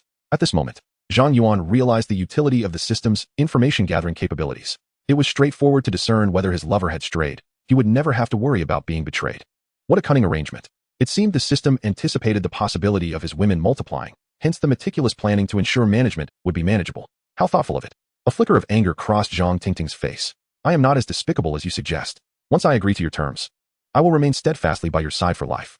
Zhang Yuan believed her. Her unwavering loyalty was evident from her 99 loyalty rating. If she were promiscuous, there was no way she would have only experienced one man at the age of 28. "I mean no other intentions and trust you. Since this is a long-term arrangement, we must discuss the terms in advance. By the way, I am not married, so you need not worry about anyone causing you trouble in the future. Now, please tell me your choice." After saying this, Zhang Yuan turned away, gazing once more at the tranquil river surface. He did not concern himself with Zhang Tingting's decision. With his current wealth, he could easily afford to change partners daily if he desired. Zhang Tingting was indeed beautiful and could satisfy his fantasies about mature women. But she was not indispensable. Whether it was 50,000 or 100,000 made little difference to him. As long as Zhang Tingting behaved well, he would not hesitate to buy her a house or a car in the future. However, Zhang Tingting lowered her gaze slightly and shook her head slowly. I have never been a gold digger. 2,000 a month is sufficient for me. I cannot spend more than that. Furthermore, I can assure you that in this lifetime, I will not be involved with any other man besides you, so you can rest easy on that front. Now it was Zhang Yuan's turn to be taken aback. Was there truly such a thing as counteroffering? Upon reflection, given her looks, if she sought a comfortable material life, many bosses would surely vie for her attention. She had no need to settle for him. She was not greedy, adhered to her principles, and did not possess an overwhelming desire for wealth. It was merely the pressures of life that had led her to this choice. Yet this very quality earned her Zhang Yuan's admiration. He extended his right hand, sealing the agreement. A deal is a deal. Zhang Tingting's cheeks flushed as she bashfully accepted his handshake. Passers-by observing their seemingly serious demeanor might have thought they had just concluded a significant business deal. Please give me your bank account number. Ah, now? Zhang Tingting exclaimed in surprise, hesitating. Isn't it customary to receive payment after the service is rendered? Do you think this is like receiving a salary at work? I had no idea. This is my first experience with being kept. How coincidental. It is also my first time, Zhang Yuan chuckled. Just send me your account number. Oh. She then retrieved her bank card from her bag and handed it over. 2 minutes later, her phone buzzed. When she saw the transfer notification, she gasped. Why so much? Wasn't it agreed that it would only be 20,000? Rubbing her eyes, she confirmed the amount was indeed 600,000, her mouth agape in shock. Zhang Yuan waved his hand dismissively. Take it. If it's not enough, we can discuss it later. No, this is more than enough, she exclaimed, overwhelmed. With the upcoming commission, her balance would reach over 700,000, an astonishing sum for her. She had consulted a doctor, and the total cost for her mother's back surgery would be less than 100,000. She genuinely had no idea how she would spend the surplus. Suddenly, her previously tight finances had eased considerably. Was the effect of being kept truly this immediate? As long as you remain obedient, everything you desire will eventually come to you. To me, any additional money is inconsequential. Zhang Yuan regarded her meaningfully. Now, it is time for you to show your worth. Zhang Tingting hesitated, glancing around. Her face clouded with uncertainty. Here? Where else would you imagine? Zhang Yuan tapped her forehead playfully, then opened his arms wide. She then realized she had misunderstood the situation. Her cheeks flushing crimson. Gradually, she nestled against Zhang Yuan's chest, her arms wrapping around him once more. Listening to the steady and powerful rhythm of his heartbeat, she began to feel reassured. No matter what the future held, at least she no longer had to toil for survival every day. This was all thanks to the man before her. Although fundamentally still a transaction, it was starkly different from merely spending a night together. Unless unforeseen circumstances arose, Zhang Yuan would become her only man. Aside from the inability to marry officially, there seemed to be little difference. It was akin to marrying a husband who frequently traveled for work. As her thoughts wandered, her mindset shifted once again. Zhang Tingting raised her gaze slightly, silently observing the resolute outline of his face, before her eyes moved to his. His deep-set eyes seemed to radiate a captivating charm at that moment. Suddenly, a whimsical impulse seized her, and she lightly pecked his profile, akin to a dragonfly skimming the water's surface. Then, shyly, she buried her head in his chest. Zhang Yuan smiled contentedly, tightening his embrace. With the absence of pressure and worries, Zhang Tingting appeared to have released her once vibrant nature. Her demeanor resembled that of a young girl. This change delighted him. Otherwise, he wouldn't have brought her to such a distant place. Negotiations could have easily taken place in a hotel room, and once agreed upon, matters could be resolved. However, such transactions were laden with too much color. Though Zhang Yuan wasn't a paragon of virtue, he generally tended to his woman's emotions. It held little meaning to indulge in desire while disregarding the woman beneath him. Leaving her as still as a corpse, he certainly didn't lack for companionship. Zhang Yuan lowered his eyelids, his gaze quietly meeting hers. In that moment, it felt as though he glimpsed a hint of subtle happiness reflected in her bright eyes. Fortunately, the sorrow that graced her face was innate and had not vanished. Otherwise, it would have diminished her beauty. Cradling her soft form in his arms, he felt as though he were allowed to savor her. The evening breeze wafted through, carrying a faint, fragrant floral aroma. Gradually, Zhang Yuan felt overwhelmed. Let us change locations. Zhang Tingting intuitively knew where they were headed and no longer asked foolishly as she had before. She was entirely different from when they first arrived. She had relaxed considerably, her posture casual, and she even took the initiative to engage Zhang Yuan in conversation. Mr. Zhang, does this car really cost 20 million? I don't see much difference aside from the missing row of seats. The current price of the car was indeed nearly 20 million, but that was of little consequence. What mattered was that her address for him needed to change. Did it still seem appropriate to call him Mr. Zhang? Zhang Tingting's face flushed. She understood it was inappropriate, but what else could she call him? Should she refer to him as boss? Although Zhang Yuan provided her with a monthly allowance, which could be considered an employer-employee relationship, she could hardly bring herself to utter it. The thought of being closely connected to Zhang Yuan in the future made her feel as though they would never be apart. Suddenly, a long-forgotten term surged to her mind, one she hadn't spoken in ages. Taking a deep breath, she whispered in a voice barely above a whisper, "Husband." After uttering the words, she tightly shut her eyes. Too embarrassed to lift her head, she didn't dare to glance at Zhang Yuan to see his reaction. Although the words were softly spoken, Zhang Yuan heard them clearly, momentarily losing his grip on the steering wheel. When had this woman become so bold? His initial intention was simply to have Zhang Tingting call him by his name. Given their relationship, there was no need for excessive formality. Yet, this was a delightful surprise. What man could resist a sultry husband from a young woman? I didn't catch that. Say it a bit louder. Zhang Tingting had no choice but to summon her courage, using all her strength to call out again, "Husband." That was much louder. Zhang Yuan felt a wave of satisfaction wash over him. At that moment, Zhang Tingting realized there was nothing particularly embarrassing about it. Though this man was a bit younger, he was undeniably flawless in every aspect. Subsequently, with one hand on the wheel, Zhang Yuan placed the other on her lovely thigh. Through the feedback from his palm, he discovered that she was not in any way inferior to the youthful Su Yun. Her resilience was astounding. When Zhang Yuan reached out, Zhang Tingting instinctively wanted to shy away, but managed to restrain herself. Moments later, she found herself gripping his hand tightly. She couldn't help but recall how, just that noon, she had sat across the table, watching Zhang Yuan and that young girl engage in such intimate gestures. Who could have imagined that within less than 12 hours, this man would become hers? 10 minutes later, Zhang Yuan casually found a 5-star hotel and booked a suite at the front desk. After all, as long as there was a woman accompanying him, it counted toward accumulated expenses. There was no need to buy anything specifically for Zhang Tingting to validate previous assumptions. Inside the hotel lobby, Zhang Tingting appeared somewhat restless.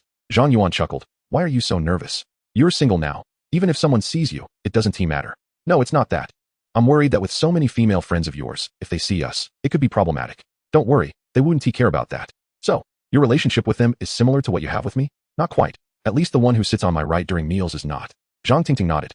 It was evident that he treated a girl named Ning Yue exceptionally well, even placing a valuable villa in her name. At that moment, Zhang Tingting inexplicably felt a twinge of envy. Soon after, the two exited the elevator and entered the suite. Once the door was shut, Zhang Yuan could no longer suppress the desire that had been ignited. Cradling her face, he leaned in to kiss her ruby lips. Zhang Tingting slowly closed her eyes, responding passionately. Strolling by the riverside, embracing, kissing, she hadn't experienced such moments in ages, seemingly forgetting the taste of it. After a long while, when their lips parted, a lingering sense of reluctance remained.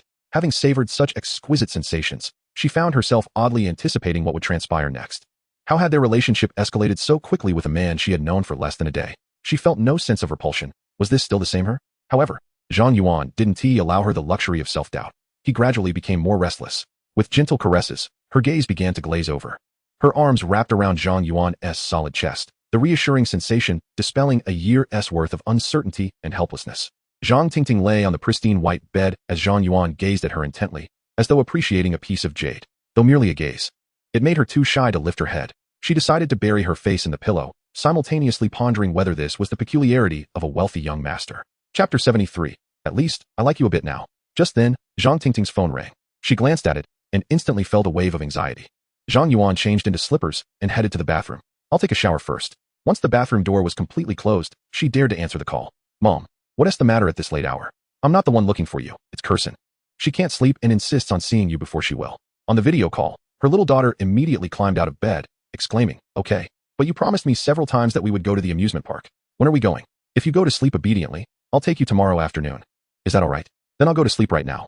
Upon hearing this, the little girl joyfully leaped and then obediently lay down, closing her eyes while murmuring, "Kirsten is already asleep." Subsequently, Zhang's mother inquired, "Did your clients from the company leave so soon?" "Yes, they just departed. Today has been exceptionally busy. So I found a nearby hotel to stay in. The hotel room is quite luxurious, isn't it? By the way, the room rate must be expensive. Does your company reimburse you?" "Yes, they do, Mom. I am quite exhausted from running around today, so let us not dwell on it." "All right, make sure to rest early," Zhang's mother reminded. "And don't forget to meet Xiaoqin tomorrow. Don't think I'm being nagging, but you never take my words to heart." I know. I'll hang up now." Just as she was about to end the call, Zhang Tingting let her guard down and accidentally nudged the carpet near the bed. "Wait," Zhang's mother exclaimed. "Did I just see 2 pairs of men's shoes? Can you adjust the camera to check?" Upon hearing this, Zhang Tingting's heart raced. She discreetly glanced and noticed Zhang Yuan's recently discarded shoes beside the bed. Quickly kicking them under the bed, she dared to lower the camera. "There are no men's shoes here. You must have misseen. Oh, perhaps you're right. My eyes aren't what they used to be. Now rest well. It was only when the phone screen locked that Zhang Tingting breathed a sigh of relief. She had nearly been exposed. Although Zhang Yuan was indeed her partner, the nature of their relationship was not one to be revealed. If her mother found out, it would likely infuriate her. Thinking of the ample time she would have to spend with her daughter and family in the future, A knowing smile spread across her face. Life would undoubtedly change for the better, and the greatest contributor to this transformation was Zhang Yuan. Through the frosted glass of the bathroom, she could still see a hazy silhouette inside. Zhang Tingting realized she could no longer hesitate. An hour later, Zhang Yuan asked, "Was that your daughter calling you just now?" "Yes," Zhang Tingting replied apologetically. "I'm sorry. I will ensure my family is settled before coming out next time. I promise this won't happen again." Zhang Yuan played with her silky hair, feeling at a loss for words. Her humble demeanor stirred an inexplicable pang of sympathy within him. It was her forlorn figure waiting for him on the roadside that had compelled him to take her for a walk by the river. Her helplessness reminded him of his own past. "Do you really think this is a job? Are you afraid that I, as your superior, might cause you trouble?" I didn't mean it that way. Zhang Tingting stammered, unable to articulate her thoughts. But Zhang Yuan could discern her worries, mainly that he might not like her daughter and would be displeased. "What did you call me at first?" "Mr. Zhang," she murmured, her lips parting slightly before adding, "husband." Zhang Yuan embraced her gently and said, "That is more like it. Our relationship may be transactional, but that doesn't mean it is devoid of feelings. As long as you are willing to invest your sincerity and genuinely regard me as your husband, rather than just saying it casually.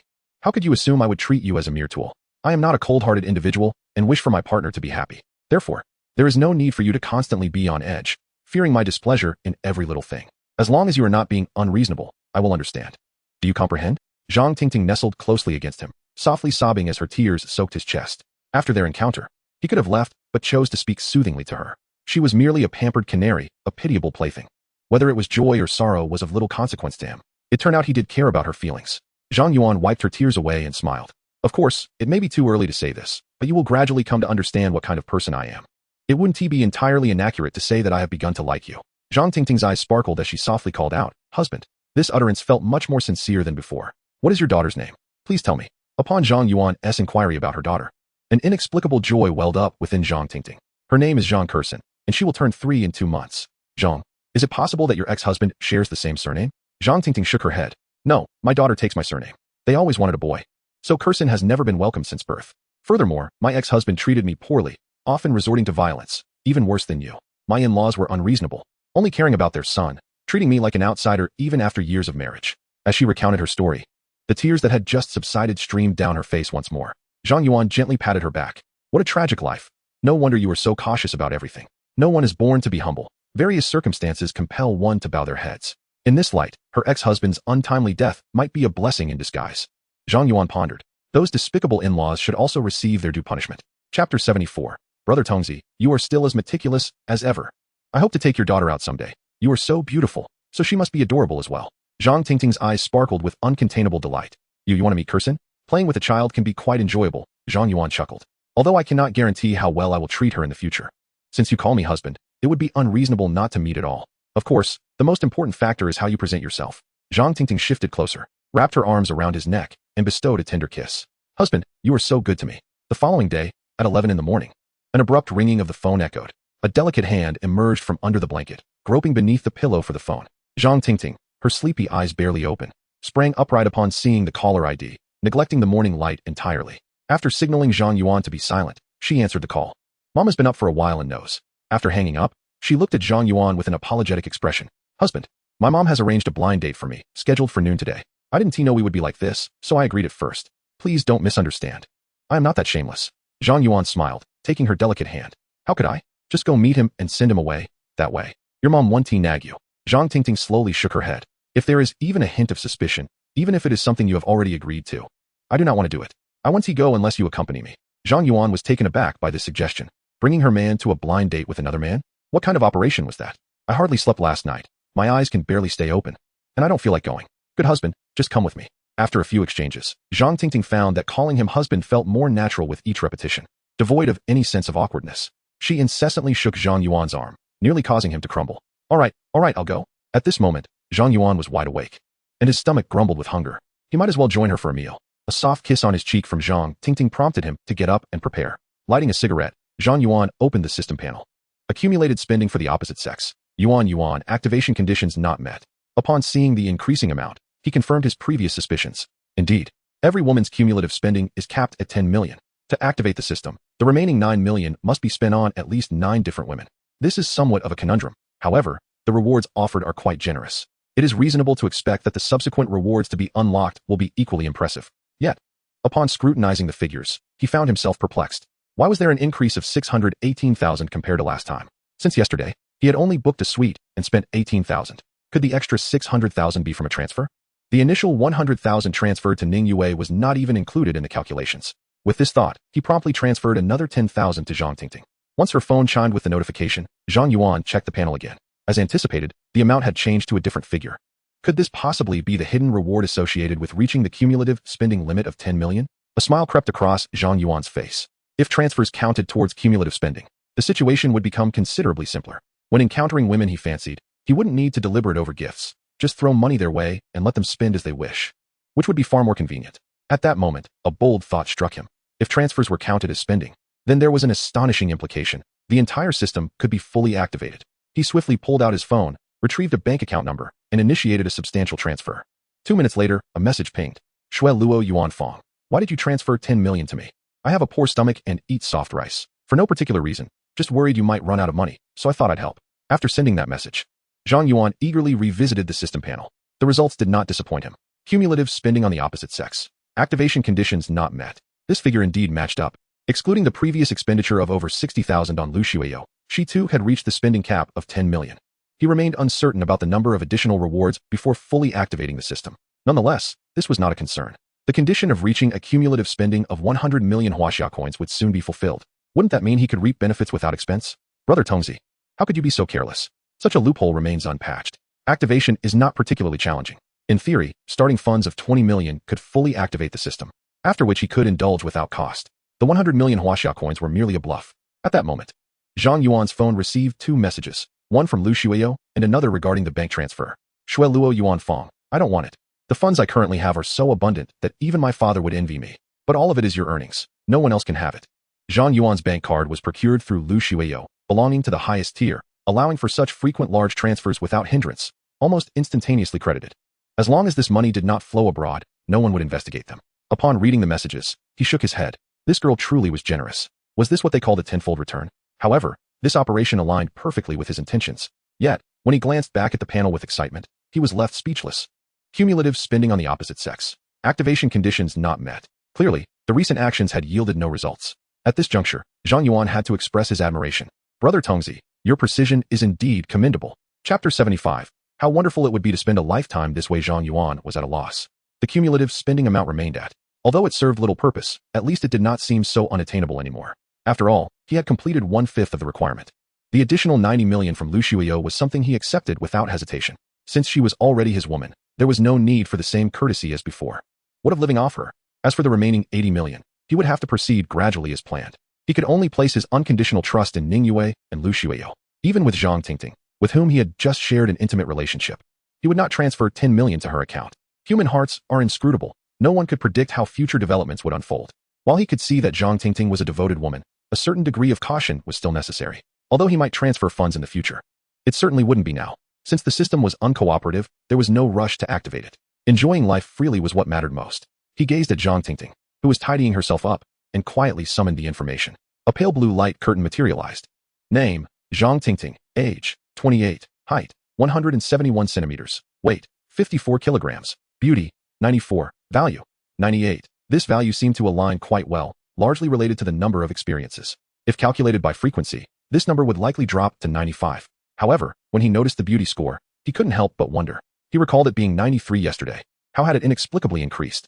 Subsequently, he approached Zhang Tingting, admiring her lovely visage in the mirror. Whether it was psychological or not, she appeared even more beautiful than yesterday.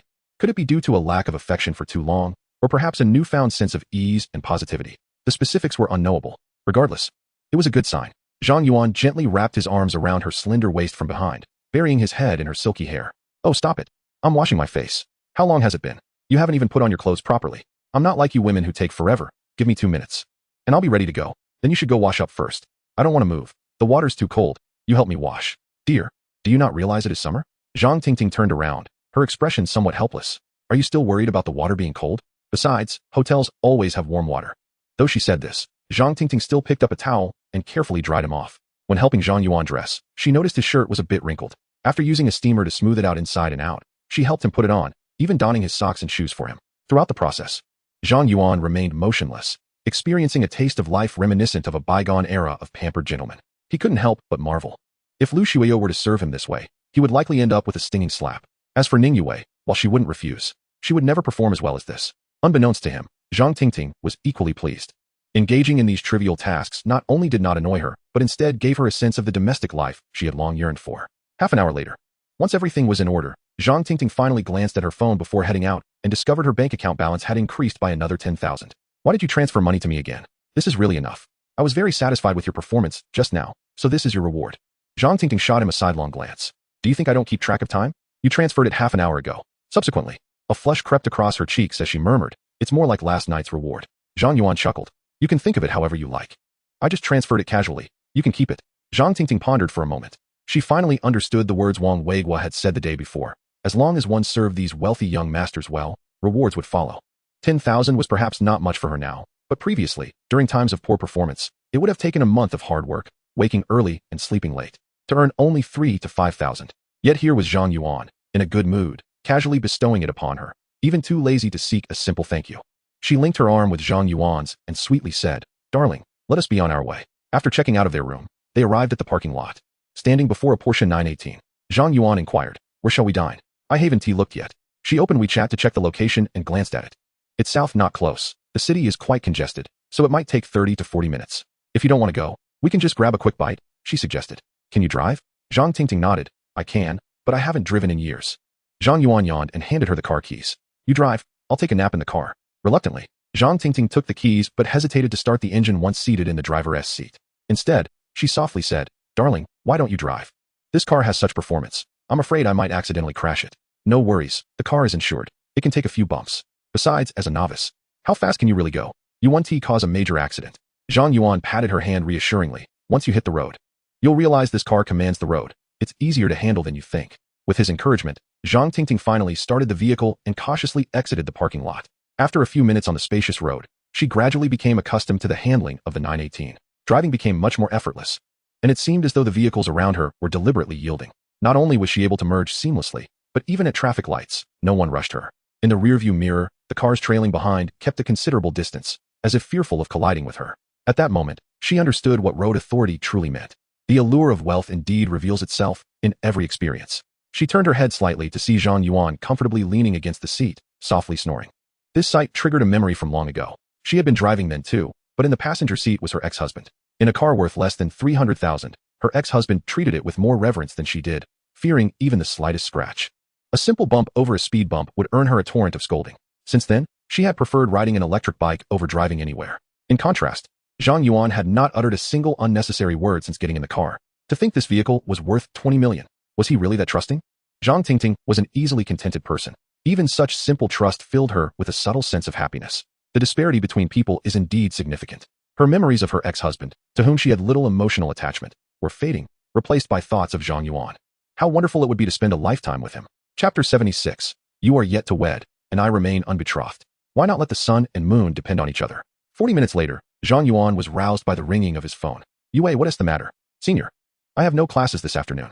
I've arranged with a few classmates from the dorm to clean the villa and purchase some daily necessities. Ning Yue shyly responded. Is there anything you would like me to bring? I don't need anything, Zhang Yuan replied, but quickly realized. Hearing her shy tone, it seemed she wanted to ask whether he would stay over that evening, but was too embarrassed to say it outright. He reiterated, just buy the usual daily items. Oh, and get me a few sets of clothes as well. Don't forget the underwear. I don't want to be left in a bind. Sure enough. Ning Yue's voice brightened considerably. Oh, then, which bedroom will you be staying in? I can help put your things away in advance. Wherever you stay, I'll stay too. What? Do you want to separate our rooms? No. I mean, can I choose the room on the second floor with the terrace as the main bedroom? That is fine. Just don't clean it yourself. It's much quicker to hire some help. You just need to focus on shopping and buy the best quality available. By the way, do you have enough money? I can transfer you some more. Upon hearing Zhang Yuan offer to transfer more money, Ning Yue hurriedly replied, I have enough. The 1 million you gave me last time is almost untouched. Zhang Yuan chuckled. I need to buy clothes and shoes too. And you'll need to spend money for yourself. So, I'll transfer you another 1 million. Let me know if it's not enough. After hanging up, Zhang Yuan promptly transferred the money. Though Ning Yue had a spending limit in the system, in his heart, there were no constraints. Setting down his phone, Zhang Yuan murmured. How long have we been driving? We should be getting close. Your blind date really picked a restaurant so far away to eat. In reality, the dining location was not far from his home. They had simply traveled too far the previous night. Zhang Yuan felt a twinge of embarrassment. They had first gone to the riverside and then spent another 20 minutes reaching the hotel. The distance was essentially a straight line, leading them further away from her home. A few minutes later, Zhang Tingting parked the car by the roadside. Darling, we've arrived. Yes, you drove well. It It was a smooth journey, Zhang Yuan praised, leaning his head towards her to show his profile. Zhang Tingting understood and gently pecked his cheek. This was not merely a compliment for her. It was a praise for him. However, the more he did this, the deeper her sense of happiness grew. After getting out of the car, she instinctively linked her arm with Zhang Yuan's as they walked towards the restaurant. Wait, if we just walk in like this, your blind date will see us and have no idea how to talk about you behind your back. That is fine. I'm just here to show him that I have a husband, and that will make him back off. Even though you just confirmed our relationship last night. Others don't know that. They would think you're the kind of woman who plays with feelings, going on blind dates while already having a man. Zhang Tingting protested softly. As long as you know, it doesn't matter how others see me. Zhang Yuan tapped her on the head. You may think it's fine. But what about your parents? Wouldn't they care about such gossip? She thought for a moment, nodded, and said, yes, I should have considered that. Her eyes slightly reddened as she continued. Darling, I'm beginning to understand what you said yesterday is true. The only one who can empathize with me, besides my parents, is you. Zhang Yuan gently caressed her face. Of course, who else would you call darling? After a while, she composed herself and said again, then I shall trouble you to pretend to be my ordinary friend, okay? I'll just go in and say a few words to that person and leave. I just need to fulfill my mom's request. All right, I'll actually wait in the car. Before Zhang Yuan could finish, she hurriedly insisted, no, you promised to accompany me. Observing her cautious demeanor, Zhang Yuan couldn't help but chuckle. Was she so worried about causing misunderstandings? It really wasn't necessary. If speaking to a stranger man was an issue, how would she interact with others in the future? Yet, this also reflected how significant he had become in her heart. All right, let us send him off, and then we can have a nice meal. I'm starving. Inside the restaurant, Chen Gaoji was growing increasingly irritated. He checked his watch every 2 minutes. They had agreed to meet at noon, and now half an hour had passed without a sight of her. If not for the extraordinary beauty of the woman, he would have left long ago. Just a fleeting glance had left him utterly captivated. It was astonishing to find such a stunning woman in this neighborhood. Now 2 years divorced, he felt an irresistible urge. After inquiring around, he managed to obtain her WeChat ID. Learning she was a widow only heightened his excitement, keeping him awake with restless thoughts. You have yet to marry, and I remain unwed. Why not let the sun and moon rely upon one another? Yet, while dreams are abundant, reality is often starkly bare. It is only through unwavering diligence that one may gain respect. Silence enveloped us until yesterday, when I could no longer contain my impatience and asked someone to act as a matchmaker at her residence. Thus, I secured this rare opportunity for dinner today, which I hold in high regard. Beautiful women, after all, possess their privileges. A delay of half an hour, or even an hour, is inconsequential, as long as they do not stand one up. I believe my circumstances are quite favorable. 2 properties in the city, stable employment, and a substantial income. This year, I have met several young ladies, receiving positive feedback each time. Should I wish, it would be effortless to take one to obtain a marriage certificate. This thought greatly boosts my confidence. Even as a second-time groom, I am still in demand. Upon meeting, I confidently placed my bank book, property deed, and vehicle registration on the table, thinking, how could I not win over a widow? Just as I turned my gaze toward the entrance of the restaurant, a man and woman entered my view. The identity of the man was of little importance. What truly mattered was the arrival of the lady I had longed for. Zhang Tingting. Tingting. Over here. I stood and waved at her, hastening to her side with my signature smile. I thought you might not come. The mention of her name made her brow furrow slightly. Since when have we grown so familiar? What if Zhang Yuan misunderstands? Zhang Tingting's expression was frosty as she spoke with mild irritation. Mr. Chun, I am here because I promised. However, I interrupted her, no matter the reason. Your presence is what matters. Let us sit. The food is nearly cold. We can chat while we eat. Chapter 77. The Pretty Boy. I have endured you for long enough. Noticing that Zhang Tingting had no intention of sitting down, I urged her again. Come now. I have ordered a feast, just served. Zhang Tingting was not one to easily decline, especially with my warm demeanor. It would be impolite to leave without even taking a seat during a blind date. I feared whispers behind my back about how a widow ought not to be so proud. With these thoughts, I glanced at Zhang Yuan for help. Observing the table laden with dishes, he said, regardless of where we are, we must eat. Tingting, just enjoy a bit. It would be polite to the host. The way he addressed her made it sound much more pleasant, and I sensed a flicker of delight within her. Very well then, old Zhang Yuan, let us proceed. Hearing their exchange, my expression darkened. Who was this pretty boy, and what did he mean by being polite? Was my courtesy not enough? A flash of irritation crossed my face, but I quickly replaced it with a warm smile. Tingting, is this your friend? Indeed, he is my friend. I called him to accompany me. I hope you do not mind. Of course not, I replied, extending my hand. You must be Zhang. I'm Chen Gaoji. Pleased to meet you. I could understand her bringing a friend along for support, yet I felt somewhat disheartened. A female companion was one thing, but a male friend altered the dynamics. Nevertheless, I tried to brush it off, grateful that she had shown up. To my surprise, Zhang Yuan ignored my outstretched hand and walked past me as if I were invisible. Zhang Tingting followed without a second thought, leaving me behind. I suppressed my frustration and hesitated before trailing after them. The establishment resembled a couple's restaurant, with small booths partitioning the space. At the center was a rectangular table flanked by sofas. As we approached our booth, I suggested, Tingting, let your friend sit opposite. He is tall, and it will be more comfortable. We can sit on the same side to share information. Is that agreeable? I assumed such a reasonable request would be accepted, as we were here for a blind date, not merely a meal. To my astonishment, she promptly replied, I will sit with my friend. And please address me by my full name. Thank you. Her words left me momentarily flustered, but I held my composure. I thought, once I showcased my substantial wealth, this charming widow would inevitably seek my company. Very well. Once seated, faced with a table full of dishes, Zhang Yuan began to eat heartily. Having fasted for over 10 hours, he was evidently famished. Zhang Tingting nibbled delicately, yet her gaze remained fixed on Zhang Yuan most of the time. As for me, I barely registered her presence. Miss Zhang, I began, before we delve into personal matters, allow me to formally introduce myself. I am 32 years old, divorced for 2 years, with a 6-year-old son who resides with me. He constantly clamors for a sister to play with, which has become quite the headache. I understand you have a daughter under 3. If we were to unite, my son would be overjoyed, and your daughter would have a brother's affection, providing companionship in all endeavors, wouldn't he? Noticing her silence, I pressed on. Of course, if you desire another child, that is also feasible. My financial situation, while not extravagant, allows for the upbringing of 2 or 3 children without strain. I work in a corporation, and with various bonuses, my monthly income hovers around 25,000. My employment is stable. Aside from the property in your complex, I also own a 120 square meter flat in Yulong Garden. You work in real estate, so you must be aware of the market prices, nearly 20,000 per square meter there. With that, I retrieved my phone, opened my banking app, and displayed it on the table. Here are my savings, over 500,000, all readily accessible. I have only a modest mortgage of 5,000 monthly and no other debts. After sharing this, I wore a confident smile and asked Miss Zhang, could you share your criteria for a partner? While I spoke, Zhang Tingting was busy serving food to Zhang Yuan beneath the table, their hands intertwined, exchanging tender gestures. Suddenly posed with my question, she looked up, puzzled. Mr. Chun, what did you just say? I suppressed my rising frustration and succinctly reiterated my inquiry. Could you please outline your requirements? I will do my utmost to accommodate them. I have no particular demands, she replied. My face brightened with joy, and I exclaimed, then does this mean you are open to considering me? Her sincerity was evident, but her straightforwardness could easily lead to awkwardness for me. Yet, I failed to perceive this. Do you believe a bride price of 100,000 is insufficient? Not to worry, we can negotiate. The thought of Zhang Tingting potentially becoming my partner sent my mind racing. After all, a bride price was merely a figure. I could always increase it. I would not fear her asking for more, only fear her refusal. 388,000? With some effort, I could manage that.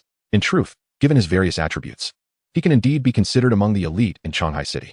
With stable employment, a house, a car, and savings, he appears quite prosperous.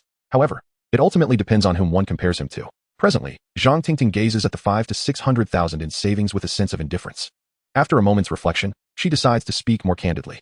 Mr. Chun, let me be frank, it's not a matter of conditions, but rather, I believe we lack the fate to be together. Upon hearing these words, Chen Gaoji is taken aback, utterly astonished. How could this be? Why would a divorced woman refuse such generous terms? He hurriedly responds, Tingting, from the very first moment I laid eyes on you, I fell in love. I believe that feelings can be cultivated over time. Fate is merely an excuse. At this moment, Zhang Yuan puts down his chopsticks and looks at Zhang Tingting. Have you finished eating? Yes. Then let us go? Zhang Yuan's silence was preferable. As soon as he spoke, it shattered Chen Gaoji's composure. Pretty boy, I've tolerated you for far too long. Chapter 78. Amusement Park. In Chen Gaoji's view, Zhang Tingting's unrelenting rejection of him must be closely linked to this man. It is clear that this man has significantly influenced her decision. As for whether their relationship exceeds that of mere friends, Chen Gaoji has no doubts. What man could endure his woman going on blind dates? Just moments ago, after slamming the table, Zhang Tingting was visibly upset. She pointed at Chen Gaoji, her expression as cold as ice, and said, to speak frankly, I never intended to meet you, nor did I ever think of pursuing anything with you. I only agreed to this meeting to fulfill my mother's request. Do you understand? Furthermore, the conditions you deem so exceptional truly mean nothing to me. I must ask you not to disturb me again. After saying this in a huff, she tugged Zhang Yuan along as they exited, leaving Chen Gaoji standing there, utterly bewildered. This was Zhang Yuan's first time witnessing her in such a furious state, and he found it quite amusing. Who said that honest people lack temper? As they passed the bar, he remarked, go settle the bill, so no one thinks we're here just to mooch off a meal. Okay. Zhang Tingting nodded obediently. Afterward, they exited the restaurant and approached the car. Zhang Tingting, somewhat reluctant, said, if you miss me, just send me a message, okay? Zhang Yuan pondered. As the villa was still being cleaned, and Ning Yue had gone shopping, he had no desire to accompany her to the mall. So he asked, and what about you? What are you doing later? I promised Kirsten last night that I would take her to the amusement park today. Then I'll join you. Zhang Tingting was astonished, covering her mouth in disbelief. Husband, if you don't want me to go, I want to go. I want you to come. If they weren't in public, she would have certainly thrown herself into Zhang Yuan's embrace. Seemingly fearing he might change his mind, she hurriedly pushed him into the car. You know this area better than I do. You should drive. Zhang Yuan moved to the passenger seat and inquired, your daughter is at home, right? No, she's at kindergarten. We can go pick her up directly from there. I remember she isn't even 3 yet. Isn't that a bit early? Zhang Tingting's expression bore a hint of helplessness. My mother isn't in good health and doesn't have the energy to look after her. So I had to send her to school early. Zhang Yuan took her delicate hand and reassured her, it's all right. Your time will become more flexible in the future. Thank you, husband. Zhang Tingting's daughter attended a nearby community kindergarten. From the outside, the kindergarten appeared old and dilapidated, clearly having seen better days, with conditions that left much to be desired. As Zhang Yuan spent more time with her, he gradually realized that her status in his heart was ascending. Initially, he had viewed her as a mere tool, ready to call upon her for a fleeting dalliance, only to discard her afterward. However, after learning about her tragic circumstances, he felt a profound sympathy for her. At this moment, this easily contented woman had finally entered his heart. A few moments later, Zhang Tingting approached with a little girl in tow. The girl wore a pink dress, her large, bright eyes resembling two sparkling black gemstones, radiating innocence and curiosity. Her skin was fair and smooth, akin to a freshly shelled egg, glowing with health. Upon closer inspection, her features bore a striking resemblance to Zhang Tingting. She was indeed a budding beauty. Curson, say hello to uncle. Zhang Curson hid behind her mother, clutching her hand tightly. Tentatively, she peeked out and timidly called, Uncle. This exquisitely doll-like girl instantly endeared herself to Zhang Yuan. He opened the car door, crouched before Zhang Curson, and extended his arms. Come here, let uncle give you a hug. Upon hearing this, Zhang Curson's eyelashes fluttered slightly, and she retreated further behind her mother. Zhang Tingting, immediately anxious, interjected, Curson is just shy. She'll warm up soon. Zhang Yuan stood up, caressing the girl's cheek. No need for explanations. It's clear your daughter resembles you, and she is indeed beautiful. He turned to the little girl and asked, Curson, where would you like to go? The zoo or the amusement park? Uncle will take you. Zhang Curson peeked out again. I want to go to both, but I want to go with mommy. Don't worry, I want to leave your mommy behind. Zhang Yuan retrieved a large lollipop from the car and offered it to her. Would you like this? Zhang Curson swallowed hard and shook her head. No, mommy says I can't eat things given by strangers. It might cause cavities. Zhang Tingting, feeling awkward, explained, Curson, this uncle is not a stranger. What he offers is safe to eat. Really? She inched closer to Zhang Yuan and reached out her little hand to accept the lollipop, remembering to say, thank you, uncle. With this sweet treat in hand, Zhang Curson seemed much more at ease. However, she still refused to let Zhang Yuan hold her. Thus, on the way to the amusement park, it was he who took the wheel, while Zhang Tingting held her daughter in the passenger seat. Joyful Fantasy was the largest amusement park in Shanghai City, boasting vast grounds and a plethora of attractions. After parking, they purchased tickets and entered. Once inside, Zhang Curson was captivated by the colorful decorations and gleefully exclaimed, Mommy, I want to ride that, pointing excitedly at the carousel. All right. Zhang Tingting turned to Zhang Yuan and asked, Husband, will you join us? If it were just Zhang Yuan alone, he would never consider riding such childish attractions. What about his pride? However, seeing many couples with children enjoying themselves, he felt intrigued. All right, I'll accompany you. As the bell rang, the carousel came to a stop, and the three of them climbed aboard. Curson, let uncle hold you, okay? Mommy is too small and might struggle to hold on. Zhang Curson, already fond of the uncle who had given her a lollipop, was no longer hesitant. In a state of excitement from being at the amusement park, she opened her arms to Zhang Yuan. Uncle, hold me. Zhang Yuan took the little girl and shifted back a bit, allowing her to sit in front. As the bell chimed again, the carousel began to turn. Zhang Curson's bright eyes turned crescent-shaped with joy as she laughed heartily, holding this doll-like little girl in his arms. With his woman beside him, Zhang Yuan felt a warmth he had never experienced before. Chapter 79. A family of 3 in the ensuing hours. He took Zhang Curson to enjoy the inflatable castle and ride the mini-train. As fatigue set in, they decided to rest at the children's theater. Time passed swiftly, and before they knew it, evening had arrived. Uncle, I can't walk anymore. Carry me, Curson implored. After spending half a day together, Zhang Yuan and the little girl had become quite familiar with each other. Zhang Curson, too exhausted to seek her mother, clung tightly to Zhang Yuan.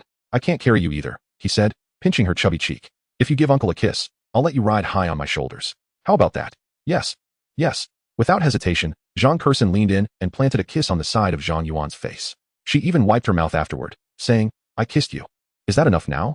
Zhang Yuan lifted her high, placing her on his shoulders. The little girl, weighing barely 20 pounds, felt weightless. She wrapped her arms around his head, her laughter ringing like silver bells. As they neared the park's exit, Zhang Curson turned to her mother and exclaimed, Mommy, I heard Zhou Tao from my class say his daddy often lets him ride high. Why don't I have a daddy? The innocent words of her daughter caused Zhang Tingting's eyes to glisten with unshed tears. No matter how difficult her circumstances, she could endure. Yet, the absence of a father for her daughter filled her with a deep-seated anxiety. For now, Curson was still young enough to be sheltered from this reality. But as she grew, she would inevitably come to understand her identity as a child from a single-parent family. This was also why she had previously not opposed her mother's matchmaking efforts. Taking a moment to steady herself, she began, Curson, your daddy. At that moment, Zhang Yuan, supporting Curson with one hand, discreetly reached out with the other to clasp her delicate hand, adding, Curson, your daddy is me. Curson hesitated, aren't you my uncle? How did you become my daddy? Do you want me to be your daddy? He asked. She nodded earnestly, replying, yes. Then it's settled. From now on, I will be little Kirsten's daddy. Zhang Yuan gently set her down, holding her close to his chest. Now, call me that, he prompted. Kirsten cupped his face in her tiny hands and, after rubbing her cheeks against his stubbly skin, called out loudly, Daddy. Good girl. Daddy will take you to buy ice cream. Witnessing this tender moment, Zhang Tingting's long-suppressed tears finally spilled over, soaking the fabric of her clothing. In just one day, they had transitioned from a life of hardship to one where her daughter had a father. Reflecting on the changes since Zhang Yuan's arrival, it seemed as if everything had transformed. Even the air felt fresher. Mommy, hurry. Don't you see Daddy is walking away? Kirsten called out from the amusement park exit. Coming. Zhang Tingting quickly wiped her tears and hurried after them. She then linked arms with Zhang Yuan, nestling against him. Bathed in the golden glow of the setting sun, the three of them created the most beautiful tableau. On the way home, Kirsten dozed off in her mother's embrace. After a moment's hesitation, Zhang Tingting spoke. Darling, Kirsten has no memories of her real father. He passed away when she was just over a year old. Moreover, my ex-husband never cared for her. He probably held her less than you do now. She might not even fully understand what daddy means. You really don't need to worry about that. Once she gets used to you, she won't be able to let you go, Zhang Tingting reassured him. However, her words were only partially complete. In truth, once her daughter called him daddy, it would impart an unspoken responsibility that Zhang Yuan would not have to bear. Their relationship was primarily transactional, perhaps with an element of emotion involved, but such feelings were not enough to compel Zhang Yuan to make sacrifices. I accept Kirsten as my daughter, but it's not solely because of you. Zhang Yuan glanced at her and added, she is adorable and sensible. I like her very much. And besides, do you wish to part ways with me in the future? Not at all. Even if you try to push me away, I won't go, Zhang Tingting replied earnestly. From now on, I won't ask for money from you. I don't need the 60,000 you gave me yesterday. I want to be your lover for life. Zhang Yuan chuckled. But how will you support yourself and your family? You can work. It's not as if you can't earn a living. Just keep around 10,000 for your expenses and use the rest to treat your mother's illness. Hearing his sincere words, Zhang Yuan realized that this woman had truly won his heart. Besides Ning Yue and Lu Shuiyo, she was the third person he could trust. As long as he treated her reasonably and occasionally took Kirsten out for fun, there would be no possibility of betrayal. She was not the type to cling to him for his wealth, distinguishing her from others. At that moment, a message pinged on Zhang Yuan's phone. Glancing at it, he saw that Zhang Tingting had indeed returned the money. He pulled over to the roadside, picked up his phone, and entered the amount of 10 million into the bank account number from the message. Dear reader, there is more to this chapter. Please click the next page to continue reading. The following sections are even more exciting. A minute later, Zhang Tingting stared blankly at the information on her phone, taking a long moment to regain her composure. Her eyes widened in disbelief as she counted the digits repeatedly, finally confirming that it was indeed 10 million. She gently tugged at Zhang Yuan's sleeve, her voice trembling. Hubby, did you transfer this by mistake? I am your husband. I am Kirsten's daddy. He reassured her, taking her delicate hand into his own. I could never allow you to bear the burden of providing for the family. But this is far too much. I can't accept it. Take it and use it to buy a nice home and enroll Kirsten in a better kindergarten. And you shouldn't ride the electric bike anymore. Get yourself a car for safety. But I won't need that much. She protested. I initially agreed to this for the money, but that's no longer the case. Zhang Tingting shook her head, speaking softly. You have so many women to support. Spend the money on them instead. I truly don't need it. Although I know you are wealthy, I don't feel deserving of it. Zhang Yuan could sense the underlying message in her words. Her self-esteem was still fragile. Do you think I would ever look down on you for being a widow? Zhang Tingting instinctively nodded but quickly retracted. No. I just feel that as a twice-married woman. So what if you've been married before? That is all in the past. Just remember, you are not inferior to anyone. Chapter 80. Zhang's mother's interrogation for Zhang Yuan. Having a woman of pristine virtue by his side would undoubtedly be ideal. However, that was not the sole criterion for his affection. In contrast to someone like Zhao Xiaolin, Zhang Tingting possessed an inherent difference. Enough of these thoughts, he said, stroking her silky hair. Since you are with me, I will ensure you live a life of ease. And as for your job, work if you wish. Or resign if you don't. It's entirely up to you. Currently, Zhang Yuan had nearly 300 million in cash. Taking out 10 million was merely a drop in the bucket. Moreover, he speculated that the system would offer additional financial rewards in the future. Even without that, he could rely on Lu Shuiyo for substantial funds. Even if he chose to save it in a bank, at the minimum interest rates, he would never have to worry about food or shelter for the rest of his life. Originally, he hadn't planned to give this money away so soon. However, since Zhang Tingting had earned his trust, he would not let her down, especially not a woman who treated him sincerely. After a moment of contemplation, Zhang Tingting ultimately decided to accept the offer. But I still feel it's not enough. How about this? She pondered for a moment before saying, actually, there are a few young ladies in our company who are quite charming. I will have a conversation with them. Upon hearing this astonishing suggestion, Zhang Yuan couldn't help but widen his eyes. Do I look like a lecherous ghost to you? Zhang Tingting covered her mouth and laughed. It's not just a resemblance. It is indeed true. Then don't beg for mercy next time. I want tea. A few minutes later, the car arrived at the residential area where Zhang Tingting lived. The dilapidated buildings and the untidy surroundings made Zhang Yuan shake his head in dismay. You should look for a decent house in the next few days. After all, you are in this line of work. You surely know which neighborhood in Longhai City meets the criteria. I don't want my daughter living in such poor conditions. If money is an issue, just let me know. Zhang Tingting quickly replied, it's enough. A 100 square meter apartment costs less than 2 million. That's hardly a burden. And don't buy a car that's too shabby. It should be at least 7 figures. Zhang Tingting counted on her fingers to ascertain what 7 figures entailed. It doesn't have to be that expensive, right? A car around 100,000 should be sufficient. Zhang Yuan chuckled, realizing her mindset had not shifted at all, still clinging to a frugal mentality. If I don't want to drive when I go out, I'm counting on you to take me. Can you manage a car that's worth more than 100,000? Hearing Zhang Yuan's words, Zhang Tingting immediately nodded with delight. All right, I'll follow your advice. However, I will make the decision regarding the house. But could you accompany me when I buy the car? She said shyly, I really know nothing about cars. All right, I'll accompany you when I have the time. Yes. She leaned in and gently kissed Zhang Yuan's profile, her eyes brimming with happiness. After exiting the car, Zhang Tingting reluctantly said, Darling, do you want to come up and sit for a while before you leave? Zhang Yuan waved his hand. Besides, your parents are at home. It's not easy to explain everything in a short time. All right then, I'll take my leave.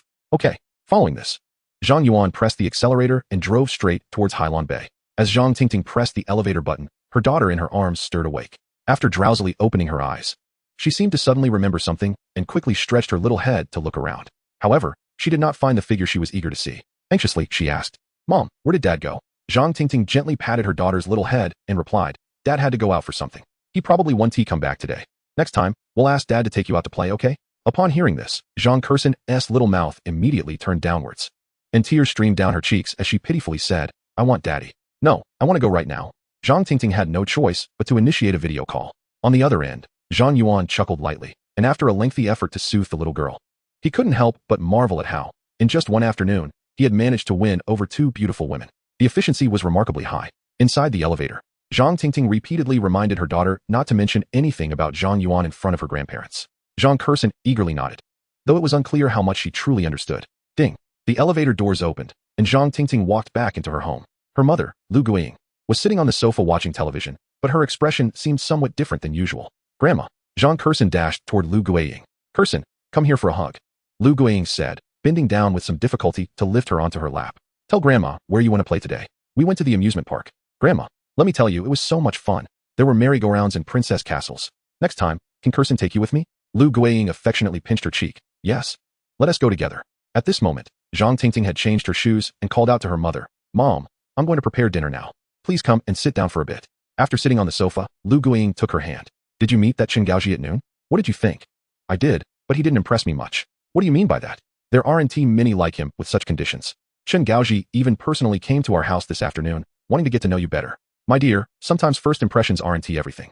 What matters is whether you get along in the long run. He has come to see you several times, which shows he is genuinely interested in you. Lu Guiying continued. I think that young man is quite decent and worthy of lifelong commitment. Just heed your mother's advice. Zhang Tingting did not wish to delve deeper into this topic. Mom, please don't worry. I have my plans for how to live my life. If I don't worry, who will? Lu Guiying said, slightly irritated. Tell me, who was the person who accompanied you to lunch today? And nobody. I went alone. Seeing her hesitance, Lu Guiying's suspicions were confirmed. You're lying. Chen Gaoji himself told me that you brought a man to lunch. Is he fabricating stories? He even mentioned that your relationship with that man seemed quite intimate, yet you didn't absorb any of what he said. Zhang Tingting never anticipated that Chen Gaoji would come to her home and disclose her affairs with Zhang Yuan to her mother. Mom, he's just an ordinary colleague. We happened to bump into each other outside, and I invited him to lunch. There's nothing between us. It was merely a coincidence. Lu Guiying clearly did not believe these words and continued to press her. Yesterday, I saw that pair of men's shoes at the hotel. I later realized I didn't mistake it. Yes, I may be getting old, but I'm not confused. My dear, tell me the truth. Are you in a relationship? Who is he? Zhang Tingting faltered, unsure how to respond. She could barely manage to pass off the lunch encounter with a colleague, but the hotel shoes were indefensible. Mom, he's just. At that moment, little Kerson, who had been sitting on Lu Guiying's lap, jumped down excitedly. Grandma, Kerson knows. He is Daddy. Daddy took me to the amusement park and said he would take me to the zoo in a few days. Kerson really likes Daddy. After saying this, Zhang Kerson puffed out her chest, seemingly awaiting her grandmother's praise. Little did she know, Lu Guiying's heart was in turmoil. Just how close must their relationship be for her granddaughter to recognize that man as her father? However, it was a good thing.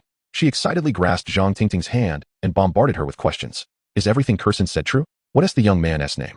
How old is he? Seeing that her daughter had revealed everything, Zhang Tingting knew she could no longer hide it. Thus, she briefly recounted Zhang Yuan's situation. Upon learning he was only 26 years old, Lu Guiying shook her head slightly. That age is too young. He is not mature enough. However, she didn't comment further and continued to inquire. Where's he from? What does he do? What is his income like? This truly left Zhang Tingting at a loss. After only a day of acquaintance, how could she possibly know all this? I'm not sure where he is from or what his specific job is. However, his family background is indeed quite good. Hearing this vague response, Lu Guiying felt a jolt of unease. He is definitely not poor. He is really wealthy. At that moment, Lu Guiying suddenly recalled something and looked at her daughter suspiciously. I must ask you, did you two, What do you mean by that? You are my daughter. There is nothing you can't tell me. I'm asking if you stayed in the hotel with that young man. Did you share a bed? Upon hearing this, Zhang Tingting's face turned crimson to the roots of her ears. Stumbling over her words, she replied, why yes, we did. How long have you been together? Just a month or two. She wouldn't dare to tell the truth. If her mother found out they had only known each other for a day, she would likely have a heart attack. Well, next time he comes, I will let him come up. By the way, you're not young anymore. When do you plan to settle down? He is younger than you, so he is not in a hurry, but you cannot delay any longer. If it comes to that, you can at least go and get the marriage certificate. We'll discuss it later. I'm not considering that for now. Dear, this so-called Zhang Yuan. He hasn't started a family, has he? That would be unacceptable. Zhang Tingting hurriedly explained. Mom, he definitely hasn't started a family. I can assure you of that. Lu Guiying shook her head. That doesn't make sense. How could such a young and wealthy young man be interested in you? The likelihood of him being a fraud is quite high, in my opinion. You must remain vigilant and not fall into a trap that would make our already strained lives even more difficult. Zhang Tingting was at a loss for words. Although her mother's tone was gentle, she could still detect a hint of disdain for her status as a widow. Even if this prejudice was unintentional, it still made her uncomfortable. Does my daughter really have no one who desires her? She protested. Mom, he just gave me 10 million.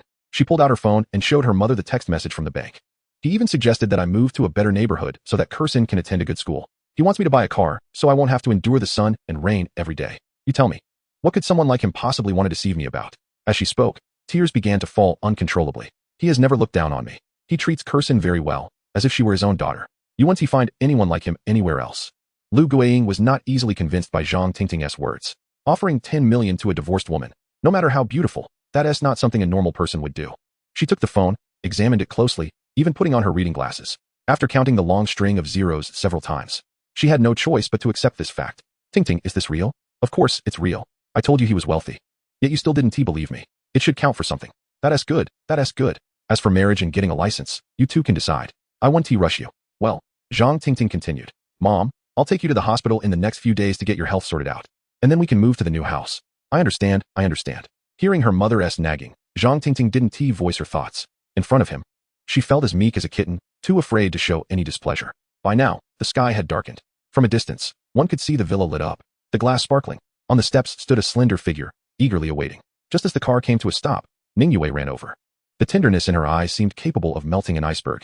Zhang Yuan gently embraced her, saying softly, Silly girl, why are you standing outside? It's the same waiting at home. I just wanted to see you sooner. Chapter 82. The feeling of home once inside the villa. The dining table was already laden with an array of dishes. Each delicacy was exquisite and appealing. Zhang Yuan chuckled. This takeout is delightful. The aroma is tantalizing. It's my own cooking. Ningyue protested softly. Senior, I've never cooked for you before. Now that we have a home, you can finally taste my culinary skills. The word home stirred deep emotions within Zhang Yuan. Ever since his parents passed away 3 years ago, he had felt like a rootless weed, moving from one rental to another. Each place was a chaotic environment, some lacking even windows, filled with the musty smell of mold. In those cramped spaces, a single bed was the only furniture, leaving little room to stand. But now, the villa's tiled floor reflected the light from the ceiling, the entire space immaculate. The leather sofa in the living room, the bright floor-to-ceiling windows, and the unique decorations were worlds apart from his previous residences. The table was set with steaming dishes. Most importantly, there was a gentle woman gazing at him with affection. This was the essence of home. Ningyue handed him the chopsticks and bowl. Senior, I'll go stir-fry 2 more vegetables. There are already plenty of dishes. It's unnecessary to trouble yourself. I've already prepared them. If we don't eat them, it would be wasteful. In the kitchen, Ningyue, donning an apron, skillfully sought Ed, effortlessly balancing various seasonings. Having done household chores since childhood, her culinary prowess was evident. And her confidence surpassed that of Lu Shuiyo, who could barely manage. Zhang Yuan approached and embraced her slender waist from behind. Senior, you go ahead and eat. It'll be ready soon. Just wait a moment. I'm not in the mood for food right now. Ningyue blinked her beautiful eyes. Puzzled. What do you mean if not food? Zhang Yuan gently kissed her cheek. What do you think? Have you heard the phrase a feast for the eyes? His heavy breaths brushed against her delicate face. Ningyue felt weak all over, losing even the strength to stir-fry. Senior, the food will burn. Zhang Yuan simply turned off the stove, then turned her around and held her close. Ningyue's cheeks flushed as she softly said, These few days are not suitable. You should go find Senior sister. What a coincidence, is that true? It is true. I come at the beginning of every month. Ning Yue took his hand and pressed it against her face, shyly saying, after dinner, you can go find senior sister Shueyo. I won't be upset. Zhang Yuan declared earnestly, what are you thinking? I'm not doing anything. Then why did you say you didn't want to eat? What do you want to eat? Ning Yue's face turned crimson, almost a whisper. I want to eat you. Zhang Yuan chuckled at her shy demeanor. He gently nibbled on her fair arm. I've already tasted it. It's better than braised trotters. You are the real pig trotter. After savoring Ning Yue's cooking, Zhang Yuan was full of praise. Each dish was a delight to the eyes and palate, surpassing even his own cooking skills. No wonder this girl had been so confident. Ning Yue nodded. I initially wanted to invite them over for dinner, but thought since it's our first meal here, I only want to eat with you, senior. Next time, I'll invite them over. After all, this is your home. You can decide whom to invite. Ning Yue smiled and corrected. Senior, it's not mine. It's our home. Yes, our home. At night, Zhang Yuan lay in bed, embracing her and relishing the warm moment. After exhausting himself the previous night, his mind felt remarkably calm now. It felt nice to simply sleep peacefully. Senior, are you uncomfortable? Not at all, why? Ning Yue smiled. Didn't you say before that holding it in is bad for your health? Not at all. I was just joking. It's late. So let us sleep. Ning Yue held him tightly, murmuring, Senior, thank you for giving me a home. I haven't felt the existence of a home since I was very young, but there was never food left for me at home. So I had to make do with leftovers. For so many years, it felt as though I had been living in this world all alone. It wasn't until I met you, Senior, that I truly felt what it's like to have someone sheltering me from the storm. As she spoke, tears streamed down her face uncontrollably. So, Senior, thank you. Zhang Yuan said nothing, merely holding her tighter. Compared to Ning Yue, he considered himself quite fortunate. Although his parents were also gone, he had already grown up and could face the storms of life on his own. If he hadn't lent her money, what would have happened? Zhang Yuan gently caressed her back, insisting, No, you know how lecherous I am. I wander outside the school every day for no reason. It's only a matter of time before I encounter you. With your beauty, how could you escape the grasp of a wolf like me? I would undoubtedly succumb to the temptation to flirt. Ning Yue chuckled. You have no idea how many people flirt with me every day. No matter how wealthy or handsome you are, Senior, I will not share my contact information with you. I want to run away, she added, looking up at him and murmuring, Senior, I don't even aspire to marry you. As long as you keep a small space in your heart for me and care for me like this for a lifetime, that is enough. Zhang Yuan laughed. And what about the other parts? Who will they belong to? You can give them to anyone you like, whether it be a senior or one of my classmates. It's entirely up to you. This caused Zhang Yuan to be taken aback. Fortunately, the room was dark and Ning Yue could not see his expression. You know about this? He exclaimed. Yesterday at lunch, while you held my hand, I was fully aware of what your other hand was doing, Ning Yue teased, pointing at his profile. Look, the lip print on your face, it's still not cleaned off. The lip print from yesterday? How could it still be there? Zhang Yuan defended hastily. I've washed my face several times. You were just confessing without realizing it. Ning Yue whispered in his ear, leaving him speechless. He had thought he was being discreet, unaware that she knew everything but chose to remain silent. Yue, in my heart, you and Shueyo hold the utmost importance. Do you believe me? Ning Yue nodded earnestly. As long as it's you, Senior, I believe everything you say. You're spoiling me. She placed a gentle kiss on his cheek and playfully remarked, You're the one who spoiled me first. You've given me so much cash and even put this villa in my name, something that many people yearn for their entire lives. No matter how little I value these gifts, I understand your intentions. Just don't forget me, even if you forget yourself. I will never forget you. Zhang Yuan embraced her wholeheartedly, feeling content. With a wife like you, what more could I desire? At that moment, Ning Yue's phone rang abruptly. She glanced at the number displayed and hesitated for a moment before answering. Hello, Mom. Taking advantage of her phone call, Zhang Yuan recalled that he had transferred 10 million to Zhang Tingting today and had yet to check. He then accessed the system panel. Accumulated spending for the opposite sex, 10,000,000 yuan. Activation conditions not met. The mechanical voice resonated in his mind again. Loading complete. Host gains robust physique. Upon hearing this, Zhang Yuan felt a surge of joy. As he contemplated what this robust physique entailed, he suddenly felt a jolt as if struck by an electric current. A warm sensation coursed through his body from head to toe. Each area felt as if it were being treated with acupuncture, accompanied by slight discomfort and waves of warmth. Thankfully, the warm sensation lingered only briefly at each point, remaining tolerable. After a mere 2 minutes, the peculiar feeling dissipated. Zhang Yuan opened his eyes, feeling invigorated, as if his vision had improved. The fatigue from a long day had vanished. He felt as robust as an ox. He couldn't help but marvel at such a side effect-free enhancement that occurred in just 2 minutes. If this were revealed to the world, he feared he would be subjected to experimental research. After acclimatizing to his newfound strength, Zhang Yuan noticed some minor side effects, but he deemed them manageable. He glanced at Ning Yue, unable to suppress the heat rising within him. Yue, however, after hanging up, Ning Yue appeared lost, her complexion pale. Zhang Yuan quickly suppressed his desires and asked with concern, "What's wrong?" Ning Yue clung tightly to him, tears streaming down her cheeks like pearls from a broken string. "No, it's not that," she stammered. "My mother said she arranged a marriage for me and has already accepted the betrothal gifts. Hearing this, Zhang Yuan's anger surged. What kind of mother is this? After years of neglecting Ning Yue, she now arranges a marriage without even considering her feelings and has accepted the gifts? He wanted to question whether she was marrying off her daughter or selling her. Such an arrangement is outdated. What era are we living in, still practicing arranged marriages? I know, Ning Yue shook her head, murmuring, but she is still my mother. I cannot forget the grace of giving me life. Senior, I don't want to leave you, not even for a moment. Zhang Yuan grasped her delicate hand firmly, assuring her, don't worry. No one can take you from me, not even the King of Heaven. His words were laden with conviction. After all, it was just money. For Ning Yue, he could afford anything. His impression of this mother-in-law he had yet to meet had already plunged to freezing depths. Ning Yue nestled against Zhang Yuan's solid chest, listening to his domineering words as her heart gradually calmed. As long as she had her senior, there was no obstacle too great to overcome. The next morning, he asked, Yue, where's your hometown? Zhang Yuan felt a bit embarrassed. Last time you mentioned it, I seem to have forgotten. Nanzhou County, nearly 1,000 kilometers from here. She replied, aren't there any planes or high-speed trains? Ning Yue shook her head. Only to Chongyan City. Nanzhou County is still quite far from the city. Then we'll drive there. 1,000 kilometers is nothing, Zhang Yuan decided. Ning Yue hesitated, but Zhang Yuan leaned down and placed a gentle kiss on her forehead, softly saying, Yue, since you're with me, I will handle any difficulties we encounter. Once this is all resolved, we can travel and enjoy the scenery together. Don't you want that? Yes, I'll follow your lead. After they finished packing, Zhang Yuan remarked, considering the roads in a small place like Nanzhou County won't be very good, I think it's best to take the Pamiai.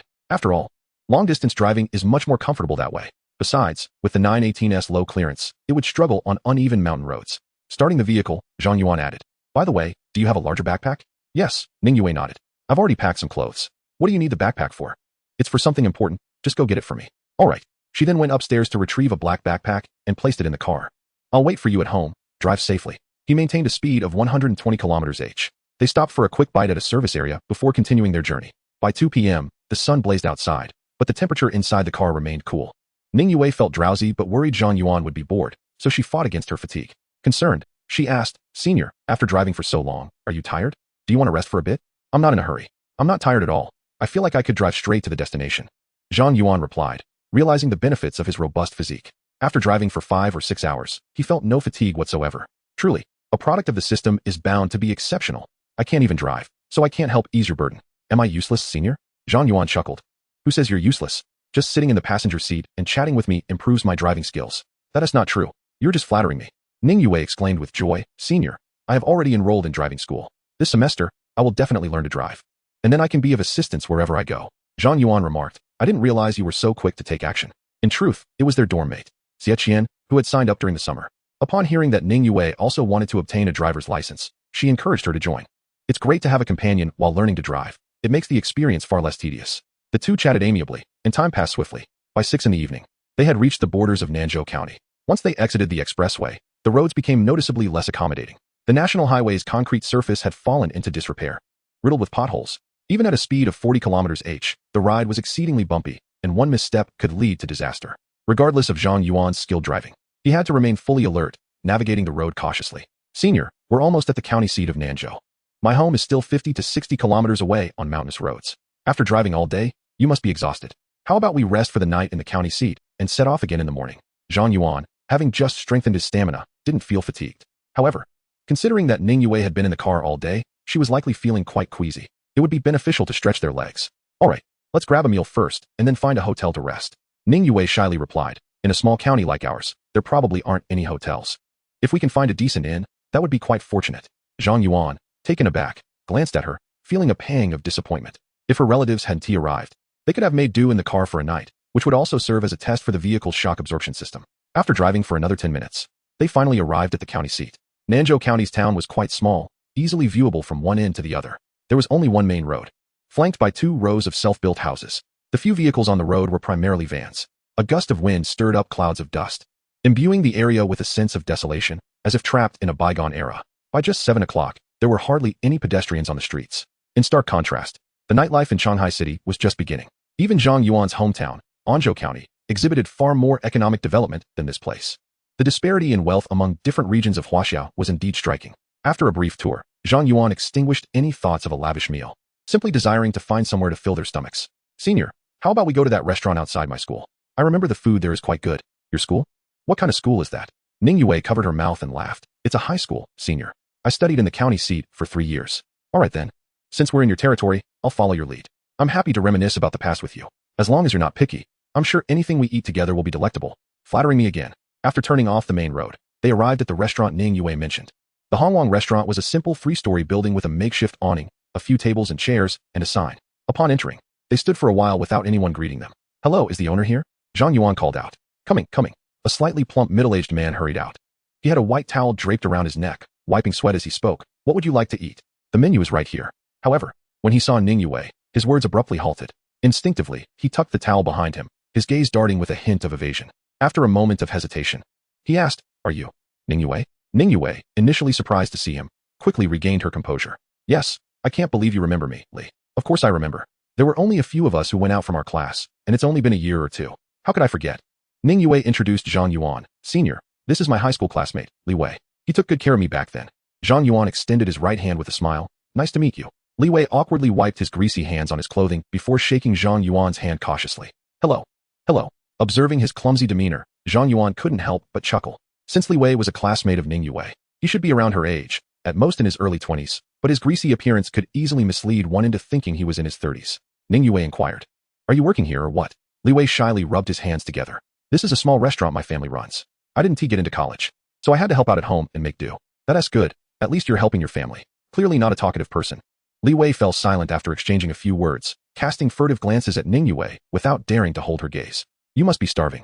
Please find a place to sit, and I'll arrange a few of my signature dishes for you. That would be great. Thank you, Li. Ning Yue casually wrapped her arm around Zhang Yuan's, affectionately stating, Sorry, I forgot to introduce him. This is my boyfriend, Zhang Yuan. Oh, I'll go get busy then. Just wait a moment. Upon hearing the word boyfriend, Zhang Yuan detected a flicker of sadness in Li Wei's eyes. After they settled at a round table, Zhang Yuan remarked, Seems like you have quite a few admirers. You run into them everywhere. Ning Yue blushed and quietly replied, No way. Senior, you're just teasing me. With someone as beautiful as you, it's only natural to have admirers. But you, my flower, have ultimately been won over by me. Not tricked. She retorted. Back then, I was broke, and in a fit of passion, I kissed you in the dormitory. Which won your heart? Zhang Yuan held her delicate hand, reflecting, looking back, that was indeed my wisest decision. Ning Yue shyly responded, even if it was a trick. It was one I willingly fell for. Senior, just keep tricking me for a lifetime. Chapter 85. Former deskmate Zhang Yuan marveled internally. Even a simple expression of affection from her could leave one spellbound. Watching Li Wei busily working in the kitchen, Zhang Yuan chuckled. Your classmate is quite warm-hearted. Yes. He was always quite loyal back in school, and he had a good rapport with our classmates. Does that mean he ignores others who seek his help? Ning Yue paused, realizing, Senior, you're teasing me again. Perhaps he simply has no ulterior motives and is just being genuinely kind. Then I should thank him later. What for? For taking care of you back then. That's true. A few minutes later, Li Wei brought several dishes to the table. Try the flavors. They were just cooked. Ning Yue sampled a bite and nodded. It's quite delicious. He scratched his head, bashfully saying, That's great. Regulars say I've inherited my father's talent. Even my wife can't stop praising it. Are you married? Yes, the family was pressing. I got married right after graduation. And now my child is over a year old. Li Wei continued. You know my wife? It's Sun Jia from our class. Remember her? Ning Yue smiled. Oh, her? Of course, I remember. We were deskmates. Zhang Yuan noted that Li Wei's standing there was somewhat awkward, so he suggested, Why don't you sit down and have a drink with us? Li Wei rubbed his hands together. I wouldn't want to intrude. No worries. Yue told me you helped her a lot during school, and I'd like to express my gratitude. Not at all. They were just small gestures. He glanced at the restaurant. Mealtime had long passed, and there were hardly any patrons left. With a nod of resignation, he decided, Shall we have white spirits or beer?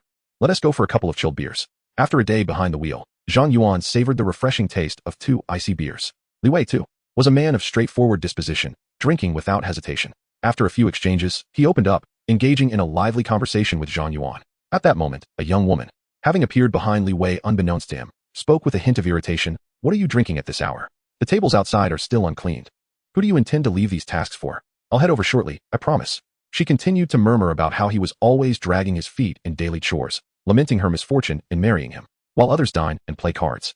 I'm left to serve both the old and the young. When will this endless cycle cease? Li Wei hurriedly pulled her aside, whispering, Sun Jia, let us discuss this later. There are classmates present.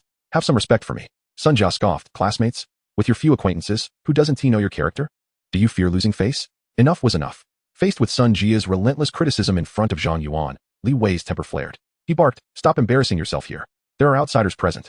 You. Sun Jia gaped in disbelief. You spineless man. You dare to shout at me? As their argument escalated, Ning Yue stood up and gently tugged at Sun Jia's arm. It's been a long time. Sun Jia plopped down at the round table, her excitement palpable. We haven't seen each other in over 2 years. Just yesterday, I was wondering how the top student from our school was faring now. She added, "Why are you just standing there? Hurry and prepare some dishes. I want to catch up with Yue." Oh, Li Wei silently retreated to the kitchen. Though Sun Jia had publicly humiliated him, he seemed accustomed to it. Zhang Yuan observed quietly, feeling a pang of self-mockery. He recalled his past self. So similar to Li Wei, too timid to voice dissent against the arrogant Zhao Xiaoan. A woman's beauty grants her the power to command, while a man must possess wealth or status, at least one of them, to stand firm. "Yue, you have no idea how envious I am of your college admission," Sun Jia remarked. "Look at your outfit. Compared to you, I feel like a peasant." "Not at all. You look quite lovely too. I am well aware of my appearance. Alas, I fear I am destined to remain in this small county, unable to rise. You married Li Wei, and he seems to treat you well. Life must be quite fulfilling." "Fulfilled my foot," Sun Jia muttered. "What good is it if he is a man without ambition? He dreams of living off this shabby restaurant for his entire life. If he were wealthy and powerful, even if he yelled at me daily, I would still treat him like a deity." Ning Yue smiled faintly, unsure how to respond. Zhang Yuan frowned at her harsh words about Li Wei, her husband, and wondered if such disparagement in front of others was appropriate. Family shame should remain private. She truly lacked discretion. After a while, Li Wei returned with several dishes, preparing to sit down when Sun Jia suddenly recalled something.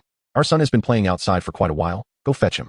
"All right." Yet, moments later, he hurried back, flustered. "Wife, I can't find Xiao Tian. Where could he be playing? He must be around here somewhere. Can't you look for him? What are your eyes for? I've checked all the usual spots. I'll go look again." Hearing this, Sun Jia too became anxious. She stood, saying, "Yue, excuse me for a moment. I'll go help look. Not a single person in this house is dependable." "Yes, go quickly." Once the couple departed, Ning Yue whispered, "Senior, I was so engrossed in conversation that I left you out. Don't be upset. Am I that petty?" Zhang Yuan chuckled. "But your tablemate's temperament leaves much to be desired. Comparing her to you is like comparing the heavens to the earth." Sun Jia wasn't like this before. She used to speak gently to everyone. Perhaps the burdens of life have changed her. "Should I ever become like that, please scold me mercilessly." Zhang Yuan replied softly. "You will never change." Ning Yue sighed. "Senior, my family has always opposed my education, believing that a girl's studies are pointless, and that I should return home to help, thus easing the burden. After all, I am destined to marry. What difference does it make whether I am educated or not? But I disagree. I know that for a girl like me from a rural background, the only way to broaden my horizons is through relentless studying." Initially, I was unsure if this was right or wrong, but after witnessing Sun Jia's situation, I understood it was indeed correct. Different circles allow for different interactions. Had I not gone to university, I might very well be someone else's wife by now. Chapter 86. You are the most important person in my life. No one can take you away. Ning Yue continued, though I do not dismiss Sun Jia's lifestyle of being a devoted wife and mother. Seeing her interaction with Li Wei instills a sense of fear within me. The married life I desire is not like this. Zhang Yuan inquired. "What kind of life do you wish for?" "I truly cherish this warm feeling." Zhang Yuan held her delicate hand, teasing, "Silly girl, our time together is still short. You haven't grown tired of me yet. Who knows, you may find me bothersome in the future." His innocent thoughts amused Zhang Yuan. As he gently embraced Ning Yue's waist, "I'm afraid you'll melt if I hold you in my palm. How could I ever find you bothersome?" Ning Yue pecked his cheek. "I know you treat me the best." She then leaned against his shoulder, softly expressing, "Senior, don't be fooled by my cheerful conversation with Sun Jia. We have very little in common now. It feels as if we are no longer of the same kind. Back in high school, we were so close, always having endless conversations." Zhang Yuan chuckled. "Of course, you both occupy different positions in life and have vastly different experiences, naturally. You want to share many topics." Ning Yue's gaze lifted slightly as she continued, "There's one more thing I want to share, and I hope you want to laugh at me. Senior, do you think I have changed? Have I become too indulgent?" Transitioning from frugality to indulgence is a common human experience, just as it is easier to fall into luxury than to return to simplicity. Like you, I find it terrifying to think of that life I once lived, and I would never wish to experience it again. If you were truly indulgent, you wouldn't reflect on these things. Those who have the means yet choose to live in hardship are either putting on a show or are unwell. Your thoughts are those of a rational person. Ning Yue covered her mouth, stifling a laugh. "You only pick flattering words to comfort me. I'm not merely flattering. These are the truths." Zhang Yuan added, "Even if you were indulgent, I would support you for life. After all, you've lashed onto me like a stubborn adhesive." Ning Yue couldn't help but chuckle. "You're the one who resembles that stubborn adhesive, saying such harsh words. But Yue, thank goodness you got into Shanghai City. Otherwise, no matter my capabilities, I could never have found you in this place. Hence, not giving up on your education due to family pressure was indeed the wisest decision you ever made. The intention was not as you perceive. I wish to convey that my horizons have broadened, and upon reflecting on past events, my mindset has transformed entirely. However, for me, securing you in my grasp is of utmost importance. Ultimately, it is the merit of education that has led me here. My senior may engage in relentless banter, and though I cannot outmatch you in argument, I can only endure your teasing. Perhaps I may occasionally tease you, yet I shall never permit anyone else to bully you." At this juncture, Zhang Yuan's expression suddenly darkened. "Even if that person were your mother, it would remain unacceptable. Can you comprehend my feelings? You are the most significant person in my life, and no one can take you away. Of course, if your mother were to be reasonable and accept me as her son-in-law, I would treat her with the utmost respect. However, should she obstinately oppose our union and insist on marrying you off to another, I shall show no mercy." Hearing Zhang Yuan's resolute words, Ning Yue chuckled softly. "Am I truly as antiquated as you envision? While I cannot forget the debt of gratitude for giving me life, it is not worth sacrificing my happiness for the latter half of my existence. However, if I were to sever ties with my family, you would become my sole kin." This declaration eased Zhang Yuan's worries. Though Ning Yue appeared delicate, she was, at heart, a resolute individual. If she could not dare to defy her mother's commands, even Zhang Yuan's wealth would be of no avail. Zhang Yuan smiled and remarked, "Soul kin is not entirely accurate. Do you not plan to have children in the future?" Ning Yue, blushing, replied, "If you desire me to bear children, then I shall comply. Let us strive in the coming days to conceive swiftly." How dreadful. I am still in school. I would be the subject of ridicule from my classmates with a prominent belly. Could we not wait until after graduation? Very well. I shall heed your wishes. During their conversation, Li Wei and Sun Jia had been searching tirelessly for quite some time. Li Wei, frantic and drenched in sweat, scoured the premises. He had searched the kitchen, the storage room, and upstairs, yet still found no trace of his son, Xiao Tian. In a fit of anger, he shouted at Sun Jia, "Where was Xiao Tian playing when you came in? He is so small. How could you leave him unattended outside? What if a stranger took him?" At that moment, Sun Jia was equally frantic. Seeing her husband's flushed face, her temper flared. "How could I know? He usually plays in your van. How was I to anticipate he would vanish in an instant? Is Xiao Tian solely my child? Besides, you show no concern for him. Busy as you are in this little restaurant, I have been the one caring for him, and I am bound to have moments of oversight. And now you dare blame me. I swear, if our son remains lost, I will file for divorce." Li Wei, exasperated, retorted, "Then let it be so. I have had enough of your foul temper. This is clearly your fault." Sun Jia's face flushed with indignation as she spat. "And you dare claim it is my issue? If you had not rushed here to drink, would Xiao Tian have gone missing? Humph. You think I do not perceive your intentions? Do you believe that divorce would grant you a chance? What do you mean? Nothing at all. Your intentions are clear to all. You unreasonable woman. You are utterly incomprehensible." Upon hearing Sun Jia's fury directed towards Ning Yue, Zhang Yuan could no longer remain seated. "I can understand your anxiety over your lost son, but your words are unjust.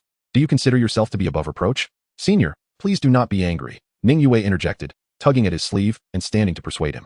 "The priority now is to find the child. The transient population in Nanzhou County is not large. He could not have been abducted. Allow me to contact the authorities, and then we can assist in the search." Li Wei managed a faint smile. "I appreciate your help." Sun Jia turned her head away, scoffing. Just as Ning Yue was about to retrieve her phone, a small boy staggered through the store's entrance. He approached Sun Jia, excitedly flailing his arms and babbling, "Mommy, there is so much money over there." Chapter 87. This money is mine. She scooped Xiao Tian into her arms and gave him a few firm pats on the bottom. "Did I not tell you? You must not wander far alone. What if a bad person takes you away?" The barely one-year-old Xiao Tian struggled to grasp her words and began to cry loudly, dropping the item he had clutched tightly. Everyone's gaze shifted to the ground, where the object lay, a stack of brand-new Huaxia currency, tightly bound with rubber bands. Sun Jia immediately picked it up, concealing it in her embrace. Casting a hurried glance at Zhang Yuan and Ning Yue, noticing their full attention on the scene, she spoke in an unnaturally cheerful tone. "This child truly lacks understanding. He has rummaged through our savings. How embarrassing for you to witness." Li Wei furrowed his brow. "Wife, this is not our family's money." Sun Jia quickly interrupted. "Darling, you told me this morning you intended to deposit this money in the bank. Why have you yet to do so? If Xiao Tian loses it, I will deal with you." As she spoke, she shot furtive glances at Li Wei. "Yue, I sincerely apologize for my earlier haste and careless words. Please do not take it to heart.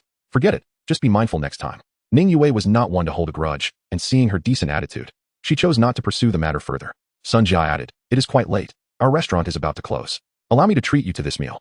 You must be exhausted from your day. Perhaps you should rest? If time permits, we can visit our alma mater tomorrow, shall we?" Though Ning Yue found the sudden appearance of the money peculiar, she chose to remain silent. Regardless of its origin, it had no bearing on her. She nodded, "Very well. Let us gather again when the opportunity arises." Sun Jia was eager for them to leave, repeatedly affirming, "Yes, yes, let us meet again. Senior, let us depart," Ning Yue suggested. However, Zhang Yuan suddenly interjected, "Please show me that stack of money." Upon hearing this, Sun Jia's heart sank, though her expression remained composed. "It is merely 10,000 yuan. What is there to see? I insist, show me the money." Zhang Yuan's tone grew more insistent. Naturally, he harbored no fondness for this sharp-tongued woman, and his demeanor was far from courteous. "What do you intend to do? That is my family's money." Sun Jia retreated a few steps to stand beside Li Wei. "Darling, say something." Yet Li Wei remained silent, as if oblivious to the exchange. "Do not compel me to take it by force." His demanding tone left Sun Jia no choice but to cast a pleading glance at Ning Yue. "Will you not intervene with your boyfriend?" Ning Yue was uncertain why Zhang Yuan was so intent on examining the stack of money. However, she was resolute in never undermining him, regardless of the situation. "Just let my senior have a look. I assure you, he harbors no ill intentions. Who knows? Your boyfriend is so tall and strong. If he resorts to force, no one could stop him. What if he takes the money? Sunjia, do not slander him here. Upon hearing her disparage Zhang Yuan, Ning Yue felt her temper flare. Such a trifling sum could hardly catch her senior's eye. Such arrogance. Your words are so casual. Do you think I am unaware of your family's circumstances? Just because you studied in a big city for 2 years, what is so impressive about that? This is no trifling amount. I have already stated that this money is intended for the bank. Why should I allow you to inspect my family's money? Do you think I am ignorant of your schemes? I advise you to stop dreaming. Leave at once. You are not welcome here. Ning Yue never anticipated that her once inseparable deskmate would so swiftly sever their ties. Coldly, she remarked, were it not for the circumstances at hand. Even if this money were found by you, I would not concern myself with it. Then enlighten me. What are these circumstances? Sun Jia retorted disdainfully. At a loss for words, Ning Yue stood awkwardly in place. She timidly inquired of Zhang Yuan, Senior, could you possibly reveal your intentions? Silly girl, if I'm not mistaken. This is the betrothal gift I prepared for you, though I need to take a glance to confirm. Ning Yue gasped in astonishment. A betrothal gift? When did you prepare this? I had no idea. I'll elaborate later, Zhang Yuan said, stepping closer to Sun Jia. Are you truly incapable of understanding human speech? Don't come any closer. I will call the police. Go ahead, I'll be waiting, Zhang Yuan sneered. Do you dare? After a moment of hesitation, she capitulated entirely. You've determined that I won't dare to report this, haven't you? Yes, I admit this money belongs to Xiao Tian. She said indignantly, I'll compromise. Since the finder deserves a share, 3,000 should suffice. Let me see it first. Sun Jia, now out of options, reluctantly handed over the bundle of cash. This money is mine. What? Ning Yue whispered. Senior, are you certain? Simply knowing isn't sufficient. How do I explain this to her? Oh, you are truly a naive girl. Did you think I would only take 10,000 as a betrothal gift? I find it rather pathetic. How was I to know? Seeing the two murmuring softly, Sun Jia assumed her threats had been effective, feeling emboldened. At most 50-50. Otherwise, you can't take a single cent. Zhang Yuan chuckled. Do you even understand what constitutes the crime of unlawful possession? I care not for your legal jargon. I only know this is unclaimed property. Whoever finds it, owns it. Sun Jia's words, however, lacked conviction, for she had at least graduated high school and understood some basic principles. Who informed you that this money is unclaimed? Zhang Yuan exited and opened the door of a palamara, retrieving a heavy backpack from the rear seat. Upon opening it, he revealed neatly arranged bundles of Huaxia currency. The vibrant red hue nearly blinded the onlookers. Chapter 88. The woman who refuses to back down. Each bundle contained 100,000, totaling 10 bundles. Quietly resting within the backpack.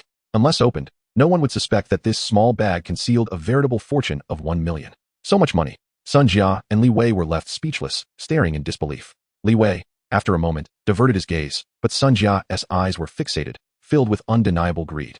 Initially, I forgot to lock the car, which allowed your son to climb inside and discover this cash. The top bundle, I had opened when I withdrew money. It was from here your son took it. Now do you understand? Upon hearing this, Sun Jia scrutinized Zhang Yuan once more, waves of shock surging within her. Ning Yue's boyfriend not only carried such a substantial amount of cash, but did so nonchalantly. If it were her, she wouldn't let go of even a couple thousand without vigilance. What kind of person could be so careless? After regaining her composure, Sun Jia remarked. What do you mean? With just this, you cannot prove that the money Xiao Tian found came from your car. Examine the details. Are they not identical? Sun Jia pulled out the bundle she held and compared it meticulously, confirming the match. At this juncture, she began to believe Zhang Yuan's words, but was unwilling to relinquish the money so easily. That does not conclusively prove anything. There are many people with the same name in the world. It could simply be a coincidence. Her son, Xiao Tian, upon seeing the backpack, became excited again, babbling, Mama. The money is here. Sun Jia quickly covered her son's mouth, her tone sharp yet shaky. Children understand nothing. Do not trust his words. Unless you can provide surveillance footage, I will not allow you to take the money. Upon hearing the woman's obstinacy, Zhang Yuan felt an impulse to slap her. He had never encountered anyone so eager to take advantage. The true owner stood before them. The evidence was undeniable, yet she continued to argue. Had she never seen money before? Frankly, 10,000 was not much to him. Had this incident not occurred, given that they had once looked after Ning Yue, offering a substantial red envelope as a greeting gift would have been a trivial matter. Yet, her determination to claim this money as her own repulsed Zhang Yuan, prompting him to withhold even a penny. It appears you truly do not comprehend the meaning of unlawful possession, Zhang Yuan said, turning to Ning Yue. Call the police. All right. Ning Yue felt utterly disillusioned with her deskmate. She had never realized her avarice until now. She took out her phone and decisively dialed 110. However, just as she was about to connect, Zhang Yuan raised a hand to stop her. He looked at Sun Jia, his expression impassive. I can inform you of another matter. Each Huaxia bill has a serial number that can be traced back. Where it was withdrawn from, when it was taken, and who took it can all be verified. The absence of surveillance footage does not negate the ownership of the money. Put away your petty schemes. Once this call is made, the arrival of the police will make this public knowledge. Not to mention the legal repercussions you may face. One thing is certain. You will be the one to suffer embarrassment. I offer you this final opportunity. Whether or not to make this call is your decision.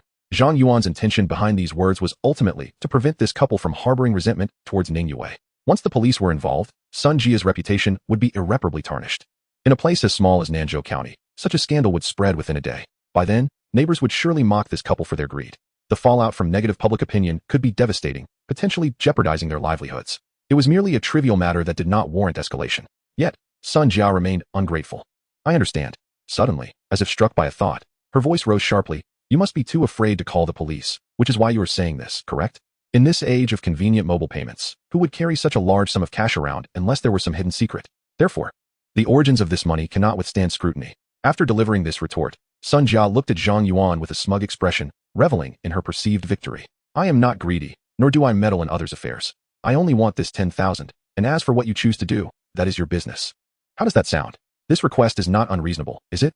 The atmosphere suddenly fell silent. Zhang Yuan had never anticipated that this woman would not only lack boundaries, but also possess a vivid imagination. Since she was so obstinate, there was nothing further to discuss. Yue, call the police. Understood. Without hesitation, Ning Yue pressed the call button. Just moments ago, brimming with confidence at having secured leverage, Sun Jia was now rendered speechless.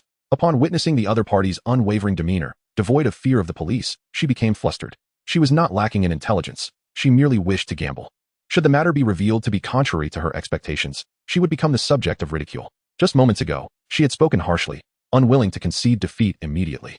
In a precarious situation, Li Wei, who had been silent for a considerable time, hurried forward and hung up the phone that had not yet been answered. Do not call the police. I trust you all. He then snatched the Huaxiao coins from Sun Jia's arms and handed them to Zhang Yuan, saying, This is all my wife's folly. I apologize for the spectacle. Now, let the items return to their rightful owner.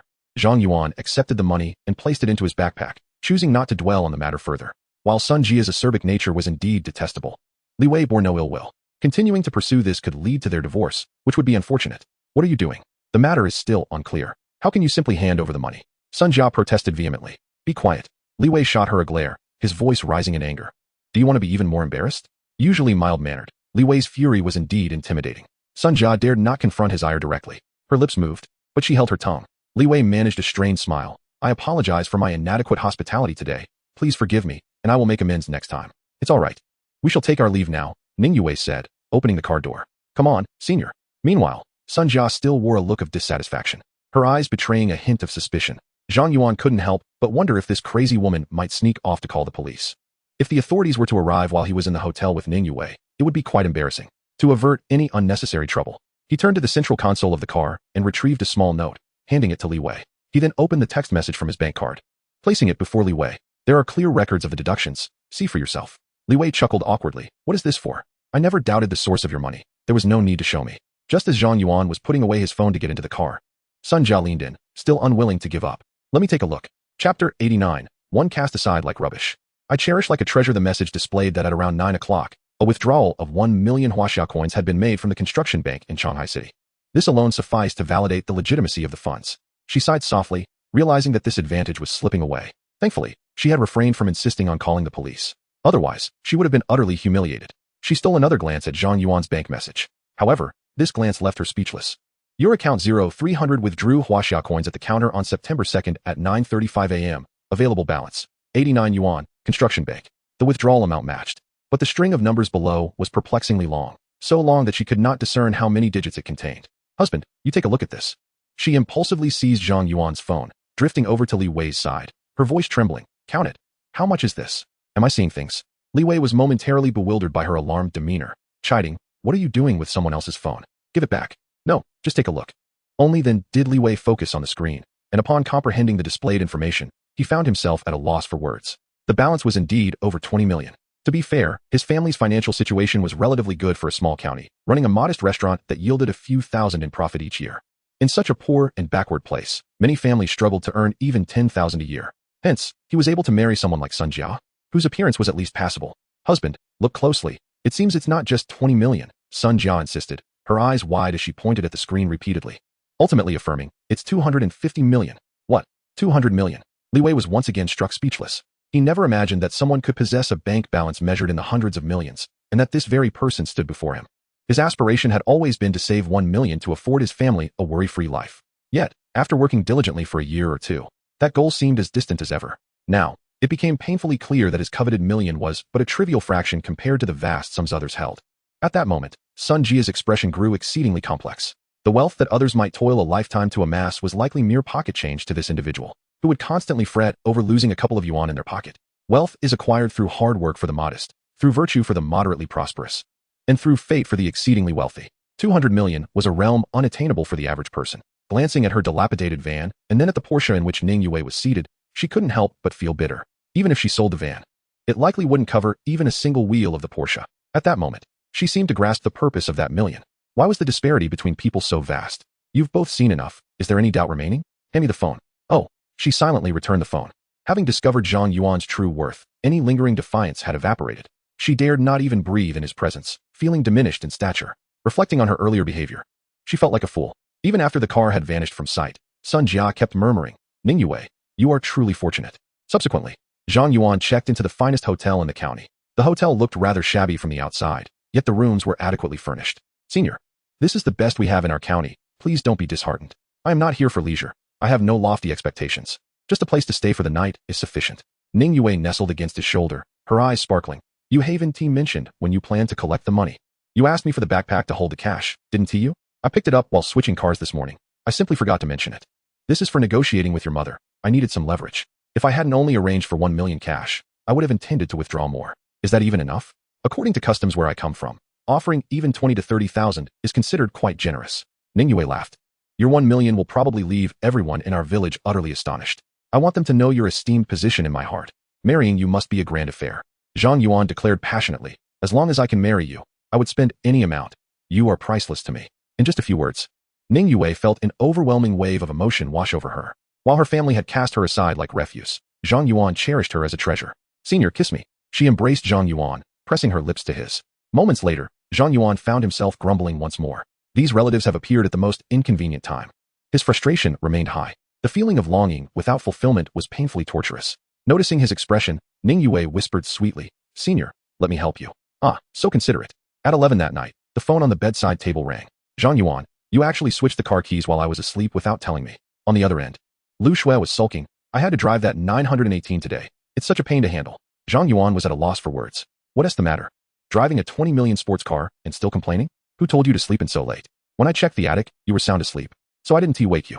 Then why didn't you give me a kiss before you left? How do you know I didn't? Zhang Yuan continued. You had the air conditioning set so low, and you weren't even under the covers. The sleeping posture was truly unbearable to witness, with clothes haphazardly tossed aside, exposing her abdomen, which I had to cover up. This was hardly within my control. I had ensured she was properly tucked in before sleep. Lu Shuiyo, her cheeks tinged with crimson, retorted. Upon discovering that Zhang Yuan had stealthily done so much while she was in slumber, a wave of tenderness surged within her heart. Then if you accompany me to sleep, you can cover me with blankets every day, she suggested playfully. By the way, your junior from elementary school isn't nearby, is she?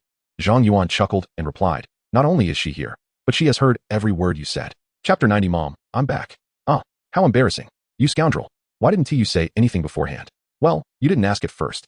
Lu Shuiyo found herself exasperated by his mischievous demeanor, her eyes rolling as she said. It's all your fault that my privacy was overheard. I deserve to hear her secrets in return. That's only fair.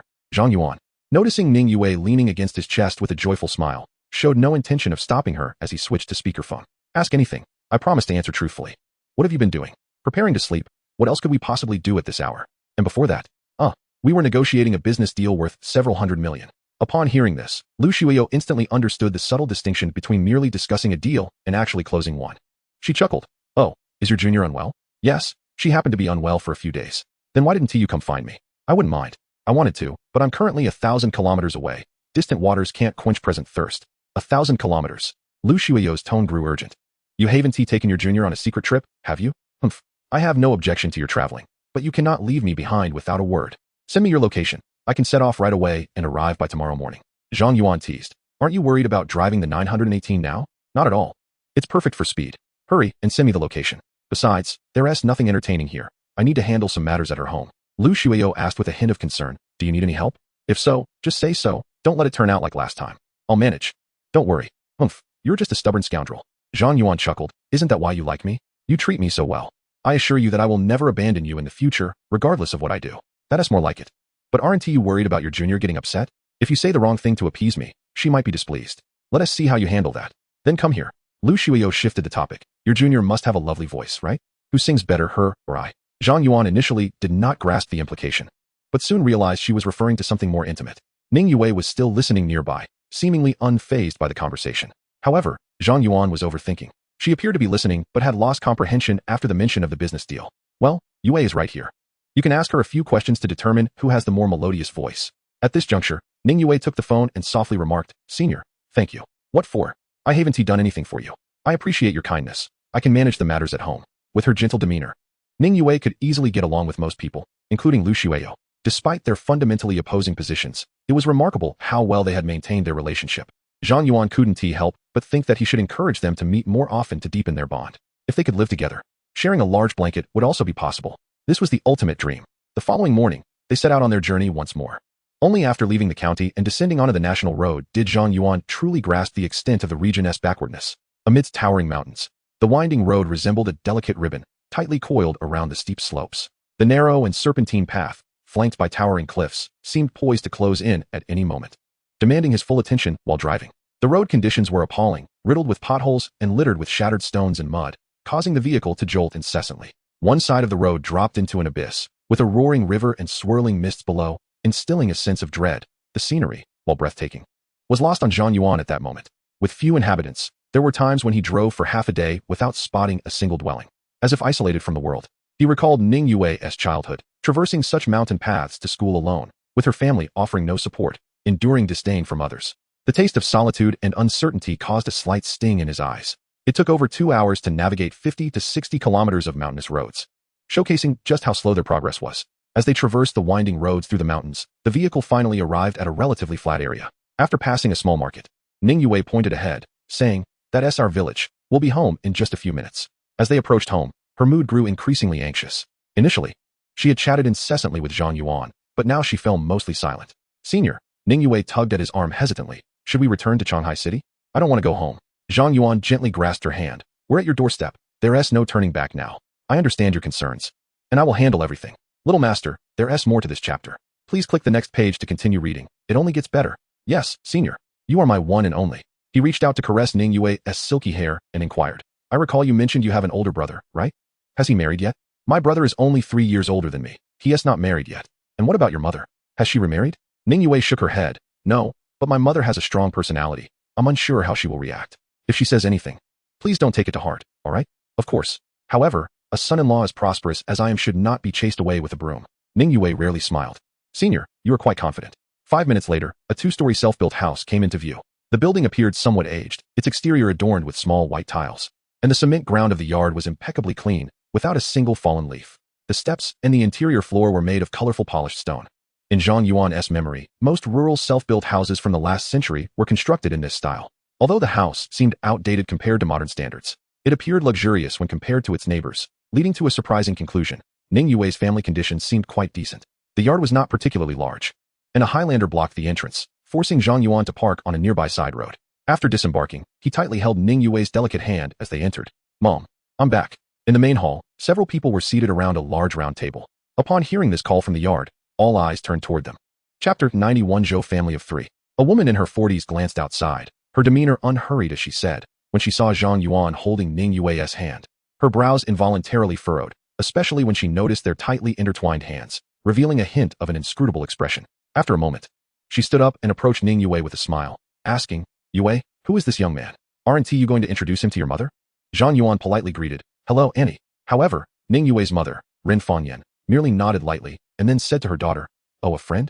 Well, since it's mealtime, let's have a simple meal before you leave. As she spoke, Ren Fanyan took her daughter's hand, subtly separating the two. Her gaze lingered on Zhang Yuan for just a second before she looked away. Mom, he is my boyfriend, not just a friend. Ren Fanyan pulled her daughter aside and admonished softly, What boyfriend? Have you sought my approval? I have already arranged a marriage for you with a reputable family. Who gave you the right to make decisions on your own? Do you think my words are mere whispers in the wind? Or do you believe that after a few years in the big city, you have grown wings? Listen to your mother. After dinner, send him away. Ning Yue stamped her foot in frustration, her voice tinged with a hint of tears. No. Then I will leave too. Wherever the senior goes, I will follow. Ren Fanyan, suppressing her anger, replied, Why are you still behaving like in the past, completely disregarding my words? In our culture, children's marriages are arranged by their parents. Since your father is no longer here, I will take full responsibility for your marriage. What is there to discuss? Ning Yue resolutely stated, "Mom, if you force this." At that moment, Zhang Yuan interjected, his tone devoid of emotion. "Why don't you go inside first? It's quite hot standing outside." Although the voices of the mother and daughter were low, they did not escape Zhang Yuan's ears in the quiet courtyard. From just these few words, he had already formed a judgment of Ren Fangyan's character, a typical mindset from the old society, difficult to deal with and stubbornly unyielding, indifferent to her children's thoughts. Yet her expression remained remarkably calm, and she had no intention of standing to greet them. No matter her disdain for Ning Yue, she was still her daughter. Observing the various gazes in the main hall, Zhang Yuan felt a curiosity about the so-called reputable family and what conditions they had proposed. Ning Yue swallowed the words she almost blurted out and followed Zhang Yuan into the house. At the round table, a middle-aged man in his 40s or 50s occupied the seat of honor. He sported short hair, dressed in a brown shirt and black trousers, with a gleaming gold watch adorning his wrist. "Yue, hurry and greet him," Ren Fangyan said as she approached the man. "You should know Uncle Zhou. The customary courtesies must not be neglected." Ning Yue was feeling quite low, yet she managed to force a smile. "Hello, Uncle Zhou." She indeed recognized Zhou Hongli, a notable figure from the neighboring Jinding village, one of the few entrepreneurs in Nanzhou County. The region, abundant in mountains and forests, has a temperate climate ideal for the growth of wild fungi. Long ago, Zhou Hongli had seized the opportunity and established an edible mushroom production base in the county town. The scale of his company was unknown, but rumors suggested his wealth exceeded 10 million. "Yue, right? I saw you when you were in high school," Zhou Hongli beamed. "You look even more beautiful than a few years ago. It would be hard to find someone more stunning in the entire county." "Thank you for the compliment, uncle," Ning Yue replied modestly. Zhou Hongli then turned to a young man sitting on his right, saying, "Wenyan, what do you think? I hope this engagement meets your expectations." Zhou Wenyan, upon seeing Ning Yue for the first time, was unable to tear his gaze away. His face flushed crimson as he stammered, "I am very satisfied." Zhou Hongli laughed heartily. "At first, you were resistant to the idea. Did you ever think that since your father arranged it, it couldn't possibly be subpar? What are you waiting for? Greet the young lady." "Oh right." Zhou Wenyan stood, leaning on the table, and extended his hand to Ning Yue. "Hello." However, she understood that her mother had arranged a match for her, but she was taken aback to discover that the suitor was Zhou Hongli's son. Zhou Wenyan, in his 20s, was well-dressed and had an acceptable appearance, making it hard to form a negative impression. Nevertheless, Ning Yue's heart was already taken. No matter how remarkable this young man was, she felt a strong aversion. The atmosphere grew tense. A young woman seated nearby approached Ning Yue with a warm smile, linking her arm with hers. "I am Zhou Wenyi. It turns out we are schoolmates." Ning Yue tilted her head in confusion. "Schoolmates? From County Number 1 high school. But I graduated 2 years ahead of you. So you probably haven't heard of me." Ning Yue nodded, acknowledging the introduction. Zhou Wenyi continued, "Brother, do you think this is a contract signing? It's not proper to shake hands with a girl on the first meeting. If a stranger suddenly approached me to shake hands, I wouldn't entertain it. Yue, let us sit down and chat about our school days." Zhou Wenyi, with an air of familiarity, pushed Ning Yue toward a chair. "Senior." Ning Yue naturally would not forget Zhang Yuan, and she pulled him to sit beside her. As the conversation progressed, Zhou Hongli cheerfully chatted with Ren Fangyan about how their families would become in-laws and the benefits thereof. Meanwhile, his two children occasionally cast glances at Zhang Yuan filled with undisguised hostility. The earlier scene in the courtyard, where Zhang Yuan and Ning Yue held hands, was surely witnessed by everyone present, yet they all remained taciturn. Zhang Yuan, however, remained unperturbed, eating and drinking as if he were not an outsider, his demeanor relaxed. To him, a wealthy boss was hardly intimidating. In his eyes, this grand gathering was of little consequence. If negotiations were fruitful, they would proceed. If not, he was prepared to walk away without fear. Chapter 92. This visit was solely for the purpose of marrying her. "So what are your conditions?" Zhou Hongli inquired. "Yue, I hear you were studying in Shanghai City." "Yes," she replied. "Shanghai is a great place. I used to run markets there years ago. The development there is remarkable, far surpassing our Chongyan city." Zhou Hongli reflected, the educational resources there are also advanced. Pursuing studies there is indeed a wise choice. By the way, how many years until you graduate? Ning Yue wished to avoid excessive involvement with this family. Hearing Zhou Hongli continually steer the conversation toward her, she could only choose silence. Under her mother's pressure, she finally responded, "I have 2 years left until graduation." Zhou Hongli waved his hand dismissively. "No worries, no worries. After all, you are a person of higher education. Your manners are quite refined. At your age, I was quite reckless, hardly following any rules. Your daughter appears very composed. She will surely get along well with Wenyan. In 2 years, Wenyan will be 25, the right age for marriage. By then, our families will be closely connected." Upon hearing this, Zhang Yuan was perplexed. The idea of becoming in-laws made sense, but could it be that Zhou Hongli's wife had passed, and he had taken a liking to Ning Yue's mother? Soon, Zhou Wenyi clarified the mystery for him. "So, in the future, I will be calling Yue sister-in-law? But she is even younger than me. Calling her sister-in-law feels a bit awkward." Zhou Wenyi winked and smiled. "How about this, Yue? You should just call me sister-in-law. That feels right." This convoluted statement momentarily left Ning Yue perplexed. Yet Zhang Yuan understood. It turned out that the daughter of the Zhou family had taken a liking to Ning Yue's elder brother. He had heard from elders that this form of marriage exchange was quite popular in rural areas decades ago when farmers, facing financial constraints, could not afford dowries, resorting to such arrangements instead. It was surprising that even in the 21st century, this practice had not been eradicated. Are you confused? Zhou Wenyi leaned closer to Ning Yue, whispering, I am already engaged to your brother, Ning Yuan. We plan to marry next May, so you must call me sister-in-law. The Yuan in Yuan Gu did not refer to Zhang Yuan, but rather Ning Yue's brother, Ning Yuan. Ah, Ning Yue gasped in surprise. I had no idea. Zhou Wenin blushed slightly, revealing that she had been in a relationship with your brother for 2 or 3 years. It was only because my father had previously disapproved that he had not informed you. Now that my father has finally relented, the matter has been settled recently, and Yuan Gu simply hasn't had the chance to tell you yet. After all, she will be your future sister-in-law. So Ning Yue began to scrutinize her seriously. Zhou Wenin was not tall, standing at about 1.60 meters. Her round face possessed a pure and adorable charm, and overall, she could be considered above average in appearance. With a lively personality and a commendable family background, it was quite fortunate for her brother to marry such a wife. She genuinely expressed her congratulations. Then I extend my early congratulations to you both. It should indeed be a mutual joy. Zhou Wenin naturally replied, well, your relationship with my brother is also a done deal. Ning Yue did not respond, merely shaking her head firmly. Zhou Wenin, unfazed, turned to speak. Upon hearing the future daughter-in-law's inquiry, Ren Fangyan instantly adopted a warm tone.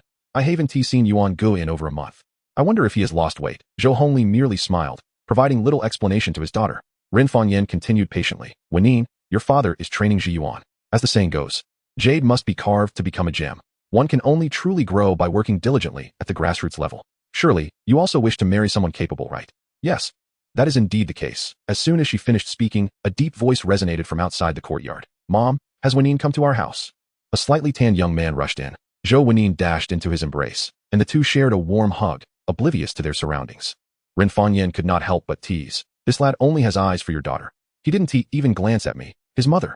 Haha, my daughter is the same. After a while, Ning Yuan finally realized the inappropriateness of the situation. Reluctantly parting, they greeted everyone in turn. Only then did Ning Yuan cast an unfriendly glance at Zhang Yuan. At this moment, Zhou Wenin whispered a few words into his ear, causing him to erupt in fury. So it is you. Please leave my house at once. You are not welcome here. After Ning Yuan's words, not only Ren Fangyan, but even the Zhou family turned their gazes toward Zhang Yuan, voicing a sentiment shared among them. Zhang Yuan, an outsider of unknown origins, felt entirely out of place in this family setting, especially as he was the so-called boyfriend of Ning Yue.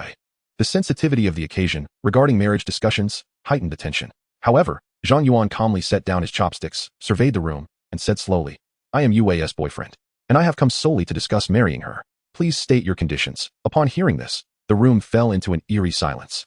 The sound of a pin dropping could be heard. Ning Yue tightly grasped his hand, while Ren Fangyan's expression darkened significantly at that moment. What do you mean?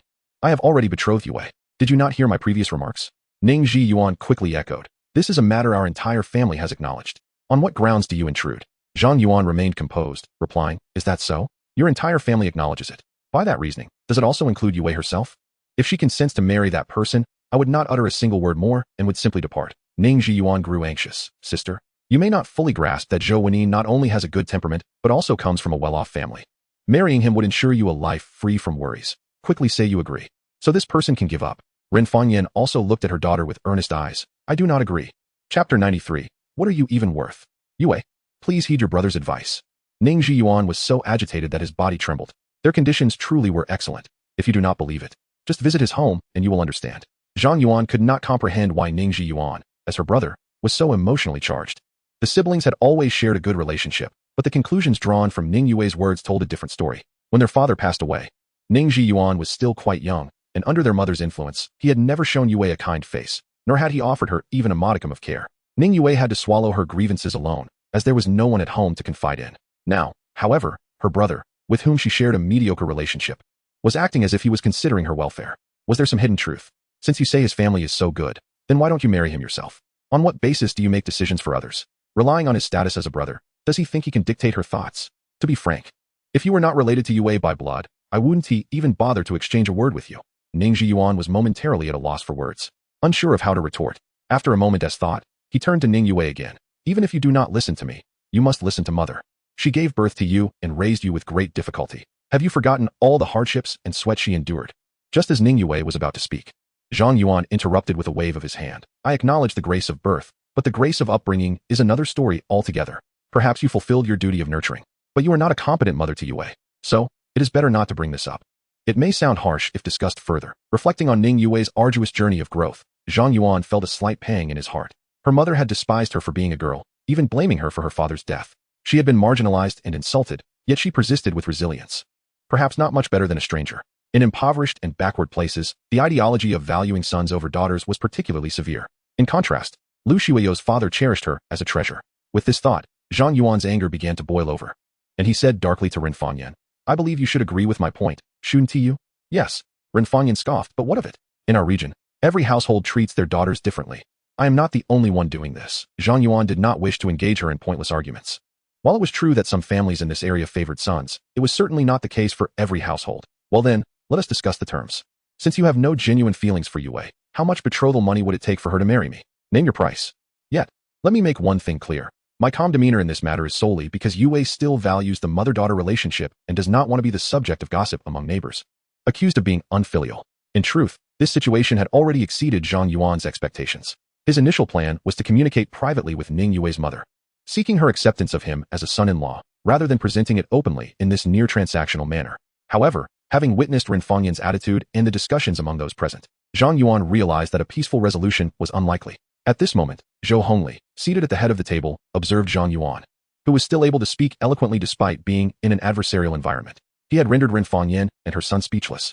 This composed demeanor and sharp tongue were not traits one would typically expect from a young person. In stark contrast, his own son Zhou Wenin had a flushed face, remaining silent despite the advantageous position they held. "Do you not realize that this person is competing for your bride?" He sighed and said, "The so-called parents' orders and matchmakers' words have been accustomed since ancient times." Zhang Yuan raised an eyebrow, casting a sidelong glance at him. "You acknowledge that outsiders have no right to interfere. May I ask what your relationship is to her?" "Of course, I am an elder. I have watched Yue grow up. I can be considered her guardian." "Haha," Zhang Yuan retorted mockingly. "So many villagers have watched Yue grow up. By your reasoning, doesn't that mean everyone is her guardian? If you were her father, I might concede to your claim. But you are just some random person who has popped up out of nowhere. What do you even amount to?" Zhang Yuan's words left no room for leniency. Despite any contempt one might feel for Ren Fanyan and Ning Ziyuan, they were nonetheless Ning Yue's closest kin, and his remarks were not excessively harsh. Zhou Hongli was merely an outsider, devoid of any obligation to show consideration. As his words echoed, an eerie silence enveloped the hall. The audacity of his speech was astonishing. Zhou Hongli, a distinguished entrepreneur, found himself mercilessly criticized by this young upstart. Where could he possibly place his face? Zhou Wani, consumed with anger, exclaimed, "How dare you speak of my father in such a manner? I command you to apologize at once." Zhou Wenin, seldom one to speak, chimed in, urging, "Apologize quickly. Or else what?" Zhang Yuan scoffed, "Will you strike me, or call the police? By all means, give it a try." Faced with Zhang Yuan's overwhelming dominance, Zhou Wenin fell silent. Meanwhile, his sister Zhou Wani was in tears, frustrated that he could resort to such insults. "You cannot speak so disrespectfully," she protested. "Which of your ears heard me insult anyone? Am I mistaken? What right does he have to dictate Yue's fate?" You are merely arguing in circles," Zhang Yuan retorted. "If your brother were here to debate with me, I might concede he has some standing, for a refined lady deserves a gentleman's regard. I have not stripped him of his right to his preferences." Zhang Yuan gazed at the Zhou family, stating slowly, "But the two of you are entirely unrelated to this matter. Thus, I suggest you remain silent." Zhou Wani, stamping her foot in frustration, found herself devoid of counterarguments. Her brother's timidity left her exasperated, and she turned to her father, at a loss for words. Zhou Hongli, initially incensed, was accustomed to respect wherever he roamed in Nanzhou. Being challenged so abruptly by Zhang Yuan nearly shattered his composure. Thankfully, his years of self-cultivation paid off. As a self-made man, he would not easily lose his temper. Upon regaining his calm, he discerned the underlying motives. By bypassing the parental aspect, this had transformed into a contest between him and Zhou Wenin. It was a clever tactic, no doubt, but it would not alter the larger picture. Chapter 94. Senior, I wish to go home. Will you take me? Zhang Yuan, uninterested in the Zhou family's expressions, turned to Ren Fanyan once more, asking, "What is the required dowry? What conditions must be met for Yue to be rightfully promised to me?" Ren Fanyan's face was icy as she resolutely declared, "There are no conditions. I will never agree to this. If Yue wishes to follow you, she must disown me as her mother." Zhang Yuan understood Ning Yue's mindset. He was unwilling to push her to sever ties with her family unless absolutely necessary. Hearing Ren Fanyan's resolute words, he realized it was merely a matter of her not recognizing his worth. The Zhou family status was indeed that of a prominent family, but it was only that. He had previously researched Zhou Hongli's company's annual report online, which revealed the mushroom enterprise's revenue and profits from the past year. Merely a few million in revenue, with profits below $1 million. A typical micro-enterprise. In this impoverished county, it might be considered a position of prestige, but before Zhang Yuan's substantial cash reserves, it paled in comparison. He could easily obliterate this small company without using any connections. He could simply throw money at it until it collapsed. Well, if you prefer not to speak about it, that is fine. Although discussing money may seem crass, it is, after all, the most effective means of communication. Zhang Yuan extended a finger, asking, is 100,000 sufficient? If not, how about 1 million? If that is still insufficient, then 10 million. Make no mistake, for Yue, I can produce any amount, as her peace of mind is my utmost priority. His audacious tone left everyone present in stunned silence. Even Zhou Hongli involuntarily flinched. Though he claimed a fortune in the millions, he knew the true state of his finances. Despite the rumors of his wealth, his company's liquid assets barely totaled a few 100,000. 1 million, 10 million. Such sums hardly seemed attainable for someone of Zhang Yuan's age. Was he merely boasting, or did he genuinely possess such means? Zhou Hongli found himself unable to ascertain the truth. Meanwhile, Ning Yue felt as if she were melting. As long as it brings her peace, I would spare no effort. This phrase, so effortlessly spoken, was substantiated by Zhang Yuan's actions, proving that in his heart, she was a priceless treasure. Gazing at her mother and brother's avaricious expressions, she recalled the words, cast aside like old shoes, I regard as treasures. Being with Zhang Yuan rendered her cold household inconsequential. What a joke. Can you truly produce such wealth? You speak without forethought. Zhou Wani scoffed. Have you forgotten my earlier statement? Whether I can produce it or not, or if I am merely boasting, is of no concern to you. Do you wish to marry me? Zhang Yuan's smile bore an unmasked mockery. I am afraid I truly find you unappealing. Shameless. Zhou Wani blushed furiously, unable to regain her composure. Witnessing her prospective daughter-in-law's humiliation, Ren Fangyan seethed, her lips trembling. Zhang Yuan couldn't help but think what a good mother she was. Unable to tolerate any slight against her daughter-in-law. Even if the daughter-in-law could bear heirs for the Ning family, she was still an outsider at the end of the day. At that moment, he genuinely felt it was unfair for Ning Yue. Very well. Ren Fangyan suppressed her anger and defiantly stated, I won't demand 10 million. If you can produce 1 million, I will facilitate your union and arrange a banquet, making you my son-in-law at once. Can you provide such an amount? Upon hearing this, Zhou Hongli sensed something amiss. If this young man could indeed produce 1 million, the situation would spiral out of control. Yet, as Ren Fangyan's words had been spoken, he had no grounds to intervene. Ning Ziyuan stepped forward, anxious. Mom, we cannot proceed like this. This does not concern you. Stay aside and listen. As Ning Ziyuan attempted to interject further, Zhou Wani whispered, rest assured, Brother Yuan, even my father would find it difficult to procure such a large sum. This man appears to have recently graduated. Even with a high salary in a big city, it is unlikely he has amassed such savings. Ning Ziyuan nodded, falling silent.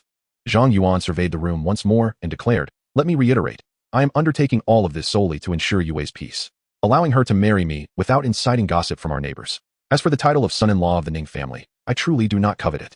He then pushed aside the tableware before him, retrieving a heavy backpack from the floor and placing it on the table. The weighty bag hit the surface with a resounding thud. 1 million in cash lies within. Can we now proceed with our agreement?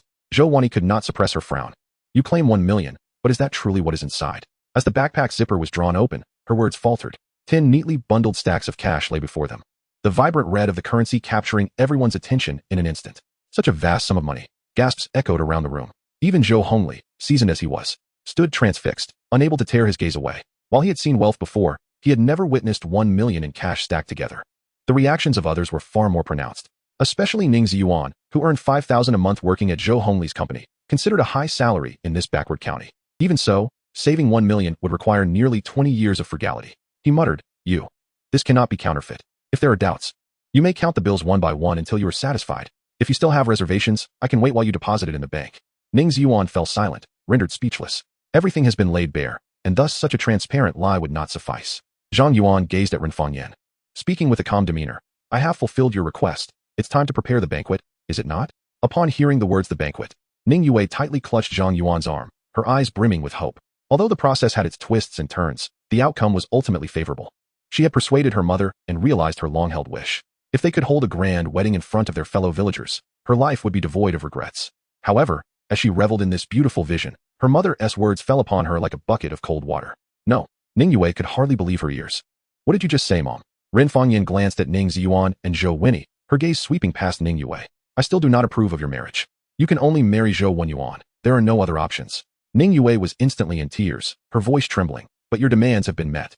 Why go back on your word? Ren Fangyan's expression was complex. For no reason other than this family. I have my reasons. You need not concern yourself with anything else. Ning Yue felt as though she had plunged into an ice cavern, her heart utterly broken by her mother's words. Throughout her life, she had often heard the phrase for the sake of this family. Yet, when had there ever been a place for her within it? Wiping away the scalding tears from her cheeks, she looked at Zhang Yuan with tear-filled eyes and said, Chapter 95. Try saying that again? He shouldered his backpack and helped Ning Yue towards the exit. Stop. Ning Yuan blocked their path, raising his voice. You can leave, but my sister cannot. On what grounds? Her legs belong to her. She can go wherever she pleases. What does it have to do with you? Regardless, it's not happening. Without my mother's consent, she cannot leave.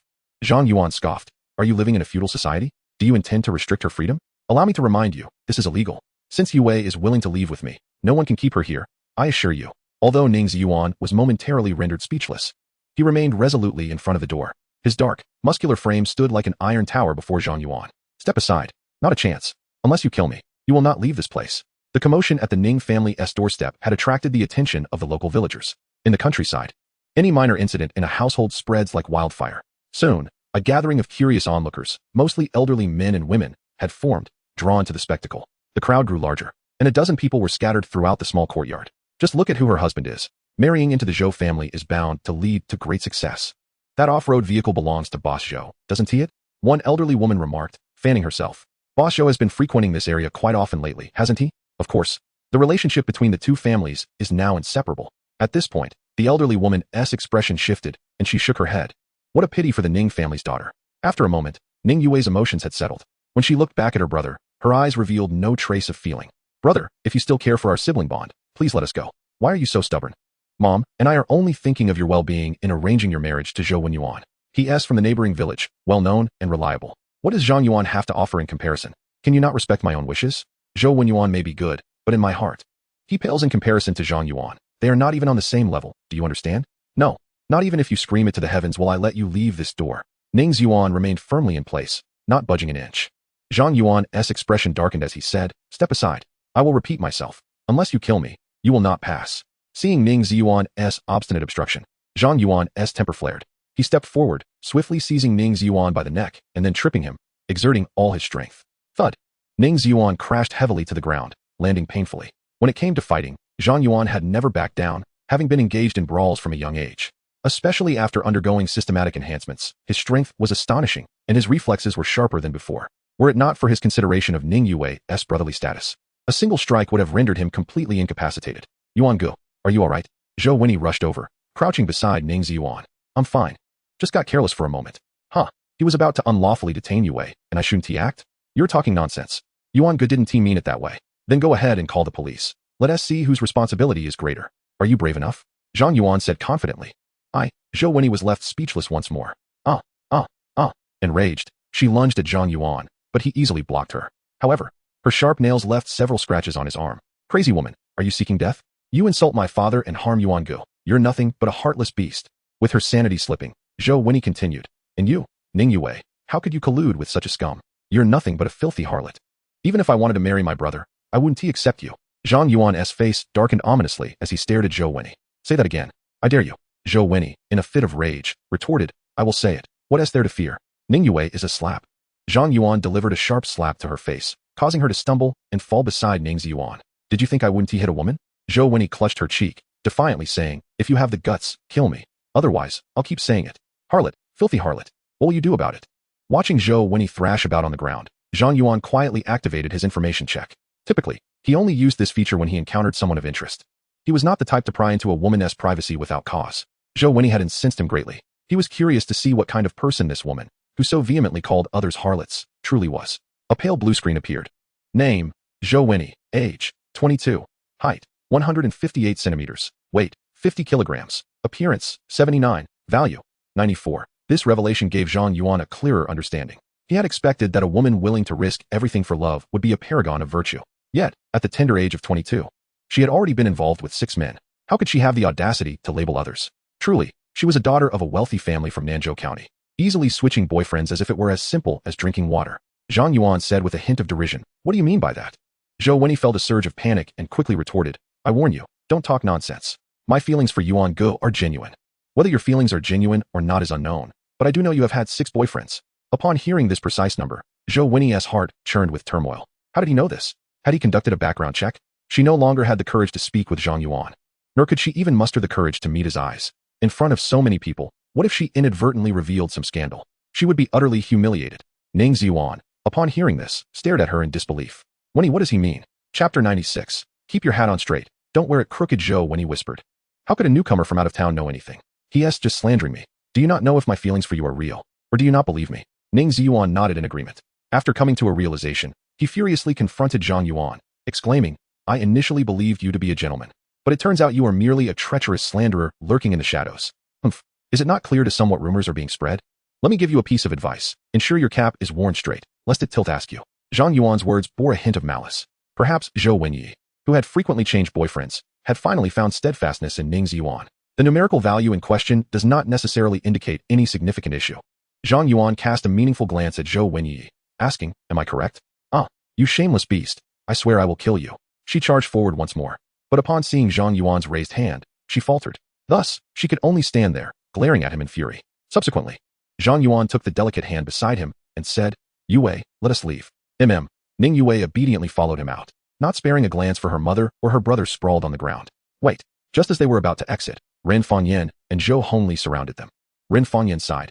Yue, do you realize what stepping through that door signifies? I do, but I will not regret it. Ren Fanyan implored. Why must you be so obstinate? Marrying Wenyan will not be a hardship for you. You are aware of his family's circumstances. Where else can you find such advantageous conditions? Even if Zhang Yuan were to offer $1 million, it cannot compare to the Zhou family's fixed assets, which amount to astronomical figures. Ning Yue let out a rare scoff. Astounding figures, indeed. Mother, you have likely never encountered true astronomical sums. Do you think my senior can only produce a mere $1 million? Do you believe his promised dowry of $10 million is unattainable? What do you mean? Could he truly manage it? Surely, it is merely a ruse to deceive you. Only someone as naive as you, a sheltered girl, would believe such nonsense. Faced with her mother's scornful words, Ning Yue could no longer contain herself. He purchased a villa in Longhai City for $17 million, with my name on the property deed. Do you think that can be faked? He has also given me several million in allowance, which still rests in my account. Can that be fabricated? The most expensive car he owns is a limited edition worth $20 million, and I have ridden in it several times. Can that also be falsified? Perhaps you think $1 million is all he possesses, but let me enlighten you. The balance in his bank account is a true astronomical figure, measured in hundreds of millions. Would you like to broaden your horizons? Do not underestimate the truly wealthy. Their financial power is beyond your imagination. I did not wish to disclose these matters, but I love my senior for who he is, not for his wealth. He approached me with sincerity, yet you have gone back on your word, undermining him while elevating the Zhou family. I could no longer remain silent and must speak out for him. Since you disregard my feelings, it seems this family no longer requires my presence. With that, she called out one last time, Mother, I am leaving, and perhaps we shall not meet again. After uttering these words, Ning Yue stepped resolutely through the door. Her declaration struck the hearts of those present like a heavy hammer. In a place where 2,000 yuan is considered a fortune, it is difficult for people to fathom what $1 billion truly represents. The unit commonly used in news broadcasts would one day be wielded by an individual. Perhaps those unfamiliar with Ning Yue would doubt the truth of her words. Yet Ren Fanyan believed her. Though her daughter was headstrong, that very trait had an undeniable advantage. She never lied and would never exaggerate to elevate someone. Thus, it became apparent that this so-called Zhang Yuan possessed strength far beyond what was imagined. $10 million sports cars, $10 million villas, and hundreds of millions in savings.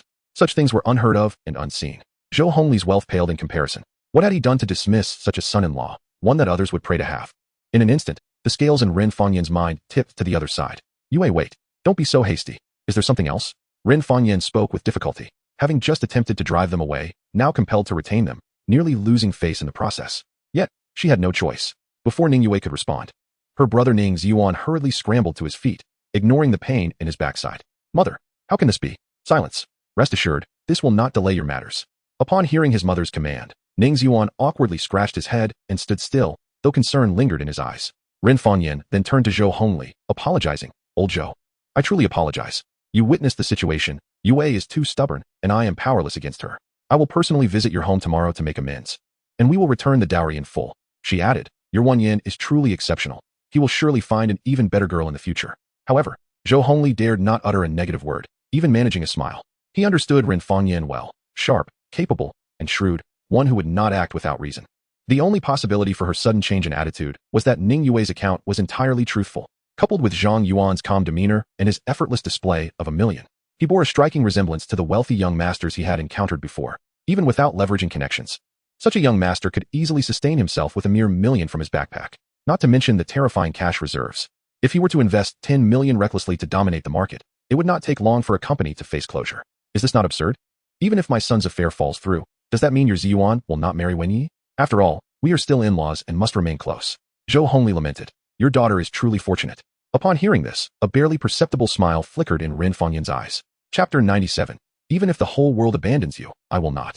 Indeed, Events unfolded as anticipated. Zhou Hongli dared not offend Zhang Yuan, as he was on the cusp of becoming his son-in-law. His attitude toward Ren Fangyan shifted, laden with a tone of appeasement. Father, how can this be? We had clearly reached an agreement. How shall my brother conduct himself in the future? Zhou Wenyi pouted, her indignation evident. On one hand, she genuinely considered her brother's interests. On the other, she was averse to Zhang Yuan becoming part of the Ning family. This individual carried too many secrets, ultimately a ticking time bomb. It was best for them to never cross paths again. Oh, dear mother-in-law, since your esteemed guest has arrived, we shall take our leave for now and pay a visit another day. Ren Fangyan replied with a beaming smile. No need for formality. We welcome you anytime. After settling matters with the Zhou family, Ren Fangyan grasped her daughter's arm, sincerity etched on her face. Yue, I was wrong. I apologize. It's sweltering outside. Let us retreat indoors. You, dear child, tend to speak in anger.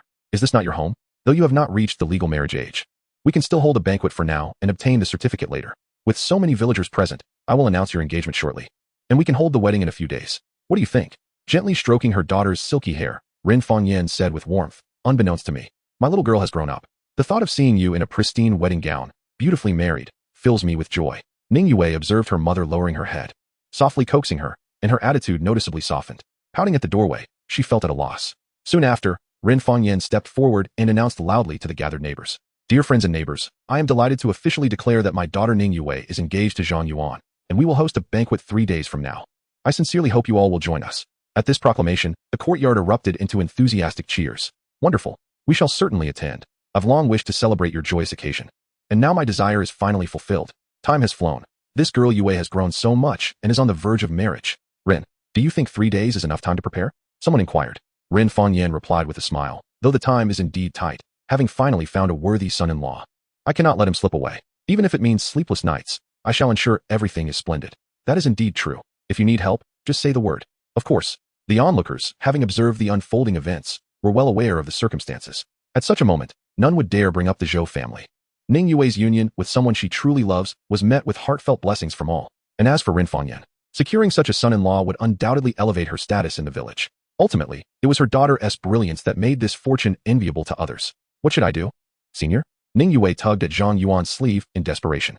Do as you wish. I will support you, Zhang Yuan replied, casting a cold glance at Ren Fangyan's retreating figure, feeling an innate contempt for her actions. What a money-oriented mother-in-law. Perhaps she realized she was difficult to deal with and understood that as long as Ning Yue consented, she would likely yield to her whims. With the dual cards of familial bonds and affection played, she knew precisely what Ning Yue yearned for. Announcing the marriage in front of everyone left her with no choice but to comply. Was she so certain that Ning Yue would relent? Yet, this realization ignited a fiery rage within him, a desire to commit violence. Zhou Wenin, supported by his sister Zhou Wenin, slowly emerged from the house. Indeed, he needed assistance. It turned out that Zhou Wenin was unable to walk unaided. He appeared normal from the waist up. One could not detect any anomaly while seated. Who would suspect that beneath his trousers lay 2 withered legs? No wonder he needed to brace himself against the table to stand during their greeting. No wonder there was such commotion while he remained motionless in his chair. Zhang Yuan pieced everything together. Why was Ren Fangyan unfazed by the exorbitant betrothal gifts? Why did Ning Ziyuan insist on marrying his sister to Zhou Wenin? Everything made sense now. Zhou Hongli's agreement to the marriage with Ning Ziyuan was, in truth, a sordid exchange. The so-called exchange of brides was conditional, sacrificing his sister's lifelong happiness to fulfill his brother's desires. This was the way to ensure Ning Yue would not suffer even a slight grievance? How noble, all for your sake. How selfless, all for this family. How utterly ignorant of her suffering. Just to ensure her son's happiness, they would spare no cost. Ning Yue was barely 20. How could they bear to push her into the flames? Zhang Yuan, consumed by rage, clenched his fists tightly, his body trembling with indignation. He feared that in a moment of impulse, he might harm that loathsome mother and son duo. At that moment, Ning Yue noticed his distress and asked with concern, "Are you all right?" Zhang Yuan forced a smile, trying to maintain a calm demeanor. "I am fine." Ning Yue understood that leaving would signify a final farewell. After all, this was the place where she had grown up, and she held affection for every blade of grass and every tree. She gazed at the many familiar faces in the courtyard, wishing to engrave their images and laughter in her memory. Zhang Yuan held her tightly, determined to keep her sheltered from the harsh realities, wishing to bury everything deep. However, curiosity is inherent in human nature. That one glance struck her like a thunderbolt, leaving her stunned. It felt as if she could hear the sound of her heart shattering. Tears streamed down her cheeks like pearls spilling from a broken string. "Why, senior? Can you tell me why? Am I no more than a mere beast to be fed and cared for while I am treated worse than livestock? Even a pet cat or dog would evoke some affection over time. Could I be an abandoned infant picked up from the roadside? Why can I not feel even a modicum of maternal love? Or is it that I should never have come into this world at all? Senior, my heart aches so terribly." Zhang Yuan sighed deeply, holding her tightly in his embrace. Rest assured, I am here for you, even if the whole world forsakes you. I shall not. Chapter 98. Do you deserve this? Zhang Yuan felt a wave of relief wash over him. Senior, take me away. I no longer wish to see that face. All right, let us go. At that moment, Ren Fangyan was conversing with the villagers about her daughter's marriage. Upon seeing the two making their way out of the courtyard, she hurriedly called out, Zhang Yuan. Yue, where are you going? Wait. Ren Fangyan jogged up to them, saying, Yue is still upset with me. I was just momentarily foolish. Could you forgive me this once?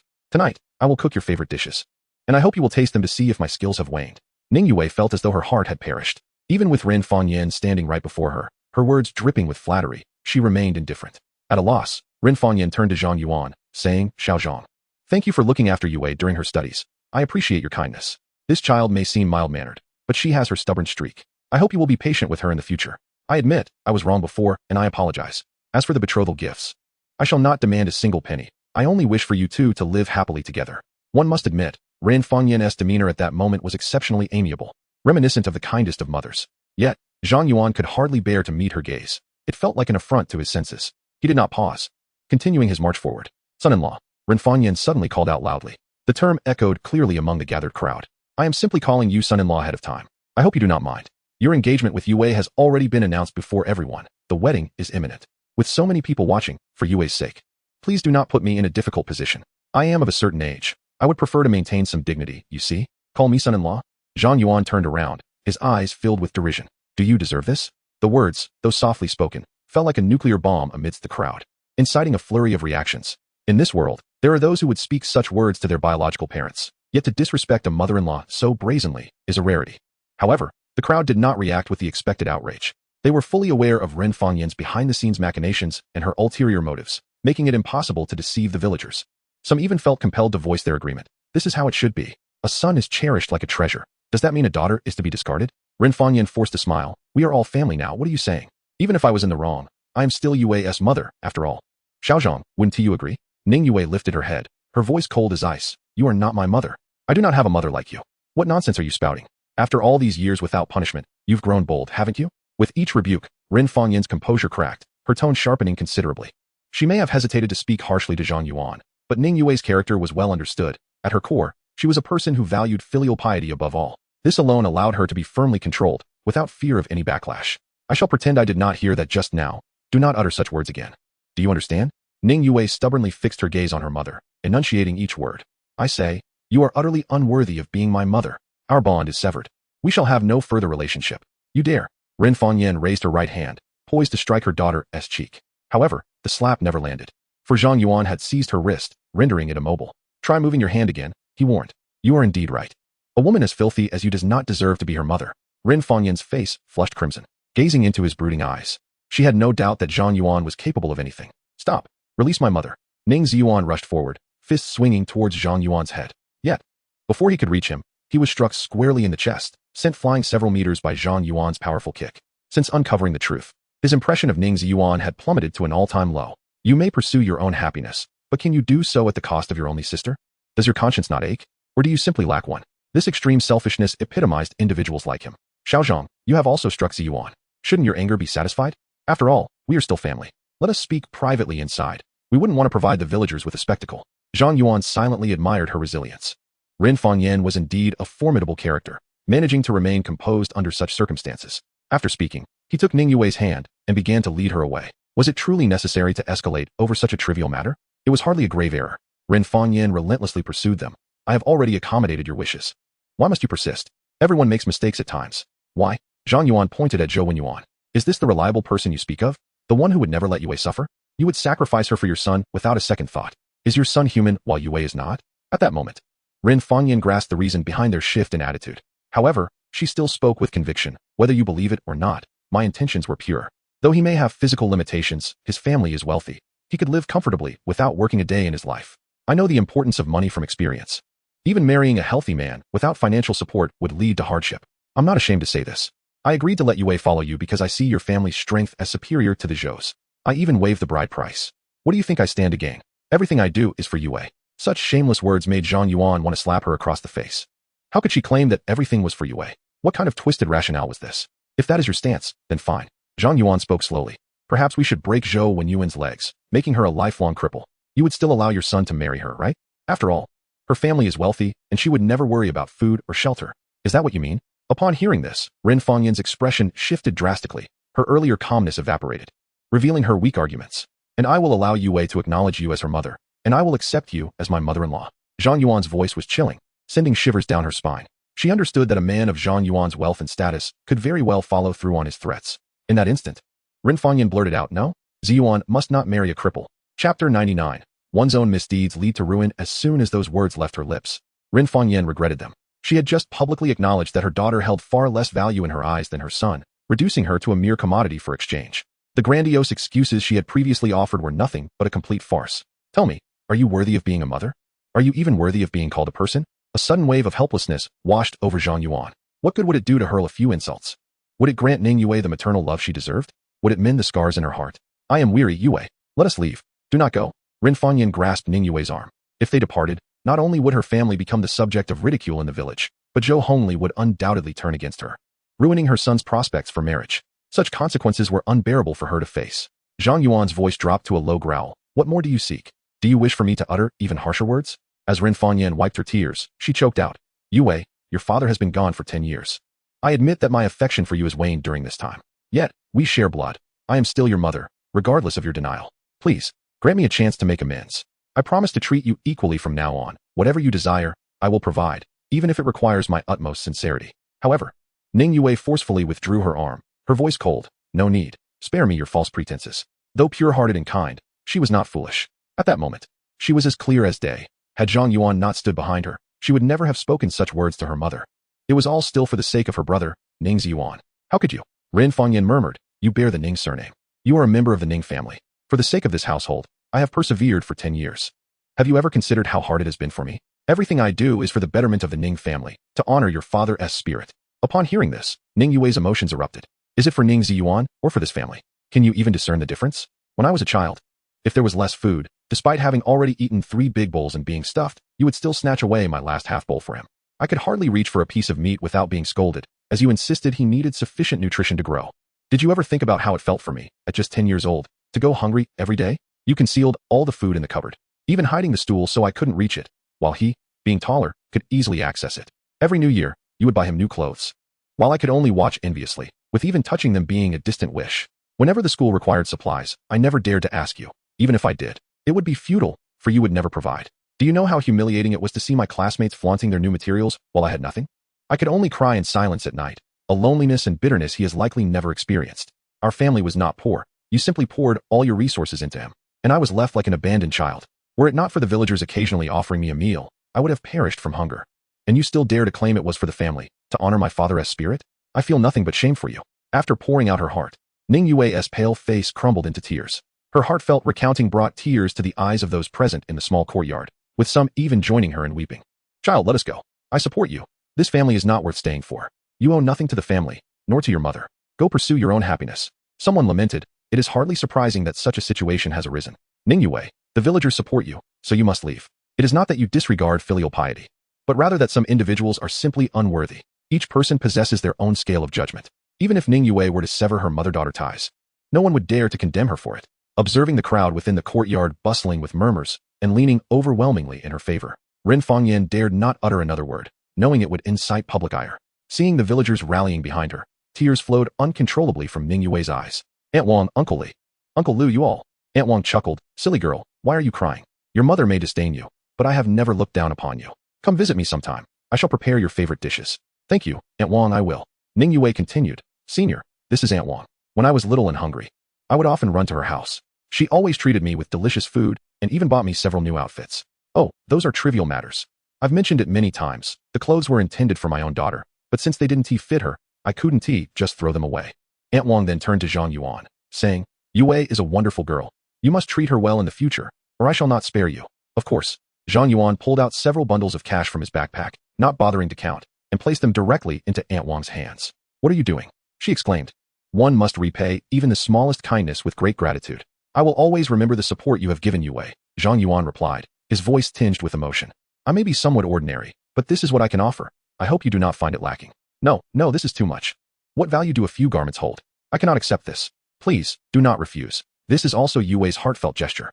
Ning Yue chimed in, indeed, Aunt Wang. I am not ungrateful. If you do not accept this, I will be troubled. Witnessing the sincerity in their eyes and their determination not to be dissuaded, Aunt Wang ultimately acquiesced.